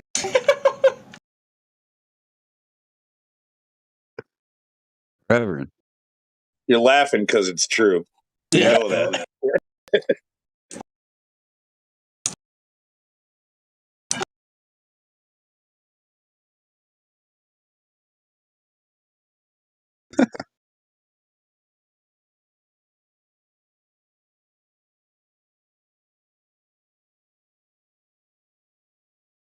Basically, the globe has no answers. The only answers they have is refraction, which they do not understand, or gravity, which is just a theory, or parallaxis, which was just a writer, and it's a phenomenon that you can see happening, but you see no stellar parallax. That's a problem. Of course, you're going to see locality parallax, but you're not going to see stellar parallax. That's a problem.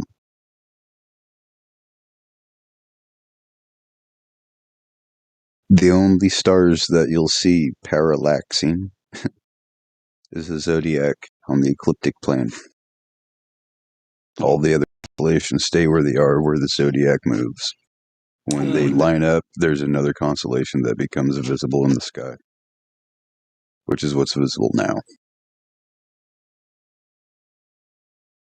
I didn't know that. Yeah, that's how you know for signs in the sky.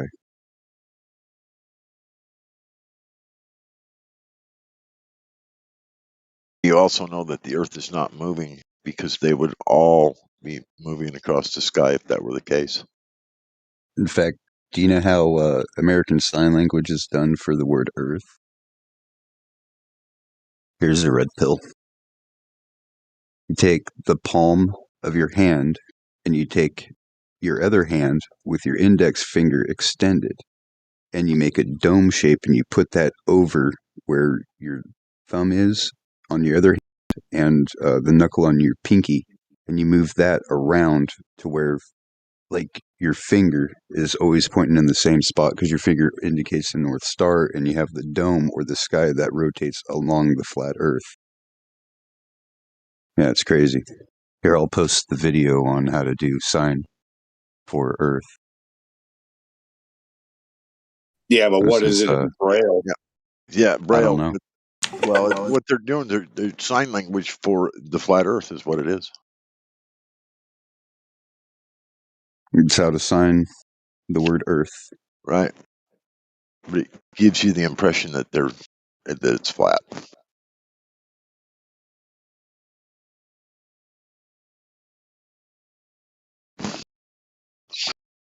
I mean, how would they sign it as spherical? Like, just make a fist or something?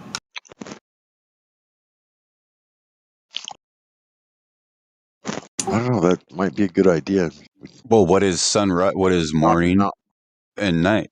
Right? It's the flat horizon with the sun going up or the sun going down. Sun going up is good morning. The sun going down is good night. Always a flat plane when it comes to sign language. I wonder why. The sign languages know the truth.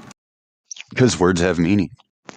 It wasn't just like American Sign Language wasn't just developed through English, right? It was developed through like the way that we would communicate non-verbally with other people that we didn't have a way of communicating with, to where we could go, oh, okay, yeah, I understand that. It's like, you would gesture to this and then you would go like this, oh yeah, good morning. Oh, well, we would say good, so you would learn each other's languages. People forget that about languages. They think, oh, I don't understand. I'm sorry, I don't understand. And then they get racist about it instead of, trying to gesture and trying to communicate with other people. And it's a true thing. In fact, evolution is 100% racist in its root. Oh, come on, man. It's all that epigenetic shit. Finding the root race and the master race, right? It's all about the survival of the fittest, natural selection, and What was it? The root of the master race. Beast. Just the mere mention of a master race is racist. Absolutely.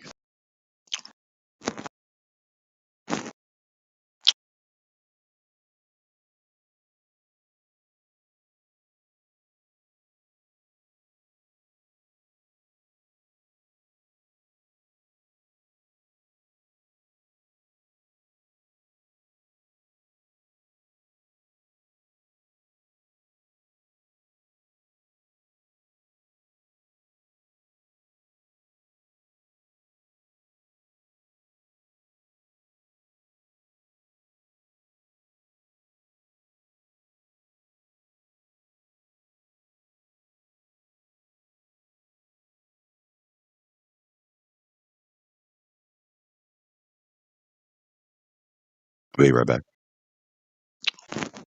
You guys should be proud of yourselves tonight. You actually have been sharing the mic quite well. Yeah.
Yeah. So, yeah.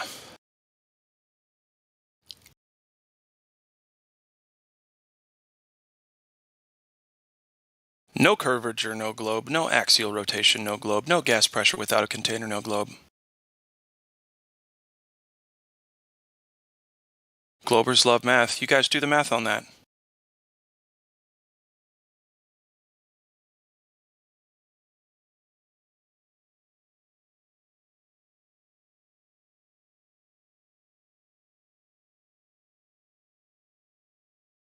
We're winning 33-0. 33-0. Crazy. I heard there's a 34th degree. Yeah.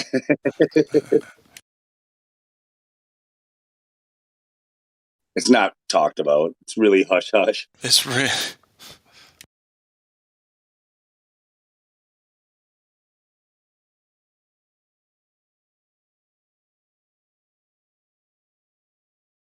I wouldn't mind if they had this these Globers and anti-flat earthers had this attitude if they had already done a bunch of measurements like we have, but they haven't. And it's so disappointing.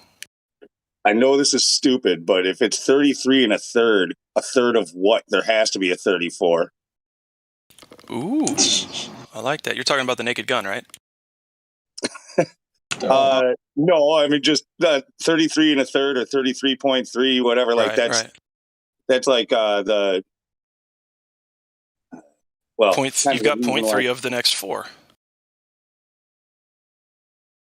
Right. Talk about masonry. Kinda. I think we're just on numbers right now. But I did want to bring up, speaking of numbers, the 275-mile line of sight long distance photograph.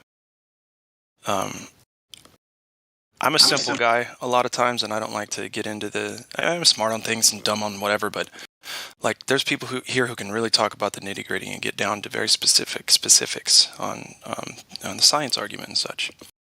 Now, for the layman like myself, I try listening and try to understand a lot of it, and I don't know a lot of it. But what I do know in my stupid head is that if the globe math says what it says, but then we can see just a photograph, not even by a flat earther, for 275 miles. Yeah. Well, I'm sorry, but how do I put this? It's not a globe. My friend, you forget though. What about the R word?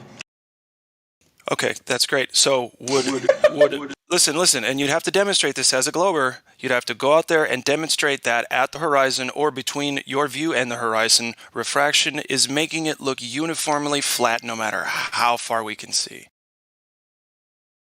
I'm just memeing. I know.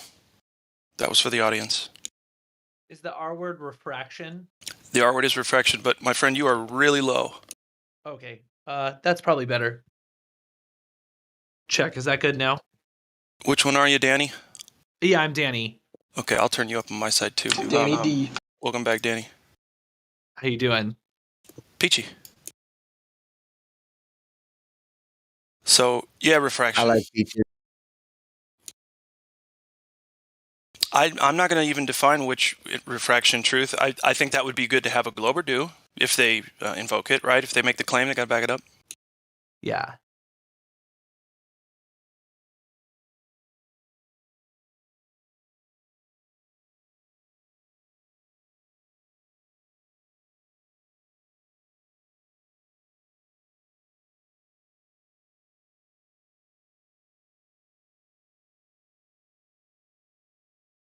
So, Cliff, were you doing that then? Were you pretending to be a flat earther, trying to help us out with our globe earther arguments? I don't remember. I mean, maybe I missed it. What was he pretending to be a flat earther? I mean, I'm not really sure about that. No, I almost think he's a flat earther that was saying, well, here's what the globalists would say. But I don't know if he's pretending to be that flat earther or not. No, yeah. He sounds exactly like Joby does. Like, he sounds just like Joby's twin brother or something. Who's that? He's a flat earther in this server. Long time. I don't know anything about the guy, to be honest. Cliff, are you old school or what? He's like, it took this long for them to frickin' oust me? All right, guys, it's me. I'm Joby.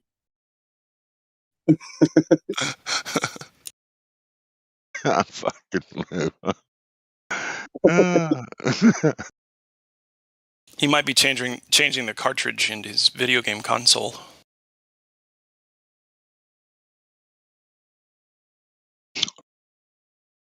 Or in his e-cigarette.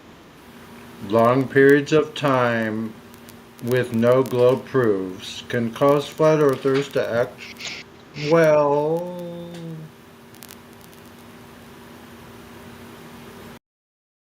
you fill in the blanks. Like the Tasmanian devil.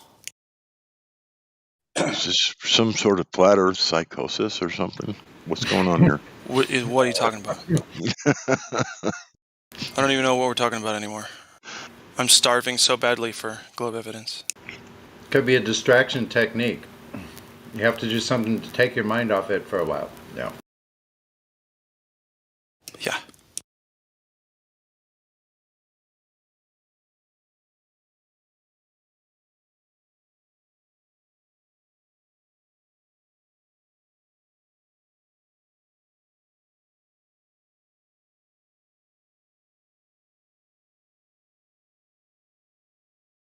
My mom's sending me Jordan Peterson stuff. This guy said some cool things.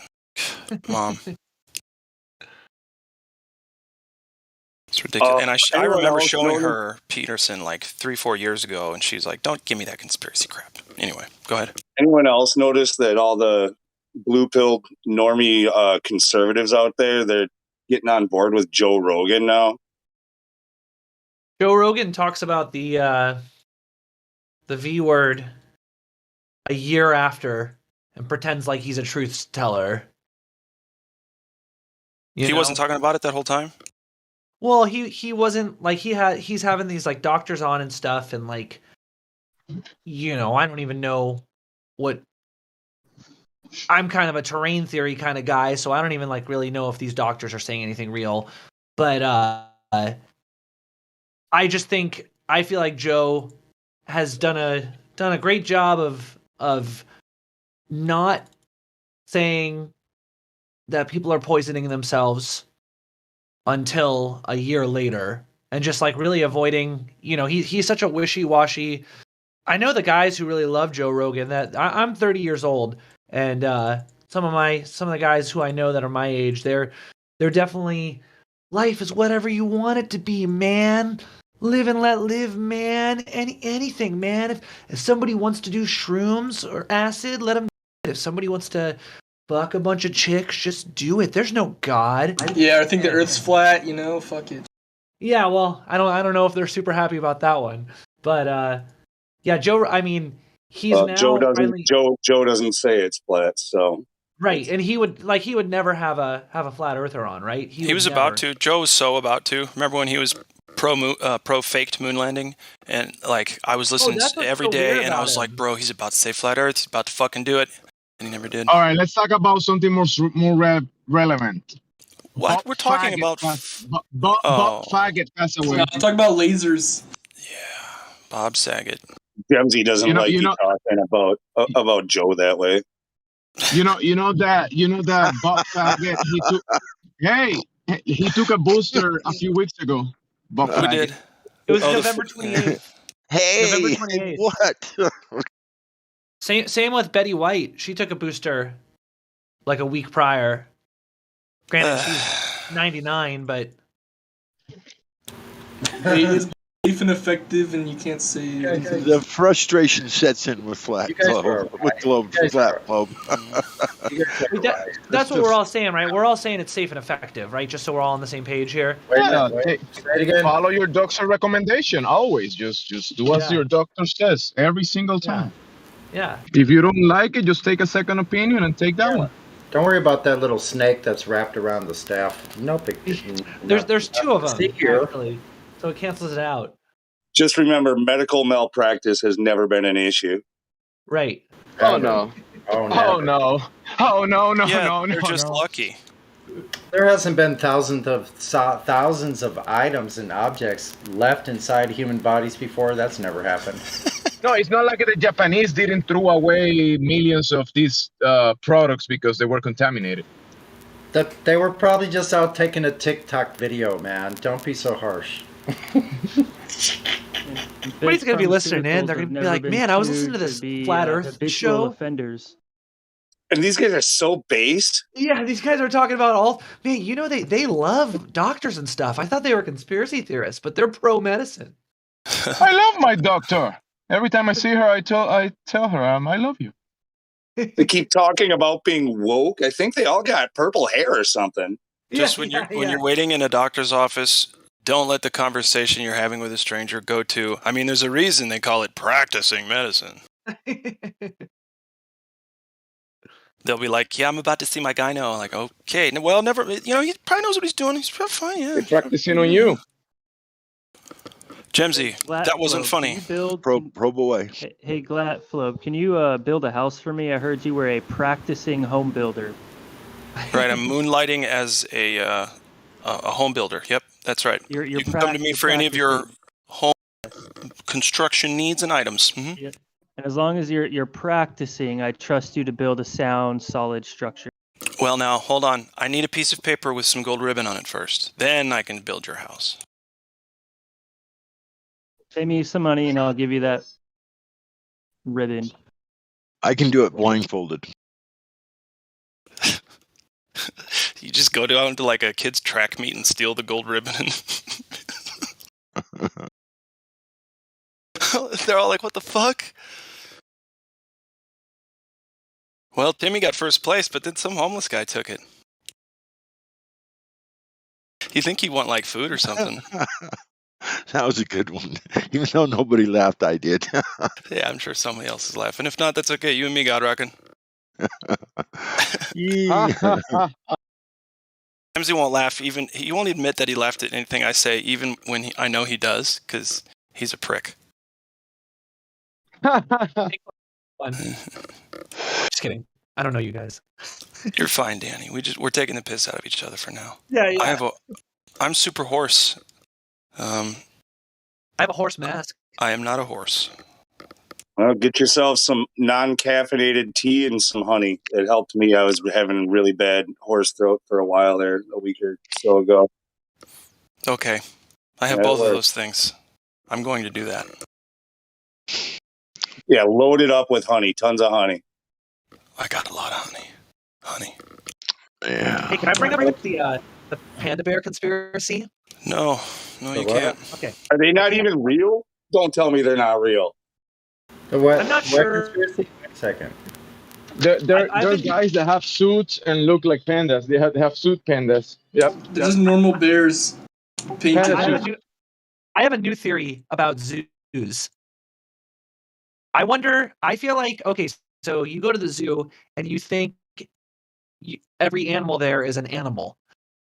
I wonder if like 40% plus of the animals in the zoo are like Boston Dynamics robots. Oh no. Oh Maybe- no. Wait a minute. Maybe they're just recycling the animals. They put them in the animal grinder and they grind them up, and then they feed the rest of the animals that grind it up. I don't know. That's a pretty expensive thing to put into like a mediocre zoo in some town nobody's heard of. I don't know about that. Yeah, you're They're right. actually 3D printed. They're 3D You know what I'm printed saying? Like they're going to and get a $2 billion put 'em in a project and put it in there for a couple kids to throw fries at every year. Hey, it's good money laundering for the state, right? You know, I don't the know. zoo can request a bigger budget every year, and I don't know how expensive it is to maintain the animals, but you know, It's very expensive. Very. I was watching this like Nat Geo or something, you know, an official source. Pandas allegedly poop 100 times a day. That's amazing. I guess, I mean, they eat nothing but like vegetation, right? So, like They sleep leaves, 23 although- hours a day. Don't they eat bamboo? Lots of They bamboo. eat bamboo. They have carnivorous teeth. They have teeth like a carnivore, but they. So that they means the eat entire bamboo time and they're humans awake, sometimes. they do nothing but eat and shit when they're awake because they sleep 23 hours a day. No, they probably poop while they're sleeping too. It would have to be that way for these numbers to be accurate. Pandas are no longer as cute as I thought they were. Yeah, they gotta be pooping all the time. I don't care if they're constantly relieving themselves of their bodily responsibility. My friend, my based flat Earth friend, she has a dictionary from like 1932. That's more than 2 times an hour. Yeah. And it's not in the dictionary. Come on, let him talk. Let him talk. What, Danny? Oh, so my friend, she's got a dictionary from like 1932 or something. Panda is not in that dictionary. But a bunch of other animals are. Uh-oh. Imagine that. They're like the mascot of China, but apparently they were discovered. Uh-oh. Maybe they created that one. Maybe that's the first Chimera. I Hey, thought they were like why pugs. did they do that? Like, well, you know how like pugs are like not real. Like pugs are real, but like pugs didn't Alien. exist in nature. They look like We alien like dogs. made them.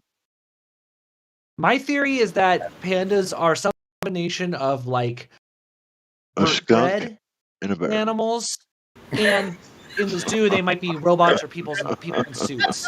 You're really taking Maybe a this skunk and a whole bear, maybe.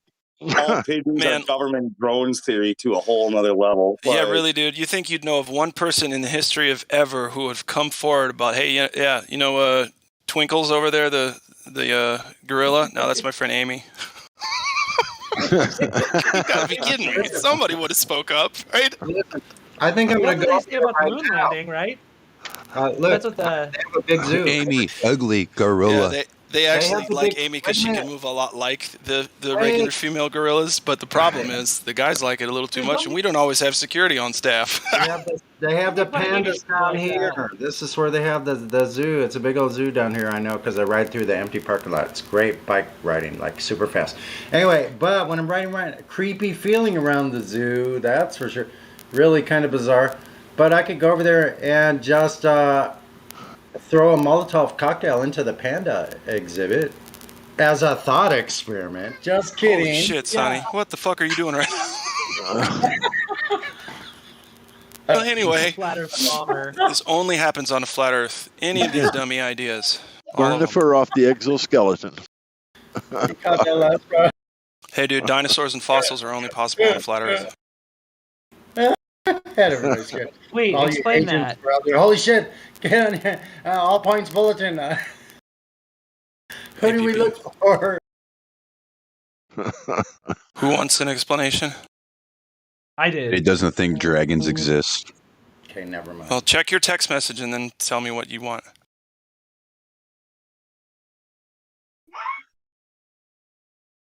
What? What? Oh, sorry, mom's blowing up my phone. Can I make an order too?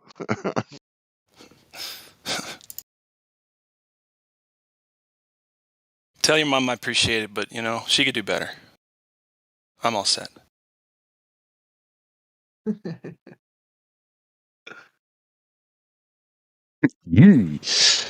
I think I better go outside again. I don't know, man. Sometimes you have to get more fresh air. Sure. Yeah, do it. Well, a little stuffy in here for sure.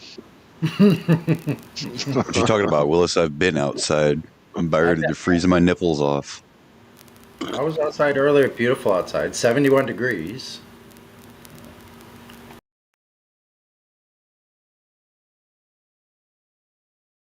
I think it's like 20 degrees outside right now. I don't know. Hey, Glapflobe. What's up, dude? I got 1 degree. 1 degree right now. Ooh, Lou's winning. You changed your name and your logo? I had to get a different account. 1 degree. What happened? The other one wasn't... Dude, listen to this crazy shit. Everybody should hear it. So it was reconnecting. It wouldn't authenticate, right, to get into the voice connection. It would just disconnect and do that over and over. So, and I tried to get into I went into every single other room and server and channel on my whole Discord account, and the only one that didn't let me in was this one. That's it. Only one. Yeah, so I was like, well, no matter what, they probably fucked me somehow, and I don't want to bug a mod about it and be like, yo, hey, Indio, take half your day and focus on this. So I just got a new account. There are commands for those kind of things, you know. Yeah, I guess, but I just, whatever. It was happening to Elijah also, and he mentioned somebody else too. I forget who. Yeah, a few other people. Yep. Hey, has anybody noticed in the past couple weeks when they just pull up a YouTube video to watch a YouTube video, it will have like the screen will be like green with like pixelations like coming apart at the top, like discolored, like more often than they've ever seen it, or no? Anybody else? No. No. Maybe it's just when you're watching. I'm on a computer, so I don't know. Just wondering. It's been happening a lot on my phone lately. Really weird. Anyone notice that the ads on YouTube are like 5 times as much as they were a couple of months ago? What's that? The ads. There's like a few months back when I would use YouTube, I'd get an ad at the beginning of a video, but then you just skip it and then you'd watch your video for the most part. Then I got a 3-month free trial of premium. And so there were no ads. And then when I canceled and it expired, all of a sudden now it's like ads every fucking like 2 minutes. I swear to God. Okay, guys. Yeah, it's Sorry, like hang Black on a Friday. sec. They rise the prices up before Black Friday and then they drop it again. Hang on, this is very important. We have a Glober asking in the YouTube chat. His name's George Gatling. Says, hey guys, what's the maximum distance light can go on a flat Earth before light extinction? That has to do with atmospheric light extinction. I was just going to say, the same way it does on the Earth. Just go do it on the Earth. You'll figure that out. Highly variable. Highly variable. Okay. So, George Gatling, I hope you're listening, my friend. The maximum distance light can go on a flat Earth before light extinction is the maximum distance light can go on Earth before light extinction. I hope that makes sense. No.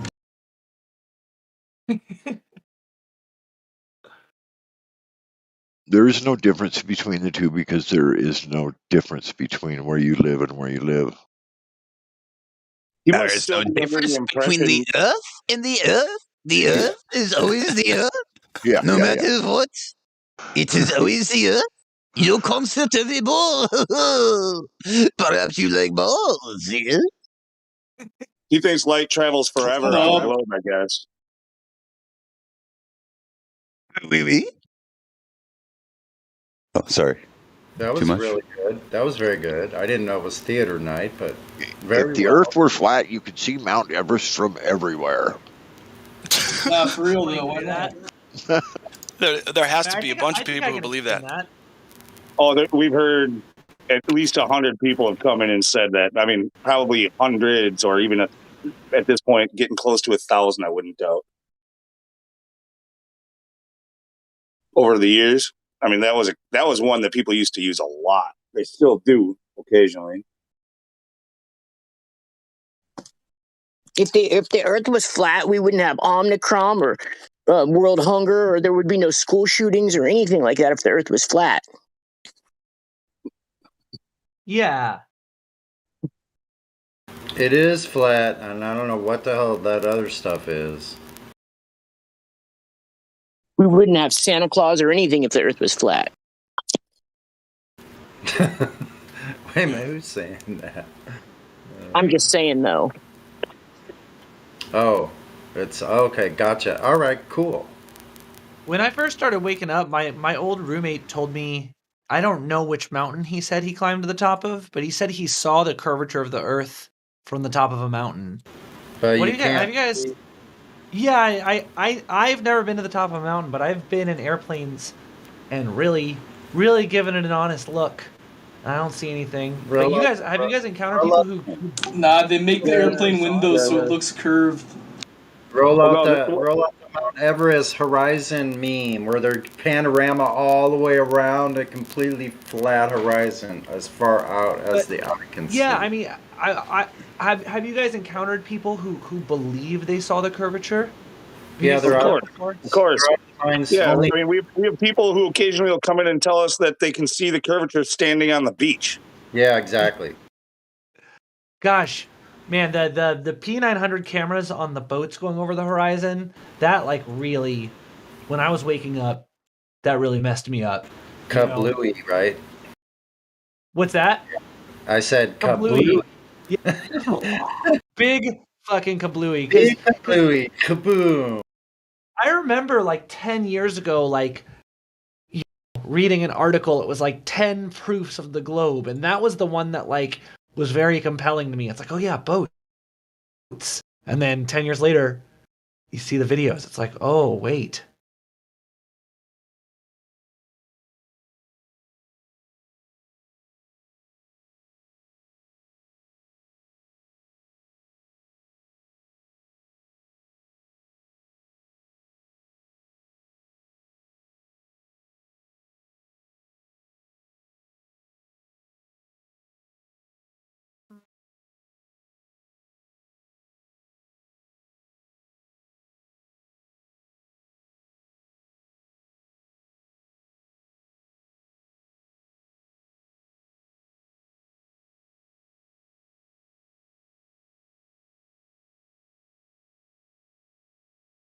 I just released a song on Spotify the other day, and in the second verse, I say, the constellations don't change, hinting at the flat and stationary.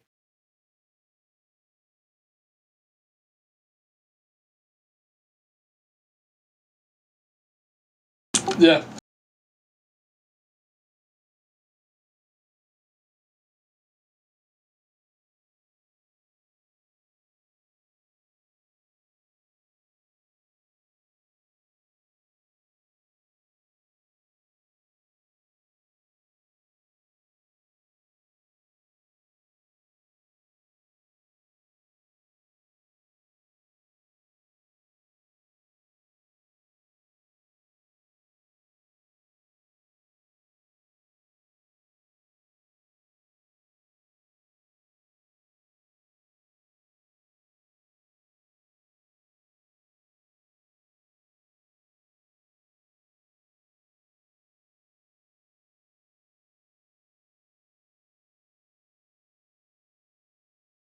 Another funny thing too about the Mount Everest argument, like that's in the middle of a giant fucking mountain range, is it not? Like, yeah, how are you gonna judge like the horizon in the middle of the fucking mountains? Like, if anybody who's ever been like deep into the mountains or into the Rockies, let's say, like it's just a whole bunch of peaks. There's no way you can see any curves from the top of any of those. And yeah, Everest is taller, but how much of a change would you expect to see?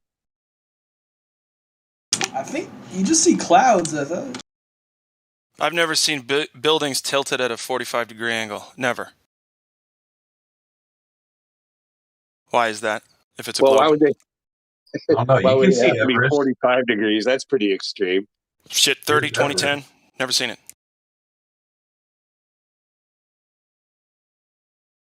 The other night in here, somebody, I don't know who, was saying they said that they were discouraging using the tilt argument because they said it would have to be extremely tall and very hard to see. So I don't know who it was, but somebody was just saying that the other night.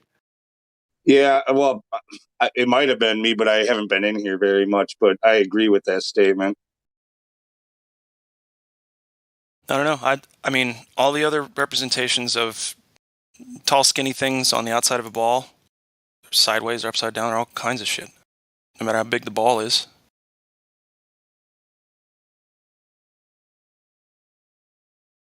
Yeah. Yeah, just at some point, I believe you would see those buildings doing any sort of tilt. That they don't even tilt it like at all. You can see the whole thing. What? Never mind. I think that was Ron that said that the other day. Ron.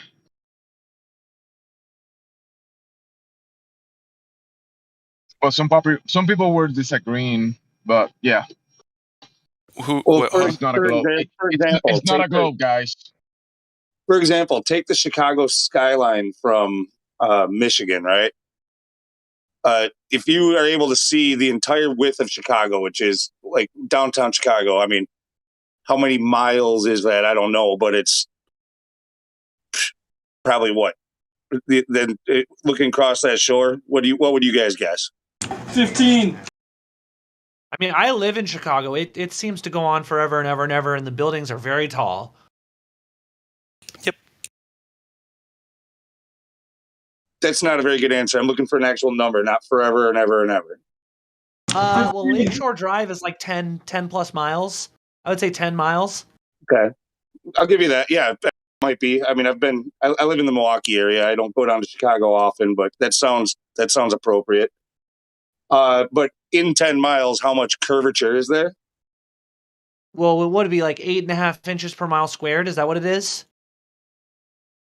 8 inches per mile squared is a drop rate. Yeah. So, but the center of whatever your view is would be like the hump. And so it would curve away for the amount of curvature of 5 miles in either direction, right? Yeah. And then, yeah, so I mean, I don't know how to do the math. I'm not that great with math, but to do the actual math of how much each building would be tilted from, let's say, going left to right, you're at 0, 5, and 10, right? Between the center spot at 5 and 0 or 10, you got to figure out the degree of the angle of the change of the buildings. Maybe it would be visible, but I think, yeah, they have to be really tall, as mentioned, and it would be very slight if you could pick it up. Right. Yeah. Yeah, all the downtown in Chicago, the skyscrapers, they're, 40, 50, 60-story buildings, just building after building after building after building. So I haven't been across the lake to do the experiment myself, but I've seen videos. I don't know if you've ever seen that video that was made a few years ago called Convex Earth. And it was about some guys that were all globe earthers, and they all went out and started doing these experiments all over the globe. They did that exact experiment with surveying equipment, shooting at long distances. The distance between the bottoms of two buildings and the distance between the tops, and they found absolutely no difference whatsoever. They were perfectly the same distance exactly, and it was quite some distance. I can't remember what it was. You might want to watch that video, but I know it's in there. called convex Earth. What did they have to say about it? Did they They change said their the mind? buildings were parallel, straight up and down to one another. Right. So what did how like were they like, oh, maybe it's not a globe? Did they have a change of heart or anything? Yeah. Every one of them changed from globers to flat earthers by the time they were done with this. They were traveling around and did all these experiments, and maybe not experiments, but observations and Sounds fake. research, whatever. Heck, you sound fake. Anyway, jeez. Watch the video. If you don't like it, shove it up your ass.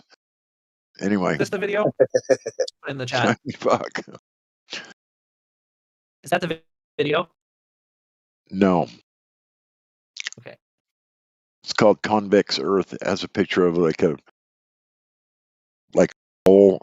The Earth is like a bowl with the water in the middle, and it's kind of oblong shaped or whatever. Has a little body of water outside the outer ring on one side with an island in it or something. They claim they've seen it with a high altitude balloon or something. You've seen an image that resembled that. I'm pretty sure that they did that experiment within that video somewhere of using surveying equipment and whatnot to shoot the distances between the bottoms and the tops of the buildings. It's a pretty interesting video. The whole thing is, by the way. I would recommend it to just about anyone. Did you put it in the voice text? I did. It's that Bing link. I don't think it's on YouTube. Oh.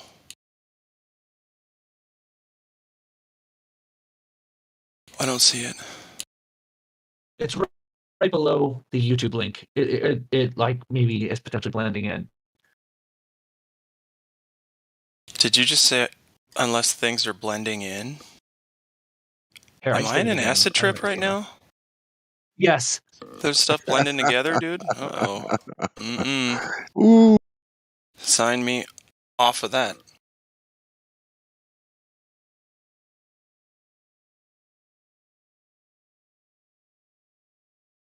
Last time stuff started cross-pollinating all around me, I had to get out of there.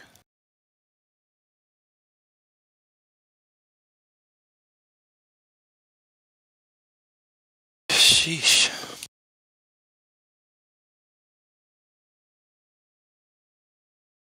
Cliff, man, can you still hear us?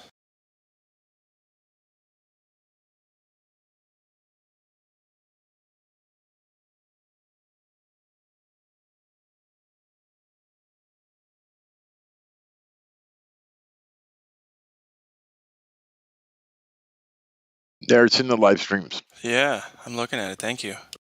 You're welcome.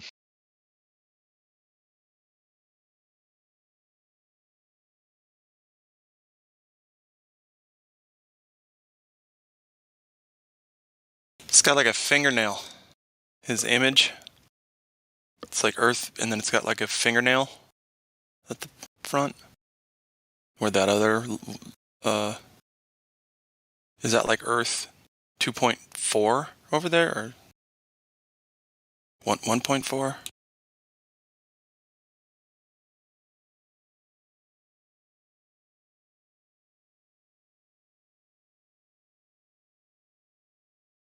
The thing about the convex Earth, these researchers in Brazil and other countries, they did a bunch of tests about the curvature, and they didn't find any. They concluded that there was no curvature. Yeah. Many of the tests, and then the thing about that image of the Earth is that I guess they didn't expand, and someone just grabbed their conclusions and made a depiction of the Earth. You know, so I don't think they're claiming this shape.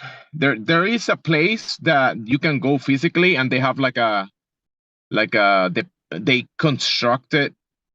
In the video, you're gonna see there's like a place that people go, and they have like this construct of the flat convex Earth or flat Earth, and that's a bit confusing. But if you concentrate on the research that they did and the conclusions of the tests, it doesn't has to say much about that shape that we see in the thumbnail. They also said that they put together a helium satellite balloon, helium balloon, and they send it up, and they said that they detect that there is a big continent after the ice region. Yep, this is true. Make sure you watch the long one because the full version, I'm having a hard time finding the full version in English. It's out there somewhere. I mean, you can find it, but yeah, Jimsy's right. They did say they sent up a balloon also, seeing beyond the ice ring. They look like a huge land mass of sport.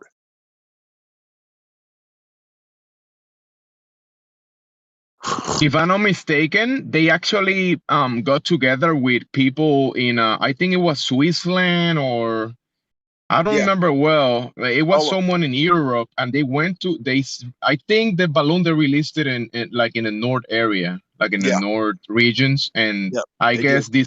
this landmass that they saw is probably on the north. Right.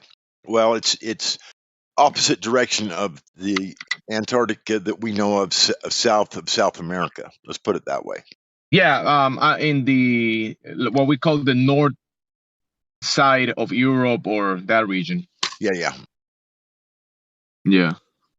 Well, it kind of like the picture shows. If you look at that one that Napalm posted, it shows that little extra body of water, and there's a landmass in the middle of it, and so it's on. But Antarctica, where most people go, is down towards South America, where it shows in this one here at the other completely the other side of the entire realm. Yeah, they built their own laser and did the laser test. They built a very powerful laser compared to the ones that they could buy. And they also did radar test, they microwave. Did all kinds. Yep. They did a bunch, yeah. Yeah, they did all kinds of stuff. Actually, I thought it was a pretty good video. I don't know. What do you think, Jim? I think it's a very, very good video. Yeah, Yeah. it is. It is pretty good. Yeah, because these people didn't have any bias. They were just doing some research and some tests, and they basically they were admittedly globe earthers though in the beginning. Many of them, when they were done, said that they've changed their opinion about that after all this research. So they did say that as well. And you can tell they were talking about this like they were kind of like you're saying, changing a spectrum of the way they were thinking. And it is interesting that they were researched with no bias, but the test how do you say falsify the claim of the curvature for them, because they did the test and they know the instruments are not lying, and they falsify the curvature. Yep. I'm surprised the video really hasn't been more popular than it was as far as flat earthers referencing and whatnot, because it's got some really good stuff in it. It does, yeah.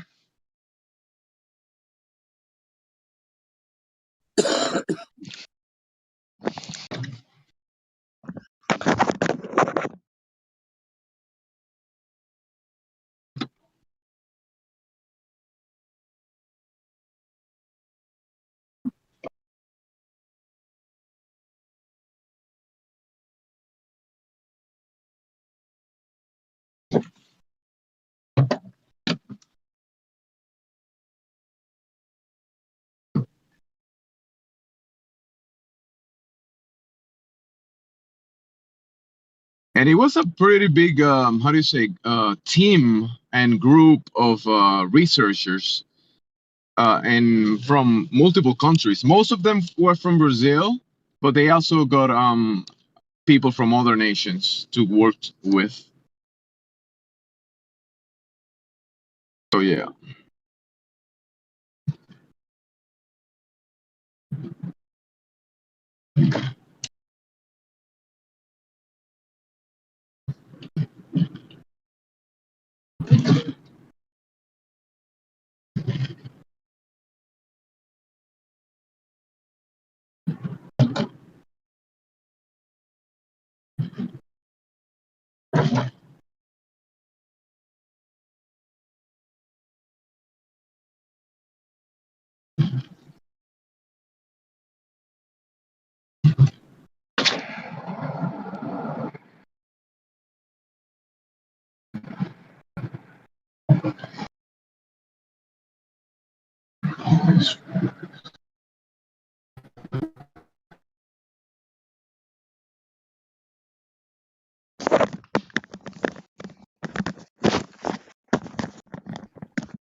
Is that what you meant about the acid trip? It sounded like I was inside of somebody else's microphone. You are. It was Jemsy's. Sorry. No, that wasn't me. That I heard that, but it wasn't me. Oh, it wasn't that loud noise and scraping sound? No. No, it wasn't me. It wasn't you. Okay, doke. Exactly, you got it right. You got it right. It wasn't me.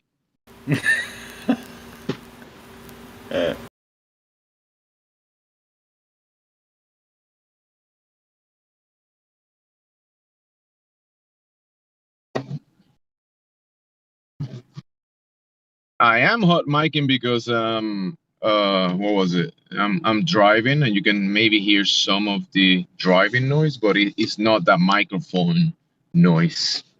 It was someone else because I've heard it too. Don't be trying to take the hot micing crown from me, Jimsy. Yeah, no, I know. I'm not even gonna try because yeah, it might be an impossible task. I could try. Thank you. Thank you very much. Yeah, you can keep that crown. Yeah, God Rockin' is such a huge head start. I mean, it's no contest. To dream the impossible dream.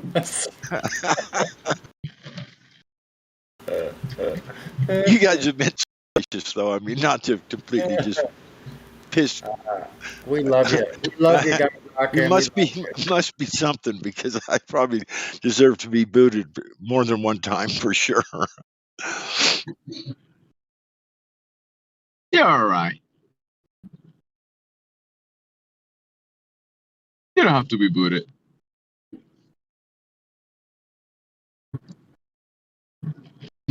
Thank you. Thank you very much, as Elvis would say. Mooted, not booted. There you go.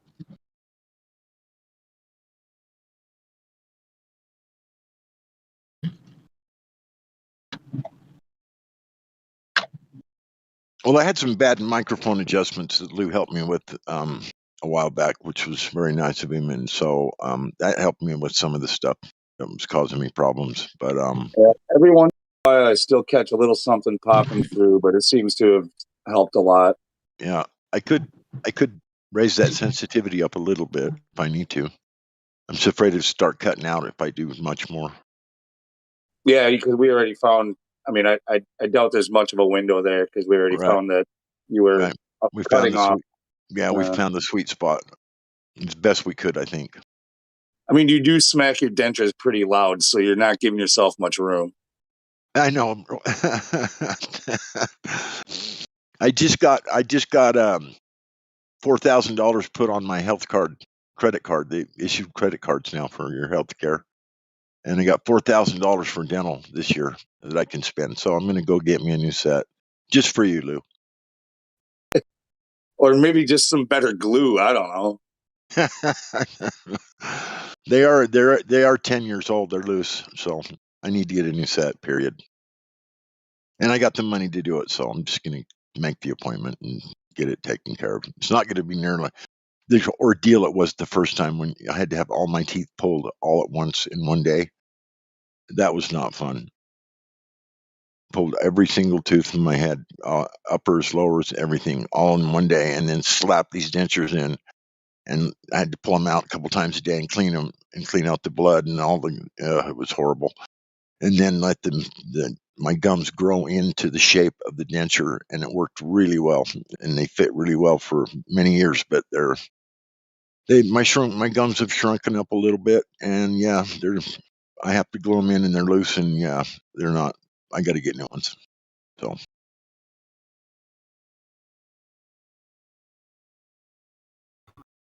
Hey man, when I wrecked my drag car, I knocked out 2 wisdom teeth, 2 front teeth on the top, and three middle teeth on the bottom, bro. I got veneers, so Wow. don't feel bad because well, you know, your face bounces around, you know. Yeah, especially if you wreck your drag car. It bounces against the bro bars and wherever else, I guess. Oh, yeah. Well, hey, I redesigned my roll cage after that, bro. I gave me more space. You know how I don't know. You're more experienced at building them, so maybe you already knew this. But I tried to limit space, limit weight, and just do the bare minimum. You know. Well, now I know building a better roll cage and Can just save the your bare life. minimum. Can save your life, bro. It's fucking valuable. Yeah. Yeah.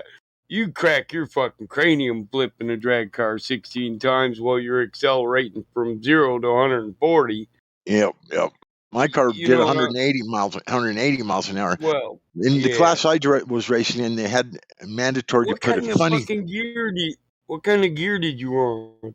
in My the rear end. 453 gear. Yeah, I had my 453 gear won't even allow me to get up to that. Is it five. in the I transmission? had 529s in the rear.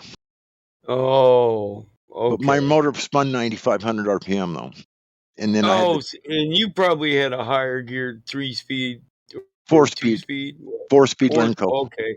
It was Yeah, clutch got off the line, I and got then automatic from yeah, there. I got a 3-speed Lanco. Yeah, they're So that excellent trannies. I love them. 4-speed would give me some extra. Well, you know, I got the button, but once you're already topped, you know, Yep. Yeah, no I had sense. I found out. 529s in the rear end, and also I had the big tall 36 tall inch slicks, and then So they would expand a So little that bit makes like the dragster tires do. How they Yeah, I grow. got big tires. Yeah. So they would grow a little bit at the end. So That makes sense. So I could lose some of that wanting to flip my little fucking Beretta. I got my Beretta is small, dude. I've It's seen fucking light. pictures of it. Yeah, it's cool. And that Nice car. motherfucker, I think it could be faster if I went with a more top end gear. Cause you know what I mean. I got the ponies out the hole. I guess I never thought of that. I Well, don't need the gear so much. I had the low end gear, 529. Yeah. I mean But in most cars you couldn't. Most cars you transmission is what I'm talking right. about. Most cars you couldn't go over 80 miles an hour with that 529 rear end. Right, that's what I mean. So you're getting that out of that fucking 4-speed. My 3-speed don't do that, but it's a Lenco. But that I wanted a 3-speed. I'm not experienced. The 4-speed is going to give me that if he beat me off the line, catch him gear. Because I beat big blocks with my 383, dude. I fucking eat them up. Yeah. You know, It's all about drag racing is all about the combination. It's all about the combination of everything. It is. I mean, it's the combination between the torque of your motor and the RPM that it spins, The and the transmission, rear end gears, everything. It all has And to I come got into to play. computerize them. I set when it shifts. I set that. That's computerized. Yep. Computerized. You know. So I had the toggle switches on. I had a little thing I set my wrist in, and I had 3 toggle switches. One was actually I had 4. Yeah. One put it back into neutral. I got 4. I had a CO2 tank behind my seat, and I had solenoids sitting on top of my gear on the Lenco. So I had 4 little solenoids sitting on top, and I just hit the toggle switch and it would thunk, thunk, thunk, and shifted into gear. I didn't have the lightning rods like most of the guys do in pro stock, where you reach up and grab each gear. It has its own shifter knob, one after another. You have I got to do that. I got to reach up and reach the gear. You're shifting them from the steering wheel with from right to my side. I built over and push buttons. Yep. I had a little cup I set my wrist in right over the top of right between the 2 seats. I just drove with one hand. It's like you're just playing. You're playing buttons. You're playing with it. Damn, that's smart. It takes time to do the hand jerk, but that hand jerk because the shifter it makes you.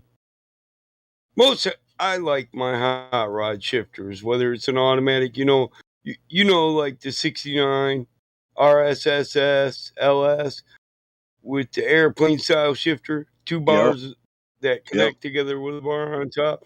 And I Yep. like slamming from low 1 to low 2. It makes you feel like you're driving a hot rod, but you're pushing buttons, Yep. so you lose that. You lose that feel about I'm slamming gears on my hot rod, but you're gaining speed. It's quicker that way. Yeah. Well, the thing of it is, when you're doing 180 miles an hour in 8 seconds, everything goes by That's what pretty I'm quick. saying. You don't have to go jerk, jerk, jerk, jerk, which takes a couple extra milliseconds. You got it Yep. down to finger stroke. Yep. And my fingers are already setting on. They're setting on the fucking toggle switches. As soon as I launch, my hand is already on them, and I got one for each finger. So it's like dunk, dunk, dunk. You know what I mean? My fingers were setting on the toggle switches from the second I I'm launch. with you. Yeah. So that's like a $35,000 fucking 4-speed transmission, ain't it? Yeah, not quite that much. The tranny was About 28. Well, if you're talking just clutch and everything, yeah, probably. Yeah, the full assembly. Yeah. Well, you know, you gotta get everything that goes with it. Yeah, well, I bought everything. I bought separately. I bought the scatter shield. It was a great big drum that went around the clutch assembly. See, I would one up that finger thing. I think I could build a solenoid switch box that I computerize. Yeah, you could. And Absolutely make could. it push buttons at the top of RPM at every gear. Yep. You know what I mean? You could. Absolutely. I can do that with yeah. Then you could just two-hand drive that bitch and stomp it like a automatic, a real automatic. Well, after you clutch it. Yeah. I had a computerized system in mine too, where I could put the clutch on the floor. I could mash the gas pedal right to the floor, and it would hold the RPMs at 8,500. And then as soon as I had the line lock button on the steering wheel, because I slid the front tires into the staging lights, they were locked up solid, and I just skid them in. And then Remember when that was all in your torque converter? Yeah. Stall speed. Yep. There's You no just say, stall when you got a clutch. When you're ready, right? And when you're ready, you stomp it, and that motherfucker won't engage. So 5,000 RPMs, and you're doing a wheelie. That's just all there is to it. You're going from no engaged drivetrain to 5,000 RPM slamming. Mine was 8,500. Yeah, you know what I mean. And motherfuckers are like, why do you guys got to take them apart between every run? Did you just hear what he said? His shit slams in the gear at 85 fucking 100. That's off the line, yeah. And then I shifted at 92. Yeah, that's why these cars they're literally built to destroy themselves. And that's why this is a gearheads. I mean, you got to have a love of gearhead to do this shit. To race a car like mine, you gotta take and you gotta work on it between every round. Yeah. So you got a crew, and you're not just the best driver. I did it myself, bro. You got the best I had a crew. mechanics. I had a crew. They just would help me, just just clean up my tools, and I did all that shit myself, bro. Rebuild the top half of your motor in 6 minutes. I didn't have to do that, but I had to change valve springs quite often, so I could make sure my valves didn't get hit. Yeah, I didn't have to take my head. You don't have to change head gaskets. No, not in a pro stock car. You don't. No, because we've got better technology for it now. I'm with you. Back in the day, you had to. Yeah. My daddy was a raw dog racer, and he didn't always have that really expensive shit that you don't have to replace. So they had to change shit during I had to check every valve spring though between every round, because I had a valve spring. Oh yeah, you pop them. I pull a lever down and check how much pressure there was at the seat. Yeah. If it was below 160, I had to replace it. You bend a lot of push rods too? No.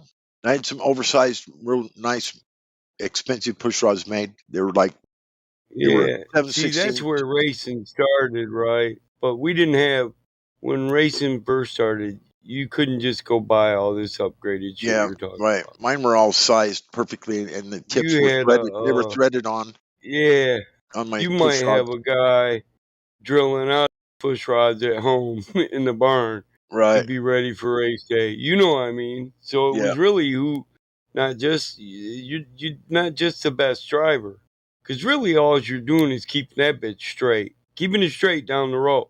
So that takes more mechanical knowledge. It's got to evenly torque as it goes down the track. You can't have uneven torque in the rear end I had a track or in the locator rear for that. system.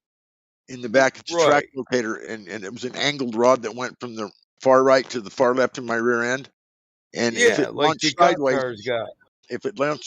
I could just spin that rod and tweak my rear end so it aimed a little bit different direction. You know what I mean? Just pull the front Yeah. tire, one of the tires back or forward a little bit. Because the first time I launched my Yeah, car, it headed for the wall. the cops got them, on them interceptor packages. Yeah, the first time I launched it, it headed straight for the wall. I had to get out of it Torsion quick. control. Yeah, you So, know what? oh yeah, You know. It took 5 runs just to get my car to run straight. Close to straight.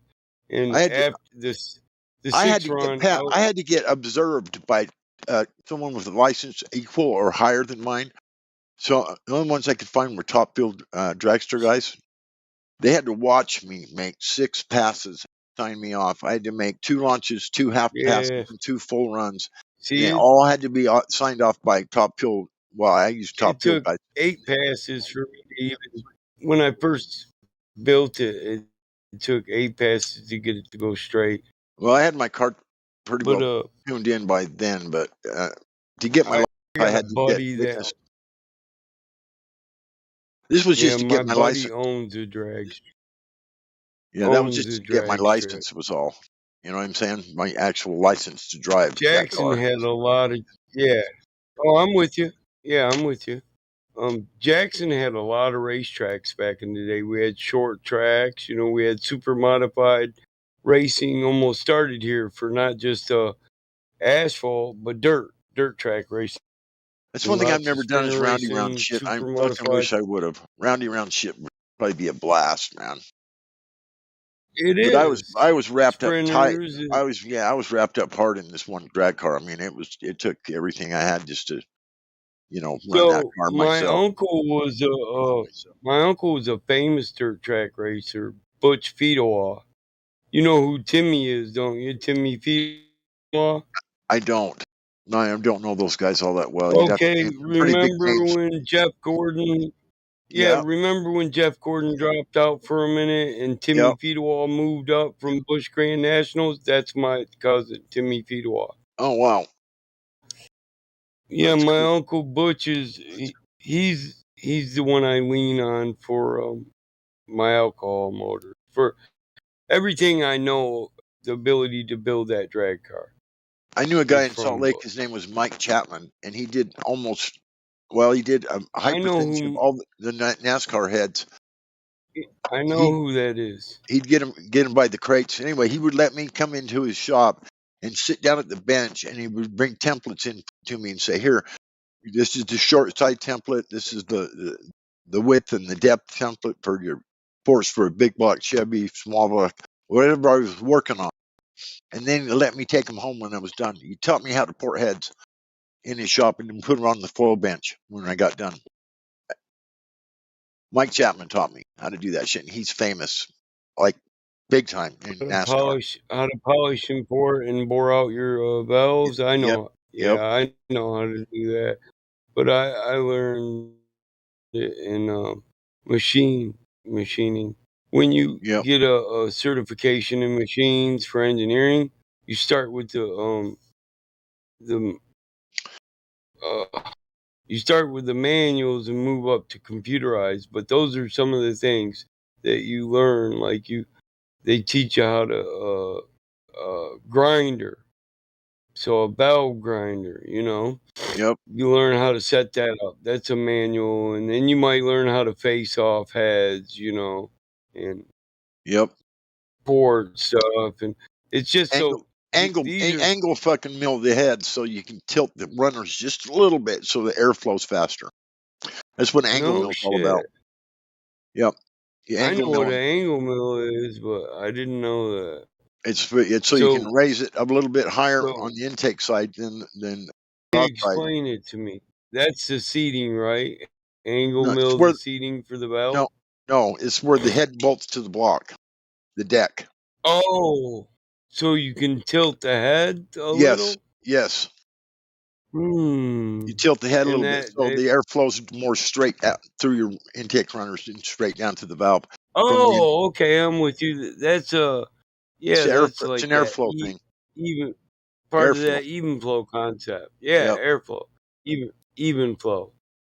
They're And trying more to of it. create And more flow of with the unrestricted. Yeah, because it's unrestricted. I'm Yep. with it now. Yeah. The more air, that's So what makes a car go you fast. most The more definitely had oxygen, to. Yeah, the more oxygen you can get in that cylinder, yeah. and the more gas and Well, oxygen you can get in there, and the faster you get it in and out, yeah, that's horsepower. No matter how you add it yeah, up. that air for fuel and fire. Yeah. Yep. So you. Yeah, I know. That's why you get 202 Camelback heads instead of 162s, 172s. You know, I know that. I'm just not hip to all the even flow. I know there's certain things you do with the crank that helps with the airflow that creates from the twisting crank. But I don't know the process, you know what I mean? But I can understand the concept. It takes off some of the torsion of the crank flexing because the air works together with the crank. The air that's created from the crank is it kind of it helps reduce friction and flex, you know. Same reason you gasket match shits. So you get unrestricted airflow. And then you polish and pour. I can polish and pour intakes and all that. I can mill out my own tool. I can take a stock set of Chevy 350 heads and make them 202, make them just like a Camelback. Increase flow for coolant and air and unrestricted airflow. Gasket match, polish fork. Perfect match. Like I'll actually, when you gasket match, polish, and port, you just do a general polish and a general port. But if you're matching an intake to a set of heads, then you lead it in. You lead the ports in. You perfectly match the port of the intake to the port of the head. But My intake manifold was handmade. Yeah, And so, you know what I mean. Yeah, I do. And my head gaskets were copper. They were, I think, 100 thousandths thick. And I had a piano string. I had a piano string embedded in the top of my deck of my block around each cylinder, so that when you crush the copper down, you tighten up your stud bolts, your studs on your head. It would crush that copper down into that piano string and seal that cylinder. So there's no way you could blow a head gasket. No way possible. Shit. It was solid copper, and it had a piano string that was coming out of the block just a tiny bit, and it would press up into the copper. It would crush it up into the copper and seal that cylinder, because I had 16-to-1 compression. That's internal. God damn. Yep. No shit. Yep. I massaged the top of my pistons with a piece of clay. That's some fucking compression. Yeah, I put clay over the top of my piston, Mike.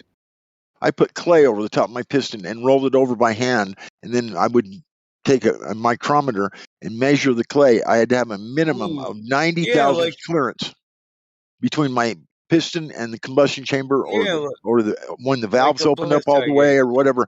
90 thousandths is the minimum you can have, or you're going to start hitting shit. Good guys do it with clay.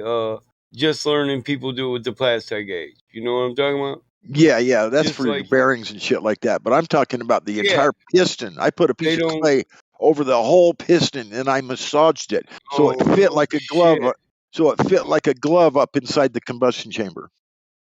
Yeah, because you flatten the clay out, and then you can measure it, and you know how much exactly how much clearance you got on each fucking.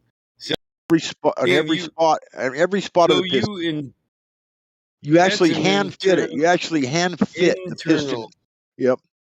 You hand fit it right up into the It's combustion an chamber. internal sealing. Yeah. And Yep. then you internally seal it, and you use the damn piston to seal it, pretty much, or the valve. Yeah, well, I had Damn. what's called gas ported pistons. I don't know if you know what them are. It's where on the top of the piston there's little holes drilled in, little tiny holes all the way Yeah. around. And the holes go down in behind the rings. So on your compression stroke, the pressure goes down in them holes behind the rings and forces them out against the cylinder walls really hard, so you get no compression loss. And then on your exhaust port, then your rings relax, and then your piston slides up and down the cylinder to get rid of the exhaust with no friction, because the rings Yeah. relax and they shrink up. I use Ross pistons that are kind of the same concept. Yeah. So anyway, they're called gas hip to ported. that. Yeah. You have to have them Yeah. drilled in Yeah, the top. you know what a Ross. Yeah, Ross does that. You can buy stock for $350 like that. So it's there's holes right at the top Yep. of the ring, right? Right at the top of the piston that go down behind the ring. Yeah. And then when the pressure from the cylinder, when you're building your compression stroke, the pressure goes down in them holes and forces the rings out against the cylinder walls. So there's no compression loss. Yeah, this is what the Rossies look like. I'm sure you probably seen. I'll show you a picture though. Look in my stream. Those are Rossi pistons, Ross gas ported pistons. I know those add. They keep your compression consistent, right? Yeah. Yep. I even realigned my lifters holes in my block. I drilled them out and put brass liners inside my lifter so I could adjust my lifter exactly on the cam where I wanted it. So it was centered over the cam lobe perfectly. So there's, that block was so modified, bro. Yeah, that's what I'm saying. That's true timing machinist. You're Yeah. straight up motor machinist. Yep. True timing. Air working to where all air that goes through the works to maintain the rotation in the system. Yep. And then I had a belt for a timing chain instead of a belt and chain, because the chain would deliver at least a little bit of vibration from the rev assembly to the valve train. So you use a belt, and it was external to the motor, so the valve train ran smooth. Vibration from the rev assembly. Yeah, timing belt. Yep, a belt timing I belt know. instead of a chain. That's why I don't like that gear-driven timing. You know, Yeah, that them fuckers winds deliver a and shit lot of because fucking vibration to the valve train, bro. Yeah, and not just that, the noise, the whining, the ringing. And then the valve That's train, sending look, the valve train vibrations sits too. and vibrates. You got that whining noise transfers up into the valve train. Your rockers and your valves and your rocker arms that are vibrating with all this fucking noise. Yeah, that's what I'm. From all that fucking noise. Yep. And the rev assembly from the pistons Keeps your and the shit crank. right up. Yep. Yeah, So all that shit just I ran smooth. used, And I had Jessel rockers. I don't know if you know what they are. There's a big bar that goes across the top, and they sit in a groove. Each rocker sits in a groove. They don't bolt to a stud. They sit in a big bar that goes across the top, and they sit in a little cup. And then you put little mounts over the top on each side, little like cups that mount and hold the rocker arm down. And so they're called Jessel. They're over $1,000 just for the rocker arms. Back then, back in 7, they're probably like $3,000 now. Yeah, that whole motor, bro. I mean, every part you could possibly think of was modified, was used the best you could use, had all this technology behind it to reduce vibration, increased everything was increased or decreased depending on what you wanted done, and it was a learning experience. Let me tell you, it was fun and fuck. Yeah. No, I'm looking at the price of a gesso rocker assembly and shit. That's expensive. Yeah, that's what I had with Jessels. Yeah, people don't know how you can have 30,000 into a motor, but that's because you're buying that rocker assembly for a Power Stroke kit. You know, for a 6-liter, can you run you $4,000?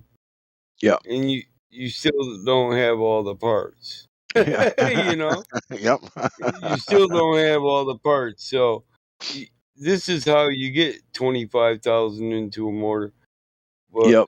And then, the hey, you thing know how you is, adjust your lash on for your cam? You put your lash between your rocker arm and the top of your valve.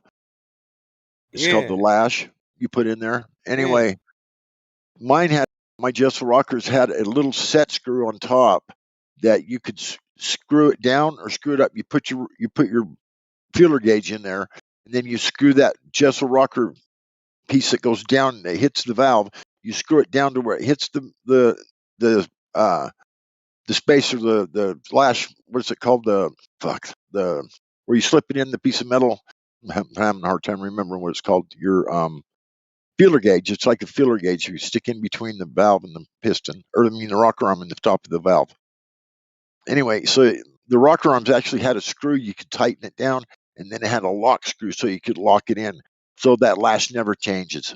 It stayed perfect the whole time. You could lock it in. There's a lot of times on a solid lifter cam or on a roller, you got to always check your lash to make sure that it's like whatever for the exhaust and whatever for the intake. They're always different. So you can stick your little feeler gauge in between the top of your valve and your rocker arm, and you can adjust that perfectly and then lock it in.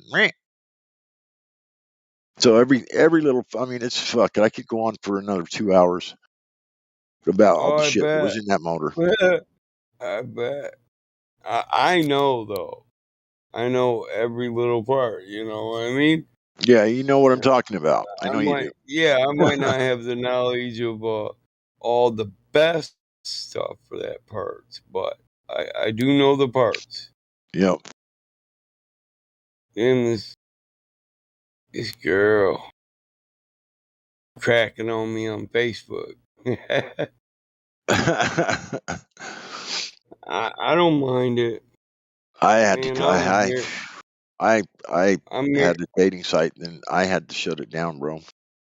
Yeah, I married my high school sweetheart, so I was only with one woman for 35 fucking years since I was 15.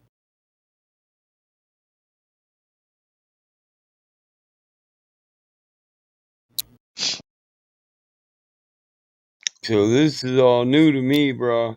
There's a lot of women out there, man. They're fucking more than willing to fucking hook up with you on the internet, and they want you to call them. They want you to come meet them. I mean, it's like, Yeah, fuck, dude. I wish I'd have known how good it can be. I should have known this earlier. Shit, good looking man, successful with money. Yep. I was You just fucking. They're gonna be fucking all over you, bro.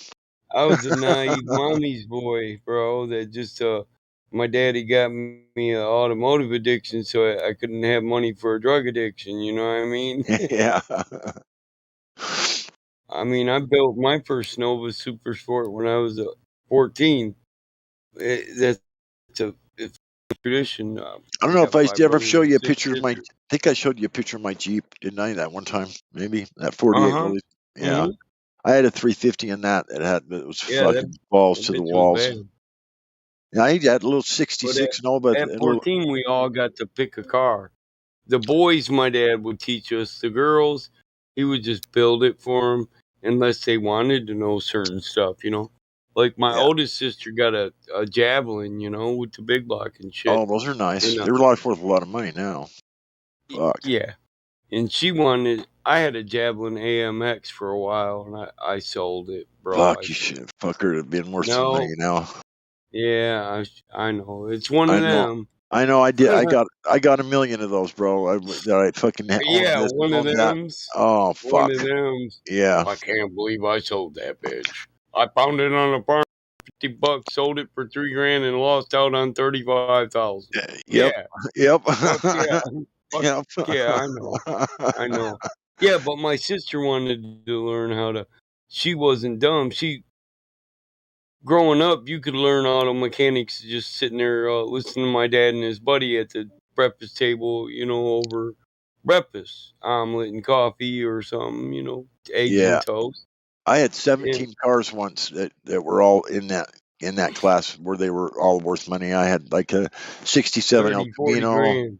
real nice Yeah. 67 El Camino with 327 air Well, I've conditioning. heard you was flipping coke for a minute, so Oh yeah, no, for you more got to than do a minute. something with that money where they can't find it. And, you help put 40 Yeah. into a car that's worth 80. Yeah, yeah. Fuck it. I Yeah, know. those were the days.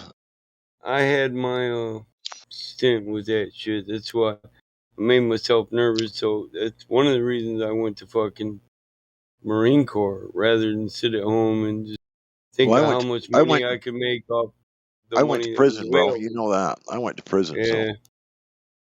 for that shit.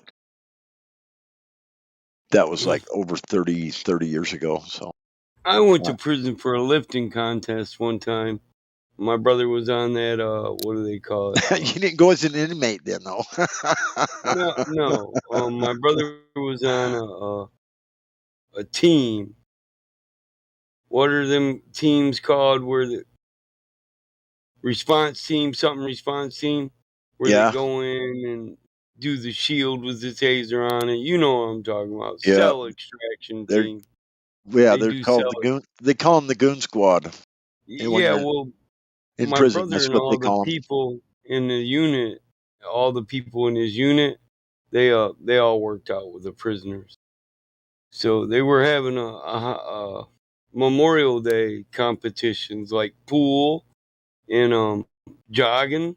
Yeah. And because I did a lot of jogging and running, my brother was older, but they wanted to put competition in there.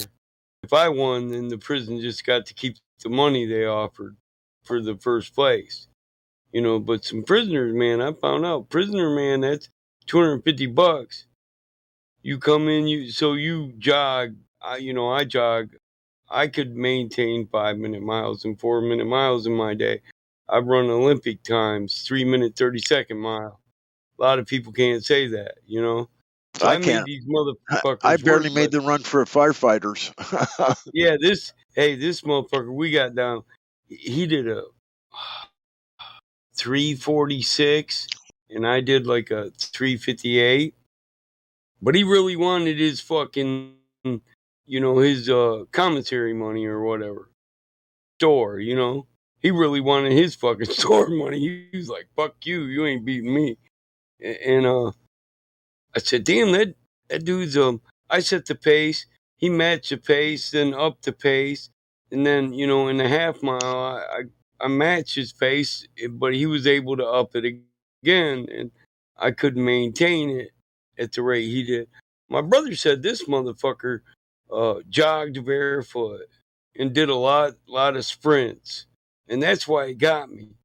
Cause I jog a low minute mile, but I in boot camp you do sprints.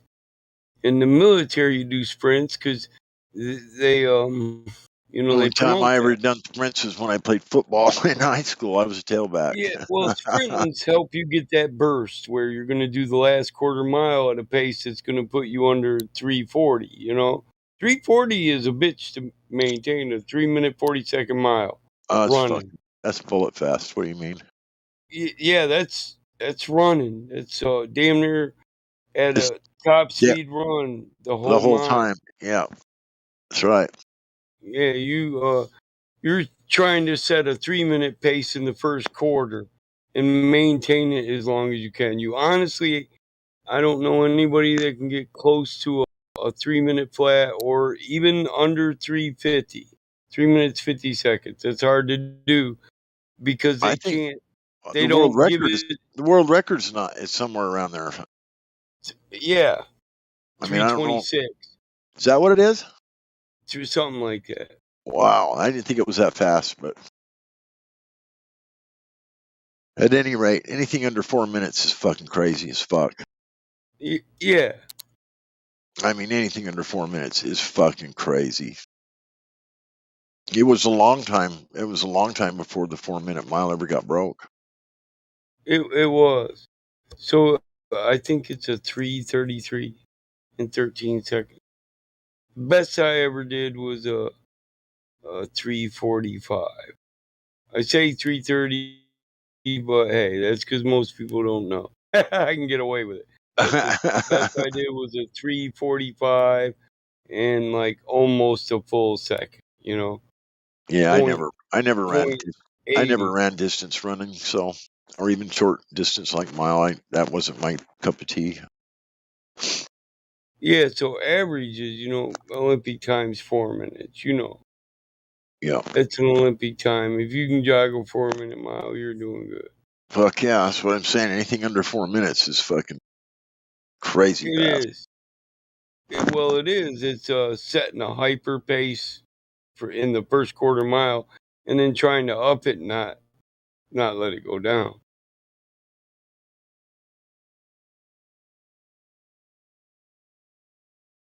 Yeah, they've talked about breaking the 4-minute mark for a lot of years. I remember as a kid, they talked about that a lot.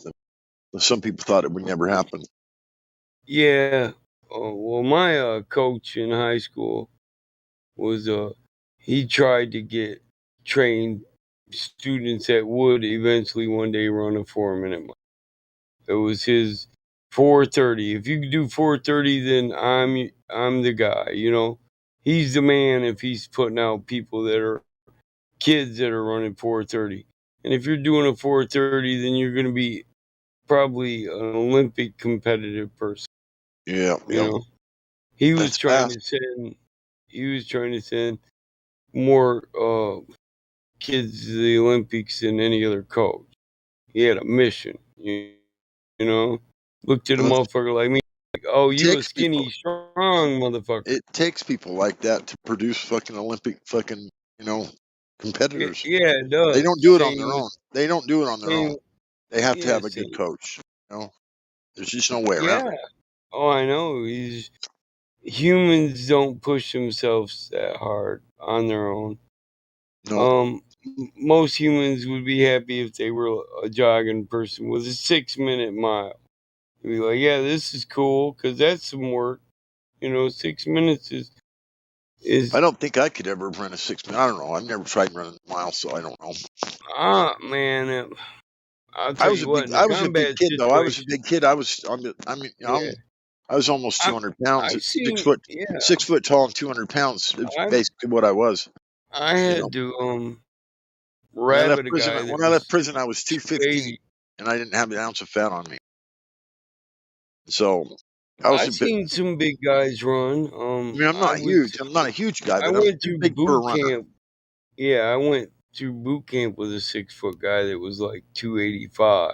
Oh, fuck. And it was hard on him, And packing a lot of weight, dude. When I did the Yeah, run for but firefighters, I thought I had a fucking packed bag full of rocks on me or something because I training for 2 years in at prison. the end of the I bulked end up of and when I went to run that run, I feel like I had a rock sack on my back, dude. I barely made it.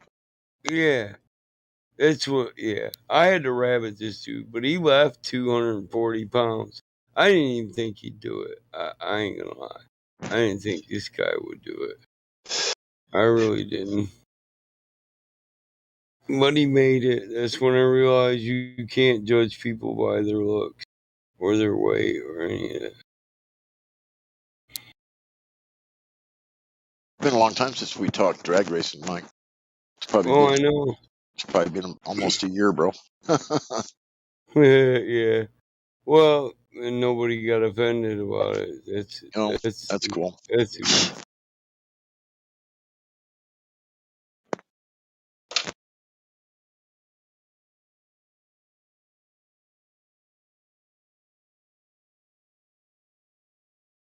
Yeah, I used to love my racing, bro. Yeah, how dare you talk about race cars that race on a flat Earth? Man, those tracks were pretty flat. You got that right. When they built that Texas motorplex, they strung cables across and tension cables from side to side Yeah. Great big 1.5-inch cables, solid steel, stainless steel cables, every like 2 feet, and they put tension on them, and then they poured the concrete over the top of those tension cables so that track stayed perfectly flat, right at sea level. They set a lot of records on that motorplex track as soon as they built it. It was badass.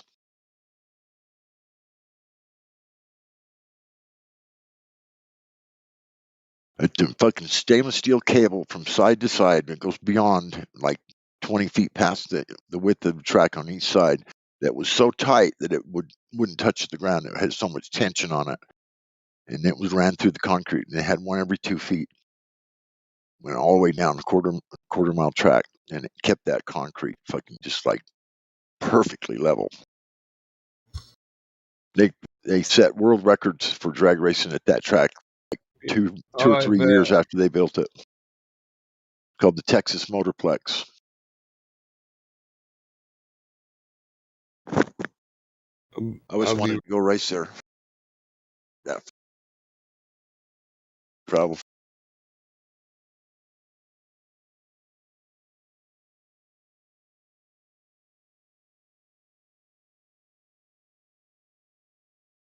Furthest I ever made it for a racing event was from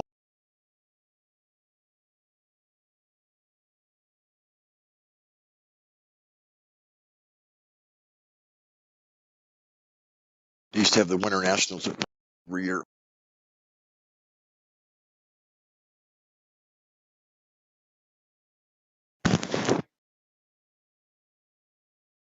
Met Shirley Muldowney that day. I sat next to her in her pits, drank beer with her for about 2 hours. Next to her pink dragster.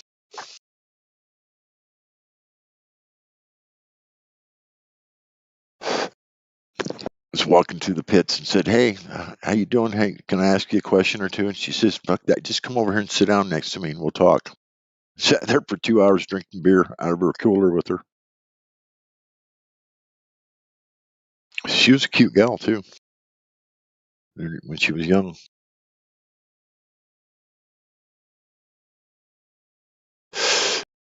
World champion drag racer. First time a woman ever won.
Yo, check 1, 2.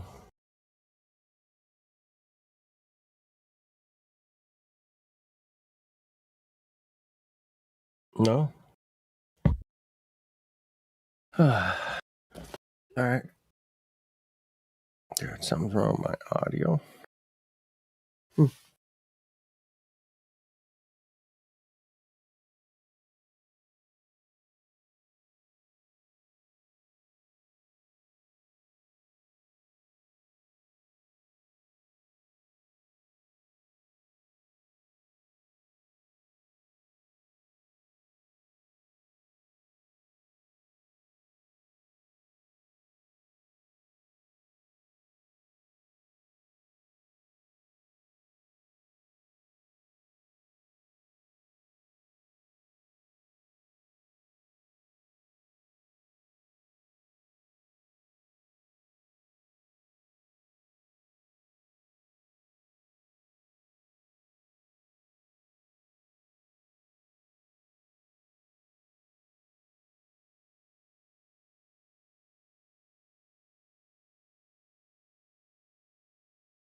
Where'd everybody go? What happened? What's up, John? In the voice text. All right.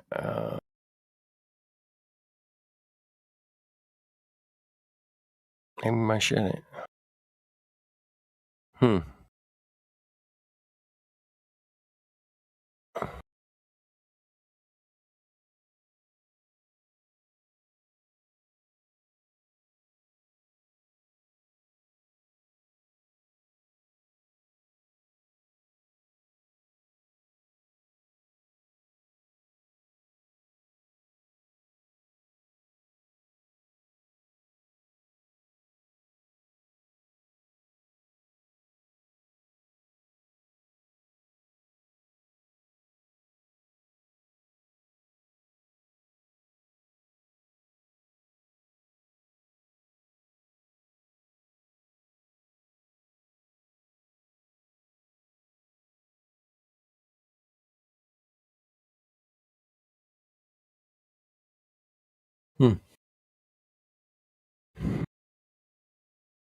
Very odd.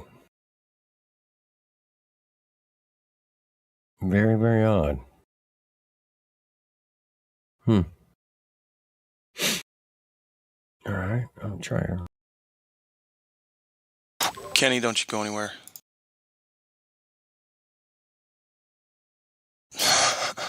Did I bring him back in? Did I bring the dude back in? I think I got it. Did I figure it out? Yeah, you're back. What's up? What's up, man? I don't know. It was like I clicked on everything proper, man, or whatever. All right, it's working now. Cool. How you doing? Everybody good? Cheers. What?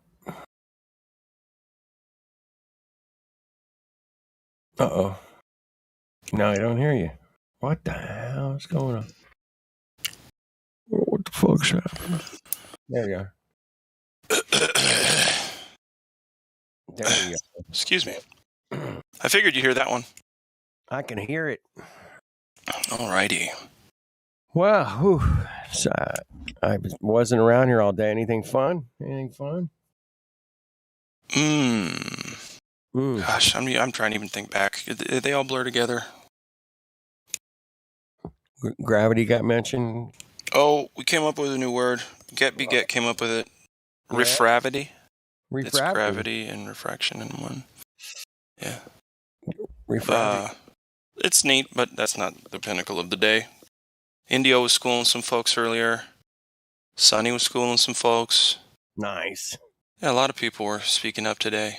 Good. I was on and off all day, so yeah. I was in the shop, just stuck on a piece of art. Fuck. Still stuck on it. So anyway, taking a break from that.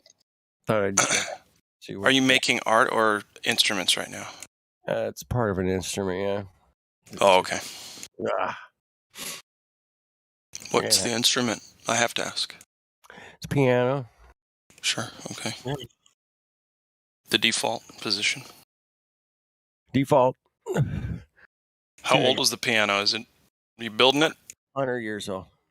Damn, bro. I'm trying to make. Those have got to be a bitch to work on, huh?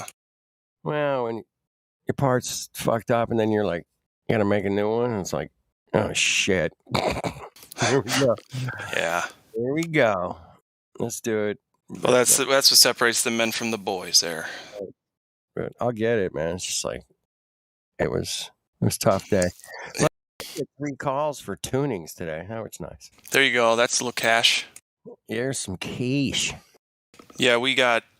So my mom used to have her pianos tuned by this old dude, who was the best in town and anywhere she could find, and and this, that, and the other. And so when he died, she's like, "There's nobody here to tune my piano," and I'm like, "Mom, that's just patently not true. I know a guy I've never even met in real life. I talk to him all the time. There's people that tune. And that's 1 out of 100 people. That's not that rare. You know what I mean? Not that rare, no, but yeah, we're out there. Totally. Most of us are hiding. I saw a guy the other day at we have a family-owned music center here, and yeah, so you can get some really good stuff there. And there was a guy in there tuning, but they just reopened after all the nonsense, and so that I feel so bad for that guy. He was probably there for 3-4 days straight tuning pianos. Oh, the nonsense. Right, exactly. Just oh my God, just tapping on it, and is it there? Is it? Look at this. Do you have this? Okay, now I gotta hear it. And oh no, it doesn't match here, but I can hear it. Oh shit, like whoa. Back and forth. Right. That's it. Some pianos, man, the tuning pins are so shit, and you're like, you barely turn it, and it jumps, and you're like, yeah, or it makes that really loud noise where you're like, I'm gonna break this whole piano right now if I go any further. yeah. But then other ones are just like smooth as silk. Oh, I love those. And that's the same thing with drum heads, and it uses the exact same instrument or the same tool. Yeah, very similar.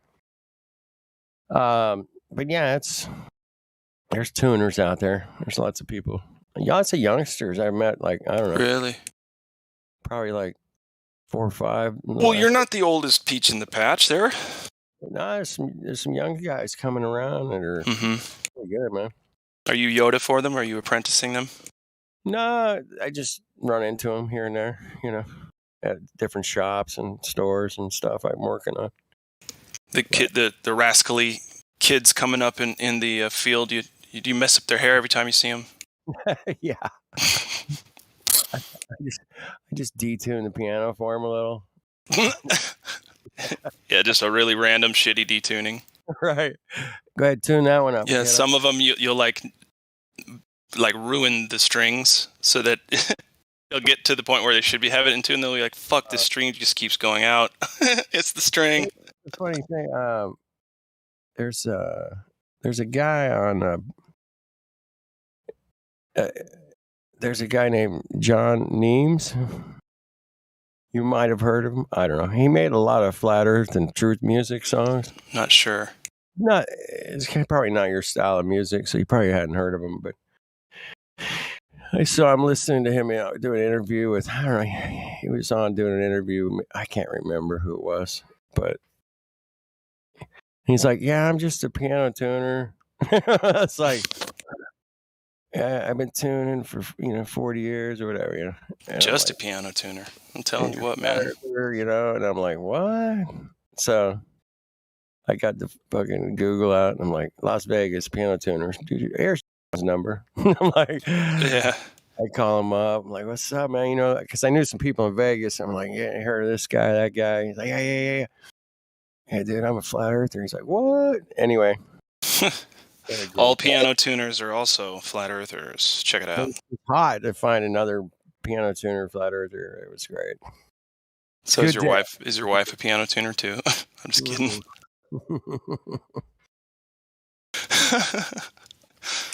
How long do those piano strings last anyway? Now you mentioned they fray or whatever. Yeah, I don't know. They don't fray. I mean, the bass strings can wear out in like 50 years, but 50 years. Oh, that's a long time though. But the wire, I mean, they'll just start getting dead. They'll still be good. They will be dead, yeah. The more you take them all the way out of tune and then take them right back up to tune, or if you take them out of tune and leave them for a second and then try to put them back into some kind of tune, you're gonna have a completely different sounding instrument. Yeah, the bass strings are tricky, but yeah, the piano wire, it lasts 100 years. Wow. Yeah, they're super strong, man. Piano string. It is.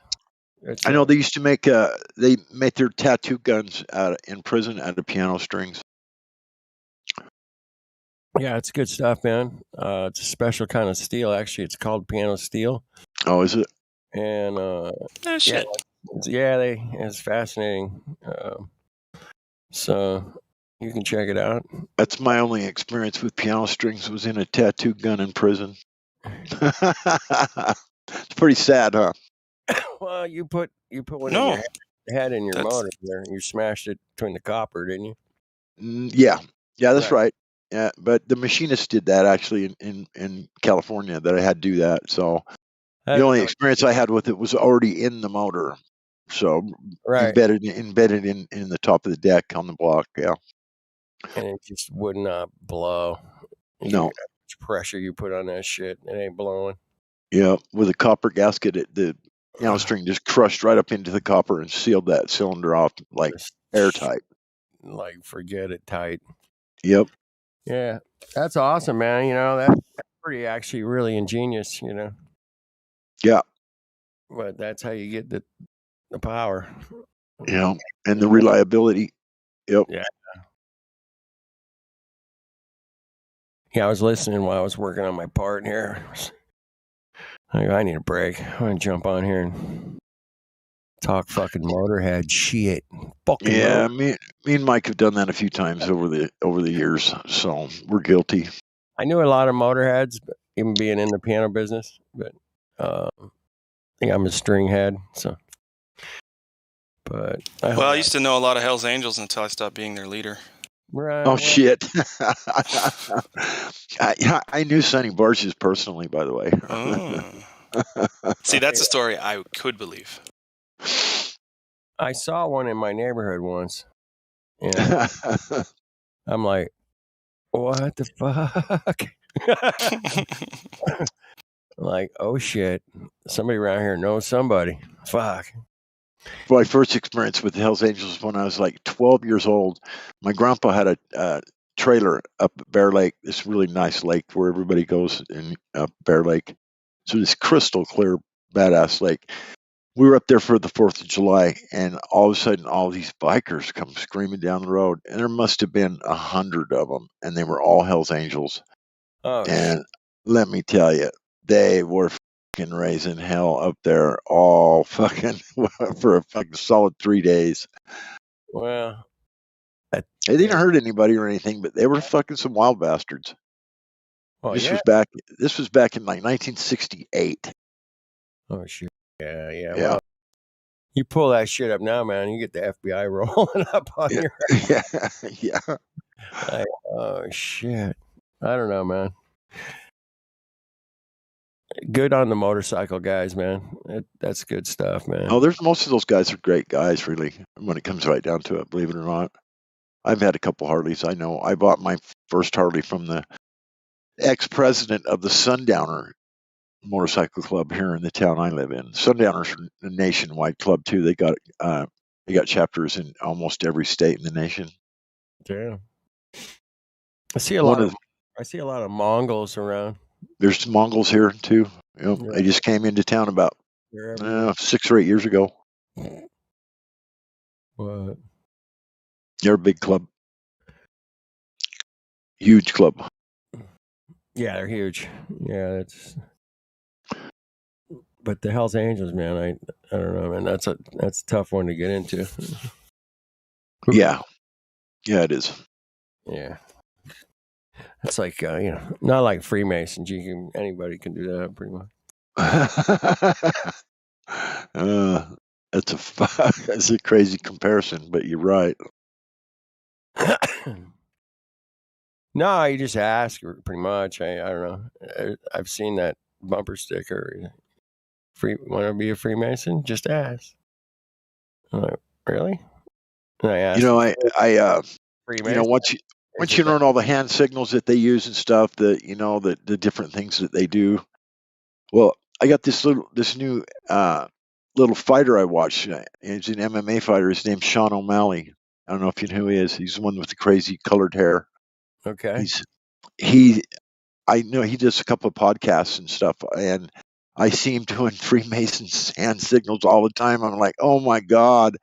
He's 28 years old, and he's a big time. He's real famous and just kind of coming up in the MMA.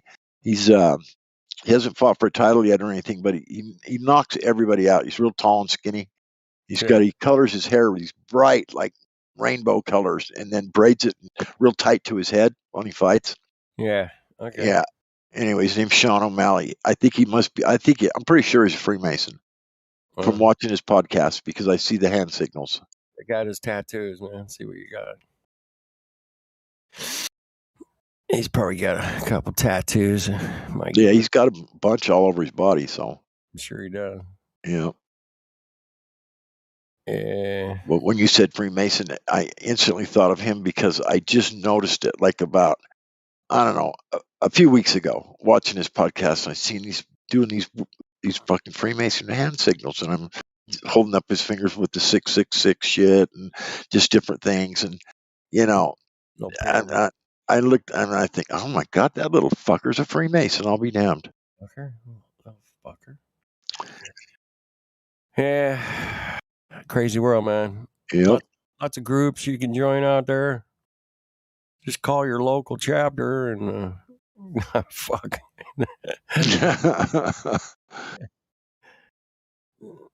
I'm sure you can go on their website, check it out. Yeah, no thanks. There's a huge temple right here, right next to, like just a block and a half above the Mormon temple in Salt Lake. The Freemason temple. It's fucking huge. It's old. It's got all these big statues and carvings and lions outside on the front. I've been in it because I used to be like a stand-in in some movies. I actually had a couple of pretty good parts, but we made about. I shot probably 3 or 4 movies in the Mason Temple. Yeah. Just different rooms, really what you would have never known that's what was being filmed, because it was just like in where they do like plays or auditoriums or whatever inside the temple. That's where they were making the movies, just certain scenes or whatever. Oh yeah. Yeah, so I got to explore that Freemason temple. I went upstairs from areas that were restricted. I wasn't supposed to be there. I'm sneaking around up and running all over up in the top of the temple, just looking around, looking at shit. It was interesting. A lot of cool furniture in there. They had these big, tall back fucking chairs. I don't know what they were for, but there was a big stack of them up in this room upstairs. I swear to God, they probably cost you fucking $3, $4, $5 to have one made or whatever. Yeah. Big, all wooden, real fancy carved, real high back chairs. Oh yeah. I did everything I could think of to try and get one out of there, but I didn't dare. I wanted one of them chairs, man. They were so fucking badass. I just went to a funeral service at one of the lodges here in Southern California. Yeah. And it was just, my wife was clenching my hand the whole time. It was super creepy in there, man. It was like, I'm like, ugh. Yeah, it was definitely creepy in some of the places when I was running around upstairs where I wasn't supposed to be. Yeah. It's like ritual shit and stuff I'd seen, like it's like, I don't know, like all these chairs. It looked like to me it was like when they were like going to gather for some kind of a meeting or something. They all had their big high back chair they sat in around the table or whatever. That's what it looked like to me. They were for that type of purpose or whatever. I mean, they were too fancy to be for anything else. I mean, they were fucking. Yeah, it's just a weird place, man. Yeah, it was. Yeah, no thanks. So's the Mormon temple. Oh yeah, they're another kooky fucking bunch, huh? Yeah, I'm born and raised here, and half my family's LDS, or 3/4 even. Yeah, my dad's side, there's a bunch of them. Even though I grew up in the LBC, it's kind of hard. I never learned to braid my hair. Yeah, BC. Long Beach City, baby. Are you near Long Beach? Yeah, not that far. I could walk there, but it might take me like a day or two. All right. But yeah, I could drive there in like 30, 40 minutes. If no traffic, 30 minutes, no problem. LBC. Yeah. Crazy town. Crazy. I got bitches in the living room getting it on, and they ain't till 6 in the morning. So play what you want to do. What's that other place that's right on the beach? That's a real famous place that in California. It's kind of by Huntington Beach? No, probably a little north of Santa Monica, maybe. Malibu? Yeah, there you go. Malibu. Yeah. Ooh, instead of Snoop Dogg. I've been there, tried to get in their gates. They got guards at the fucking. You can't get in. I tried. If you take the Snoop Dogg song, "What's My Name," and he in the song he goes, "What's my motherfucking name?" And there's Snoop Dogg and down. Right? Remember that? Yeah. So instead of "What's my motherfucking name?" is "Where's the motherfucking curve?" Oh shit! Right? Yeah, Snoop Dogg. I bet he knows. Just need to rewrite that song now. I'm almost done with Michael Jackson bad lyrics. I've been slacking. Hey, Bob Saget died. Yeah, shit. Who's Bob Saget?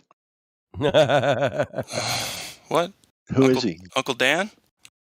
Danny? I don't know. Who's Bob From Saget? Full House? Danny from Full House? Oh. Uh-huh. I see. America's Funniest Home Videos. Mm-hmm. Mm-hmm. But, he was funniest on Weeds. Oh, shit. And he was only in, 2 episodes. It was the best. Oh, he was also in, his most famous line, unfortunately for him, is... I suck dick for coke or something. I used to suck dick for cocaine. You ever suck some dick for marijuana? Oh, fuck. Oh, my God. And then the other guy stands up and goes, "I seen him." Oh, shit. Isn't Weeds that one with that soccer that was mom actually sold weed for money or something? Sold weed to support her family? I seen a couple episodes. It was all a long time ago. Yeah, it was a good show. It was about a mom, Yeah. a single white, hipster mom, kind of my age. I'm 40. And, sold weed.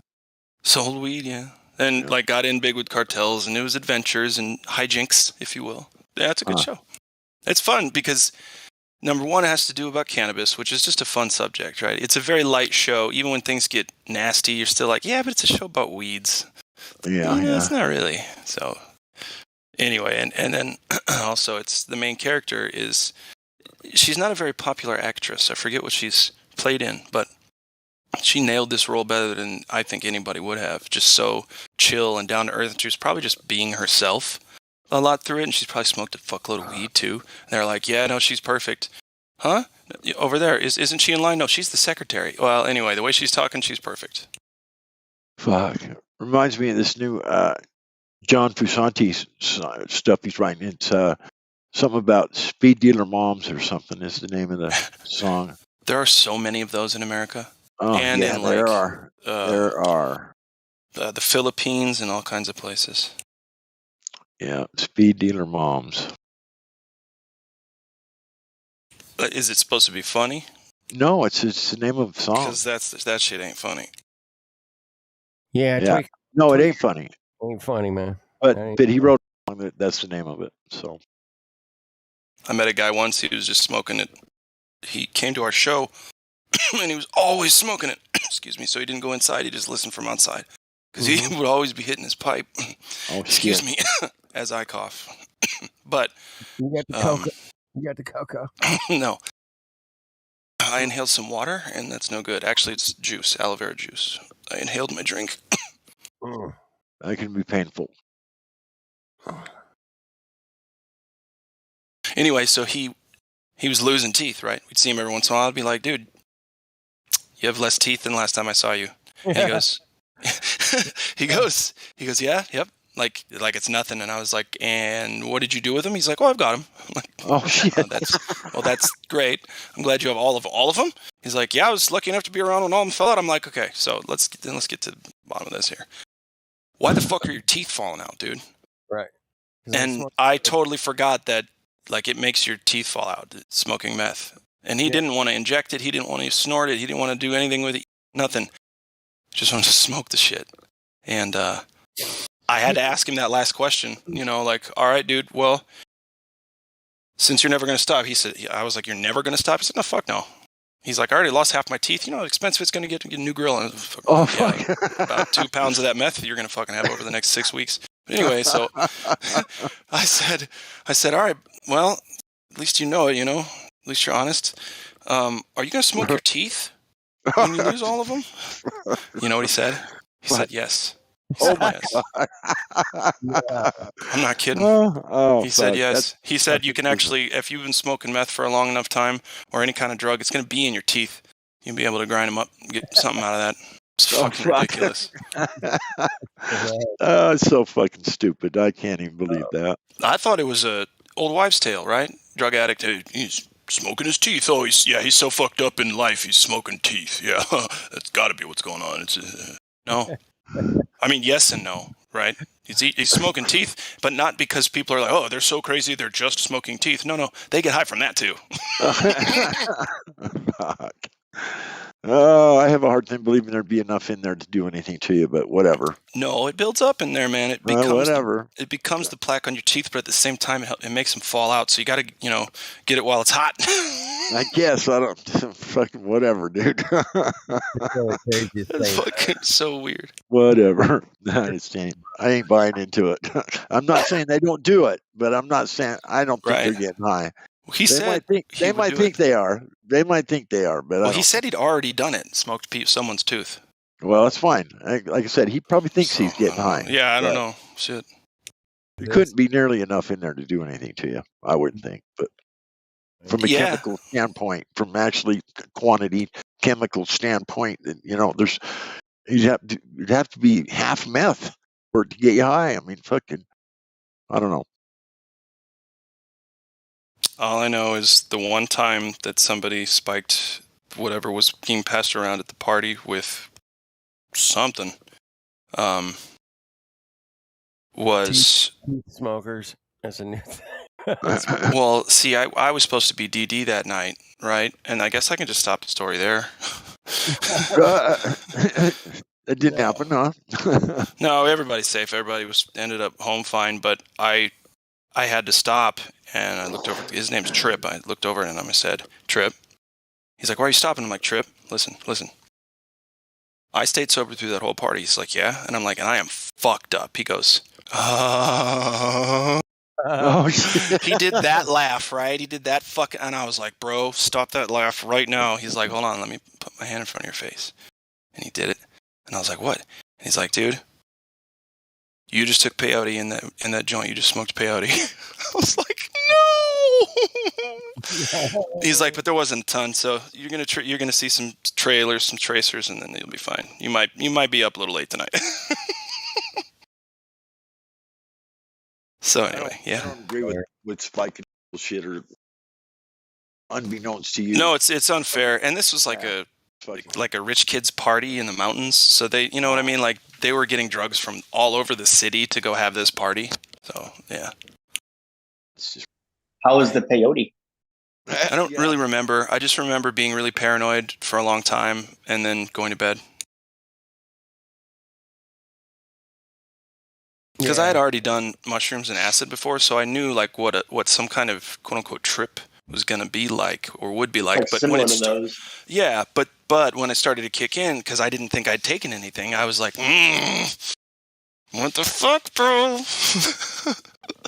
Again, we're driving on like windy mountain roads. I'm trying to get this kid back to his house up a big fucking windy mountain road, and that's why I stopped. I was like, dude, help me through this, because he was drunk. He couldn't drive. Most of them roads coming up off of Highway 101 are windy roads. What's Highway 101? That's Highway 1, basically, out here in Southern California. Oh, right. Yeah, Highway 1. It's talked about a lot. The freeway is the 101. Highway 1 is... Yeah, I'm talking about one.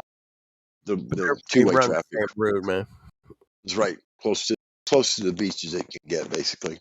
It's pretty nice drive, dude. 101 is pretty sweet, baby. Yep. How many hours is it long from tip to tail? It's probably like a day's drive. You could probably do in a day. You say Southern Cal, all the way up and down. Right. Yeah, up all the way up north, down south. It's right along the coast. You can just hang a left if you're going north. If you look closely, you can find Robert Downey Jr. still doing cocaine on that cliff. Winning.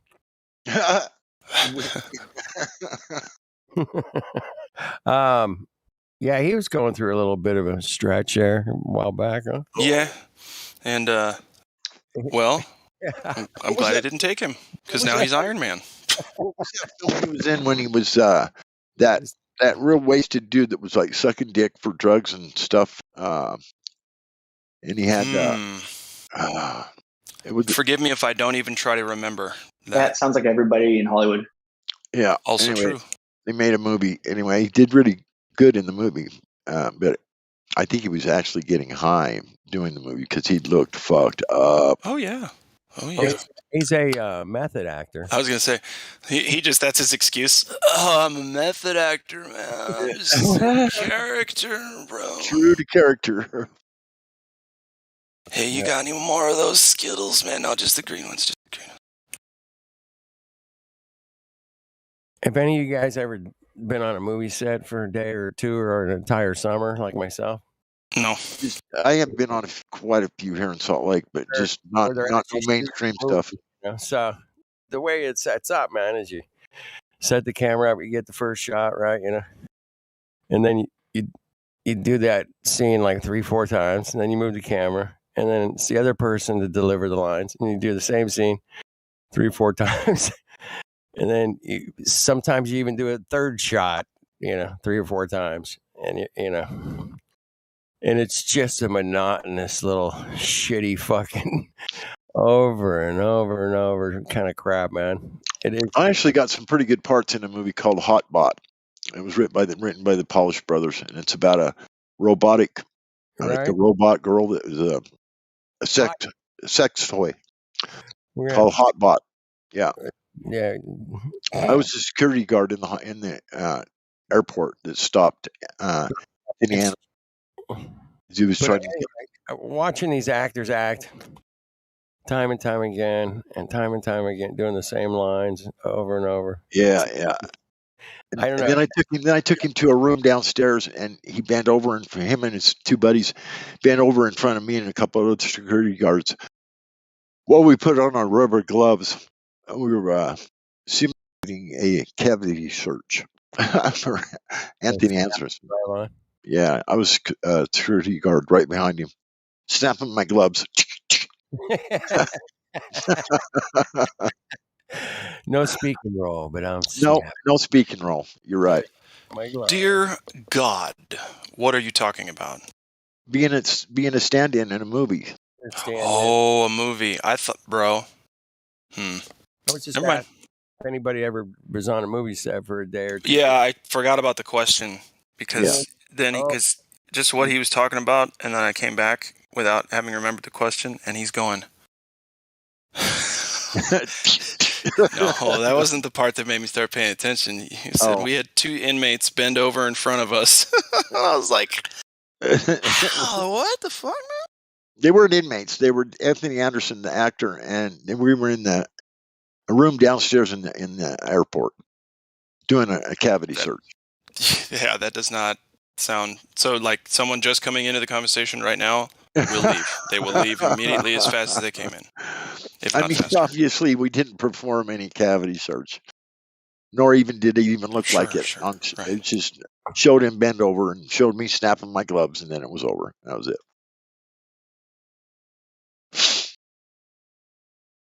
Shout out to the YouTube chat. Yeah. Tommy Barton out there, Cole, and guys are tearing it up. Full-blooded.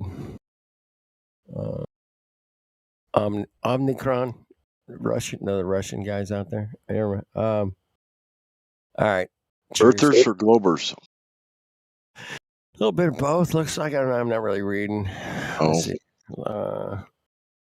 Radar literally shows flat Earth. No shit. Star trails absolutely destroy any possibility of spin. Yeah, that's true. The stars spin different directions. Yeah. Easy way. The Globers literally prove FE for you. Okay, no, it's not happening. You know, I was talking with somebody last night about finding the proof for the globe, man. It was offline. We were just chit chatting. I was hanging out. I'm like, I don't have to prove fuck all, man. It's your goddamn claim. You fucking get your fucking bally ass in here and explain it to me, bro. Because there's no proof for all spinning fucking globes. So it's your claim. I don't have to fucking prove fuck all. So fuck off. All right. I mean, why argue with them, man? Just open the mic and say, "Proof, please." What do you got?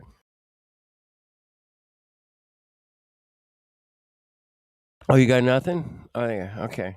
Thanks. Yeah, this should be just a regular hangout, and everybody should be flat earthers by now because there's no proof, man. But people don't. The live stream from the ISS, of course, it's proof. Oh shit! I know you've heard that one. I have. The 37 minutes an hour of the live stream. Yeah, that's the one. Every hour is only 37 minutes or something like that. The loop, and then it comes back. Oh, it's back on. Oh, okay, that one. Yeah, that's a funny one. Was that Himawari? Supposed to be some satellite way out there taking a picture of Earth every few seconds or something. Himawari. Hima-warrior. But that thing got so beat up by Paul on the plane. What's that new one they're sending up to take a picture of the Big Bang? I'm sorry, what? They got a satellite they're sending out. They're claiming it's going to take a picture of the Big Bang. Hold on. I thought the Big Bang was a historic event. Yeah, it's going to... James Webb. The James Webb telescope. Oh, good old James. Webbing it up for us. Spider-Man up there. Shit. They claim that they're going to see it's so far away and so long ago that you're just seeing the light from the Big Bang. That is going to be so amazing, I swear. Isn't it? So excited. They will literally.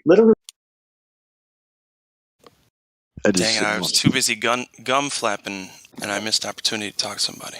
Well, anyway. Back to you guys. Somebody said something. You just go ahead and handle that then. No, they're gone. You gotta strike while the iron's hot there, fellas.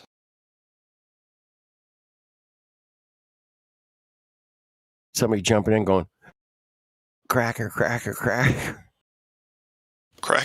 Because Polly want a cracker. I got an uncle. He's got 2 birds for no reason. They're angry. They hate him. They only let him feed them. And they're huge. But you know why he keeps them? He never asked for these fucking birds. One day he leaves his house, and there's 2 huge exotic birds. Beautiful, huge exotic birds. Wow. One is a parrot, I think, and one's a parakeet or something else. Or I don't know. Parakeets are small. I don't know. Anyway. Right. I don't know what the fuck they are. And he looked them up and said, well, they're not at all indigenous to this area. So if I leave them out in the fall in Nebraska, because so somebody had to have had them as pets, right? And they got out or something. Right. And who brings these fucking animals all the way from Africa? Well, they could have been from somewhere else too. Africa is a climate you can get in other places. But anyway, what I'm saying is, these birds he's not going to get rid of because for some reason they came into his life and they were just standing on his front lawn and they wouldn't really leave. There were stuff on the lawn. They just kind of just seemed like they wanted to be there. And so he opened his door and they both just kind of walked in. What was that? And, but because here's the fucking issue. He put them back into cages, so they got pissed at him, and now they hate him more than they hated the people before. So they escaped just to fucking get back into a different prison again. Anyway. One prison to the next. Polly won a cracker. He says if you say that to one of them will physically freak out and try to break out of that cage. I had a parrot for a while, and my friend grew up with a parrot in his house. They sense sarcasm, dude. It's scary. The one in my friend's house was a fucking nutcase. You couldn't even touch it. But mine was totally cool, man. I just let it hang out on the couch or whatever. Yep. You can just kind of let him bounce around, whatever. He had like his own perch thing I built. And at night, man, I would just leave the cage door open in case he wanted to get out and come say hi or something. Sure, yeah. The only parrot I've ever known is named Zanuck. Zanuck. Yeah. Whatever happened to that clown show? All these parrots. What the hell did happen to that clown show? Fuck. Good I don't know. I think he's still around. memory. Your memory's better than mine. Huh? My memory is so I can't believe it. I can't even believe it. Refraction. Regravity. Refraction gravity. Gravity. Oh, somebody out there has a parrot. Teach him that word. Gravity. I'll bet you there's one out there that does know the word. Sean, have you ever seen that fucking singing parrot that fucking sings like rock and roll songs and shit? I've seen similar ones, but not the one you're talking about. Yeah, it's so good. I mean, the bird's just nailing the breaks and Where'd you see him? I don't know. You could probably just YouTube search it real quick. I'm sorry. I'm so tired that I'm just hitting the mic button on and off. I'm not even going to do this. I've been at the computer all day learning about people. People have very interesting habits, don't they? Are you still going to school? Yeah. Are you? Yeah, I just did another term. So that's why I sound tired. Oh, you are in your fall semester? Ugh. It would be, yeah, I guess so. No, they call this spring, to be honest. It's all messed up. Spring semester. Yeah, but spring isn't for like 3.5 months. But anyway. But it is actually winter somewhere in fall. No, it's, yeah, I don't know. It's all messed up, man. It's a mess, yeah. Super, super big mess. Was that you, God Rock? I was going to say something. Yeah, you did. No, my mic was muted. Sorry. Somebody else, then. Oh, that was me. Who's it? It's Paul. Hey, Paul. Is that? Big I was thinking like, but sometimes I wonder like maybe all the different people and all their strange behavior. Maybe those are all different like possible instances of possible versions of, I guess, of the creator. Because if we're made in the image of the creator, then wouldn't they all be like different possible, like, you know what I mean, like, or are you different and special and so unique, and you know what I mean, like, or are we all different versions of the, you know what I'm saying? Go ahead. Yeah, I'm smoking on it. Weird habits. It's fascinating. That imagine if we were all creators. What kind of world would we create? Well, now let's hang on now, because there's a lot of books that say. I don't think we are like there's a lot of different books that say we're made in the image or likeness of God. What sayest you? Well, I think we are made in the image of the creator, but I don't think we are like those possible like little versions of him. I think it's a very unique opportunity, I guess, to experience the this thing that we are experiencing, and everyone is different with their weird habits they might have developed on their own. You know what I mean? Like when a plant mutates or something, when water is dirty. Well, if you take the image of God and make it the image, make a hospital or a laboratory look like the shape of God, and then you're created inside there, so in the image. That's my take on it. Inside the image of God? I mean, what is even the image of a creator? We are like some kind of physical likeness.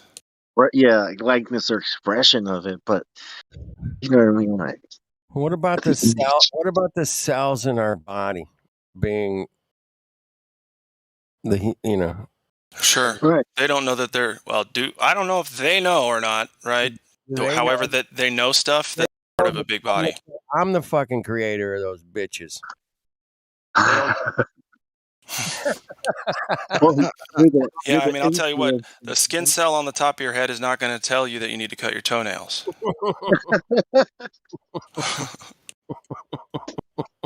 It's never going to happen. Micro, macro, man. Which one you want to go with? Might tell you need to smoke your teeth, though. Smoke your teeth, baby. I don't recommend doing anything that makes you even think that it might be all right to one day smoke a tooth. Not only that, he said he smoked someone else's. Fucking so bizarre, dude. I'm sorry. That is the craziest shit I've heard. So fucking bizarre. Oh, I got a lot more for you. I've been to treatment twice, guys. You don't want to hear these fucking stories. Today's the 10th. Anybody who's been to jail has heard all the same shit. Smoking his tooth. But we're all susceptible to those behaviors and habits, given the right circumstance. Yeah, that human being has the same brain chemistry as me. Correct. Yes. But I'm just not going to do all that shit. No. Not doing that. We've got Colin Dresser in the YouTube chat. I haven't seen you in a while, Buster. It's good to see you, buddy. What's up, Colin? We're going. Then we got Full-Blooded Christian, always in there rocking it. Imagine if the person who smokes his teeth, imagine if he grew up knowing the earth was not a ball. What kind of decisions would he have made? Would his life have been? He would have been smoking Cuban cigars, probably, because he would have made different decisions. Chianti, bro. You gotta have a little Chianti, and maybe with this Cuban. You guys ever seen The Butterfly Effect, the movie? Yeah. Yeah, it's a good movie. It kind of reminds me of that. It's like, it's like technically, of all of the versions of what's going to happen next, I might be able to affect it drastically one way or another in a million different directions. If I just take this cup right here, take it from here, and put it over here on my table, and that's all I did. And literally, the possibilities are still there that could have just changed my entire future. I might not end up with the same girl. I might not blah, blah, blah, blah, blah. You put a crack. Yeah, would have scrolled onto your computer, breaking it, not meeting that girl, and then you would have totally went the other way. Good thing you moved the cup. Good thing I moved the cup, right? Good thing. Yeah. Could have spilled hot coffee on your, on your homework. That is not coffee. That is overpriced tea from a place. So, Sean, man, you doing online schooling? I'm doing online schooling. Cool, man. These are 101 classes, too. They're very, very basic. All right. You should be able to kick through them pretty good. Yeah. It's busy work. Psychology stuff, is that what you're doing? Yep. Addiction counseling, to be specific. Addiction. I took a bunch of psychology stuff in college. I thought I was going to want to be a social worker of some kind. Yeah, that's what I'll be doing, essentially. Yeah. And then about halfway through, I learned that the psyche is the least known things that we know about. And it's all guesswork. It's all just like... My buddy... we don't know a fuck all about it. My buddy got his master's therapist license and went to work for the county. And he got in there, man. All they wanted to do was every patient that walked in the door, we got to get them on drugs. And that didn't sit well with him, man. Where was this again? This is in California. Okay. Yeah. I can be San Diego, be specifically. Yeah, they have this criteria that they've got that they think it works. And with experimental drugs, and I just can't see how it could possibly work. He raised a little fuss about their policies, and they don't like that, man. So no, they don't. You got to really toe the line. Yeah, they kind of kicked him out of there. So anyway, he went on, and guys, after they kicked him out of there, he said, "Fuck you, I'm gonna get my PhD," and he did. Yeah. So, there you go. I'm gonna try to get my master's directly after this bachelor's, but I hope to be working full time at some kind of facility or somewhere comfy enough, you know. So your master's will get you to what? Like psychiatry, maybe? Well, not necessarily. No? So I went to treatment at a place called Hazelden Betty Ford in Minnesota, and it's one of the best in the world, and certainly the best in America. What's that? Minnesota, don't you know? Don't you know? And at that place, there were people starting that started down my path that I'm starting now. You know, 9, 10, 11 years prior to me seeing them or more. And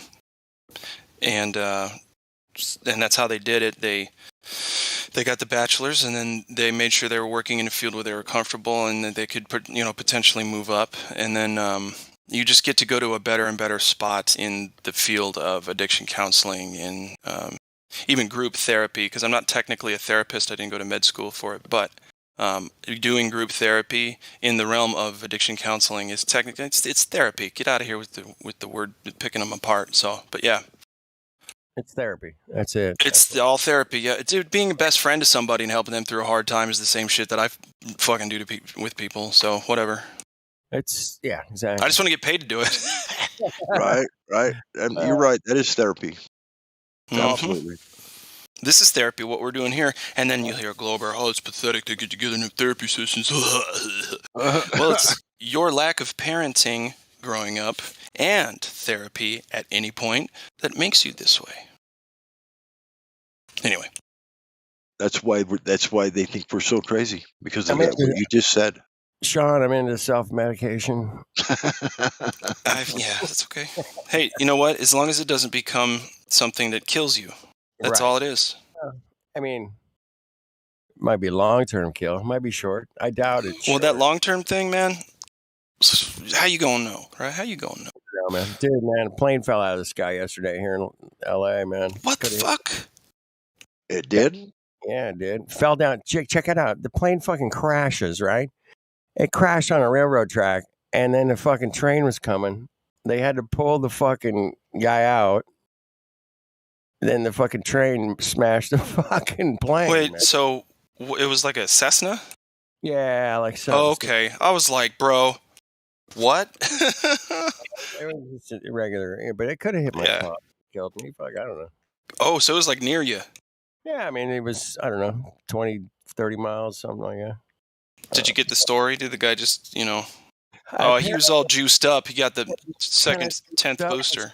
Some things like that, and then maybe I don't know, passed out while he was flying. I'm not sure, man. Okay, so check it out. In Australia, there's a Star News news clip, and if I can find it, I'll post it. Someone showed me recently, and it's newscasters saying that there are pilots in Australia now being grounded for at least for good right now. Yes. Because they've had the jab juice. They have had the new free because they have been mapshmamated. They've been taking in the free handouts at the local drive-through. I mean, it's fucking. Here we go, man. Here we go. It's getting there. Yep. The coin is starting to flip. Oh shit! Yeah, what a bunch of crazy shit going on. But because you can't do that. Am I wrong? Like you can't. We're still not going to connect the dots. They still don't care. They apparently you can do that. Well, true. And you know what? Flying commercial is still a luxury, even though I fucking hate it. Yeah. It was better years ago where you sat down and they brought you steak dinner. And you're like, I remember stealing cigarettes out of the armrest. Those were the days. Smoking cigarette butts. I'm just kidding. Smoking in the back of the plane. Right. I think I was like 6 when I got on my first plane flight, and it was one of the older planes that still had ashtrays in the. Yeah. I remember smoking. I remember smoking on the jet. Yeah. Oh, me, man. I flew to Hawaii in 1985, and sure shit, man. Just fucking light them up. Yep, light them up. Smoke them if you got them. Sure. So where did "sure as shit" come from? Great question. Let me. Gonna look it up right now. I'm on it. Go. Sure as shit. I think it actually comes from "sure as hell." Certain to happen. Sure as hell, or sure as shit. Hell went to shit. Google won't let me type in shit, you bitch. Yeah, I'm on a computer. There we go. What is the origins of Sure, explicit. You know, that one's probably actually going to be a hard one to find. It's so used, you know, it's everywhere. The meaning of sure. The definition is it's a vulgar term. Damn it, it's vulgar. Yeah. So you're not allowed? Is that what you're saying? Not allowed to be vulgar anymore? You got a porn blocker on your phone? It's a good idea. It's a vulgar term for being extremely sure. Be sure not to use it in any formal settings. All right, here we go. I'm posting the origin right now in the live stream. Damn. Check that out. Sure shit, aren't you? Where did the term come Sure as damn hell shit. So it's an expletive. And it has to be SHE or SH. The expletive has to be SH. So sure as shit, sure as shingles, sure as shenanigans, Sharon's 50 salad. Shit on a shingle. That was a good meal back in the day. My favorite, sure as shit term is dead nuts, NASA's Nat's ass.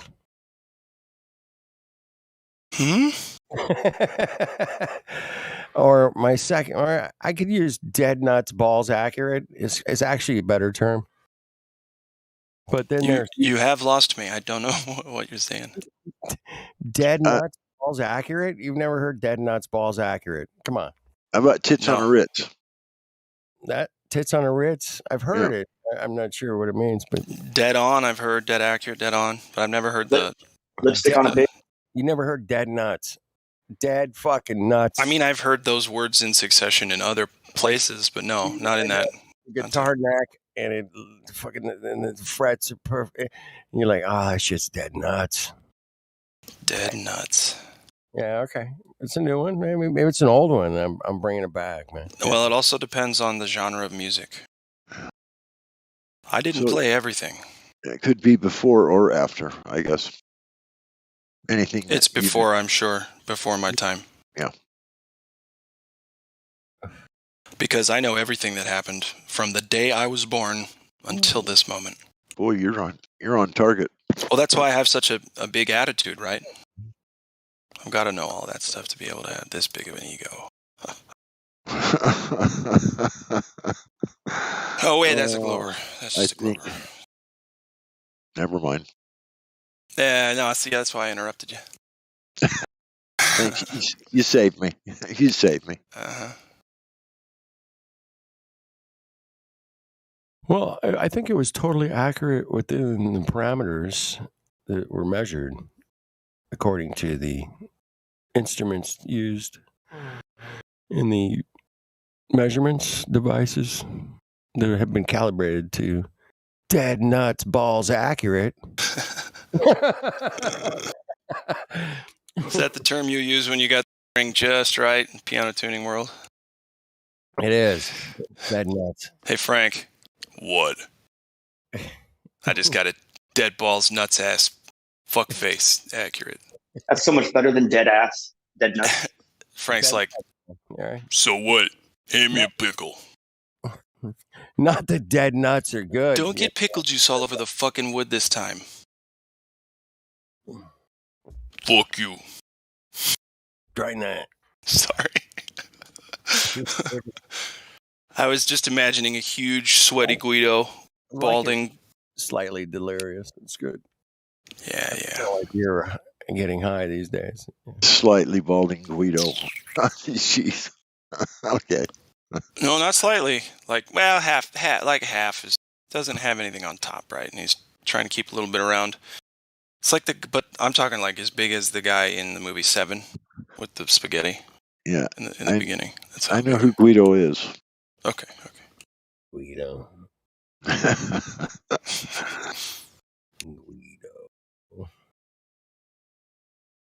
All right, what are we doing? Talking about famous Italians. Kinda.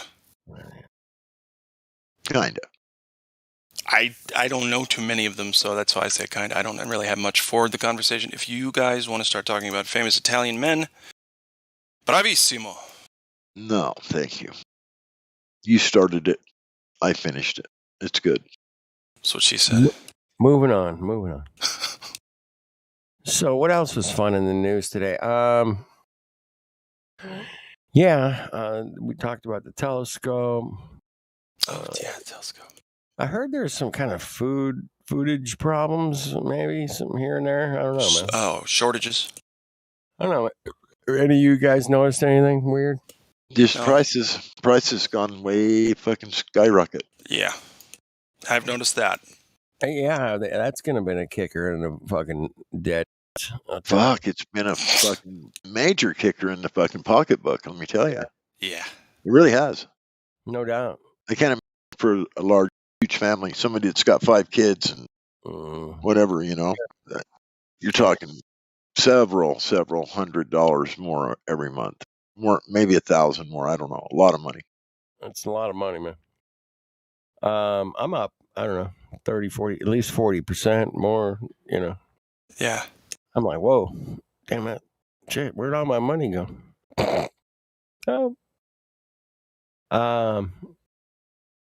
But it's that's definitely been something. But I don't know. I saw some videos, some empty shelves here and there, man. I'm like, what? A friend of mine. Well, don't get me wrong. The local grocery store here is definitely not flourishing at its peak performance. No, but it's not like people are going hungry just yet. Yeah, right. I did have a friend in Australia I talked to this afternoon. She said that in Australia, man, she went in to get some meat, man, and it was cleaned out pretty much. Yeah, the meat goes quick, and that's because people are smart enough to know that you got to get that right away. But you can't freeze beef. It doesn't last as long as chicken. Gets burnt. Freezer burnt. Yeah, it gets freezer burnt real easy. And I didn't know that until a little bit ago. You got to fucking airtight seal that shit in the super fucking vacuum. Oh, yeah. I just went from the fucking store to the freezer. Yeah, super vacuum is the key. Yep. Super vacuum. Vacuum that shit, man. Fuck, that shit'll be in there for years, man. Yeah. But I gotta take off my combat boots, guys. Holy shit. I've been wearing my combat boots all day. Holy shit. Are you training your feet for something? No, they're just some of my favorite footwear. Get some really nice, comfortable combat. And when you're ready for anything, man, fuck it. Yeah. Well, I used to that, but he's not. He isn't gonna be doing much hopping any fences and fucking. It's true. You're not going anywhere fast. But these are the ones that are so comfortable I can sleep in them. God Rockin' seems like a brawler anyway. He's not gonna run from a fight. That's true, but no, probably not. But I'm getting kind of old. I'm probably not going to run as long as I got a baseball bat in my hand. I was going to say, man, you just need a good fight. Yeah, for sure. You want the metal. Baseball bat's cool though, man. It looks badass. So I was there when that girl came after Whitsitt in Salt Lake. You were personally in there? You were there? Yeah. Wow, that's great. I was. Did you see the girl? Yeah. Who did it? Of course I did. It's 10 feet from her. So where are you sending me to go pick up his brand new equipment? Where is she? I don't know. She was only 14 years old. Oh, never mind. Yeah. Damn. Yeah. If it was like a grown woman, I'd go over there and scare the crap out of her. No, I'm just kidding. Do you know what a drum circle is? Of course I do. Now, they were having a drum circle right in front of like 30, 40 feet in front of where Whitsitt set up. He ran into this guy down in Salt Lake. He went to this park in Salt Lake, downtown Salt Lake. And this guy says, there was nobody there. And this guy says, oh, no, you don't want to be here. He said, you come on up here where I'm having my drum circle. He says, I'm having a drum circle up here. There's going to be lots of people up here. Right. And so he followed him up there and set up. And he was right, because there was a drum circle. There's an aviary in this park where there's a little lake out there that you can get out on these little paddle things, paddle around on. I remember. It's a huge, big park. Mm-hmm. And there was people everywhere. Yeah. It was a beautiful day too, man. Yeah. When was this? This was last summer, man. Yeah. When he was doing his tour. Oh yeah. Right. I was watching from afar. Yeah. Not personally. I stopped stalking Witsit a long time ago. Well, anyway. Yeah. Well, I had to go. I had to show up at least one. That's my first Flat Earth event ever. And there's not much going on around here for that kind of I stuff. haven't made it to one yet. But you know what? I'd probably get in a fight with somebody making fun of us. No, you wouldn't. Sure, I would. I'd just make sure we took it around the furthest corner so nobody saw. But it's a I'm cool just park fucking for one around. thing. I'm just fucking around. So- Like bendy light ace trades if you show your faces there. Back to the incident that happened. It was Yeah. an incident that happened, kind of. Yeah. Yeah. I just never like it when people disrespect quality audio gear. Yeah, she snuck up, and they destroyed the speaker before she attacked him with the before she came up with it. She didn't really swing it at him, but they snuck up. They kind of snuck up from the side and just like kind of snuck around the side, and she just took this bat and clubbed the speaker and just smacked it. Dude, there was an incident that happened before that triggered that particular incident, right? Yeah. There's a girl that was wrestling. Someone wrestled her down on top of her, took her cell phone from her, broke her cell phone right in her face, grabbed it and snapped it in half. And then Veda Bear was standing there, and he took her cell phone and broke it or did something with it. I can't remember whether he broke it or something. Anyway, it started the whole fiasco. And then they went back to the drum circle, and then they came back with the bat, hit the speaker, and then came back again a third time with the bat, and that's when the girl had it and was gonna kind of act like she was gonna whack What's-It with it. But then the bat got grabbed out of her hands before she could do anything about it. But Story, man. I gotta go back to the cell phone snapping. Snell phone. Yeah, there was some girl, I can't remember. She was, I think she might have been maybe a real young black girl, or she looked half black. I'm not sure. Anyway, that does not matter. Let me ask you. It doesn't matter. I'm just saying she was young, she was thin, and that's what she looked like. Let me ask. I'm not nothing prejudiced. I know. I'm about just it. fucking around, dude. I'm just. Let me ask you, God. Can I ask you, God, a question? Yes. Name's God Rocking, by the way. Thank you. No flat earthers had given anybody any trouble, right? No. Okay. No. Right. Not a single flat earther was involved in this incident other than defending themselves. Yes. Defending themselves against some people that were attacking them, right? Yes. Mm-hmm. Okay. But no flat earther broke any phones, right? Well, yeah, I think so. After the first, I think after she broke the one. No. I'm pretty sure one got broken. Yeah. Oh shit. Okay. All right. I was just clarifying because I wasn't sure. I didn't see the original altercation. Yeah. Well, none of this was on film. I don't think. I don't think it was. It's been on video. I never saw it. I don't think it was. But I did watch it when you guys were live. And Witsit had his camera on, and she came over there with the bat. Yeah, I was standing right behind the camera. Witsit was in front of me, about 15 feet in front of me, talking, and she come walking up. And so I was facing, but the camera was in front of me looking at Witsit at that particular moment. Huh? Where was Chris? He was right next to me. Right next to you behind the camera, right? Yeah. Mm-hmm. Mm-hmm. Yeah. Yeah. But what, the speaker was like what, right below your guys' feet, basically, right? Yeah, but they come over and whacked that before any of this. Right. Oh shit, man! What a crazy scene that was, man. Yeah. Damn. Well, that's so cool you were there, man. That your first flat earth meetup or whatever, man, was. Turns into a brawl. Entertaining. Well, you attended one of the more memorable ones, man. That's cool. Well, the thing about it was to see they had this drum circle going on, and they were like, have you ever been to a Grateful Dead concert where the girls in dresses just kind of spin around in circles and they're dancing? Yes, I've been to those. Okay, that's what they were doing at the drum circle. And when Winston started speaking, they could hear him. So they started coming over and saying, "Hey, you're interrupting. This is our place." The argument was, "This is our park. It's not yours. You need to get out of here." Blah blah blah. And then it goes on to explain to him, look, this guy that was running this place, the drum circle dude, he's the one that invited me up here. So you don't know what you're talking about. Well, in defense of a drum circle, you don't want to be like loudspeakering it during somebody's drum circle, right? Well, you're right, but we were at least 50 feet away, and they were like beating drums and, chanting and doing their spinning around and dancing and this and that and blah, blah, blah. If they could hear it, it probably wasn't very loud. I mean, it's not like it was bombarding them. Let's put it that way. Right. Well, I know the speaker he's using. It's not. Yeah, it's not that loud.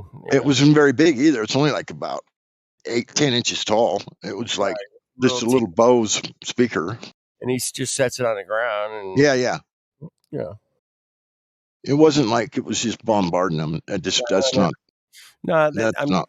They could hear it. They could hear it, and that was enough. Well, it just was there's no reason to start snapping phones about something so stupid. Right. I mean, I could see somebody saying, "Hey, man, we can still hear you over here, man. And can you move back a little bit?" Okay, cool. But yeah, that didn't get talked about. Not first.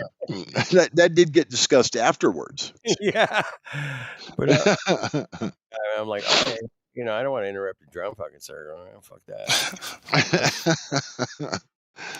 I'll be over here by the parking lot or whatever. Yeah. But yeah, it's just experience. That's all. A drum circle. No, I'm afraid all the drums have hipsters attached to them. Plenty of them, it looks like. I'll be okay. I can hear the drums from the next county over, so I'll be good. It looked like a bunch of deadheads to me spinning circles, but flower children. Yeah, flower children. Yeah. I don't think any of this. Okay, I'm glad to know the backstory. I was never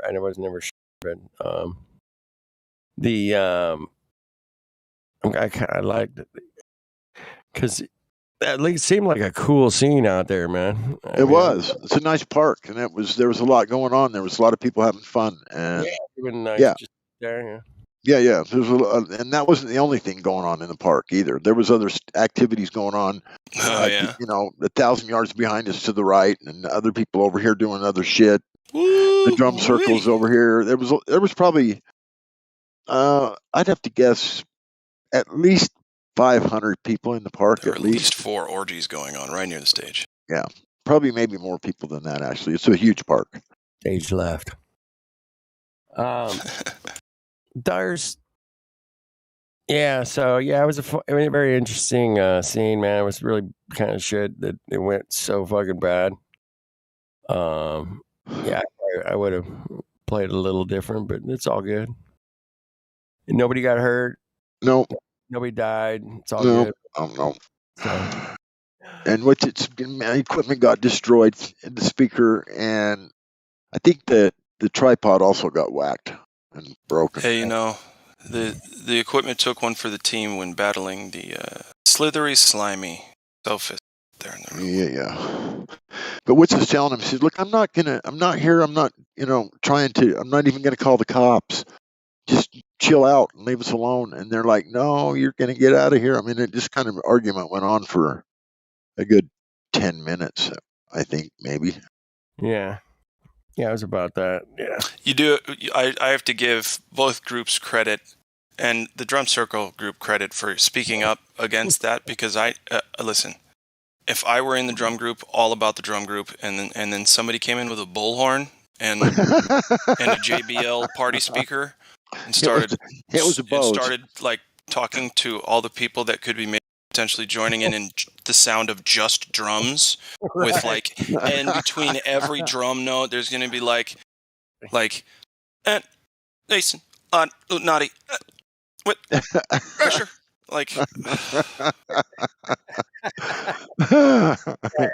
tell me I'm wrong. I'm not going to tell you anything. It's fine. We are who we are. Yeah. I'm totally on Witz's side no matter what, because I don't like Karens, though. Right. And I love Witz. Shout out to Terry Hatchet in the chat. Oh, are they a Glober or Flatty? I think they're Flatty. Terry's flat earther. 100%. How do you guys know all these people? It's like you guys memorize We've all been these people. around this shit for fucking every day, all day for fucking years. You know? Yeah, I know too much about these people. I've been here for 2.5 years, and I spent about a year and a half at Nathan Oakley's, watching him every day. I was on his channel a couple of times, on Huey's channel when he first opened one of his first few shows. I think it was Ballbusters, or I can't remember. It's been too long ago. But yeah, so I was there for a year and a half before I ever even came to the 24/7. Yeah, didn't know anything about it. I didn't pay no attention. I just was listening to Nathan's horse shit. I'm only coming up on 1 year on Discord here, man. Just coming up. Nice, man. Nice. Maybe next month. But I just don't see how you guys remember all these names and you see them on the chat. Yeah, that's I don't know. Yeah, I have an emotional connection with people in the YouTube chat. No doubt. Yeah. Because you know what they do? They want to do that. They want to stir up our emotions in that YouTube chat and make us blinded by them instead of staying focused on the information. I don't know how that does that, because it doesn't bother me at all, because I don't pay any attention. I don't even hear. I mean, I don't hear it. I don't see it. I don't. I mean, I have to turn it on and put it on my computer on the side of my screen here and try and watch two things at one time, and it's like I don't do that. Never. I've done it maybe once. Well, I don't talk here if I'm generally if I'm taking something seriously. Big destruction in the YouTube chat. You're not going to hear from me on my voice. Yeah. It's one or the other, but I just keep the window open. So I can shout out. Right. Yeah. Just every once in a while, seeing who's there, especially this time of night. I mean. Yeah. What are you gonna do? Aries. Yeah, I've only done the window open thing maybe once. Just I don't know. Just to. Well, and listen, if it doesn't resonate with you, then why would you do it? Plus, I'm not your bullet typer either. I mean, I can't just type out 1,000 words per second. Yeah, I'm with you, man. I'm not much of a typer, but I'll shout them out. That's kind of. You know what's impressive to me is the people who use their phones for this stuff, and they're as quick as I am at my big screen, sit down, comfy, drinking coffee computer. Yep, I got caught up on I was helping a friend. She's texting me back and forth, man. She's writing these fucking 3-4 paragraphs in like 10 seconds. I'm like, yeah, you do that? Oh, I'm like, dude, whoa. Yes, no. Right, yeah. I can use the voice, and you just talk to your phone, and it writes it out. You can talk real fast and then fill out the text message. Yeah, and that's true too. It does do that. There is that. Yeah, speak to text. That's probably what they're doing. I mean, yeah. If they're doing pages that quick, they're probably just speaking into the. But I'm talking like research and text messages and voice calls and everything from their phone. Mm-hmm. Oh yeah, there's some amazing people can. Yeah, their fingers are going 90 miles an hour. Yeah, I've seen it. I've seen guys they edit using only their phone, and they make these amazing YouTube videos or BitChute or whatever. Man, I'm like, damn. Yeah, they're filming feature films on phones that came out like 5 years ago. Right. But yeah, this new one has come out, man. It's great looking. Camera. You know how many times I have to hear that? Well, this new one though. The new one. Come on, you got before society collapses. Right. How many more times? I've had the same Android fucking 6 years, I think. Somebody hit me yesterday, man. With I'm sure in World War II they thought this is it, man. This is the end of the fucking world, motherfuckers. Yeah. Yeah, a lot of people like us, remember, sitting around at home reading the newspaper and watching the news clips at the movies, and I'm like, it's true. Man, this is bad. And they thought that was the end of the world. So yeah, it might not be the end of the world, even though it seems like it at this point. And it's just because it's brand new circumstances that either haven't been employed in a while, if ever they have been employed, and so that's what makes it unique. It's like, oh, it's a disease. When did the last time this happened? 1812. Well, no one was here then. No. So we don't know. No. Or was it 1912? 1918. Shit. 1918. 1918 was the Spanish flu. Spanish flu, right. Yeah. I don't know. They said like 100 million died or some shit like that. Yeah, that's what I was just going to say. And we weren't there. We can't compare what was happening in society at that time anyway. Is and that nobody's even talking accurate? about what it was like. Yeah, exactly. Nobody's even like talking about it. And that was our last, like if you were going to do something and you were learning about it and you had to stop learning about it in the middle of it, but you left it right where you had it, wouldn't if you wanted to eventually finish that, fix the problem, you'd pick back up where you left off, not start completely over and not look at how you maybe have dealt with it in the past? Mm-hmm. Because if it's all fake, then logic like that has no place. Logic like that has no place, bro. It just doesn't. Yeah, you're absolutely right about that whole thing you just said, because the information is out there and was out there for us to see that they're doing the same thing over again, and nobody paid any attention No, whatsoever. I haven't heard it mentioned since the conspiracy folk, you, me, and the next guy next to you, started digging into the, when the fuck else has this happened? What happened then? And nobody's like, well, we learned back with the Spanish flu, derp, smurpy flurp. Like, they're not saying anything like that. It's so weird. Yeah, that's what I'm saying. Nobody paid any attention to exactly the same thing happening. And that to me, it speaks to it hardly having happened, if at all. It's just totally manufactured, because you don't hear people talking about it. I've been hanging out with some old folks now the past couple of years, and I'll tell you what, hard pressed to find them talking actually about their parents living through them or their parents living through the Spanish flu time. Like, You got a good actually point. the flu stuff, right? Yeah. They're like, well, people were getting sick, but it wasn't that bad. And I knew somebody that was born in 1918. No shit. And on his 80th birthday, I go, fuck, I got to do some research on 1918. What the hell was going on, And then I ran across the Spanish flu. I'm like, oh, well, that's a bummer. I can't bring that up at the party or whatever. Yeah. Oh, fuck, I can't. So I was like looking for I'm like, well, that kind of blew that idea. Fuck. Never mind. Yeah, you're not going to talk about that at a party. Did they have the jabby thing for the Spanish flu? Some shit, yeah. Hold on, you're both talking. Oh, did they have the jab for that Spanish thing? Oh yeah, you betcha. Yeah, that's what I thought. Oh, well, really? Did they? I don't know. I don't remember. Yeah, and supposedly it was the main cause of all the. Yeah. How shocking is that? That's a weird phenomenon. Why does that keep? And people keep buying it. Remember with I don't know. I don't either. In the 70s or the 80s, Yeah, look into it. when the vagabond. They had one. Yeah, there was a bad thing going around. They stopped it in the 70s. Right. Yeah. Because it was damaging some tissues. And it seems to happen every time a new one of those is either needed or used or created. It's like this happens. The news starts telling us, oh, wait, that wasn't supposed to go into your body. Sorry. My bad. But exactly. I'm just going to leave through that door.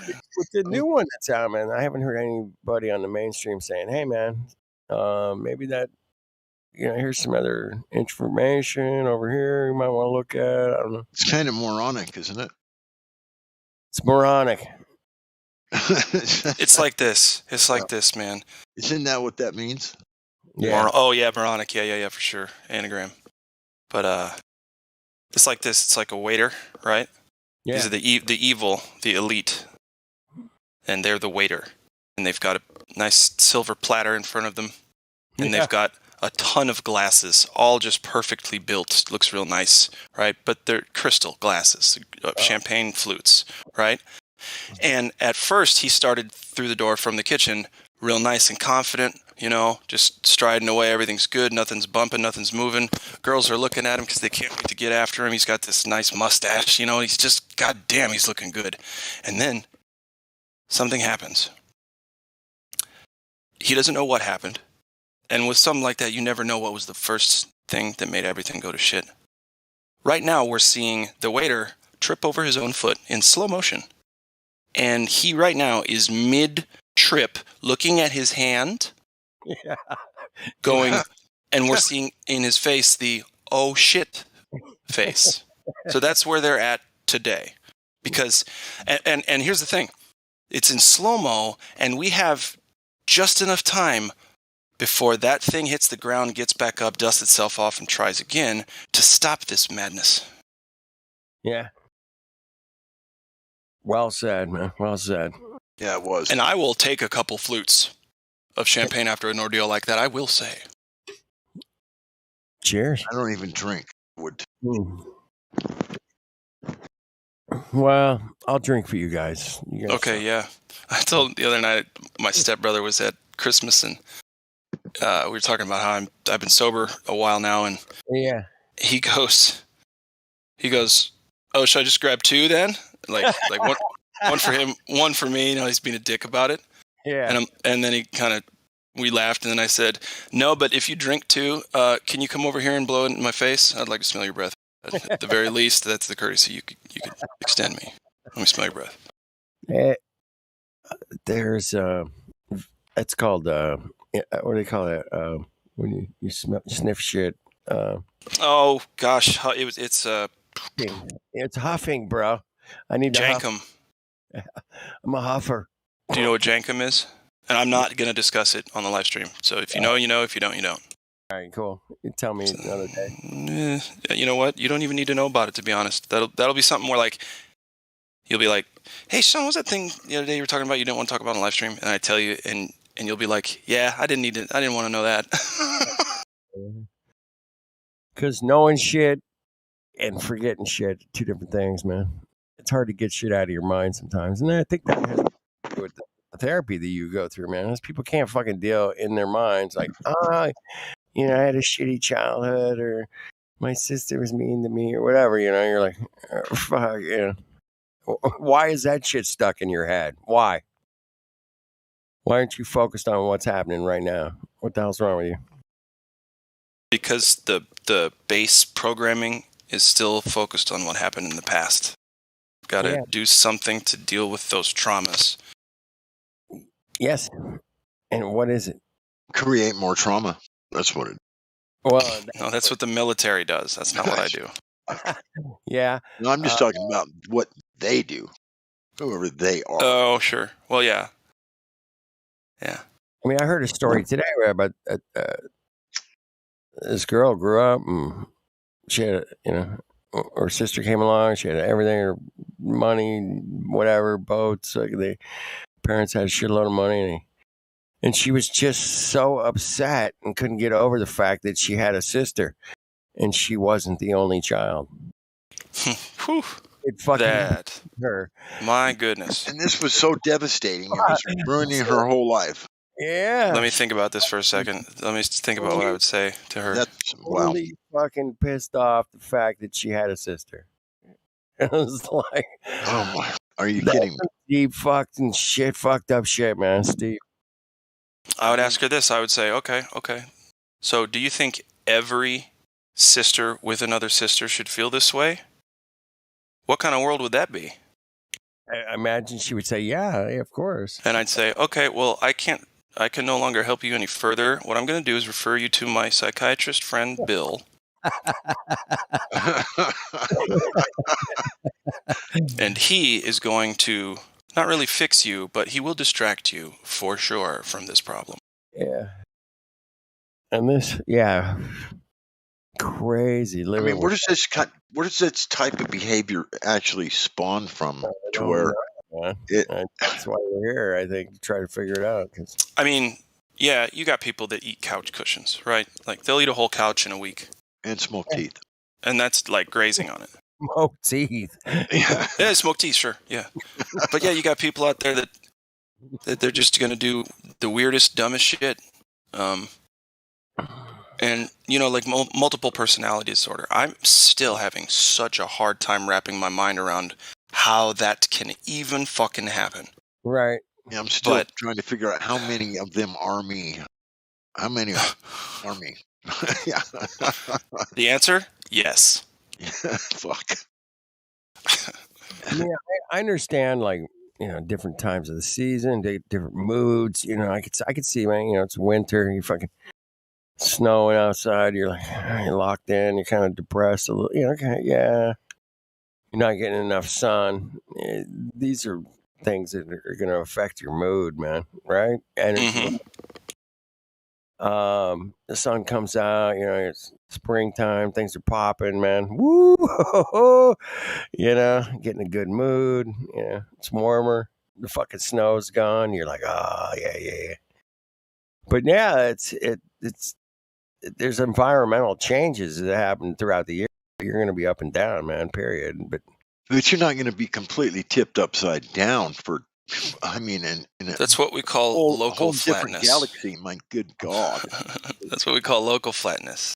Gee, many Christmas. I'm talking about the bigger picture, the things that are, the daily ups and downs, even with the seasons, the ups and downs. Those are short term.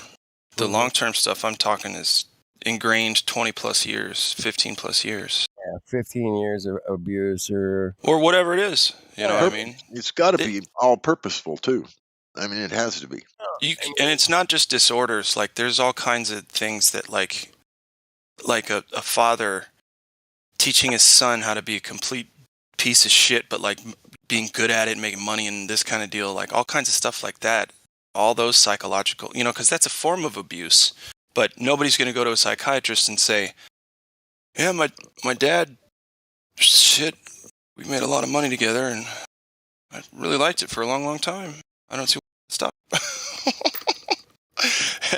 and we bonded and we were close the whole time, and like I've had a dad, I had a father figure and yeah.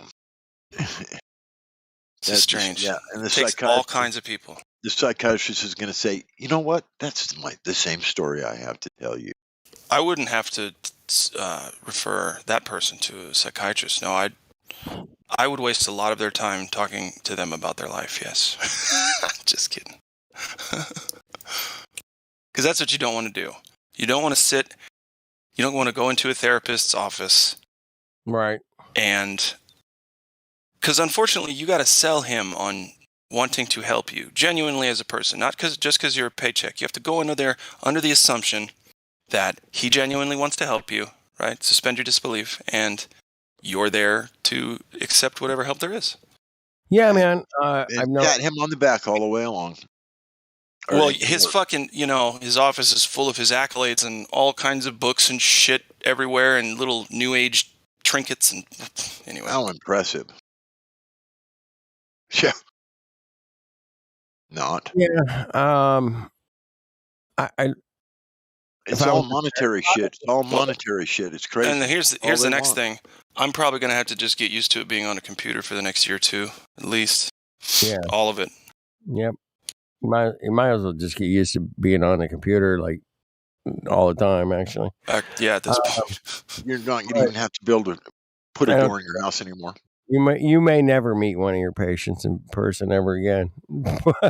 There's no need. I really hope you're wrong about that, my man. You can help them, man. If in the metaverse. Yeah, I know. In person or not, I already help a lot of people, and I can help a lot of people. Man, say, hey, man. Every day you gotta help yourself, man. Me? No. If I was talking to a patient, right? You got to help yourself. You got to promote yourself. You got to be on yourself all the time, man. And when you can center focus like that, just the world. I mean, the problem is, they got a brother, sisters living with them, and they're, both sleeping on the couch. Who knows, right? I mean, there's little things that bother people, man. That they just can't deal with circumstances, man. There's a lot of hard circumstances out there, man. I just went to a lady's house. She's got like 8 people living in a 1-bedroom apartment. And I'm like, damn. Yeah. And that's a mess. That's a mess that, like, if I were to get anybody in my office that was from that specific situation, I would only be able to even address 0.0057% of the overall issues. Exactly. So, Glad, here's what you're going to have to do. You're going to have to go to the metaverse and open up your psychiatry office there. The metaverse? Dude, you're going to be the first metaverse therapist, bro. Yep. How about that? We call it metatherapy. There you go. There you go. You might want to. You might It's want to amazing. Dude, you might want to go get that. No, it's already fucked. It's this is on a live stream, so somebody's going to steal it by morning. Oh man, I'm sorry. That's okay. Don't worry. You know what? Pay it forward, right? Dude, today, I got to tell you guys this. This is so funny. I had On 4 or that 5. attitude, man, that's fucking I tits. had 4 or 5 $1 bills in my glove compartment, whatever, up front here in the car. Yeah. And I see a homeless dude, and he's got a sign, and he looks genuine as fuck. He looks really disheveled. And let's see. And so, but I was like a lane, more than a lane away, and there was a car in the way. And so, but I didn't want to honk. I don't want to be the honking guy. So I was just like trying to get his attention.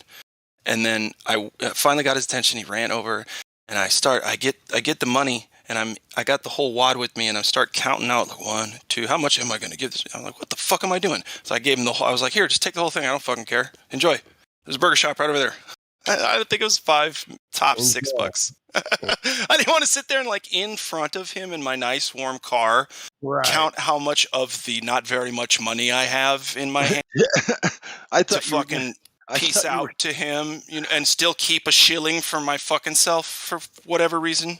I thought you were going to say, and then I remembered I had 5 $100 bills in there. Oh, no. I'm just, what's funny about that situation is, I caught myself like being so privileged as to fucking count money that I am gonna and then not gonna help this person out with. Right. $6 might help him do something great that day to help move his life forward. $6 for me, I mean, I can make it last maybe 2 meals, and that's it. Yeah. You must have went to the dollars menu. 4 cans of tuna. Right. 4 cans of tuna and a really cheap loaf of bread. If they're on sale these days, I don't know, man. Might be 3. Not these days, yeah. My guess would be he went straight to the liquor store. I don't care. I know. I don't care either, man. I don't care either, man. I don't either, but I'm just saying. But the day, you don't know how. Yeah, you're Nobody right. knows anyone's story.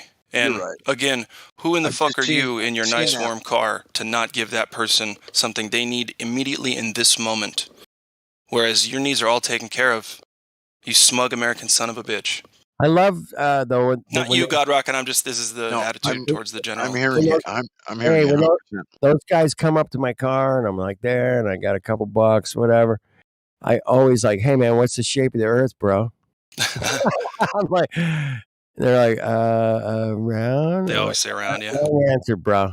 Check it out. Wrong answer. You only get 2 of these 3 ones. Yeah, Like, what? One back, right? I was expressing my opinion about that exact scenario to some like elderly LDS elders in the church, saying I don't understand how these extremely rich people in this organization can get in their car and drive straight by hundreds of homeless people sitting on the streets, and they're in their being driven in their Cadillac or whatever down the street, and they just don't even lift their head and don't even look their direction. They just drive right on by, and they're supposed to be. They claim to be the most charitable people on earth. Exactly. It's amazing.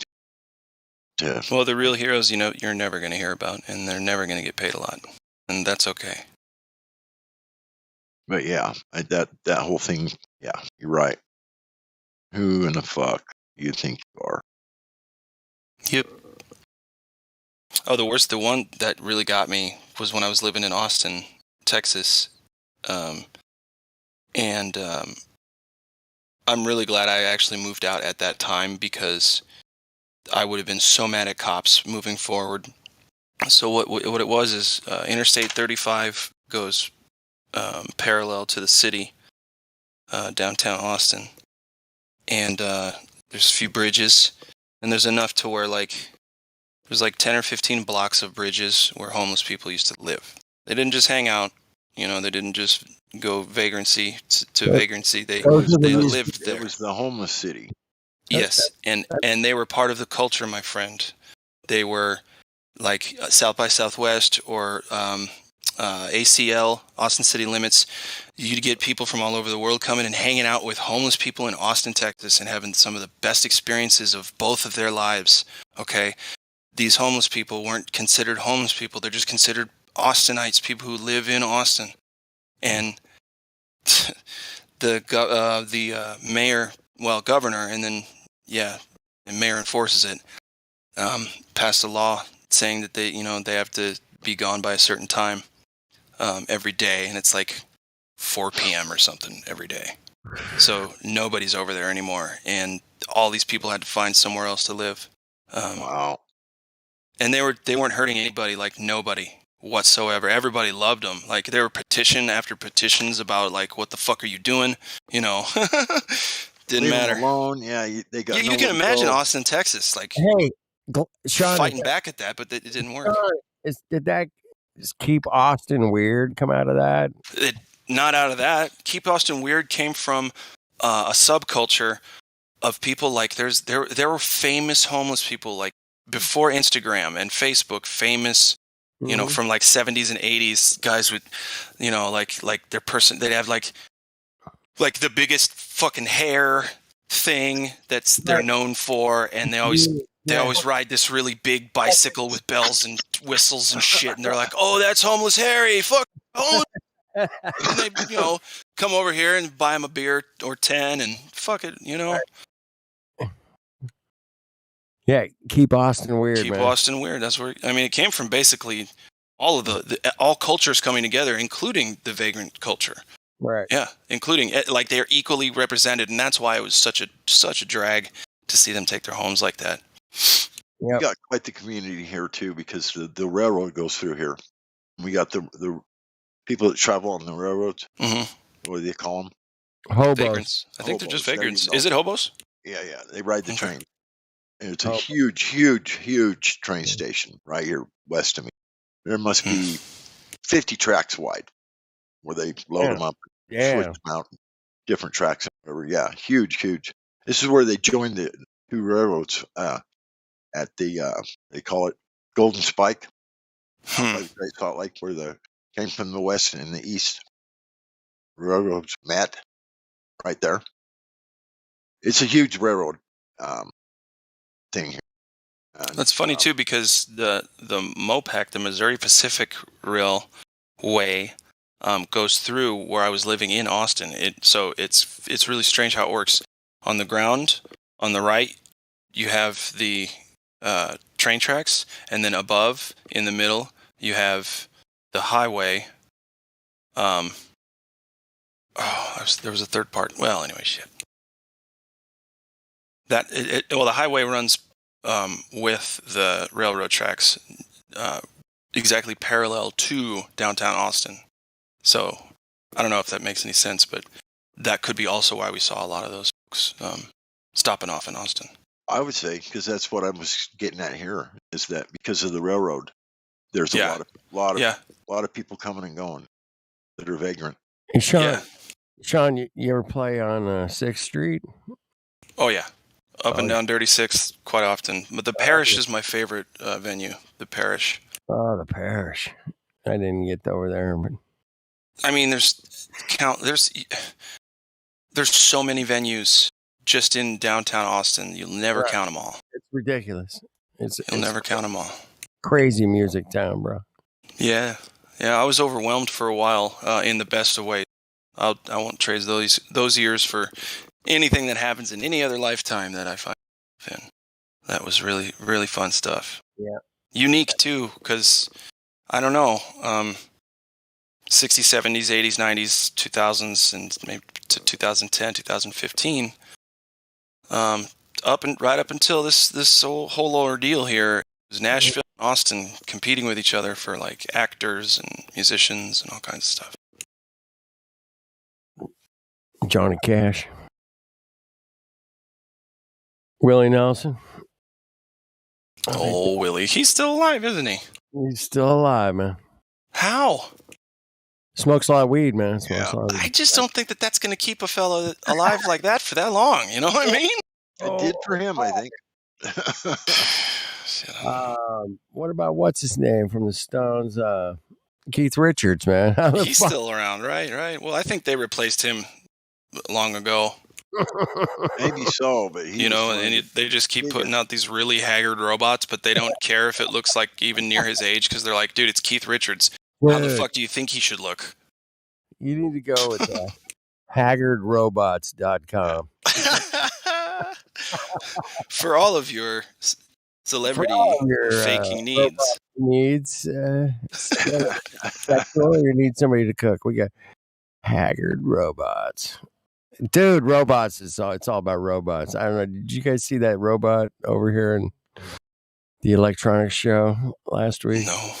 Oh shit. That's why when I told you, remember I told you to listen to the Go Robot song by the Red Hot Chili Peppers. You weren't very impressed.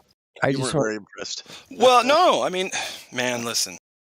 It's not like I'm saying, "Hey, God Rock, and you have shitty taste in music." It's not what I'm saying at all, and I'm not saying it's a bad song. It just there's a lot.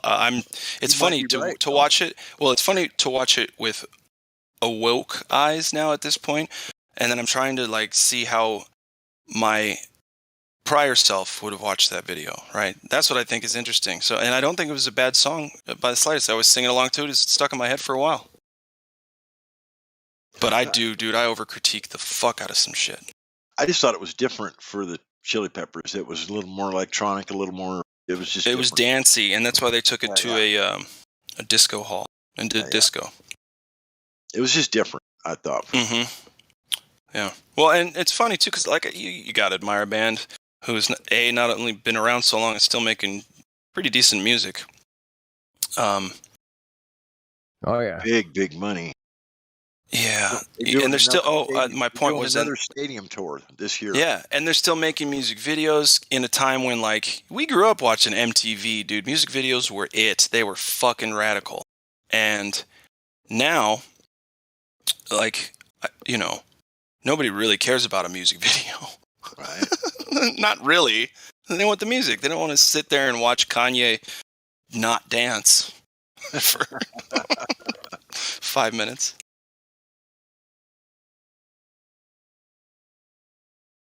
I thought it was funny when you said something about you mentioned that the robots were my next of kin.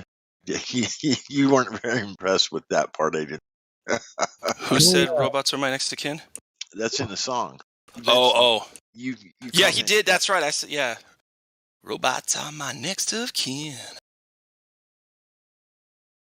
Anthony Kiedis. Go ahead.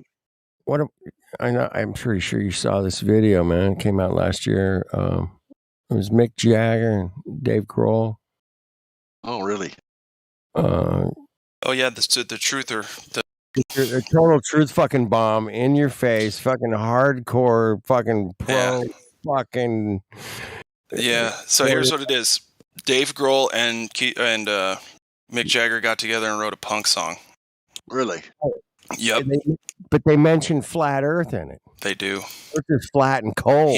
He says Earth is flat and cold, but regardless, Mick Jagger in a song that is going to be heard by probably billions, at the very least hundreds of millions, he says Earth is flat. People are going to be singing along, saying Earth is flat, not even knowing. See, we're planting seeds too, motherfuckers. Right. Yeah. Earth flat and cold. And he was they won't even catch his though.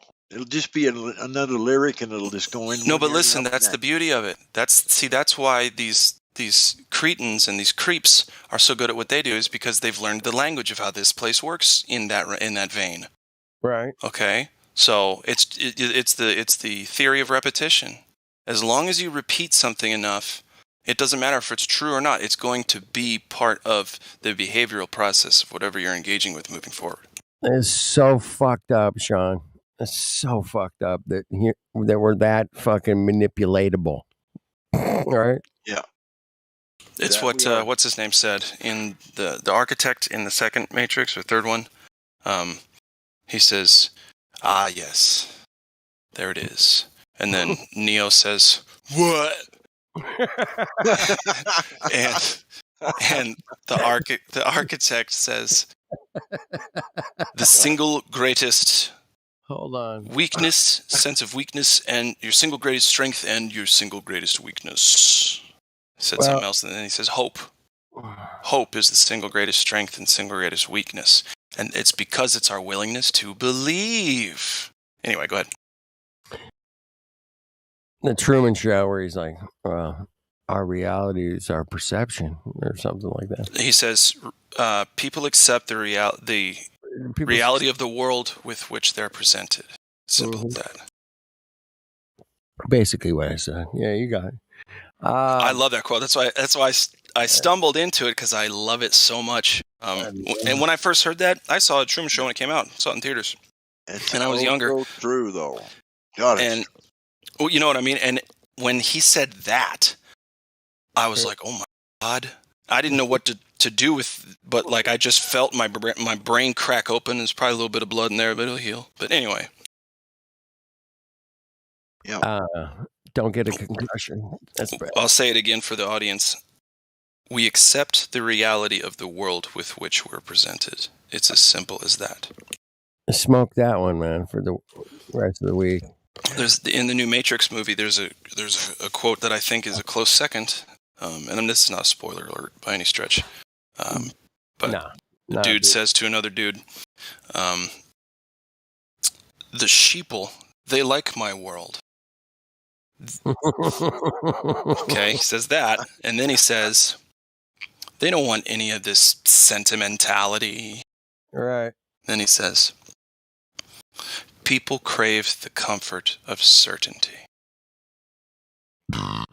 Oh, do they ever? Do they ever, man? And had you not burped, that would have been a very epic moment. No, more epic, dude, because, it took it to the next level. It's true. And you left just enough time to clip out if anybody's trying to... You could clip it. You could edit that out. You just knocked it right down. I don't mind. I hope nobody's out there clipping stuff to make me sound stupid, because I already sound stupid enough. I ain't need no help. You and me both. Anybody's very, very susceptible. Clipped you, Sean? No? Sorry, what? No, I don't. I mean, there's been a couple clips. Somebody was posting. Let me check over here. I hate it when people do that. I just did it. When people make noises to fill up space, don't do that. It's so obvious. Anyway. What's it obvious about? You're nervous. Don't be nervous. Don't be nervous that it's silent. Just let it be silent. It's a lesson I'm trying to teach myself. Anyway. The notes in between the notes, the silent notes, just as important as the notes themselves. Correct. Smoke that one for the rest of the week as well. Go ahead.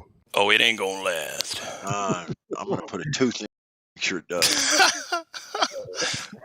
Hey, you got any more Frank's teeth left? No, man. Well, what are we gonna do this weekend? I don't know. Yeah, you said you were having trouble with that back molar there. Let's have it. Let's get that motherfucker. Did you ever see a doctor about that, or did it ever get infected? Or do you want to just take care of it real quick?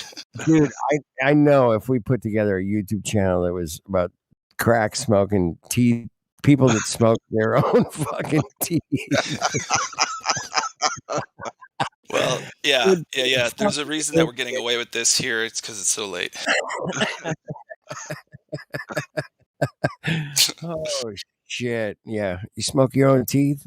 Have you tried that? It's really awesome. It reminds me of like the Tide Pod stuff. Well, they fell out. What else are you going to do with them? Save them? I mean, fuck. I'm going to put this shit to good use. You smoke every fucking thing else in your life. You smoked your car, your fucking house. I mean, it's the same as like it's all like a hunter, like an overzealous hunter. And he goes, "Well, you can't eat the whole animal." Right. You bet. You can smoke every tiny little bit of that drug. Yes, you can. How do I eat its hooves? It takes a while. You smoke the hooves, yeah. Animal hooves make amazing glue. I don't know if you guys know that. Yep. And they can process it down into some pretty awesome glue. I don't know if I'd eat it. But... I ate a lot of it as a child. Yes. And by a lot, I mean enough to where, like, I have specific memories where teachers would come up and be like, Sean,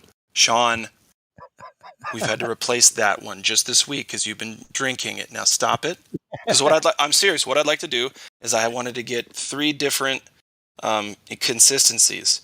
One stream that was solid, one stream that was in between solid and wet, and then one that was completely wet. And then I would taste each one of them and figure out. I don't know what the fuck I was doing. I was just bored. And where was this material coming from? Life experience. What life experience? Yeah, Oh, kindergarten, first grade. I went to. Here's the thing. I was raised for the first probably. Okay, I'd say maybe 2 or 3 years. My mom was in law school. It wasn't the full 4-year stint, but it was the majority of it. And so I would go to these daycare trailers that they would have set up right next to the law school. Yeah. Which was fine, I guess. It wasn't that big a deal because she was right over there and yada yada. But I wasn't really like homesick or anything. But they tortured us, man. And I've talked about this before. They did. They tortured us. So like, if you didn't want to go to take a nap at nap time, which was at like 11:30 in the morning, and you just woke up like an hour and a half ago, fucking nap time. What's this bullshit? So anyway, the nap time, and you're not going down and lay down with the rest of the kids on these filthy fucking mats that have been used a million. Right. Just mats, just like gym mats. No, not even blankets. Like you had to bring your own blanket if you during nap time. And it was, anyway, it's not even noon. So, I didn't want to do it. I had too much energy. As you can clearly tell, I have a little bit. And so I was up trying to just like play with toys and, shit. And eventually, I got punished and a bunch of other kids got punished for not laying down. So for that one, they made us, they say, what was it? Their demeanor was something like, oh, okay, so you don't want to lay down, you want to stand or something, like, you know what I mean? Like they're saying, you want to break the rules? Okay, I'll help you break the rules. And not only are you going to stand there, but you're going to stand with your hands directly above your head, pointing at the ceiling for as long as we say, and you can't put them down until we tell you. So we did. We'd be sitting there shaking and crying after just a minute or two of holding our arms up because our shoulders are so fucking dead. Yeah. And then they would, and then we needed a fucking nap.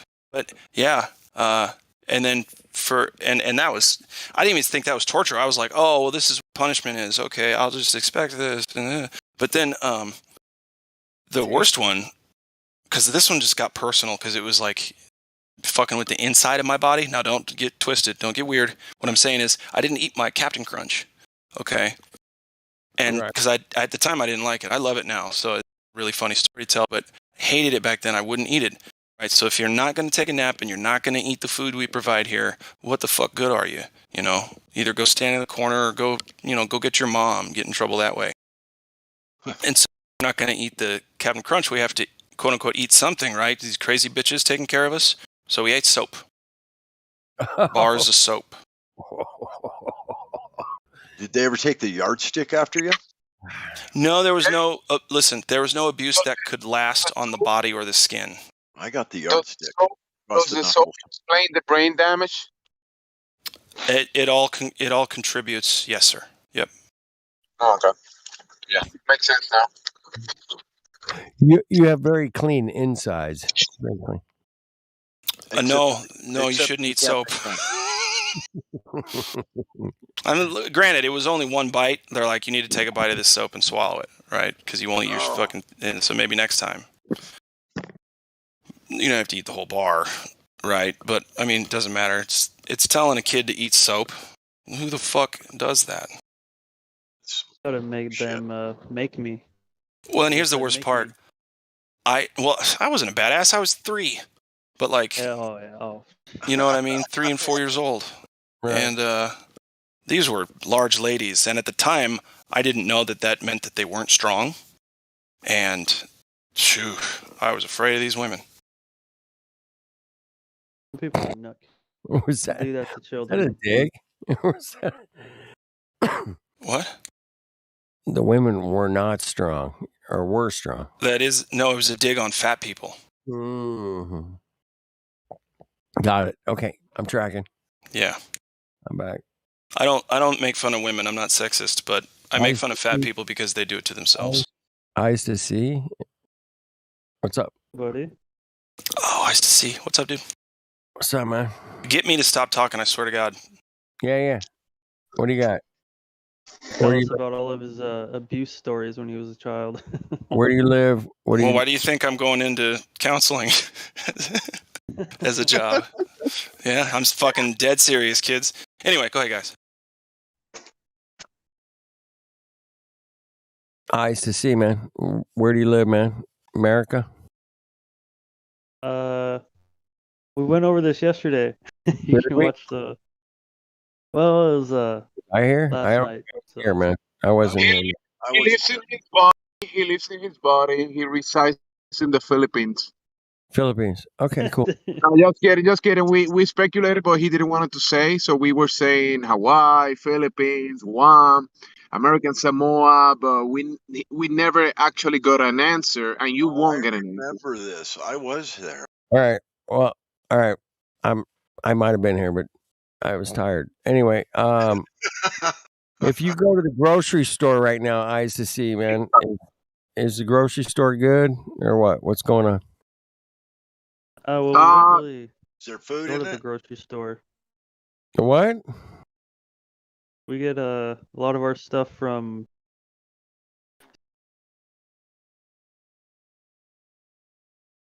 Mail order? He's asking, is there Coca-Cola on the shelves? Yes or no? It's Brothers Coca-Cola on like every shelf everywhere. Oh, everything is good then. All right, we're good. All right, cool. I was just checking, man. I'm asking. That means capitalism took over your country. Just If asking you got everybody. Coca-Cola on the shelf. Besides the prices going through the roof, has anybody noticed some empty shelves in the food store? I'm curious. Anybody? Actually, I'll tell you, bro. I'll tell you. I cannot go to a lot of different stores, and yes, there's a lot of empty shelves. Yes. All right. I'm just checking. I'm just asking. That's an I saw some videos. affirmative here. What? That's an affirmative here. Affirmative, yeah. My shelves are not empty, man. I'm just telling you guys. I don't know why. Or not. Yeah, but you're white. You live in the land of plenty.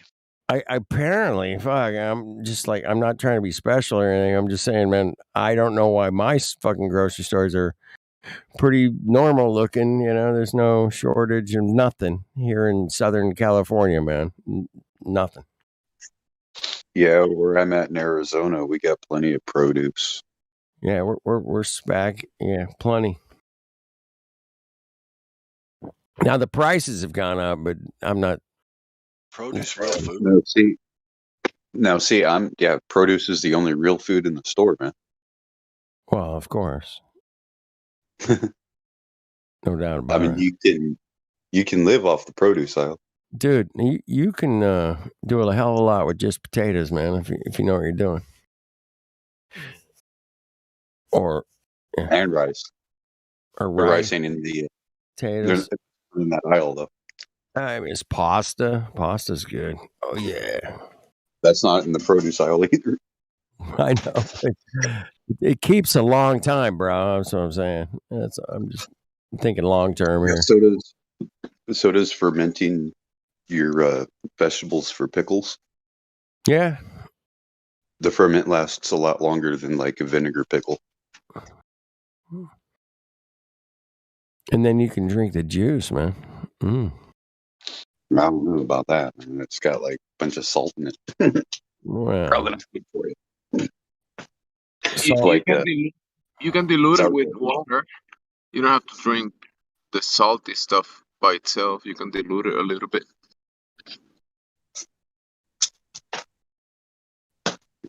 And, you know, as a refreshment drink. I'm not saying you want to like live on this shit, you know, but it's like you can have a sip. What percentage of the sea is salt? Man, that's one of the greatest questions I've heard here. Damn. I stumped you guys, huh? Wow. I think it's like 4%, 5%, something like that. Really? Because when you're doing